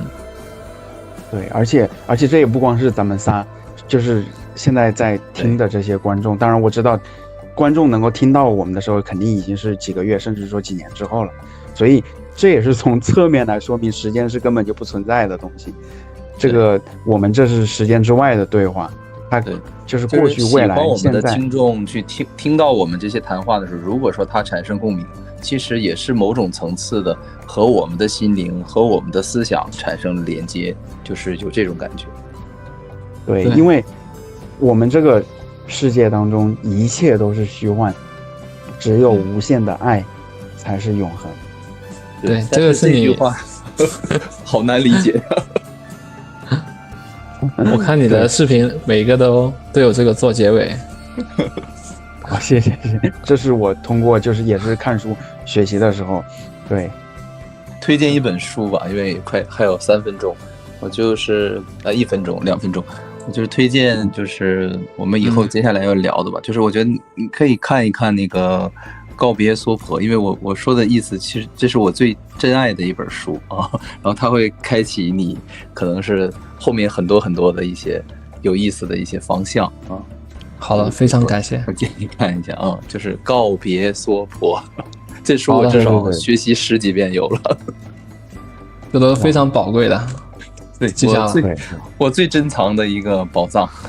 推荐给你。我觉得你可能到这个很成熟的阶段了，应该是。谢谢，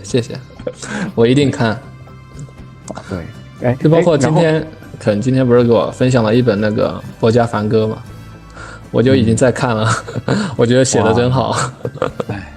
执行力太强了。这本书我拖了5年，我只是看了2页。对，然后你可以讲给我们听啊。然后就是前面不是说到的一些练习嘛，我就想分享一下太傻天书的，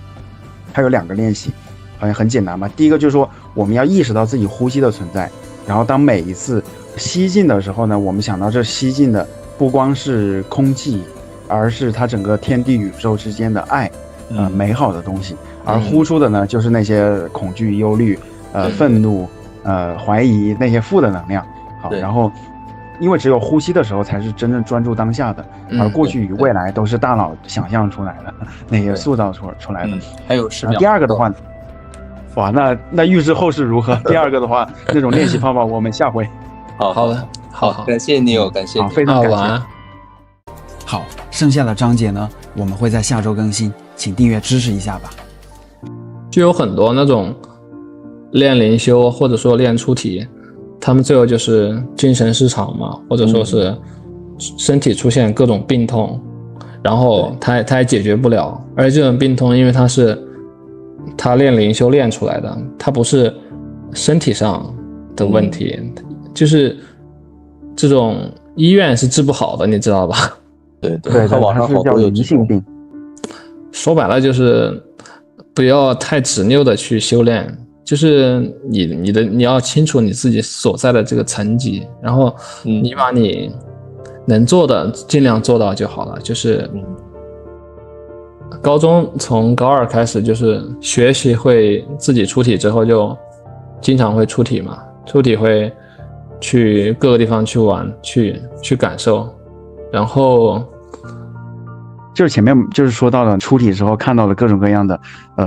灵界的什么，还有外星的一些世界。那你讲到了那个3.5维的啊，那它具体大概是什么样的？它多的那0.5维是啥？我觉得这个3.5维它也不是特别准确的一个描述，它就是说它这个世界刚好介于我们现在在的这个物质世界和灵界之间的一个世界，它不一定就是刚好0.5在中间，就是说它就是很接近我们这个世界。它这个世界的特点就是它的环境包括它的东西，就是你比如说你出体到你的房间里面，那么你房间里面的这个布置就跟你现实中房间的布置非常的接近，包括它的这些装饰，它的这些墙壁这些颜色都很接近，有点像是一个鬼魂的视角。就是在这个维度的话，你可以看到自己的身体，也可以看到，就是你可以从你的房间里面出去看其他的地方，甚至走到大街上，或者说是去到另外一个城市都可以。它跟现实世界的区别就是，现实世界如果你要去到另外一个地方，你可能需要坐车，可能需要很长时间，但是在那个世界的话，你可以用意念瞬移，你想去哪儿，你想到哪儿，然后一下就过去。就是上天入地下黄泉，瞬间移动，两处茫茫皆可见。对对对，就是我记得有一次，就是我在3.5A有一次，就是一下就移动到北京的某一个高楼的顶楼上去了，然后我就站在那个顶楼上就去看那个特别宽的那个马路上那些来来往往的车，那些人，而且当天因为也是一个中午嘛，然后北京那边也是一个太阳高照的时候。哇，反正就是就是我看到那个世界就是那个布局，然后我内心的感觉就是那就是北京，就是我也不知道，没办法确定它是北京，就是他给我的感觉就是这是北京的一个高楼上面。那些人他能不能看得到你呢？这个我也不知道啊，就是我也没遇到过别人看到我然后跟我打招呼这种事儿。包括你说你前面去了一个类似于水晶宫凡尔赛的那个世界，那世界里面的那其他的那些外星人，他们有没有看到你？我也不知道他们是不是外星啊，就是说那是一个非常不一样的世界，然后我去了那儿呢，那些有他们那些人就像我们这个城市一样嘛，他们该干嘛就在干嘛，因为我就只是一个好像就是飘在半空中的一个旁观者。哇，就是我只是在看他们，跟他们没有就是深入的去交流或者互动，但是我看他们，我看到了他们的建筑，看到了他们吃的东西，看到了他们的交通工具，当时都给我留下了非常大的震撼。我觉得这个建筑怎么可以这么漂亮，然后这些东西怎么可以这么好吃，就是他们那些人他们吃的那个东西，我看着就特别有食欲，看着就特别好吃。是什么东西啊？大概有点像是冰淇淋，但不是冰淇淋啊，就是哇，就是有好几种美食，但是我现在记不起来剩下几种了。我大概就记得好像有一种是特别像冰淇淋一样的东西，但是看起来非常的美味。可能我是个贪吃的人啊。我也贪吃，我也很喜欢吃遍世界的美食。当然你是吃遍宇宙的美食了。然后还有一个什么果壳星球奇遇记，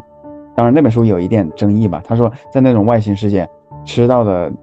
进去之后你都不需要代谢，就是它保证能量100%的利用掉，都不需要那个就是上厕所，然后把它那你看到的那个交通工具怎么样呢？就是他们就是也有那种道路，然后也有那种旋梯一样的东西，然后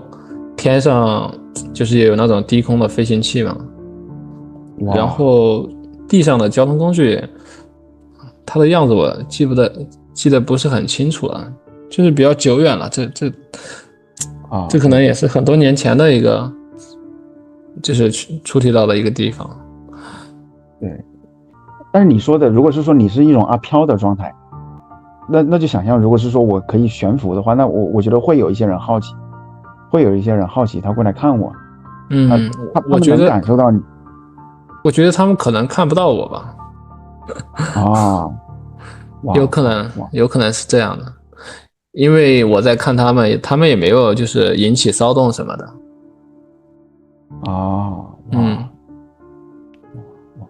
那 Kevin 你有没有什么想评论的？就是我在分析他每一次看到的这种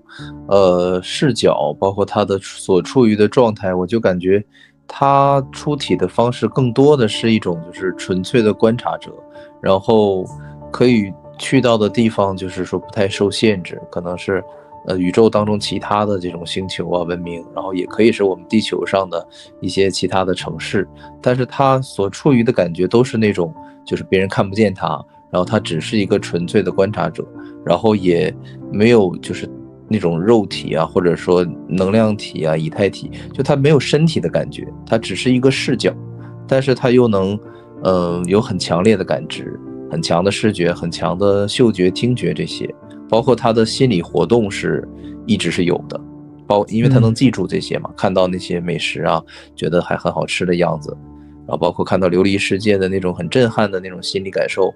过了这么久还都记得，所以他的心理活动是一直是很清醒的。就有点像我们在梦境当中，但是有区别是梦境当中我们有的时候是能感知到自己的身体的，比如说飘起来啊或者飞起来的感觉，但是他在移动的时候，我听他描述的更多是视角的切换，就是一瞬间就换到了另一个视角，没有那种身体那移动的那种过程我是觉得他是一种就是纯粹的观察者。对，而且它是一种好像是无我的状态啊，就是因为太傻天书里面说了，说其实我们就是无限，这整个宇宙都是我们的，但是一旦有了那种就是自我的那种有我的状态之后呢，我就会想到要占有，要拥有什么东西，或者说他是怎么看我的呀？好，然后正是这些东西是造成了我们的就是无穷无尽的那种烦恼与恐惧。对，而反而你把它，我觉得 Neil 他可能这个人本身是灵性是比较高的，然后他可能没有太多的那种自我执着，然后太多的那种低频率的那种生命的那种感觉吧，就是他可能是一个平时非常放松，一个很自由很悠然的这样一个人，他的性格可能也是比较坦然淡然的这一种，所以他的很多的这种出体体验那么的丰富。如果说是一个深陷焦虑恐惧当中的人，我觉得可能也很难有这种比较美妙轻松的体验。我就是一个乐天派。我猜想是这样的，对，因为灵性比较高的人可能一般都是比较快乐的，比较容易满足的，容易幸福的。我给自己的感觉也就是我比较喜欢观察这个世界，就是我不太喜欢参与的太深，我就喜欢观察，就包括我在现实世界也是这样的，就是我更喜欢就是阅读或者说是去观察身边的这些东西，因为我觉得观察对我来说就已经非常有意思了。就是我去参与的话，就是可能要等我就是观察够了，就是我欣赏够了，我觉得参与是一种更高级的体验。就是现在的我就是还更想就是把这个世界先给看明白，看明白了之后呢，再决定怎么去下笔，怎么去操作，怎么去加入游戏，就是先对怎么去加入游戏。对，我们去玩，我们开发游戏的时候也是有那种观察者模式。你可以就是像你说的那种360度，你可以穿墙，你可以看得到游戏所有的场景啊。然后但是你一旦切换到那个第一人称的视角的话，那就会有一些限制的嘛，就不能。但是所以你想把它先给观察够了，然后你再开始去选择一个角色，或者说开始选择一个战役吧，一个故事，然后进入它，对吧？对，是这样的。对，哎，那还有什么其他的那些有意思？因为我前面感觉我不断的打断你，就是你提到了龙宫，提到了卡通，因为你先提卡通的时候，我在想，那是不是也许是你看的某一部动漫，然后让你就是印象很深刻，所以说最后就梦境当中又给它投射显化出来了。但是后来当你提到说你去了北京的时候，我觉得这肯定不是我们大脑里面的，就是内存的，肯定是连接上的。就是某一种 WiFi 某一种信号，对吧？就我后面就是通过学习和了解吧，就觉得有的确实是出体到了某一个世界，但有的就是来源于你自己的这个就是过往的经历嘛，它给你拼凑了一个你构想的世界嘛，也是有可能的。我后面就是上了大学之后呢，因为就是接触到了更多的这知识嘛，那个时候我也比较喜欢，虽然我学的是工科，平时那个课业都很繁忙，但是我还是挺喜欢去图书馆看书。然后那个时候就也是缘分吧，然后就看到了那个我给你推荐的那本书《梦控师》。梦控师呢，他是那个追梦蚂蚁写的，他是我们国内做这个控梦领域的第一人吧，我觉得。他现在不是办了一个那个叫梦控师学院嘛，但是我现在对它不了解啊。但是我就讲这本书，它就是给我启蒙的第一本书。然后我看到这本书的时候，我整个人是头皮发麻的，就是他把我过去那么多年的经历，对，我过去那么多年的经历，我都认为只是一种梦里面的体验，或者说是自己脑海里面的一种构想。他那本书里面告诉我，那些东西都是实打实的，真实存在的，都是一个非常有这个制度、有这个方法的一套东西。我也觉得我的唯物世界观就从那一刻就崩塌了，你知道吧？就是在接触到那本书之前，我其实都是一个非常唯物的人，就是我觉得科学嘛还是比较可靠的，它的这些东西都是一砖一瓦搭建起来的嘛，而且它的逻辑也还算比较严谨，就是有很多玄学的东西它也是可以用科学的角度去解释的。但是看了那本书呢，它里面的描述，然后它里面告诉我的那些感受，跟我之前的那些感受都能够对应上，而且呢，我可以通过这本书的学习之后再去体验我没有体验到过的内容。它里面讲了很多种的出体方式，讲了很多种的这种出体的学习方法、训练方法，然后还讲了很多出体到了各种世界。如果你们有兴趣研究出体这个领域，可以看这本书。这本书也比较通俗易懂，它讲的也非常的直白，非常简单。好，这个一定要看。对，包括就是对你说那种状态，因为梦控师我还没有看到，但是我昨天去听 Kevin 给我发的那个，就是那位YouTube 博主他聊的那种出体的状态啊，我觉得跟太傻天书真的是一一对应上的。然后也是我读的时候有一种就是有一种头皮发麻的感动。然后我那能不能就是稍微简单的，或者说给一个预告嘛？大概因为像我们去找那种就是我在国外找他的那种电子档什么的也不是特别容易嘛，或者是我一直都想看，然后但是一直都就是也没有机会，能不能就是稍微梗概一下他的那些方法步骤？它里面主要就是先讲你怎么找到这个出体的扳机嘛，就是它主要讲了出体有两种途径，一种就是在你睡梦之中，你察觉到你在另外一个临界，然后你就意识清醒了嘛，你意识一清醒，你就可以控制你的梦境了，也就相当于你可以控制，你就进入出体这种状态了。然后第二种就是直接出体嘛，就像我讲的我在高中用的那种方法，它就是属于第二种，就是直接出体，就是你直接由清醒转到出体这个过程。然后第一种的话是比较容易实现的，就是他讲让你去扳这个手指嘛，因为手指的话正常我们这个世界的手指它就是扳到一个角度它就扳不动了嘛，但是在这就是出体后的世界的话，因为它是在临界嘛，它的肢体是非常柔软的，就像橡皮泥做的一样，它可以扳到很大的角度，就是它让你平时的话就这样没事就去扳一下，然后你可能在做梦的时候你也没事，然后你也去扳一下，结果发现明白原来扳到这么大角度了，然后你就意识到你在这个梦里边了，就跟那个《盗梦空间》那个陀螺是一个道理。对，它里面主要就是讲这个概念，就是你把这个东西学会了之后，你就可以进入他们这个世界了。进入这个世界之后呢，你再训练你的这个清醒的这个能力，就是很多人他控梦的话，他可能就是几分钟或者说是十几分钟，他就会醒过来，因为他的控梦能力比较弱嘛，还有他的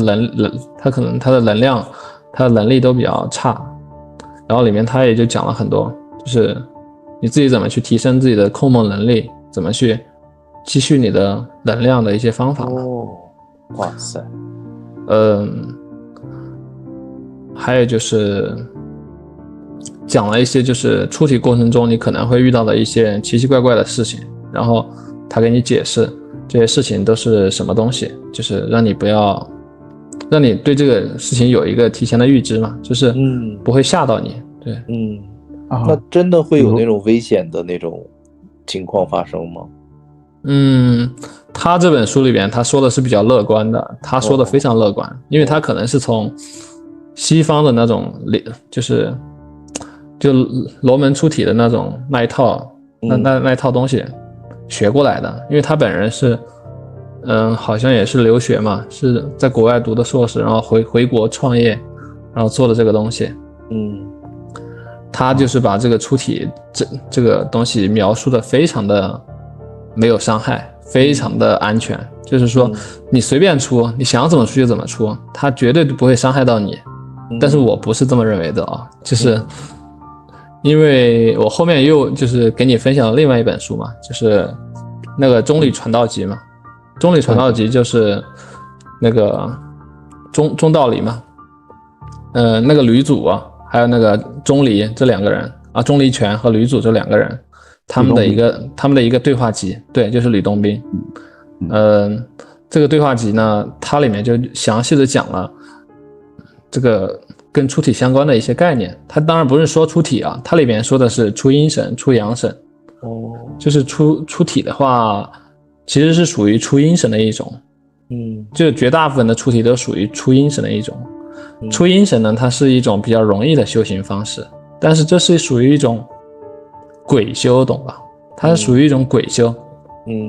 就是你修到最后呢，只能变成一个阿飘。这种就是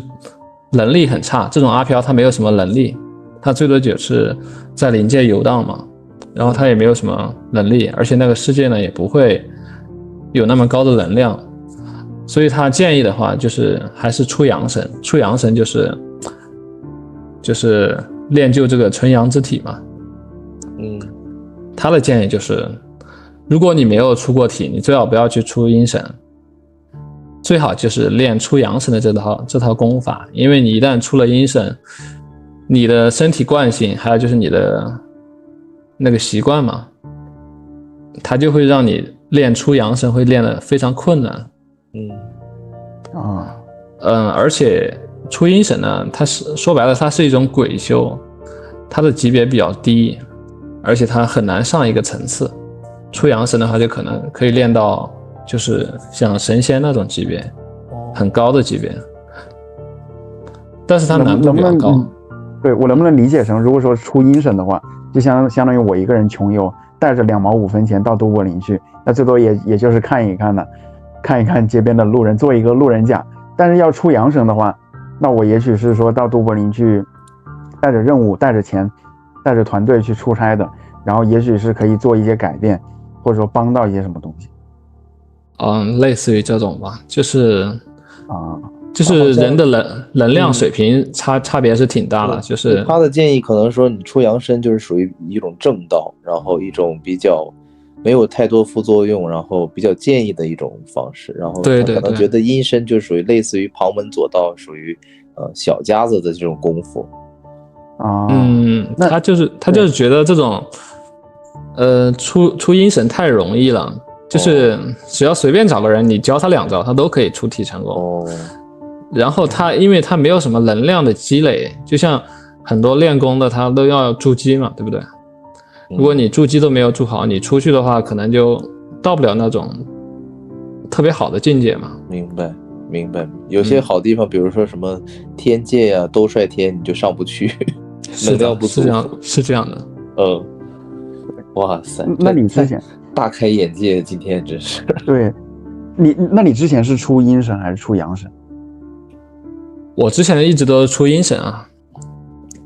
那后来有没有那个？我要是出阳神的，出阳神的人很少，我跟你说吧，就是出阳神它的难度很高。它首先要筑基，就是你的能量要非常的充足。筑基就是有的可能要100天，可能有的筑基50年或者100年，筑基到死他都筑不了基。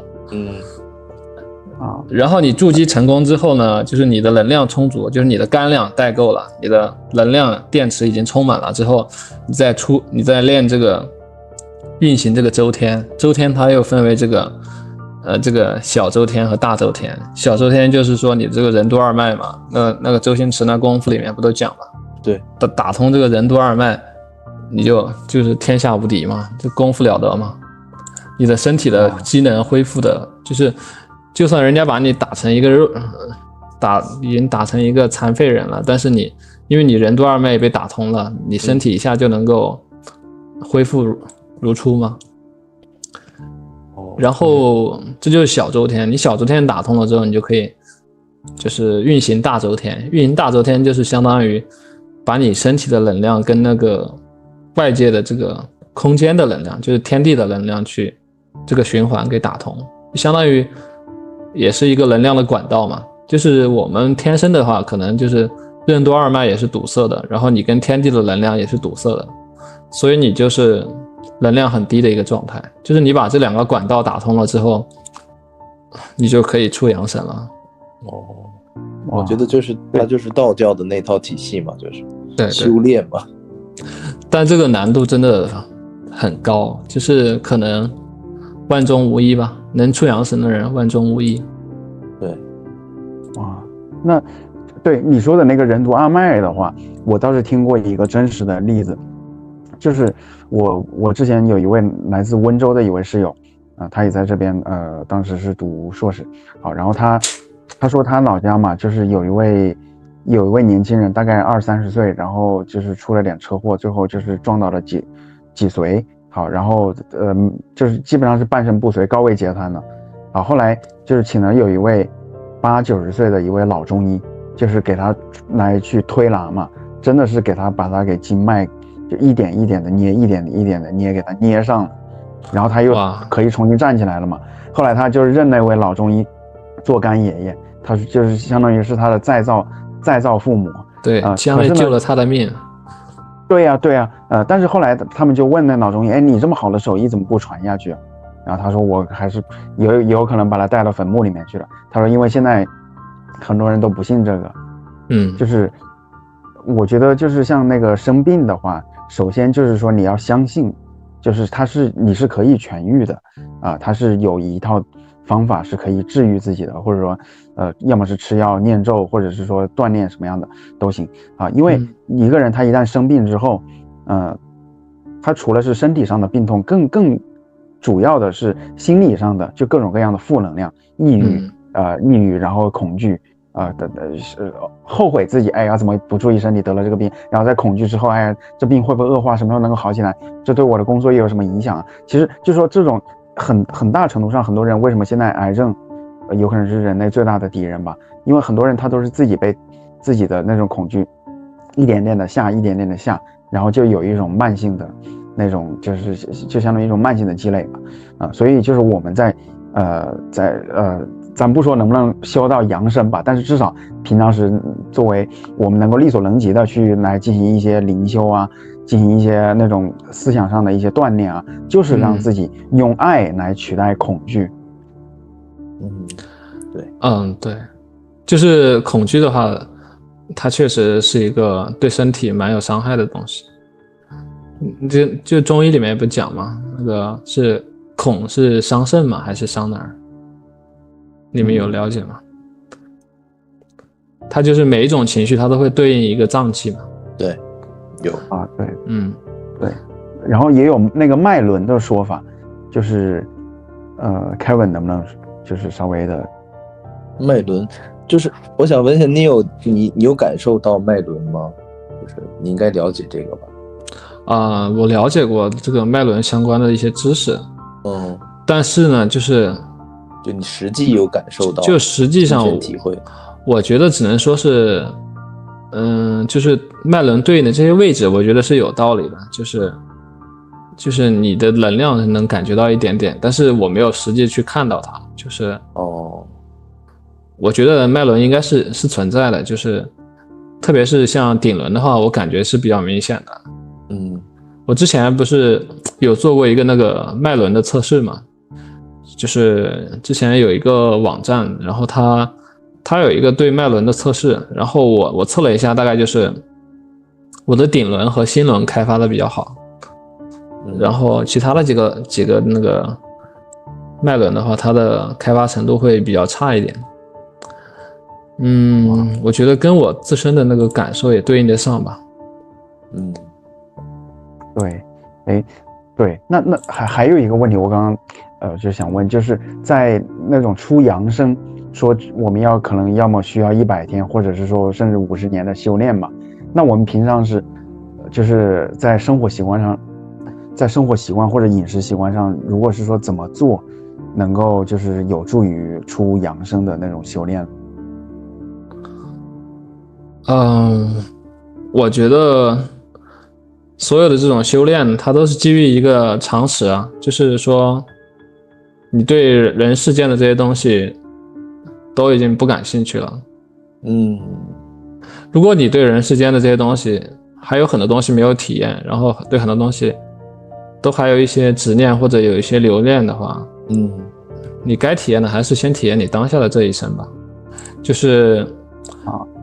很多人他修行，他是因为对人世间的这些东西已经完全丧失了兴趣，或者说他已经体验的够多了，你懂吧？他已经体验到腻了，他就想去往上走一个层次了。当然也有很多人他可能会往下走当然我们就是想的就是就像打游戏的关卡一样嘛，这一关过了，那咱就开启下一关呗。如果你这一关都没过的话，你就好好把这一关打一打嘛，对不对？这个说的很实在，我觉得。对，它就像是说，我们去看一些小朋友啊，在海滩上面去堆沙堡，去搞那种王子公主的过家家，然后他们玩的津津有味，但是在神看来的话，就是在神看我们去做这些事情的时候，他可能也像我们看小朋友那样子。可是呢，就是如果是说我真的是想扮演一回王子，或者扮演一回女王又怎么样？那就让我去堆一堆一个很精致绚丽的沙堡，虽然我知道它会被水冲走的，但是至少我存在过，我曾经存在过。对。然后还有一个就是那吃素的话，就是因为佛学啊、了凡四训啊，它不断的说要吃素，要不要杀生啊？那就是它这个对体质到底有什么样的影响？我觉得吃素啊，它就还包括佛教它里面教的一些东西，它都是在让你清心寡欲嘛。它意思就是让你不要那么在意你的这个身体嘛，你要修来世嘛。我觉得绝大部分人还是不要吃素吧。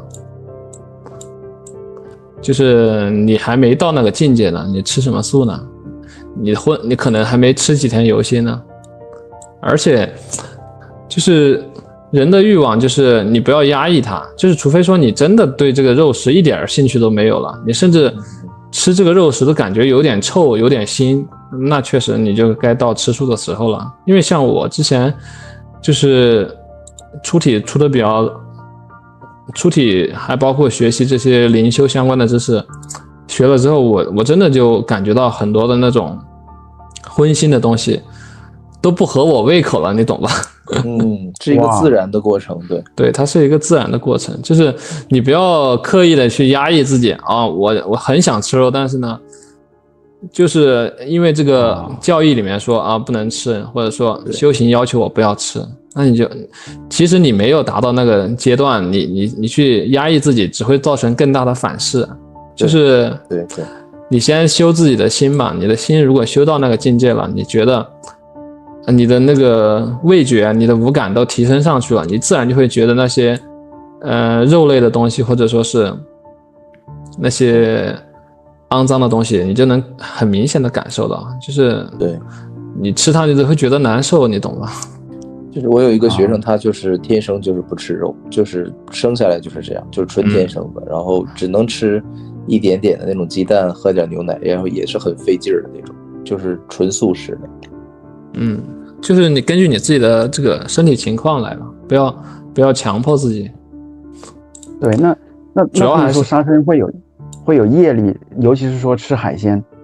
因为你要是说吃牛肉的话，那可能是多少人几个人一起才供一头牛，但是海鲜的话，哇，那一盘子，那相当于是多少个灵魂被吃了。然后说那个那他就是那个吃杀生或者吃海鲜，到底跟因果有没有关系？我觉得怎么说呢，就是动物啊，它也是一个灵体，就是你把它生命夺取了，它肯定这个灵体它对你肯定有一些就是报复嘛，对不对？但是呢，比如说一只蚂蚁或者一只小虾米，可是你的灵体的级别比它高很多，它就算要报复你也报复不了什么。然后就是你不要去，你可以吃这些东西，你也可以杀这些东西，但是你不要滥杀，就是你不要就是你不要去折磨人家，对吧？对，因为你折磨他的这个过程会增大他的这种情绪化，他这种情绪化会极大的放大他这种负能量，他这种负能量会增强他的实力。对，就是你的发心很重要。就是你如果只是为了获取食物的话，可以杀掉它，没关系的。就是杀的话，你尽量不要用残忍的方式，就是利落一点，干净一点。对，叫圣经里面也说过，说不要滥杀无辜，浪费动物的生命。对，就是不要浪费他们的，比如说你杀了它，但是你只吃它一点点的东西，然后很多都浪费掉了，这也是不好的。对，然后包括就是《古兰经》里面，他是说，就是他不是有讲究有一个清真食品吗？什么叫清真？就是他比如说他在杀牛的时候，就直接给他拿一个痛快的。而且一般像那些屠夫，对，就是中东那些国家的，他们通常在杀羊宰牛的时候，在那都会给那个动物去祈祷，说我吃你的话，我现在我的生命就是来承载了你的能量，然后在安拉的庇佑下，我会来珍惜这一份能量，然后对，要珍惜这些生命，他们献出生命给你的这些食物。对，有一颗感恩的心。对，对。我发现这 Neil 真的学得很正道的感觉，就听了这么久，我都感觉找不到什么偏颇的这种理论或者说方向，都修得很好。我觉得主要是因为我也看了好多就是好多那种修偏的人，他们的一些经验吧，他们的经验给了我很多的帮助。哇，比如说有什么反面的例子，我们最应该避免的有哪些？要重在去修你的心性，不要去说是去在意一些形制上的一些东西，那些东西它非常的占用你的内存，你知道吧？它会让你的脑子变得越来越糊涂，你的逻辑也不清晰，你就只是每天跟着这些教条的东西打转。对。比如说有哪些是形式上的东西？就比如说是你刚刚说的那个，就是比如说要吃素啊，或者说是每天要就是朝着某一个方向去拜呀，或者说是每天要做很多这种仪轨啊、仪式啊。我觉得这些东西，对于普通人来说，你暂时还用不到。它可能是有用的，但是对于你来说用不到，你懂吧？对，然后还有一个说法，就是佛教里面嘛，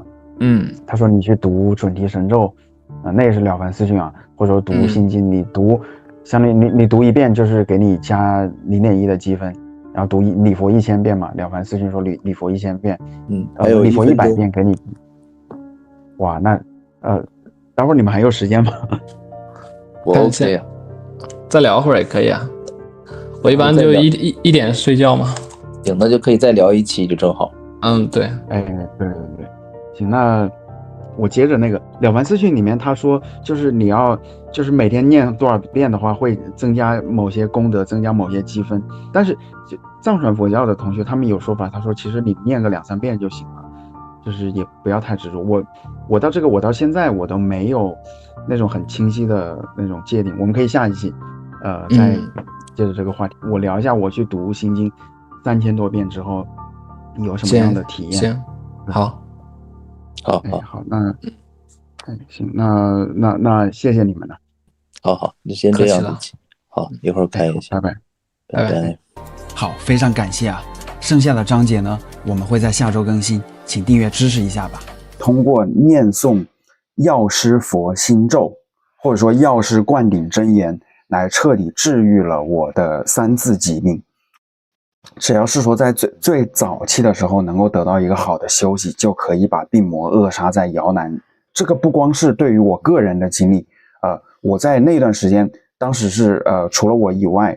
当时算上我总共有7位朋友，都是有各种各样不同的病痛。比如说我还有一位关系很好的一位大哥，他得流感然后我在英国的有一位朋友，他是抑郁症再加上那种慢性的炎症。好，然后我还有一位关系很好的高中同学，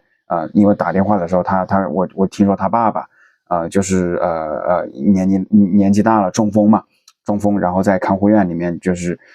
很生病。然后最后呢，就是我的外公他在那个菜园里面干活的时候他腰扭了，包括我爸他也腰扭了。好，然后我那个时候我就许愿，我要念药师灌顶真言或者说药师佛心咒，我要每天念诵7749遍。后来我坚持了2个半月，在2个半月之后，我再打电话问他们，然后都有各种各样不同程度的缓解，甚至说彻底根治的。像我爸爸的腰我外公的腰都彻底的好了然后我外公他当时去医院的时候，他说他遇到了有2位医生嘛，一位那个就是中年的50多岁的，一看就有点老油条的那位医生，他是说他就说打1针马上就会好了，药到病除可是年轻的医生呢，估计是从那个医学院毕业没多久，还有一些情怀的嘛他在看了片子之后呢，他就说你说你现在相当于是有那个骨折了嘛然后说你现在腰扭的话，有2种方案。第一种就是去打那个钢板做手术，那要把那什么肉都给切开，然后还要打钢筋进去，可能打钢钉进去，可能需要就是1万多的那个手术费。然后第二的话呢，就是保守治疗，那我就给你开点钙片就行了。好，然后我外公他觉得就是那种你一听打钢筋进去，那不就是过度医疗嘛？而且再加上老一辈的人他愿意省钱嘛。好，然后他就选择保守治疗嘛，因为他也80多岁了。我在爱尔兰这边，我一听说这件事情，我特别的担心嘛。后来我就是相当于就是在去年的秋天的时候，那段时间爱尔兰这边有流感。好，然后我有3次发烧，然后你要知道普通的那种发烧，只要是说在最早期的时候能够得到一个好的休息，就可以把病魔扼杀在摇篮之中。所有的症状或者疾病当它刚刚出现的时候，你能够解决是最好的。所以第一，我在休息在吃药的同时，然后念诵呢大概有30遍药师佛心咒，然后真的就是5分钟左右就因为那一段咒很短，念一遍大概也就30多秒钟的时间所以我在视频的最后会把咒语给念出来。好，而且算上我外公我爸爸还有这所有的这些朋友我就每天坚持念7749遍最后真的是显化成功。好，然后这一段咒语它特别的短大概是这样子的据说是用粤语的那个音来发音的话，它会跟那个就是唐朝的那个梵音更接近，但是我是用普通话来念的。好，它就是药师灌顶真言，南无婆伽伐帝毗沙舍俱卢毕琉璃波那婆佛那舍耶达托杰多也阿那呵帝三藐三婆陀耶达智托安毗沙士毗沙士毗沙舍三摩揭谛娑诃。希望这个能够帮助你配合吃药，肯定是说能够把病痛给早日给化解掉的。好，非常感谢啊！剩下的章节呢，我们会在下周更新，请订阅支持一下吧。梦境是比较被动的出体，然后它的出体呢是比较主动的这种感受，出体到3.5维度的这种比较独特的感受，只不过是颜色比较晦暗一些啊，色彩有一些不同。最后我们聊到了就是灵魂，某一些灵体和我们现实世界当中的人可以进行一些简单的互动，然后Neo解答的是，根据灵体的能力不一样，那互动的程度也是不一样的。我觉得总结的非常好。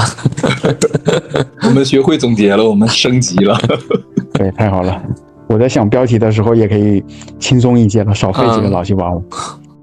上一次我们来做出题体验的视频，获得了非常好的观众的反馈，很多观众也希望 Neo 你能再进一步扩展来聊你的那些更加神奇的经历。好，谢谢大家的支持啊。我们本来就是借着这个平台，然后去聊一下我们3个人之间的一些经历，还有一些观点或者看法，希望大家就是把这当做一个故事会。今天这一期呢，我们还是接着这个聊一些就是观众对出题比较常见的一些疑问吧。第一个就是出题和那个做梦有什么关系？其实做梦也是出题的一种，就是我们每天基本上都会做2到3个梦或者更多，只是很多时候我们醒来之后记不得了。然后呢，这个梦呢，它其实它也是出题，只是呢你的意识它是不清醒的，或者就是它是完全被动的，没有你的主观意识去参与，所以你每次醒来之后，你会觉得这个梦好真实啊，就好像就是跟现实中经历过一样，但是过一会儿它就忘掉了。对，就是梦的本质它也是一种出题，但是呢，就是做梦的人他的这种意识清醒的等级，或者说意识清醒的这种强度是有差别的。就像我之前聊的那个梦控师里边，他讲梦中之梦嘛，它也是一种出题的方法，就是训练你的这种意识清醒的这种能力，在梦中的时候感知到你是有主体意识的，你是可以控制你的梦境的。它本质上跟出体是一回事儿，只是你的意识水平可能还没达到那个出体的这个水平上来。那也就是做梦和出体本质上是一样的事情，就是可以这么理解吗？对，是一样的事情，但是你的意识还有你对这个事情的经过，你的感知是不一样的。就是出体的话，你的感知是更主动的。做梦的话，很多就是被动的或者随机的。对。主持人，你还有什么？对，我是不是可以理解，就是出体它是一种更高级、高阶版的做梦，然后你可以控制那个梦境能够上天入地。那你出体的时候，你有没有穿越到过去与未来宇宙之间呢？这个东西啊，就是穿越到某一个地方或者某一个空间，如果你想要准确的穿越到某一个地方的话，其实是很困难的一件事情，就是它对你的出体的这种能力的要求非常高。就是像我的话，我是达不到这个水平的，就是我不能说是我想出体到哪一个维度，或者想出体到哪一个空间、哪一个时间就出体到哪儿。很多时候就是也是随机的，就是可能有我的意识参与，但是呢，我的意识只是一部分，就是影响这个，比如说我想出体到未来的某一个时间，但是呢，我的这个意识它不能完全做主，它只能说是参与一部分，就是目的地的决策。它还是有一定的随机性的，而且这种随机性还蛮大的。那你的言外之意就是说，有这种很强的能力者，他是可以相对比较精确的去出体到某一个时间点、人事物这样一个场景的吗？是的，是有这样的就是功能人的，他们对这种频率的切换，或者说这种意识的这种调教，它做得更精确。了解了。那你出体有没有梦见过去世的亲人？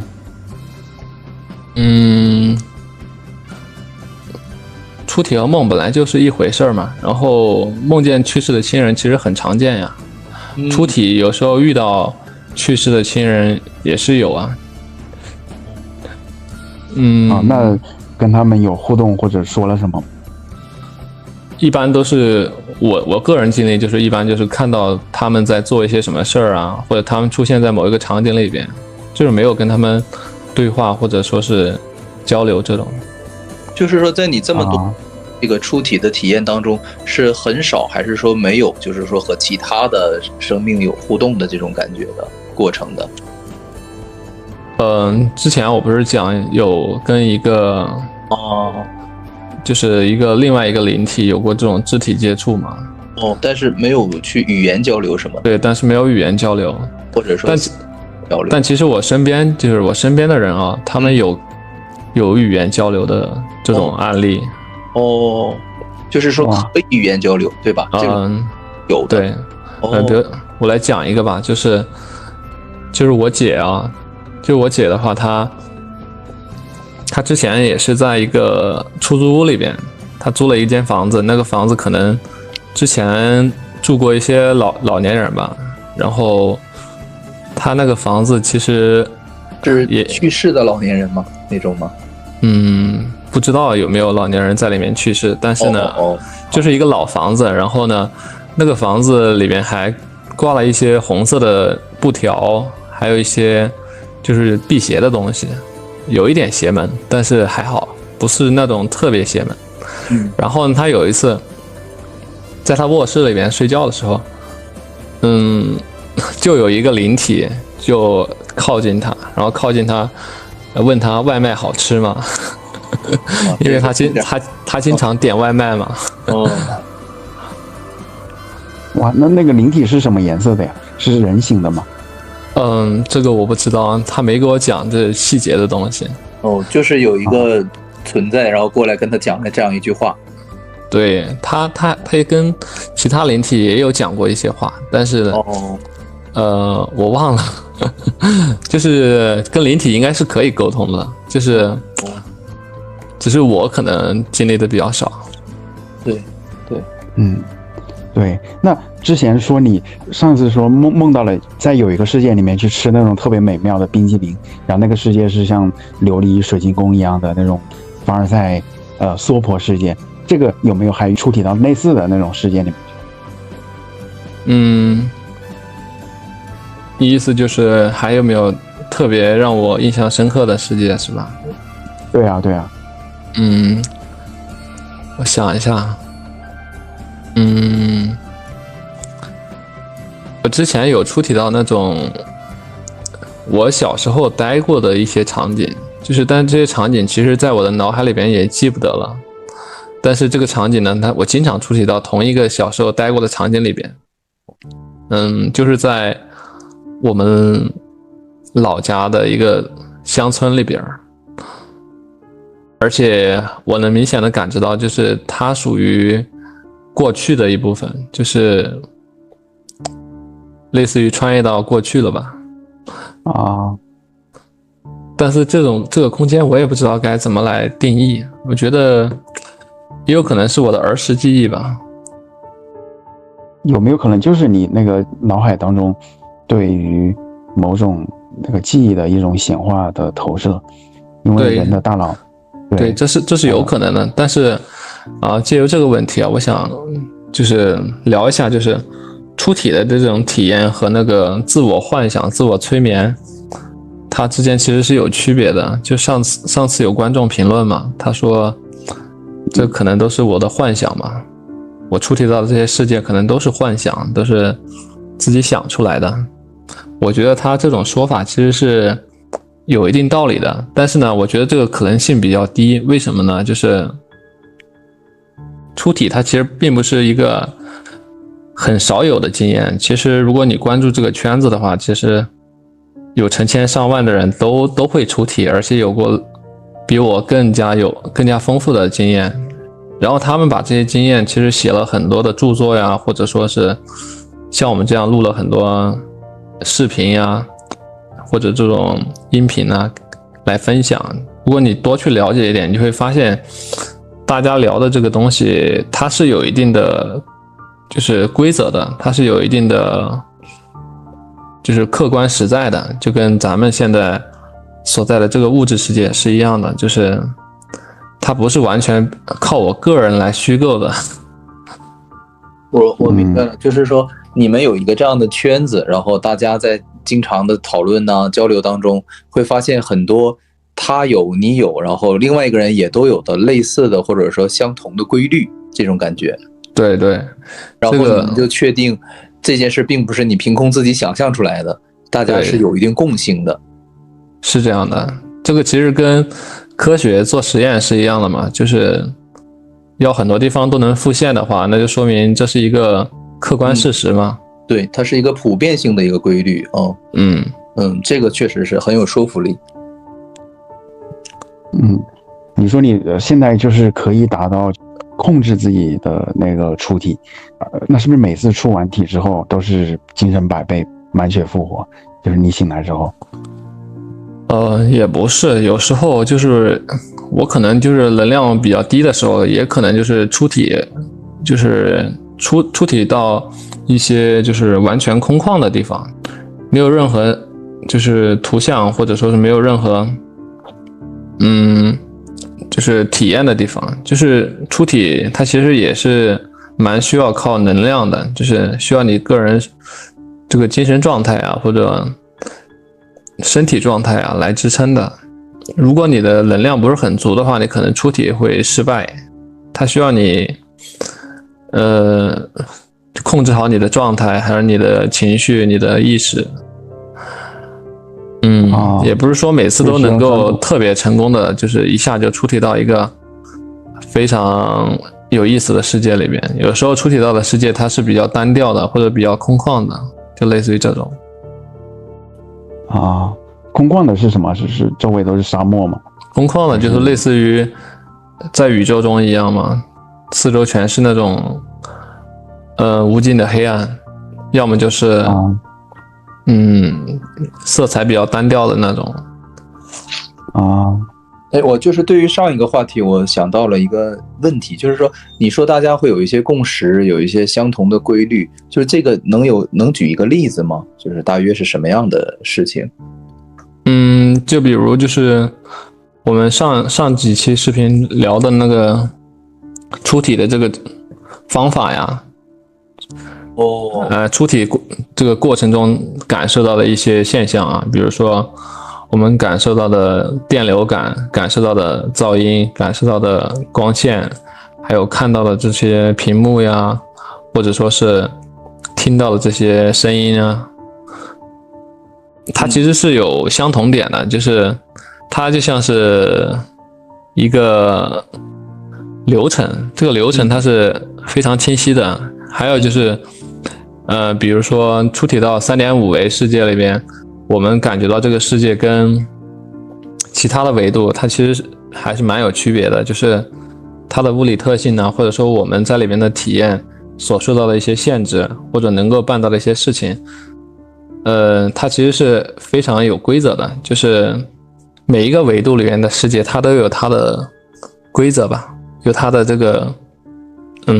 特点吧。对，就是你们出体到3.5 维这个也是有共识的，大家都有一种感觉，那个空间是有一种独特性的感觉的，然后是的，你们就总结为 3.5 维空间，对吧？是这样。对，这个叫法有很多，有的人说是4维，有的人说是就是那个叫什么中阴身状态嘛。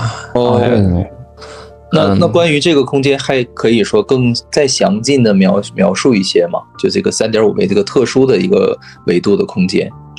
对，就是中阴身。这个空间主要就是它跟现实世界比较接近，然后你看到的这些环境跟物理现实我们生活的这个世界它是非常贴合的。主要的区别就是你是一个阿飘，然后你可以四处去游荡去参观，然后它的色调呢我感觉是比较偏灰暗的，就是不是那种光亮的型的那种世界。主要就是这样。对，我也觉得我每次做梦的时候，梦到的都是那种很昏暗的，就好像都是夜晚，然后光线很昏暗，也有可能是我睡觉的时候那个窗帘都拉得很紧，或者睡觉的时候是夜晚，很少有那种非常的就是艳丽啊，或者大白天的那种梦境很少，基本上都是黄昏或者夜晚。那我就是很好奇，它这个3.5维空间会有其他的人吗？就会看到人吗？我没看到，但是据我了解啊，就是它这个应该是可以互动的，就是应该是可以跟其他灵体互动的，只是我没有看到。然后，而且这个3.5维空间它还可以跟我们现实世界当中的人互动，比如说，我可以掐你一下，让你感觉到很痛，但是你不知道谁掐了你一下，或者我可以把你的电灯给你关掉，或者把你的信号给你干扰一下，都是可以的。就是你是有一定能力的，在这个空间，你可以就比如说像一阵风吹过别人的那种身体那种感觉，是吗？就是能力有，但不是很强大，对吧？这个其实看个人，就是你如果不修炼的话，你的能力就比较弱嘛，你可能只能起到一些小的影响。像能力比较大的，它其实可以做到，比如说谋财害命啊，都可以的。但是这种就是可能也比较违反这个规则吧，不知道有没有这个执法团队来阻止他们。对，这个就像电影情节感觉。对，有点像那种纠察队一类的，就是异世界执法行政。对，我前一阵看了一个电影，就是讲的就是应该就是叫存在嘛，然后它是以第一人称的视角，在一个空房子里，然后来回的徘徊，就用摄像头这样以第一人称视角，然后看来看去，然后最后结局演完之后知道了，这个鬼魂是后来搬进来这一家人当中的那个哥哥，然后是他去世了之后，然后一直留在那个房间里。但是他有意思的地方在于，在这家人搬进来之前，这个哥哥的鬼魂就已经存在在这个房间里了。但是先存在这个鬼魂，然后哥哥是后搬进来的，也就是说，这个灵体它是不受时间的这个限制的。然后他在特别着急的情况下，他有的时候会帮他妹妹一把，比如说推掉一个水杯啊，或者让一个物体悬空啊，这样的能力他是有的。我就一下想起了这个电影啊。对，这种情况其实在我身边的一些人身上也发生的挺多的，就是比如说你在某一个危机关头，你可能就要丧命了，然后某一个对你比较友善的，或者跟你有亲戚关系的灵体，他可能会帮你一把，帮你化解这个危机。哇，那也就是那我懂了。但是他的能力其实很有限，就是他还只能采用一些比较巧的方法，或者说是只能说是提醒吧，他不能说是完全的去阻止你的行动或者怎样的，就是这种可以起到完全控制你的行动这种灵体很少见，就是那种大 boss 级别的。因为我之前在学习就是说奇迹课程这个书籍的时候，他会反复的去强调说圣灵是真实存在的，而且可能说就在你的身边，无时无刻的都陪着你啊，就说你从来都不是一个人。然后你说完这些之后，我大约就能感觉到是一种什么样的存在了，就是真的可能有这种守护灵啊、守护神啊，就在我们的身边，但是只是在一些极端特殊的情况下，他们才会去做一些什么，或者选择去影响我们。对，我觉得他们的视角，因为它是跨越时空的嘛，它其实可以预知到你的行动，或者说预知到你将会遭遇的一些事情。我是比较认同这种看法的，就是守护灵存在，应该是有的。对，因为你说完你们处于这个3.5维空间的这种感觉之后，我就觉得那可能就是也是为圣灵这种存在，包括很多信基督教的这些人嘛，他也是觉得相信圣灵的这种存在，给这种圣灵的存在提供了一个就是存在方式。因为你们是切身的去体会到了这种存在方式。但是我觉得就是3.5维的这种灵体，它应该还谈不上圣灵吧，就是只能算是灵体。阿飘，对。我记得我有一次，2年前的时候，我梦到了我去世的爷爷，然后他那个环境是在一个爱尔兰的一个晚上吧，野外可以感觉到他是灵体，然后周围有一些白光，然后他好像很着急着去办一个什么证，不断的催我，哎，快点走，快走，快走，啊！后来我才知道了，就是那个时候我的那个就是毕业之后那个学生签嘛，要到期要转工作签，然后可能就是他想提醒我一下，要抓紧时间要去把那个签证给续上，结果最后也是很幸运的，真的是给他续上的。那是最后一次梦到我爷爷。好，那应该也是类似于这种情况。我还有一次我还梦到过有一个人，就我妈妈她在出生之前，她其实有一个哥哥，但是那个婴儿他可能就6个月的时候就夭折了，因为那个年代可能就是饥荒嘛，然后我外婆她就是又要干活啊，最后孩子没有养大。那位舅舅我梦过他一次，然后我梦到他在另外一个世界，反正周围的那个背景也是比较昏暗的嘛，那种夜晚的，但是他那个灵体也是那种白光，然后很开心很快乐，已经是一个青少年，或者说一个21岁左右还是10几岁的一个年轻人，但是个子不是很高啊，但是就是很开心很快乐，然后对我微笑。而且这个就是我后来问了我家里人之后，我才知道，其实我还是有那么一个舅舅的，就之前是从来都不知道，但是却梦到他了。这种经历确实，我身边也有几个，就是你以前可能不知道你有这个亲戚，但他可能夭折的比较早，然后他的灵体可能存在，然后会影响你，然后你后面意识到他，然后这种非常的巧合，但这其实也是在玄学界里边也是很常见的一个事情。就是又是为灵体或者说灵魂存在的一个有力的一个证据哈，就是对，是这样的。然后你说那个灵体他会开一些玩笑或者搞一些恶作剧，这个我经历过一次，但是不知道是不是真的。就是我有一年2022年去北爱尔兰贝尔法斯特嘛，当时看到有一对大概40岁左右的一对英国的夫妇嘛，他们在搭一个棚子然后当时风很大嘛，就是那种棚子没怎么搭上去然后后来我就去帮他们，然后我一边帮就问这是做什么用的？他说他们是为了纪念英国那个和阿根廷打那个福克兰岛的那个战役胜利40周年后来我一想，福克兰岛那不是我们国内新闻里面提到的马岛吗？说是英国侵略阿根廷后来我在想，你去纪念侵略胜利的战役，这还有正义可言吗？然后就是我那么一想的时候，突然一阵妖风吹过来，把他整个棚子都给掀翻了。之前有一个那个女法官，她在那个就是那个钟文涛的一个访谈节目里面也讲过嘛，就是有一个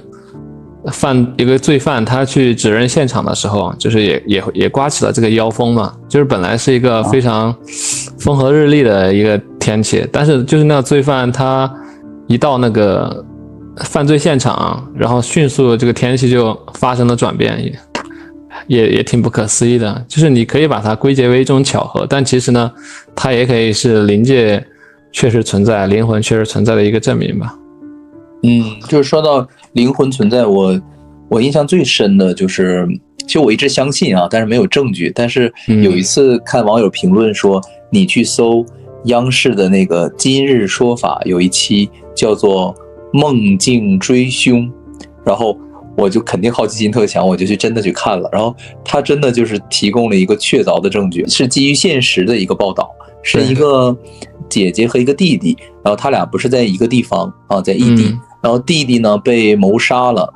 埋在一个像是铁轨的那样一个附近的一个荒地当中，然后这个人被谋杀之后呢，他就找不到尸体嘛，警方，然后就联系他姐姐，就说你的弟弟被谋杀了，然后姐姐就从外地赶过来了，然后大家就到处去找这个尸体，然后姐姐当天晚上就做了一个梦，然后他的弟弟就非常准确的告诉他，姐姐我已经去世了，然后我的尸体埋藏在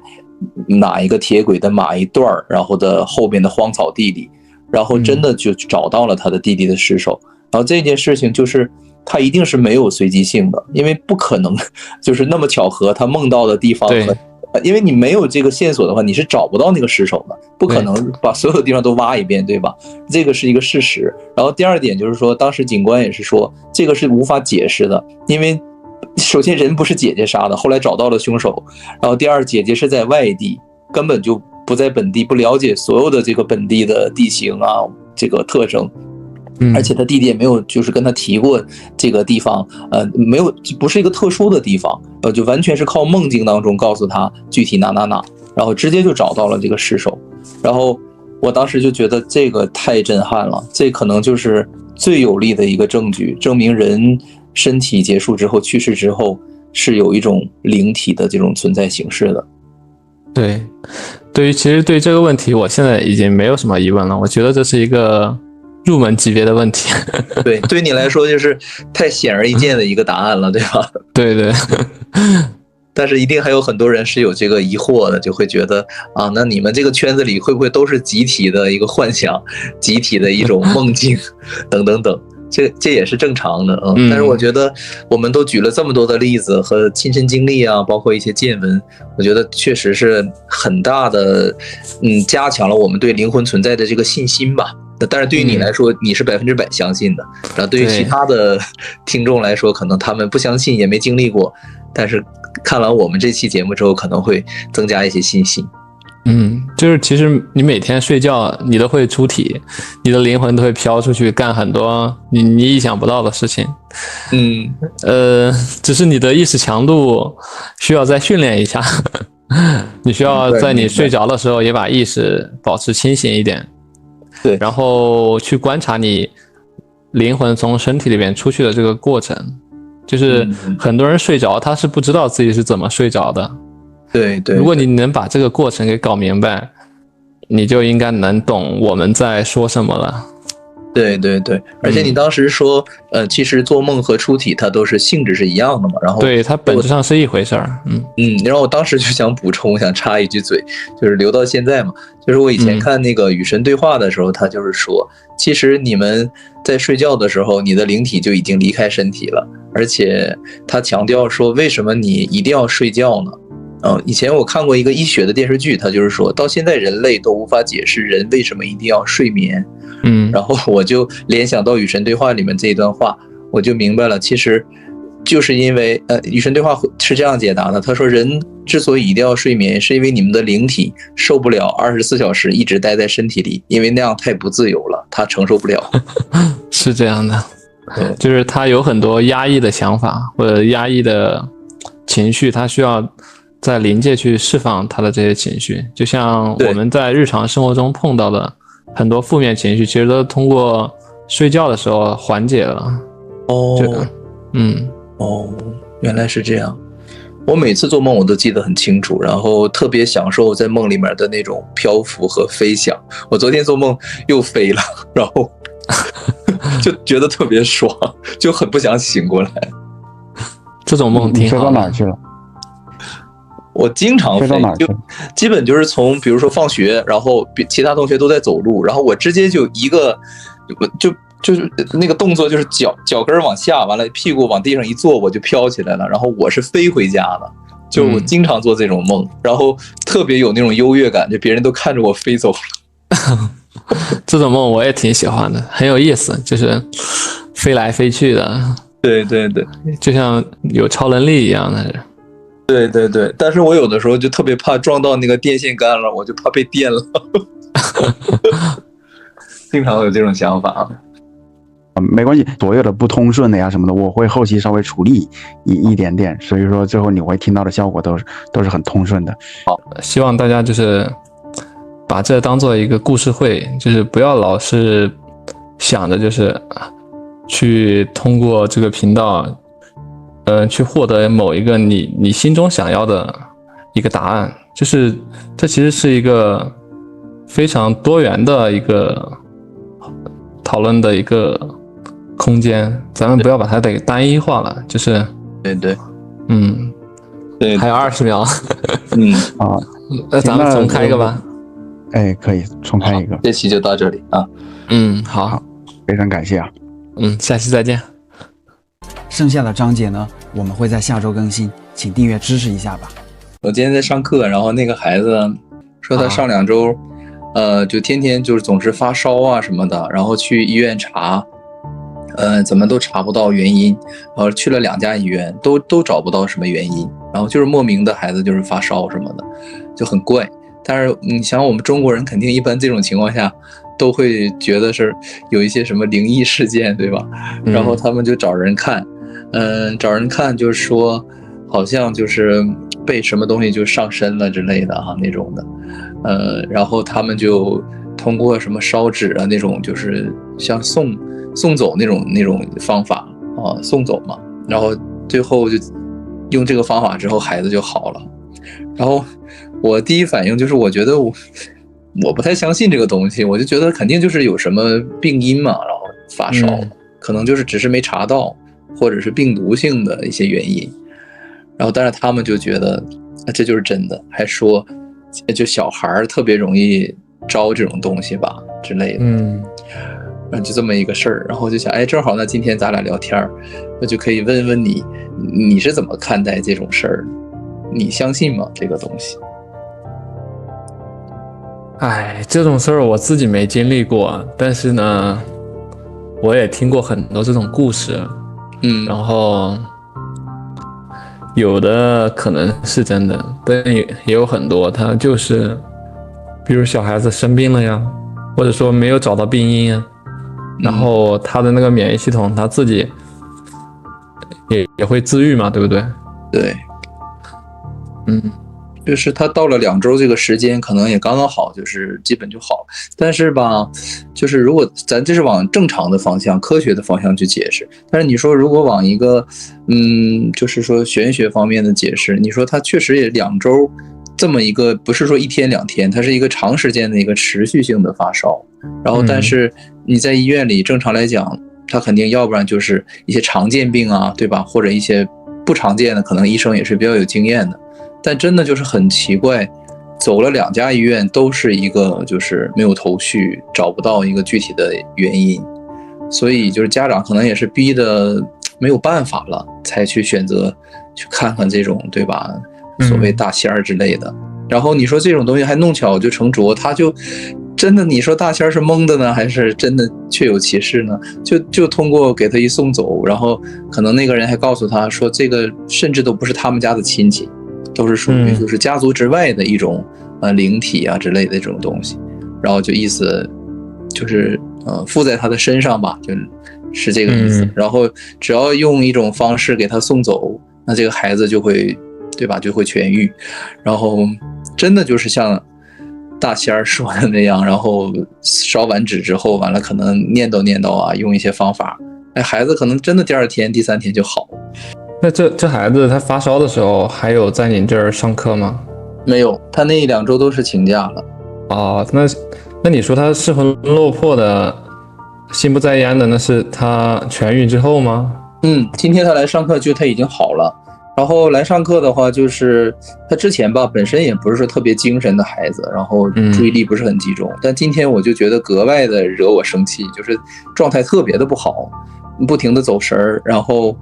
你让他就是张嘴啊出个声，他也很费劲儿吧，就是整个人是没有气场的，就很弱的。你说今天是吧？对，今天对。你知道今天是啥日子吧？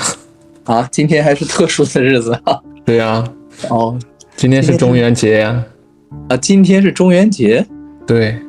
你没看吗？我倒看到外面有那个街道上有烧纸的，我看今天月亮特别圆，今天是16吗？还是15啊？15啊。对，今天是刚好中元节，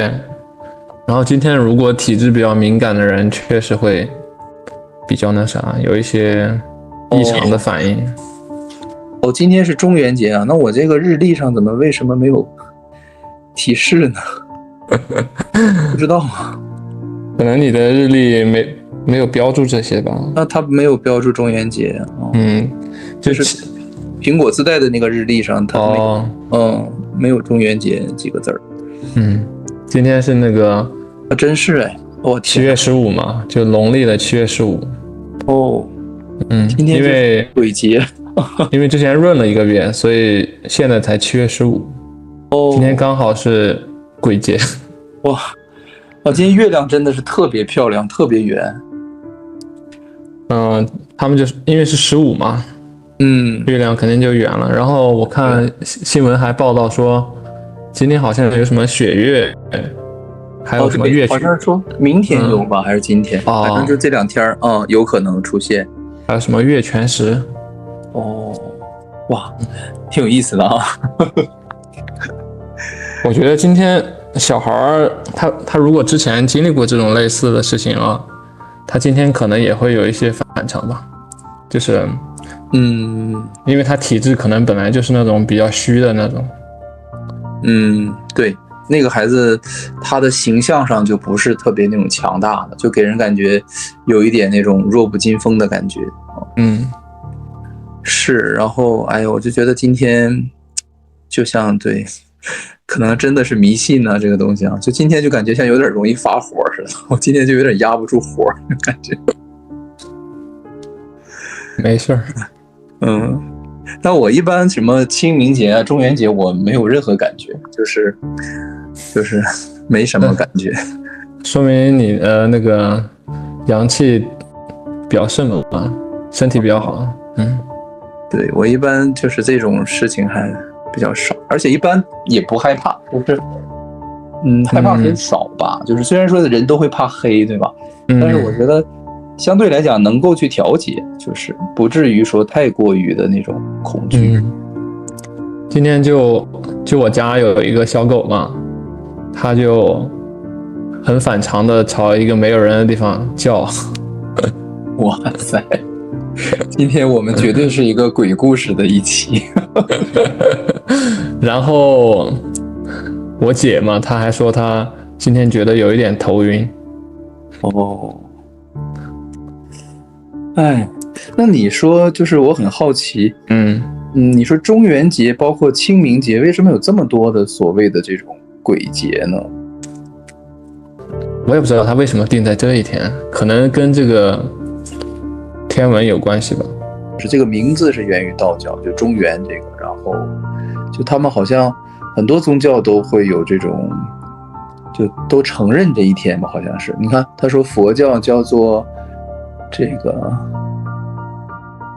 这叫什么字？这个叫那个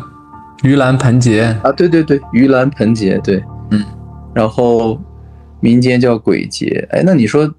怎么会这么相通呢？就是道教啊、佛教啊。这个我也没有研究过它的起源。可能这个就是天文，像这种节日啊，就是包括节气什么的，它都是从天文现象就是推导出来的。就这个星球它的运行刚好就到了这一天，它就有一个比较特殊的能量场嘛。就是你不同的文化，你都可以，你如果只要掌握这个天体历法的话，都可以推出这一天比较特别，然后可能有不同的叫法，然后但是它的这种感觉或者说它的这种能量的影响是相同的嘛，因为我们都在地球上嘛。这个倒是挺有意思的。就因为有些东西你没有自己感受过或者亲眼见过，可能很难相信吧。就他们说，就有一些网友嘛，在抖音上就是评论，就会说，说像什么中元节啊、清明节这种比较大的这种鬼节啊，不是普通的那种什么初一十五，就是他们有所谓的天眼的人或者特殊能力的人、体质的人，说就能看到，就是天空中啊，就是你一出门，就很多在天上飘来飘去。挺吓人的，我觉得可能是有吧。对啊，所以说他们就是叫阿飘嘛，就是很多飘着的啊，就是说可能就是这一天的时候，他是允许就是被，对吧？来到我们这个阳间，然后来串门啊，溜达溜达。反正这2天都是比较有一些禁忌嘛，就是就有些事是不能做的是吗？对，就比如说晚上不要出门嘛。哎，怪不得，哎，你这一说，一下子我就反应过来了。我刚回到家说9点左右吧，然后就平时这个时间外面很多小孩在外面玩的，然后在外面跑，然后就是一堆人坐在那个花坛那边，然后大家在这玩什么的。然后我今天我就想在下面，就有的刚吃完饭嘛，我想稍微溜达一会儿，然后我就说今天怎么这么没有人，怎么人这么少？然后我都没反应过来。其实小孩他们体质比较弱，家长可能都有注意这方面吧。然后你一说，我一下子就想到，绝对是这个原因，就肯定是这个原因。对，因为才9点嘛，不到9点，不至于说孩子都回家了，因为我们平时这特别热闹周围，然后就连今天的那个，我附近就是有一个圆形的那个特别大的广场，他们天天都在那儿跳广场舞啊，踢毽子啊，就每天晚上都很热闹的。对，你一说完之后，我突然反应过来，今天莫名的安静，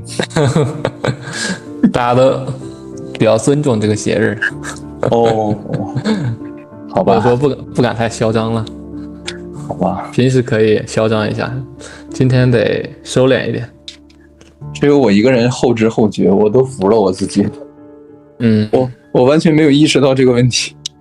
幸好我在下面逗留的时间也不长。没事，意识不到更好嘛。对，但是我一般倒不会有什么忌讳这些东西，我不是太在意这些东西。其实我觉得吧，就大家对一种未知的东西，或者说所谓的这种罔顾的亲人呐，这种灵魂呐，其实还是有一种尊敬、尊重在里面的。所以就是说定期的祭祀啊，或者说这种特殊的日子，可能我们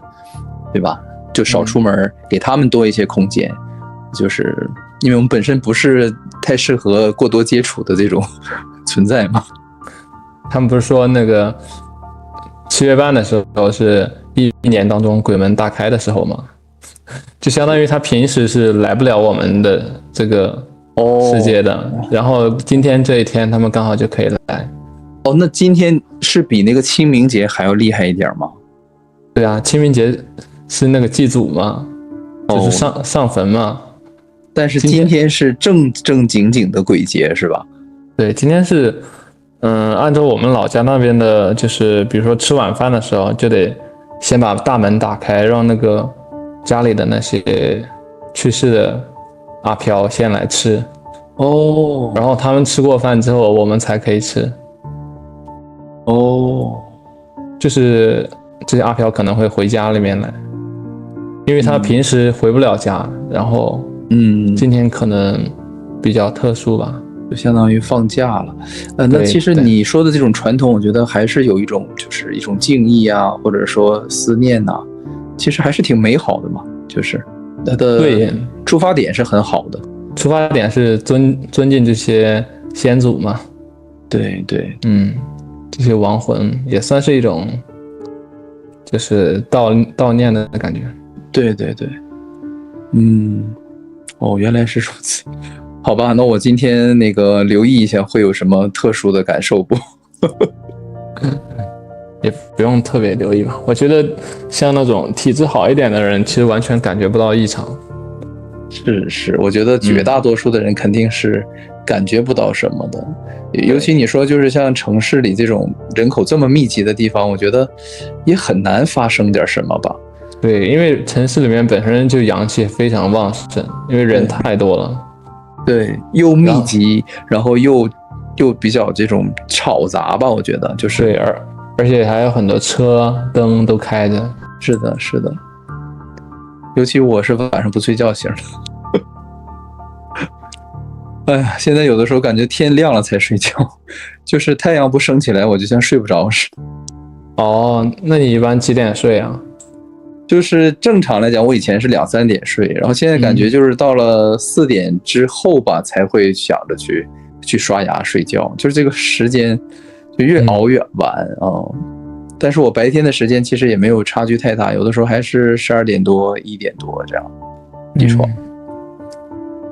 那时间比较自由了。对，就是最近就感觉想再睡得再晚一些，但有的时候也不想太晚睡，也觉得2、3点也就早点睡。可能最近是因为这种能量，这种阴性的能量比较强，然后搞得我晚上也不愿意睡。我有时候也睡得比较晚。睡晚了我感觉还是比较难以恢复精力吧，不太规律。对，因为你们平时的生物钟都特别的稳定，所以还是别熬了。我这个生物钟本身就已经是就是属于半颠倒的状态，就是我是长期的没有上午的一个状态，常年的可以说是，所以我的生物钟就已经是，就是我到那个点我也不会困的啊，然后但是我上午会困得不行的，就我的生物钟就让我上午是肯定起不来的，所以一旦有一个什么工作呀，有个什么事儿，我要是9点10点起床，我就会非常的遭罪。就你生物钟已经调过来了。对，因为我是多少年的一个习惯了，并不是说偶尔一次的。对，我之前也有好多时候4、5点睡，我觉得就是精力比较旺盛吧，然后到了晚上也睡不着。但是你如果4、5点钟睡的话，你几点起来呀？我一般就是睡7个小时左右吧。对，有时候睡6个小时，有睡8个小时，看情况吧。对，本身你就不需要太多的睡眠。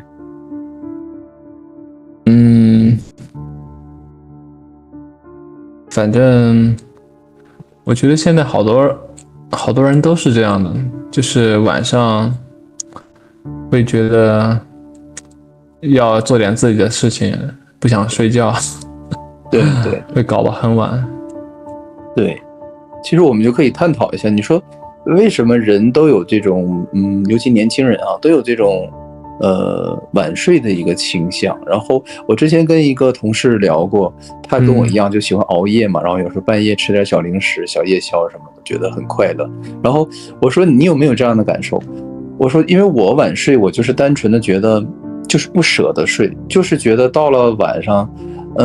总想给自己找点事儿，然后把这一天去延长，然后觉得如果我早就睡了的话，就觉得这一天好可惜啊，还没做什么自己喜欢的事儿，享受自己的那种时光，然后就过去了。然后他就说，他说对，我其实也就是不舍得睡，就是明明到了该睡的时间了，甚至有的时候有点困，他说就是但是就是不舍得，就总想再磨叽，然后找点事儿做。还是互联网太精彩了。是，肯定是有关系的。尤其现在人拿着手机，就即使躺在那儿了，也可以在睁半只眼睛在这看手机。我记得就是大概是在我想一下啊，就是2010年左右的时候，我感觉就是一个分水岭吧。我感觉2010年之前的话，就我们家里边，包括我身边就观察到的这些同学啊，或者说是小区里边，我觉得大部分都是在9、10点钟睡觉的吧。然后好像就2010年之后，可能就淘宝很火了之后，那个时候网购特别兴盛了嘛，然后就感觉大家的作息一下变到12点，普遍的12点。然后现在可能有的人睡得更晚了吧？是，甚至都直接就是昼夜颠倒这种状态。对，我觉得看那个小区的那个亮灯，我都能看出来。以前的话就是9、10点钟，大部分都开始关灯睡觉了。12点多可能都已经全熄了。现在的话，12点钟基本上都全开着，然后可能到2、3点钟。差不多就是大家基本上都开始睡觉了。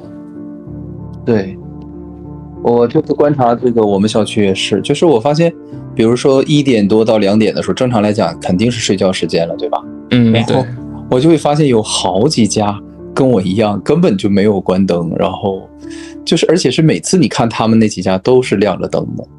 然后甚至有的时候2、3点多、3、4点我就看，哎，我就想他是起床了呢，还是说还没睡呢？就是不过有的人几个人陪着我，不过现在有的人也喜欢开灯睡。哦，还有这种，这个我倒不太知道。但是我们家楼下我发现他家好像是一直不关灯，就客厅的我姐灯是一直开着的。就像我姐嘛，她就是那种可能比较怕阿飘，然后她会开灯睡觉。哦，真的会这样？那开着灯他们就不会接近吗？有这种说法吗？我觉得有一定道理的，因为就那些阿飘他们就喜欢比较黑暗的环境嘛，就是亮光对他们来说就是不友好的吧，或者说让他们感觉到难受的。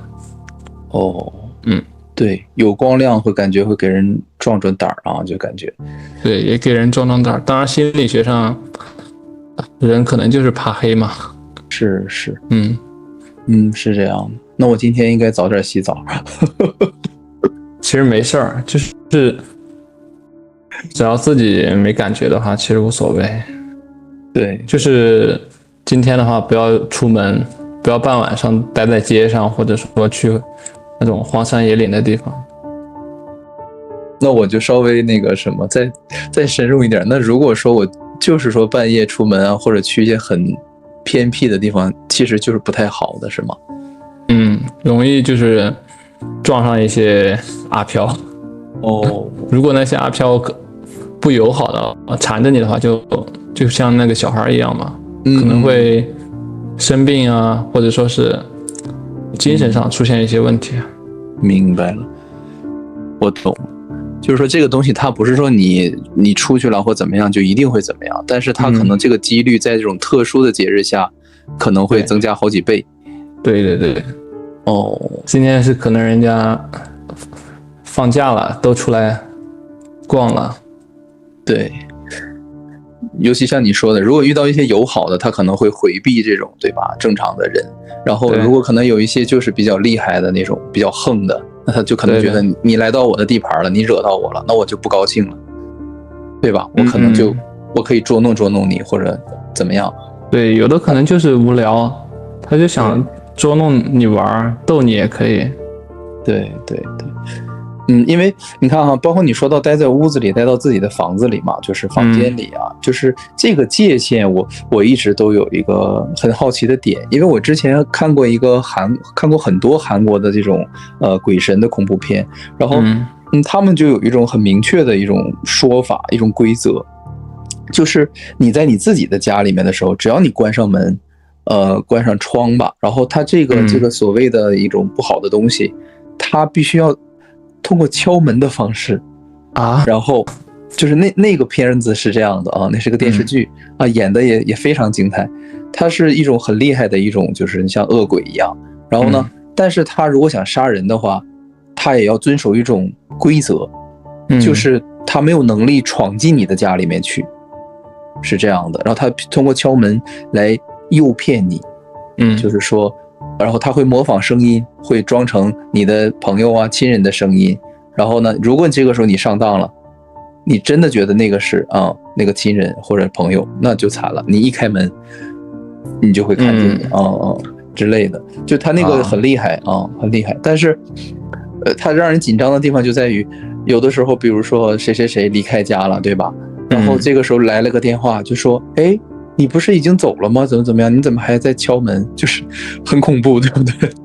对？对，他就会打电话确认一下说，哎，你不是去哪儿了吗？然后这个时候他就会说，你千万不要开门，那个真的不是我。说你要开门就完了。我操，吓不吓人？就韩国很会拍这个，但是我当时就在思考一件事儿，就是包括好像就是类似于像吸血鬼，西方的也有这种说法，就是你只要在你的家当中，他们就是你看那个林正英的那个僵尸，好像都有点这种感觉，就是他们似乎没有办法去越过家的这道防线。我不知道你有没有了解过这方面的一些一些理论支撑。这个我也不了解。就是或者我们去猜想一下，就为什么会是这样的呢？因为他那个片子有个最可怕的地方，就是有一个人他在被害的时候吧，他是没开门，但是很不幸，他之前他开了窗啊，就相当于他有一种意愿，就是我好像接受外面的东西可以自由的进出。这种规则性，然后那个厉害的恶鬼就从那个窗进来了，然后最终还是给他杀掉了。他是在那个恶鬼邀请他的时候，他把窗打开了吗？不是的，就是他之前开了窗忘关了。忘关了，因为这个人是先通过门来找他，然后没骗成，他打电话了，然后就是那个人打电话提示他了，说如果有人敲门不要开，即使我也不要开，因为我有钥匙，可能是这样的。但是他确实没开，但是后来镜头给了一下之前一个同事开了的窗，当时是在警察局，这个窗忘关了，然后他最后也进来了，然后就包括你刚才说中元节嘛，就大家都尽量待在屋子里嘛，因为我一直就觉得这种东西它是不是就是有一种这种所谓的潜规则呀，或者这种领地意识，有没有这种可能？我觉得有这种可能，还有我觉得一种可能是，你待在屋里边的话，他可能就是他如果在外边他可能看不到你，就是他需要进来，对吧？就像我们去抓那个兔子一样，兔子会钻到洞里面去。如果你没有看到兔子的话，你就不知道它在那儿，对不对？但如果兔子，我明白，但是我有个疑问，就是那对于他们这种存在来说，应该他们不是可以直接穿过去吗？就是按正常来理解的话，对，我觉得不受物理规则的限制，我觉得是可以穿过去的，而且，你这门窗其实挡不住他们的。对呀，我也是这么觉着的。只是我觉得就是你待在屋里边不会那么显眼吧？就是他如果在你屋外的话，他看不到你嘛，你没有那么显眼。但如果你出去的话，你会非常的明显嘛，对不对？可能会有很多阿飘都会看到你。相当于把自己放在一个公共的场合了。对对。你这么一说，我还想到一个事儿。我刚才在楼下的时候，当然肯定是胡说啊，胡想。就是我在那拎着东西，然后我在在看手机嘛，我在拼多多就是在评价嘛，因为会有返现。然后就评价的时候，然后我就一抬头，我一看一个男的坐在那个台阶上，我觉得他怎么看着我？然后我就又继续低头了。然后弄了一会儿之后，我一抬头，这人怎么没了？但肯定是个人了，这个我确定。因为我家楼下经常有人坐着，但我就在想，你加上这样一个节日的气氛，然后对吧，烘托到这儿，我也可以理解成它不是一个一般的存在嘛。因为我当时真的就想了一下，他怎么盯着我看，或者就是怎么我正对面坐了个人，就感觉还有点奇怪，坐的这个位置，就有那么一刹那那种想法但是也无所谓。这种一般应该是人了，因为阿飘的话，它其实不太，就绝大部分阿飘他们不太有这种非常清晰的人形或者外貌边界。很多阿飘它是那种就是模糊不清的，它可能是类似于一团气或者一团雾的那种感觉。那我觉得你这个就是也相当于给大家都解惑了嘛，因为我们很多时候会觉得自己看到的是不是人呢？那如果说明显是一个人形的话，那基本就不用担心了，对不对？就是明显是一个人形的，它有可能是阿飘，但是这种几率太低了。就是这个阿飘它要有非常高深的功力，它才可以做到。就是完全去显化一个人生出来。对对对，大部分阿飘就是可能就只能做到有一点模糊的影子，或者说是一团雾气的感觉。对对对，那你说他们为什么要逗留在人间呢？就是不正常来理解的话，因为我看过一些日本的动漫嘛，就是正常来讲，就是他们会说，你赶快去成佛吧，或者去按照咱们的理解，就是你赶快去投胎吧，对吧？这种说法。那你说真的就是说有什么原因能让他们一个是说自愿的留在这里，就有没有那种所谓的鬼使神差去抓他们呐，去不允许他们逗留在这种世界当中？有啊，就是投胎的话，它其实是一个强制的机构嘛，就是机构它会要求每个灵体都尽快的去投胎，但是就是有很多灵体他们在投胎的过程当中遇到一些阻碍嘛，比如说他有很深的执念，想在人间再待一段时间，或者说他就是不想去投胎，就是逗留在我们这儿的，他一定是有一些目的的，要么就是他就是迷失了的，或者迷路了，他一直迷失在这个地方，或者因为他自己的一些想法，他困在了这个地方，他没有就是去往投胎的那个方向去走。就是一个是有这种可能性的，真的会有一些他长期的逗留在人世间。对，会有很多就长期的逗留的。那不会有工作人员就经常去寻找这种吗？对啊，就是会有工作人员，就是会有工作人员去找他们的，就把他们送去投胎。就投胎它不是一件你想不想的事儿，它是一个非常有强制性的事儿，就类似于你到了6年级你就得到了6岁你就得去上小学一样。可能会有一些人到了6岁还是逗留在家里边没去上学，但是社区的工作人员就会去找你父母的麻烦。对。哇，那我就觉得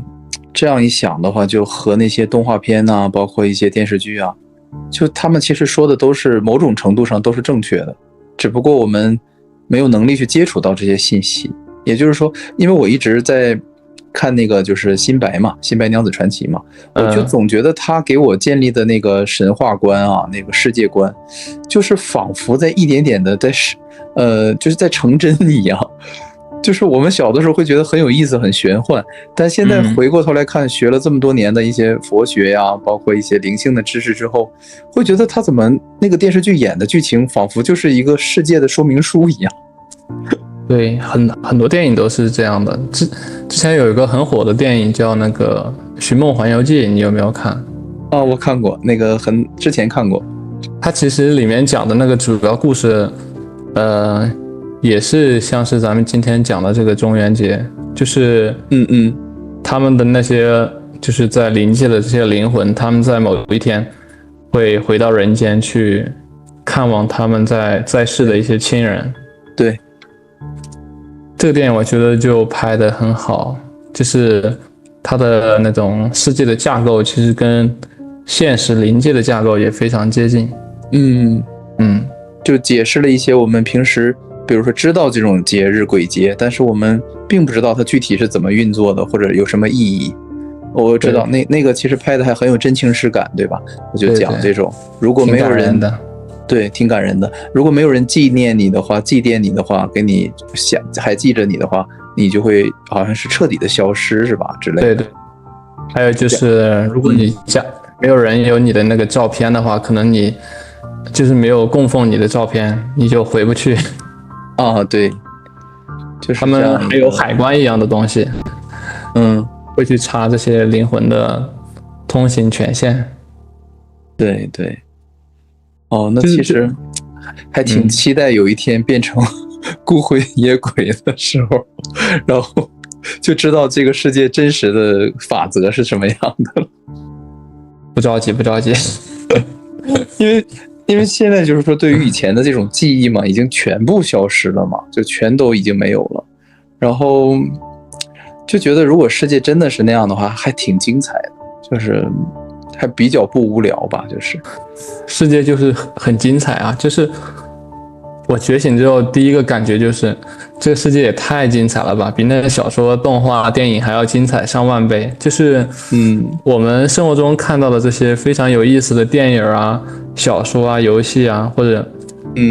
这些有意思的东西，它其实都是来源于生活啊。只是我们绝大部分人，绝大部分人会认为这些都是虚构的，然后对。它是我们幻想出来的，艺术创作出来的。其实不是这样的，很多的艺术创作它是基于一些就是对我们这个世界的认识，对，或者一些高人他传递给我们的一些信息，然后以此作为灵感，然后创作出来一些作品。对对对，是这样的，就是这些能创作这些作品的人，他们其实都是有非常丰富的经历，然后也都是非常有内涵的一些人嘛，对吧？就像那些导演啊、编剧，他们其实懂得比我们多很多。对，或者他们能接触到一些特殊的人士，可以向他们去了解一些，就像我现在向你探寻问题征求答案一样，就是也相当于是向高人请教嘛，然后会打开自己的这个眼界。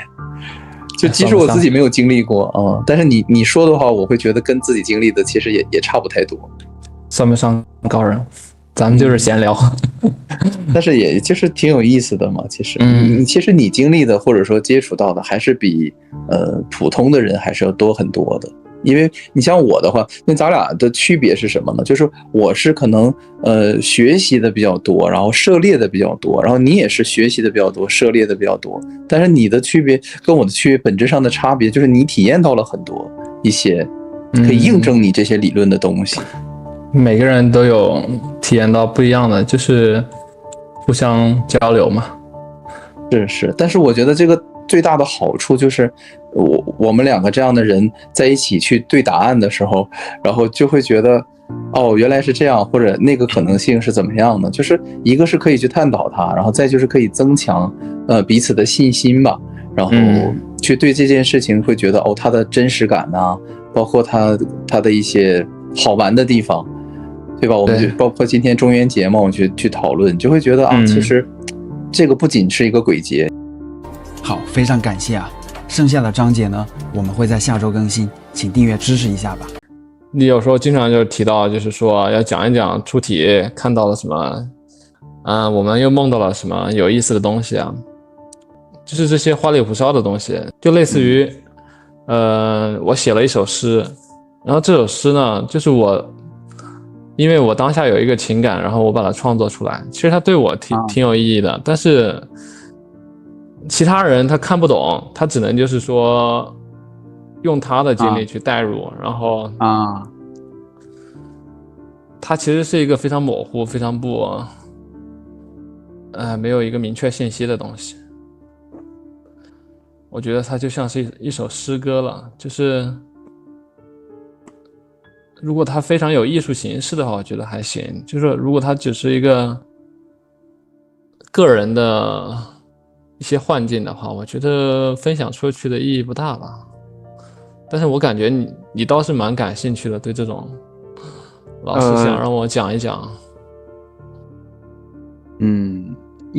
然后同时因为我把我这1个月来做的一些梦我都写下来了嘛，对，然后我想听你们帮我分析一下，来解梦。我知道一些就是做梦的一些原理吧，就是他为什么会做梦，做什么样的梦，可能跟哪些现实的因素有关系。但是我觉得如果这种话题的话，其实还是挺有看点的。对，就是大家可能因为它更实际一些嘛，然后可能观众的这种兴趣会更强烈一些，就是它从实际的角度，我觉得它是有意义的。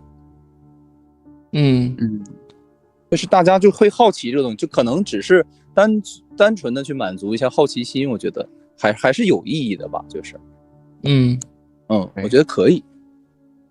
对，而且我之前老是做到的同一个梦境，我最后把它给破解出来了。就前面说，我经常梦到高中，可能离高考只剩下1个月了，然后还有一堆的那个化学的辅导书，那化学的那些模拟卷子都没有做完，然后完了，马上要高考了，我这化学我都没有复习，怎么办呢？我这几年嘛，工作啊，就是创业啊，不断的梦到那个，后来我才知道这个底层的逻辑其实就是我在想，我现在做的就是包括我创业去做游戏的那个事情，跟计算机算法就是跟我之前学的那个老本行就基本上没有什么太大的交集嘛。然后可能那个是潜意识里面的一种恐惧，或者说想提醒我，哎，我这些之前学的那些算法呀，那些计算机那些不能把它丢下了，得再重新捡起来，得去给它温故而知新。所以后来我有一段时间我不断的去练习那些算法，哎，那段时间就感觉很踏实，然后就后来那个梦就再也没有做过了。对，有可能吧，就是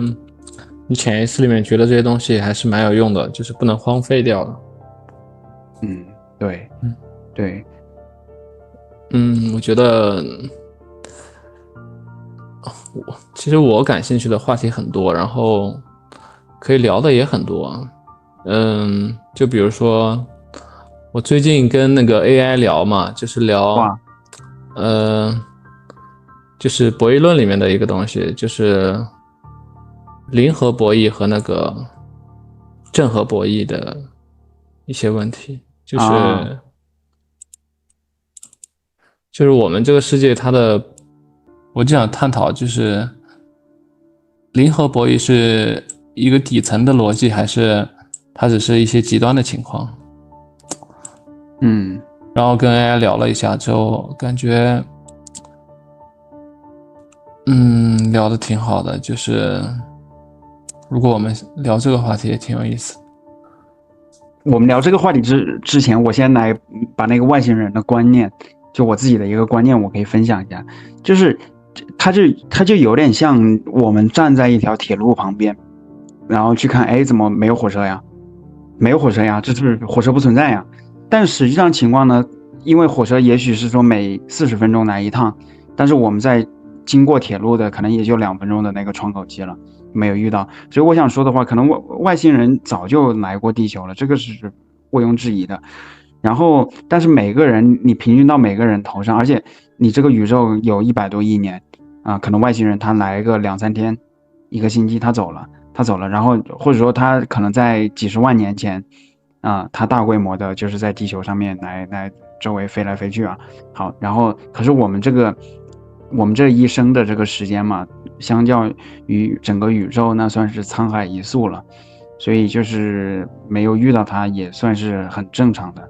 这是第一。然后第二的话呢，就是也是那个就是老高他有一期之前讲过嘛，他说如果你能够感受到那个就是动物在说话，墙在说话，还包括墙在说话，桌子椅子他们在对你释放出某种信号，那你就能够感受到外星人的存在。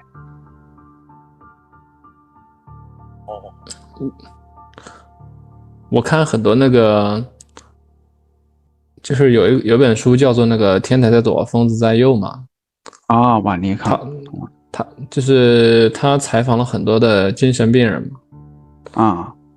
就这些精神病人，他们好多都看到过外星人，然后跟外星人也有交流。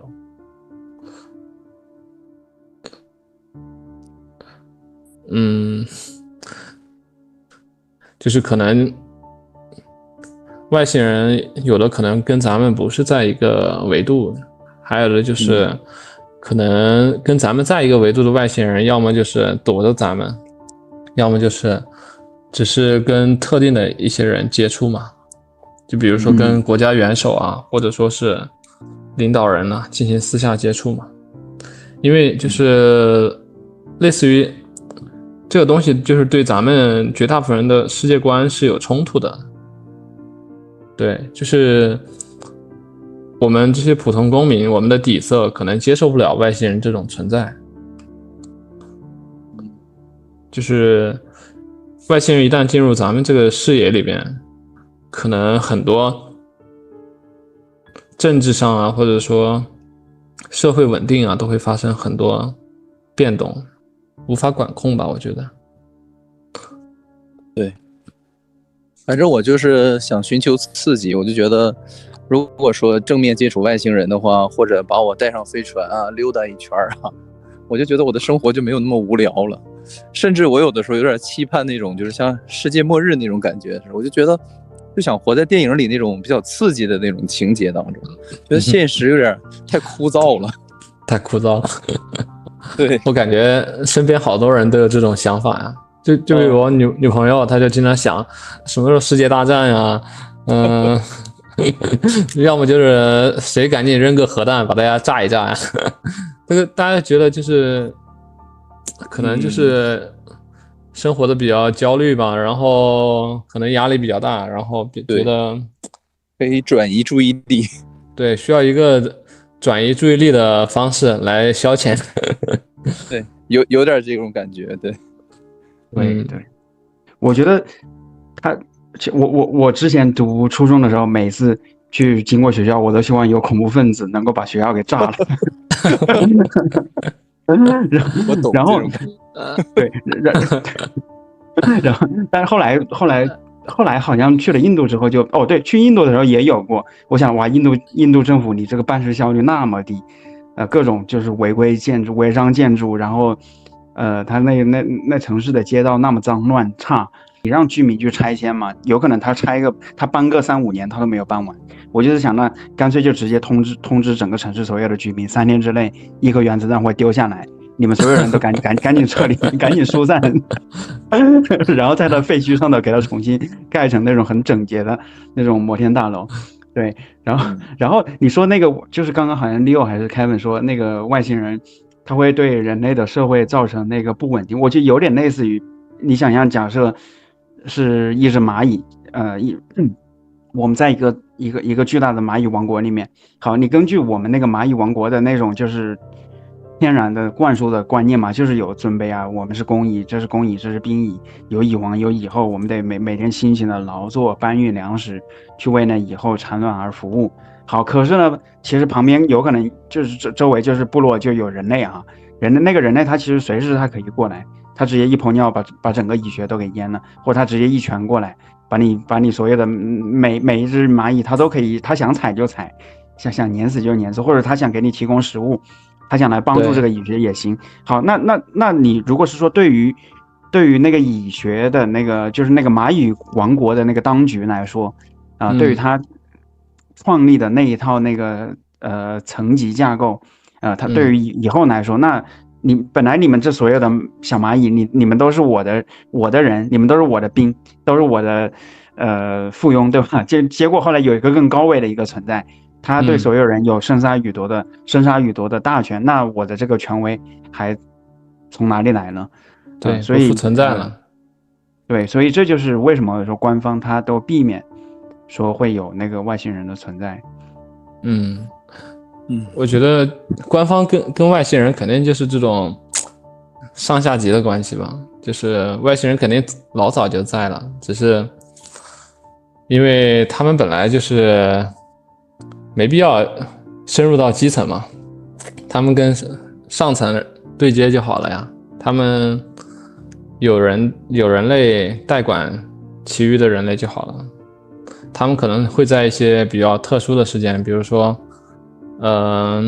核弹爆炸呀，或者说是火山喷发呀，或者说那种特大型自然灾害呀，他可能会来视察一下。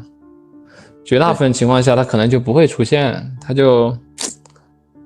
他有更重要的事情去做嘛，我们就相当于是一个小部门，他高层的领导一点都不在意嘛，就像类似于一个县级部门的这种单位里边，他不可能这个国家元首经常来。对，而且他们应该有那种不干预的一些原则，就是对他有这种层级嘛，就是他不会轻易来，如果他来的话，他一定会提前做好准备，就是他不会说是突然出现啥的。但是我好希望他们就是过来搅和一下呀，就是我觉得好刺激啊，这样。除非就是对，我有点那种叶文洁那个心理，想按你也看三体啊，天！对，我想把地球暴露出去，然后让他们都来，我想这样，我觉得很刺激。我觉得有这种可能性，就比如说另外一个阵营的，就比如咱们是属于 A 阵营的，然后 B 阵营有另外一群外星人，刚好跟 A 阵营是天敌嘛，然后他们突然闯进这个 B 阵营的这个领地，他就不会管这些秩序什么的，他本来就是来破坏秩序、重建秩序的。哇，我觉得那个，哎，我突然搞忘记想问什么了。我就是挺期待那一天的啊，就来一个乱搞的，然后因为我觉得世界因为已经知道是梦境了嘛，我就想让它活得刺激一点，活得像电影那样式，不无聊的感觉。哎，我就觉得每天都在重复啊，太无聊了有点。其实，在大概1943年、44年的时候，那个时候英国跟德国的空军嘛，就是相当于在伦敦的上空进行激烈的空战。然后这个时候，其实双方都看到了有那种像飞碟一样的那个不明带着光环的飞行物的存在。然后双方都以为是对方的秘密武器，但是其实那个时候就是外星人他观战的嘛。他觉得我天哪，我们可能在地底下住的好好的，这上面怎么那么吵啊？难道要把这个相当于把那个天花板给掀了，把屋顶给掀了吗？对，然后他们就想过来看一下，真有可能。他们就不能干预一下吗？我就有的时候就在这么想，就是太和平了，他们只是在观察，而不参与我们的生活。甚至有的时候我就呼唤，不是总有那种呼唤飞船的吗？我就感觉一点都不好用，每次呼唤完也没有飞船给我示意一下，我就觉得，哎呀，我被宇宙抛弃了，就这种感觉。我觉得可能咱们这个星球位于一个比较腹地的位置，就类似于一个国家嘛。我们位于这个国家的中间地带的话，可能就是边境上跟国外接触会更多一点。就是对，咱们在腹地一点的地方，可能就很难接触到那些其他势力或者其他的这些外星人。然后咱们国内的这些就是势力，它可能因为本身都已经构建的比较完备了嘛，它就非常的稳定，非常的有秩序了。对，我就特别羡慕火星任务里面最后的那个跟火星人跑了的那个男的，那个宇航员。我就觉得如果是我的话，那我1秒钟我都不会犹豫，我一定会去的。就因为我没有任何就特别舍不得想留恋的东西，我就一心想去外星，就是有这样的想法啊。想去体验一下不同的生活。对，就是想去体验一下，震撼一下啊。对，而且其实真正的，如果是说那种高等的文明，就我3岁的时候，那个时候我老爸给我看有一个图片嘛，他说这是地球，我们所有人都生活在地球的那个外壳上。然后我就在想，那为什么不生活在地球中间呢？地心里面呢？那地球外壳上面那本身就是很危险啊，搞不好掉下去怎么办？或者说又有陨石、什么气候、地震乱七八糟的。那然后据说就是会，其实据说我们就是这个地球上的外星人，而他在那之前有一批蜥蜴人，那个相当于长得像人形状的那种蜥蜴人，然后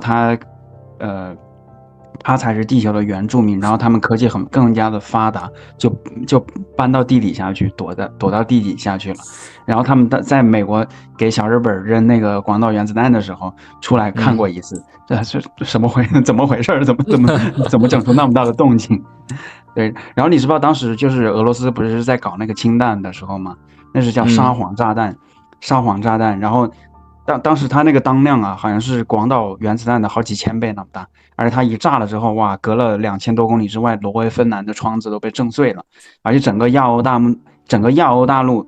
向南平移了2000公里之外的窗子被震碎了。对啊，就它那个冲击波，它是目前人类有史上最大的那个炸弹，它在北极圈以内有一个岛叫新地岛嘛，反正那边都是无人区，俄罗斯人也喜欢瞎搞，他就直接在那个新地岛那里直接给他派那个飞机空军往下去，就是直接空投引爆。然后当时就是不知道是苏联还是美国在搞那个氢弹之前嘛，他们其实很恐惧的，就觉得因为它涉及到氢嘛，然后那个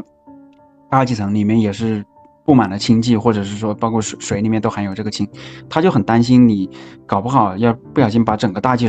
层都给点了，都有可能，就是因为之前没有人做过嘛，所以当时第一次引爆的时候，那些科学家隔着就是好几公里远拿着望远镜在安全地带的时候，都是心里面都捏了一把汗，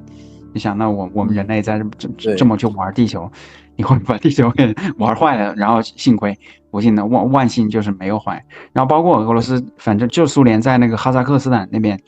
做过很多场那种核试验，然后然后炸了之后，他们也不知道后果是什么样，结果最后就是有一些酸雨，然后有一些老外20多岁很年轻的，就不小心就是淋了一场酸雨之后，这辈子就是谢顶了。就再也长不出头发然后包括美国，他在那个比基尼环礁嘛，就是在那里去搞那个就是原子弹核试验的时候，先是说把当地原住民，哎，我们给你迁到内陆上去，然后最后那就他彻底的他就那原住民的老家，就是反正想着太平洋上的岛无所谓，我随便霍霍，然后可能就是到现在还有核辐射，就你说的这个你说人类，我就觉得还是比较愚蠢的，我就一直是这么认为的。虽然也很聪明，但是没有什么智慧，我觉得。肯定有比人类聪明很多的。就刚才这个肯他说地底下的这些蜥蜴人什么的，我觉得真的很有可能，因为就咱们人类目前就是对地下的探索其实非常非常少，就是那个前苏联的时候就挖了一个大概1.2公里的一个深坑嘛，然后就已经是极限了啊，不是1.2公里，是12公里了，就是12000米。对，但其实就是跟这个地球的那个半径来说的话，可能1/1000都不到，就地球半径有6400公里左右嘛，1/1000都是6公里多。哎，我算一下，那有1/1000，1/2了。对，但是也就是可以忽略不计了，基本。对，就是据说，对，就据说往下挖了之后呢，它那个首先会超级的热，就是可能温度达到40多度啊。然后第二的话呢，它那个钻头啊，就是经常钻头给它弄坏，因为你越往下的话，它那个密度越大，那些岩石越来越致密嘛。而且据说地心的话，因为它那个地球。其实它地心地球不是有磁场嘛？但是因为地心岩浆里面含有很多的铁，然后还有很多的金属，然后地心的话，按道理它那个岩浆的温度有好几百度，好像说，地心好像有400多度，我不记得了。好，然后它是可以把那个金属加到透明的，所以你真正到地心下去的话，那是叫透明的地心，也有很多钻石，所以说钻石是最不值钱的。它在那个地球地下下的全部都是的，黄金值钱，黄金在全宇宙也是比较难生产的嘛。对，所以后来就是刘慈欣他写过有一本那个科幻小说叫做《透明地心》，戴上他的眼睛，你们有没有看过那本书？我没有啊，那个。所以我一直很好奇，你说地心里面蕴含了那么多的能量，然后它是一开始对吧给予的，然后形成是给予的，那它等于说现在就是没有一直在增长，等于在像宇宙辐射嘛，在减少嘛。包括我们平时泡的那个温泉，它都是来自于地心的热量嘛。我就觉得这个太不可思议了，仿佛就是取之不尽的感觉嘛，对吧？那么热的水24小时在那烧着，那如果是电的话，那得多费电啊。我就觉得地球的能量真的是太富有，但是我就理解不了，它这个能量就是它用不完吗？或者说它哪儿来那么多的能量在里面呢？而且地球不还一直在自转吗？其实也需要非常大的能量。虽然是就是有这个真空，就是可能就是对这个自转的阻碍比较小，但是就是它其实是有这种，就是有很多就是比如说我们的大气层啊什么的，它对地球其实是有拖拽效应的，其实是有损耗的。它就是好神奇。我觉得是因为太阳根据那个万有引力，它不是拉着地球公转嘛？然后公转的话，你这么一拖一拽的话，它会让地心相当于受到一种轻微的挤压，然后挤压的话，它就持续不断的会有能量嘛。包括就是说在那个太阳系上，除了火星以外，还有一个木卫2，它是一个比较有可能出现生命、诞生生命的一个星球。它是一个巨大的一个就是液体的，相当于整个星球都是海洋。好，但是呢，因为它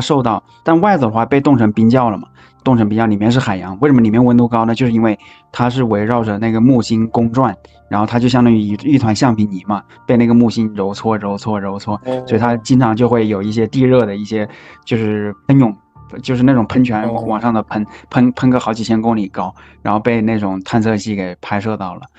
对，然后你想想地球，你这个马里亚纳海沟最深的话也就才1万多米吧，1万多米，你就有那种深海的那种巨型的巨怪，泰坦巨怪，而它那种可能就是整个直径都是基本上都是海洋。好，那它那里面的生物，那里面的那种海洋生物，它会长成什么形状？你不知道。我就觉得地热能，如果真的能利用的话，那地球的能源可能就从根本上解决了。因为我觉得地热的能量几乎就是对于我们来说是无限的啊，非常大的。对，好像老高之前讲过一期嘛，他说其实这个能量。就包括我也听说过有一种说法，说其实当然那是阴谋论的说法，就是说那个什么煤炭呀、石油啊那东西都并不是说远古的动物植物的遗骸，而是他们其实就像血液一样，在地窖里面，就是取之不尽用之不竭，只不过是因为那些利益集团，他为了拿捏你，为了搞那个什么石油本位、金本位，然后他就是说，哎，那是不可再生的资源，然后就是他来操控那个石油价格。好，然后老高他有一期也讲到说，特斯拉当时发明的有一个线圈，然后那个线圈的话，就是他是想用那个什么切割磁感键吧，就是因为地球它随时都是在那个自转公转的。好，然后你只用做一个很大的一个铁柱子，好，然后放在地表上面不动的话，它每天它就会切割那个地球磁场的磁感线，就能够源源不断的来发电。但是后来就是可能动到什么利益集团的蛋糕了嘛，然后最后特斯拉它也英年早逝，也不知道怎么样。然后后来特斯拉它还搞过有一个线圈，也是老高在有一期节目里面说，他说那个线圈他发现凡是说离人近的地方，它的那个能量就高，对吧？只要有人的地方源源不断它就会有能量。这么神奇啊？对，就你刚才说的那个关于石油的这个来源，这个我也看到过，我觉得还蛮认同的。就是他们宣传上就说嘛，石油再用多少年就快没了，但实际上你看那些就是产油大国嘛，他们的石油就是一直没减少啊，石油。对啊，而且他们也有之不恐啊，就是那种我觉得有可能的，因为就是地球内部它一直是流动的嘛，那些就是矿物质什么的，在地球这种流动挤压的过程中，有可能就是会产生这些石油这些副生物，就类似于因为地球本身它的体量非常大嘛，对啊，就是而且它会不断的形成嘛，就地表的物质会向下沉降嘛。它是一个循环，但是它对肯定是有机质转成的，它不可能是无机的这种矿物质经过高温高压变成的，我觉得那应该是不可能的，因为石油它毕竟是一种高分子的有机物的一种形式嘛，所以它可能还是确实是有机质的经过一些极端的环境下变成的，但是不一定是说像官方喂，怎么Kevin没有？Kevin 的声音有点不见了啊？是不是这个软件有什么问题？应该不是吧？还不是显示还有2分钟吗？待会儿让Kevin再开一期。对，有对，然后对，哎，这个我再回听，我刚刚忘记他说到哪儿来了。对的，就是对，你是在哪儿听说过那个就是石油，它其实是可再生的？喂，你先联系一下 Kevin 吧，能听到吗？我听到了啊，刚才断了一下网络，因为我在外面用的移动网啊，刚才断了一下。哦，你是不是上电梯等电梯？没有没有，要不咱重开一个吧，反正这个也就只有1分钟。哎，对，好，那凯我文你一看时间来开快到了，对对，行那凯文正好往你来开家走。我想回去，因为我一直在走，我累死了，我走不动了。啊，好吧。对，国内还是很安全的，就是晚上大半夜的话，治安都很好。哦，对，国内也没事儿，经常对，半夜经常溜达，啥事儿没有。对，那待会儿凯文你能再开一期吗？行，我重开吧。咱们聊那个就是 Neil 说的那个博弈那个，是不是零和博弈？对，好，那行，那下一期我们开始来聊这个，就是人与人之间的那种零和博弈或者正和博弈。对，好的。然后我到家的话，可能3-5分钟吧，差不多走到楼下。你们正好也喝点水，上个厕所。行，3-4分钟咱们歇会儿再开。好。哎，好，那慢走啊。哎，拜拜，拜拜。好，非常感谢啊！剩下的章节呢，我们会在下周更新，请订阅支持一下吧。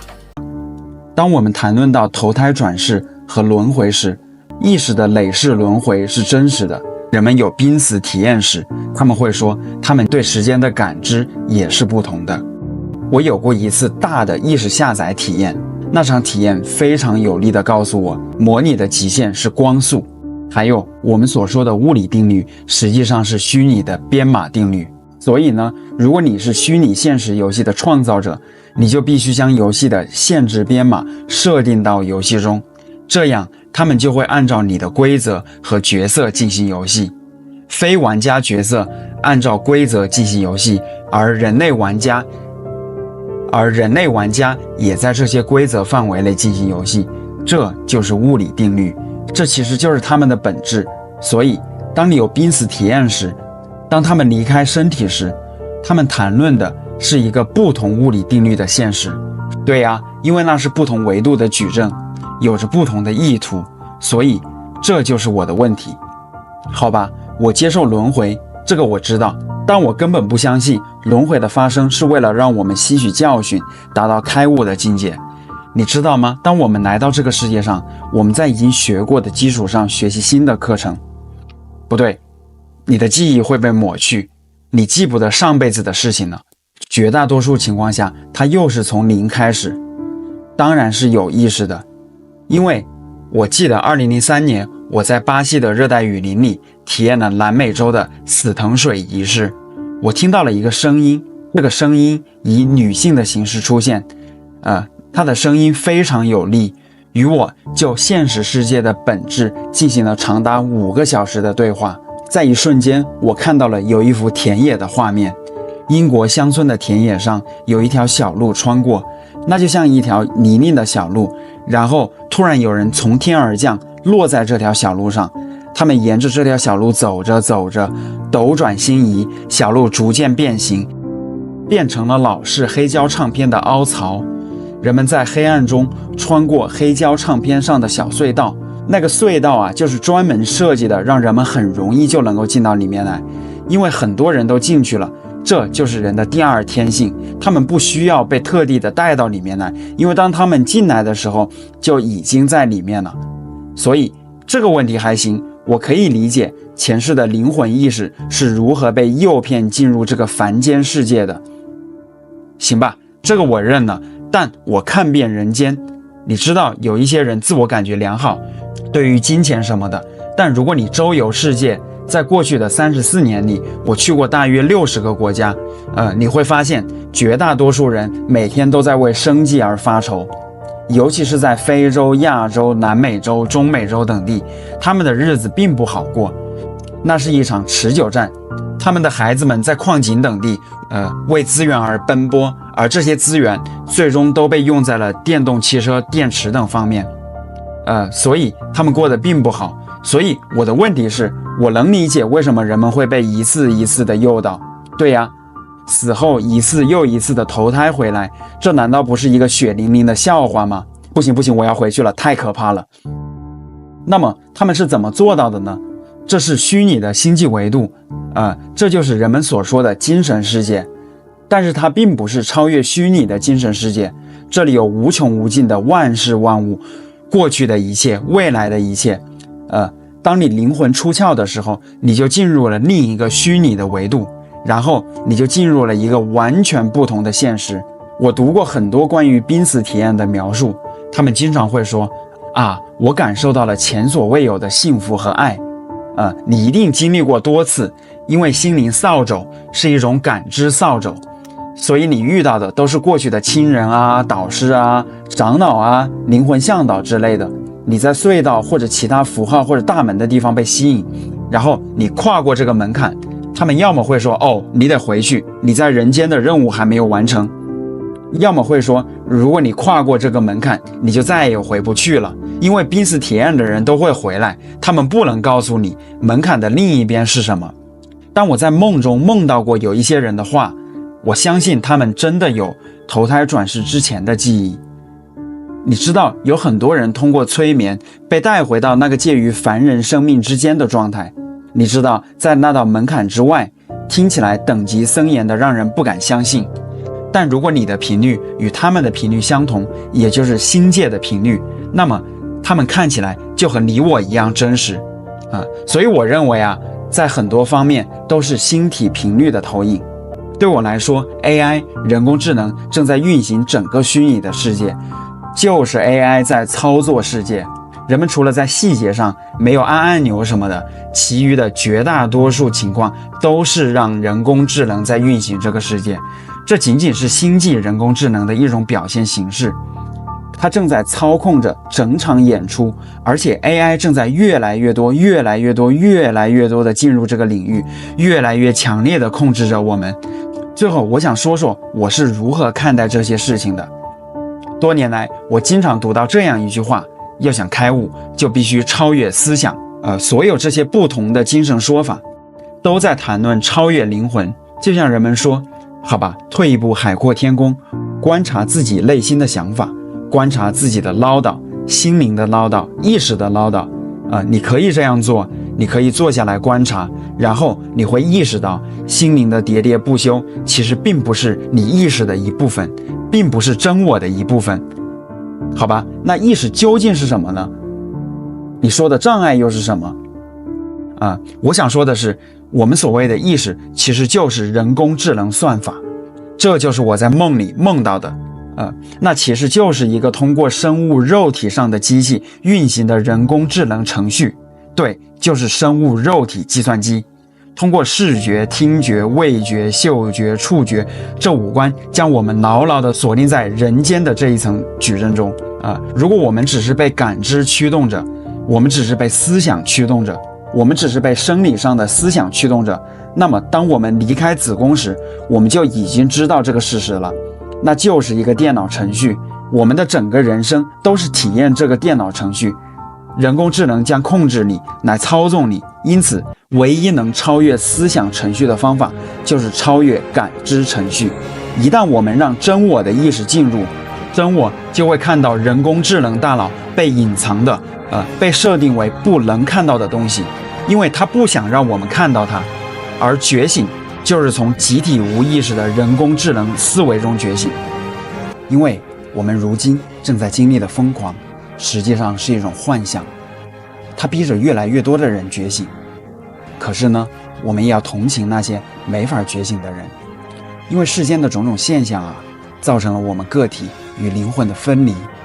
我们会在螺旋上升的水晶上继续我们意识的进化。我们正在获得内心的勇气，将自己交给了灵魂，迈向了完全未知的领域。我是谁？我来到这个世界上究竟要做什么？进化的新阶段已经开始，意识到无限的爱会让我们开启一场前所未有的灵魂旅程。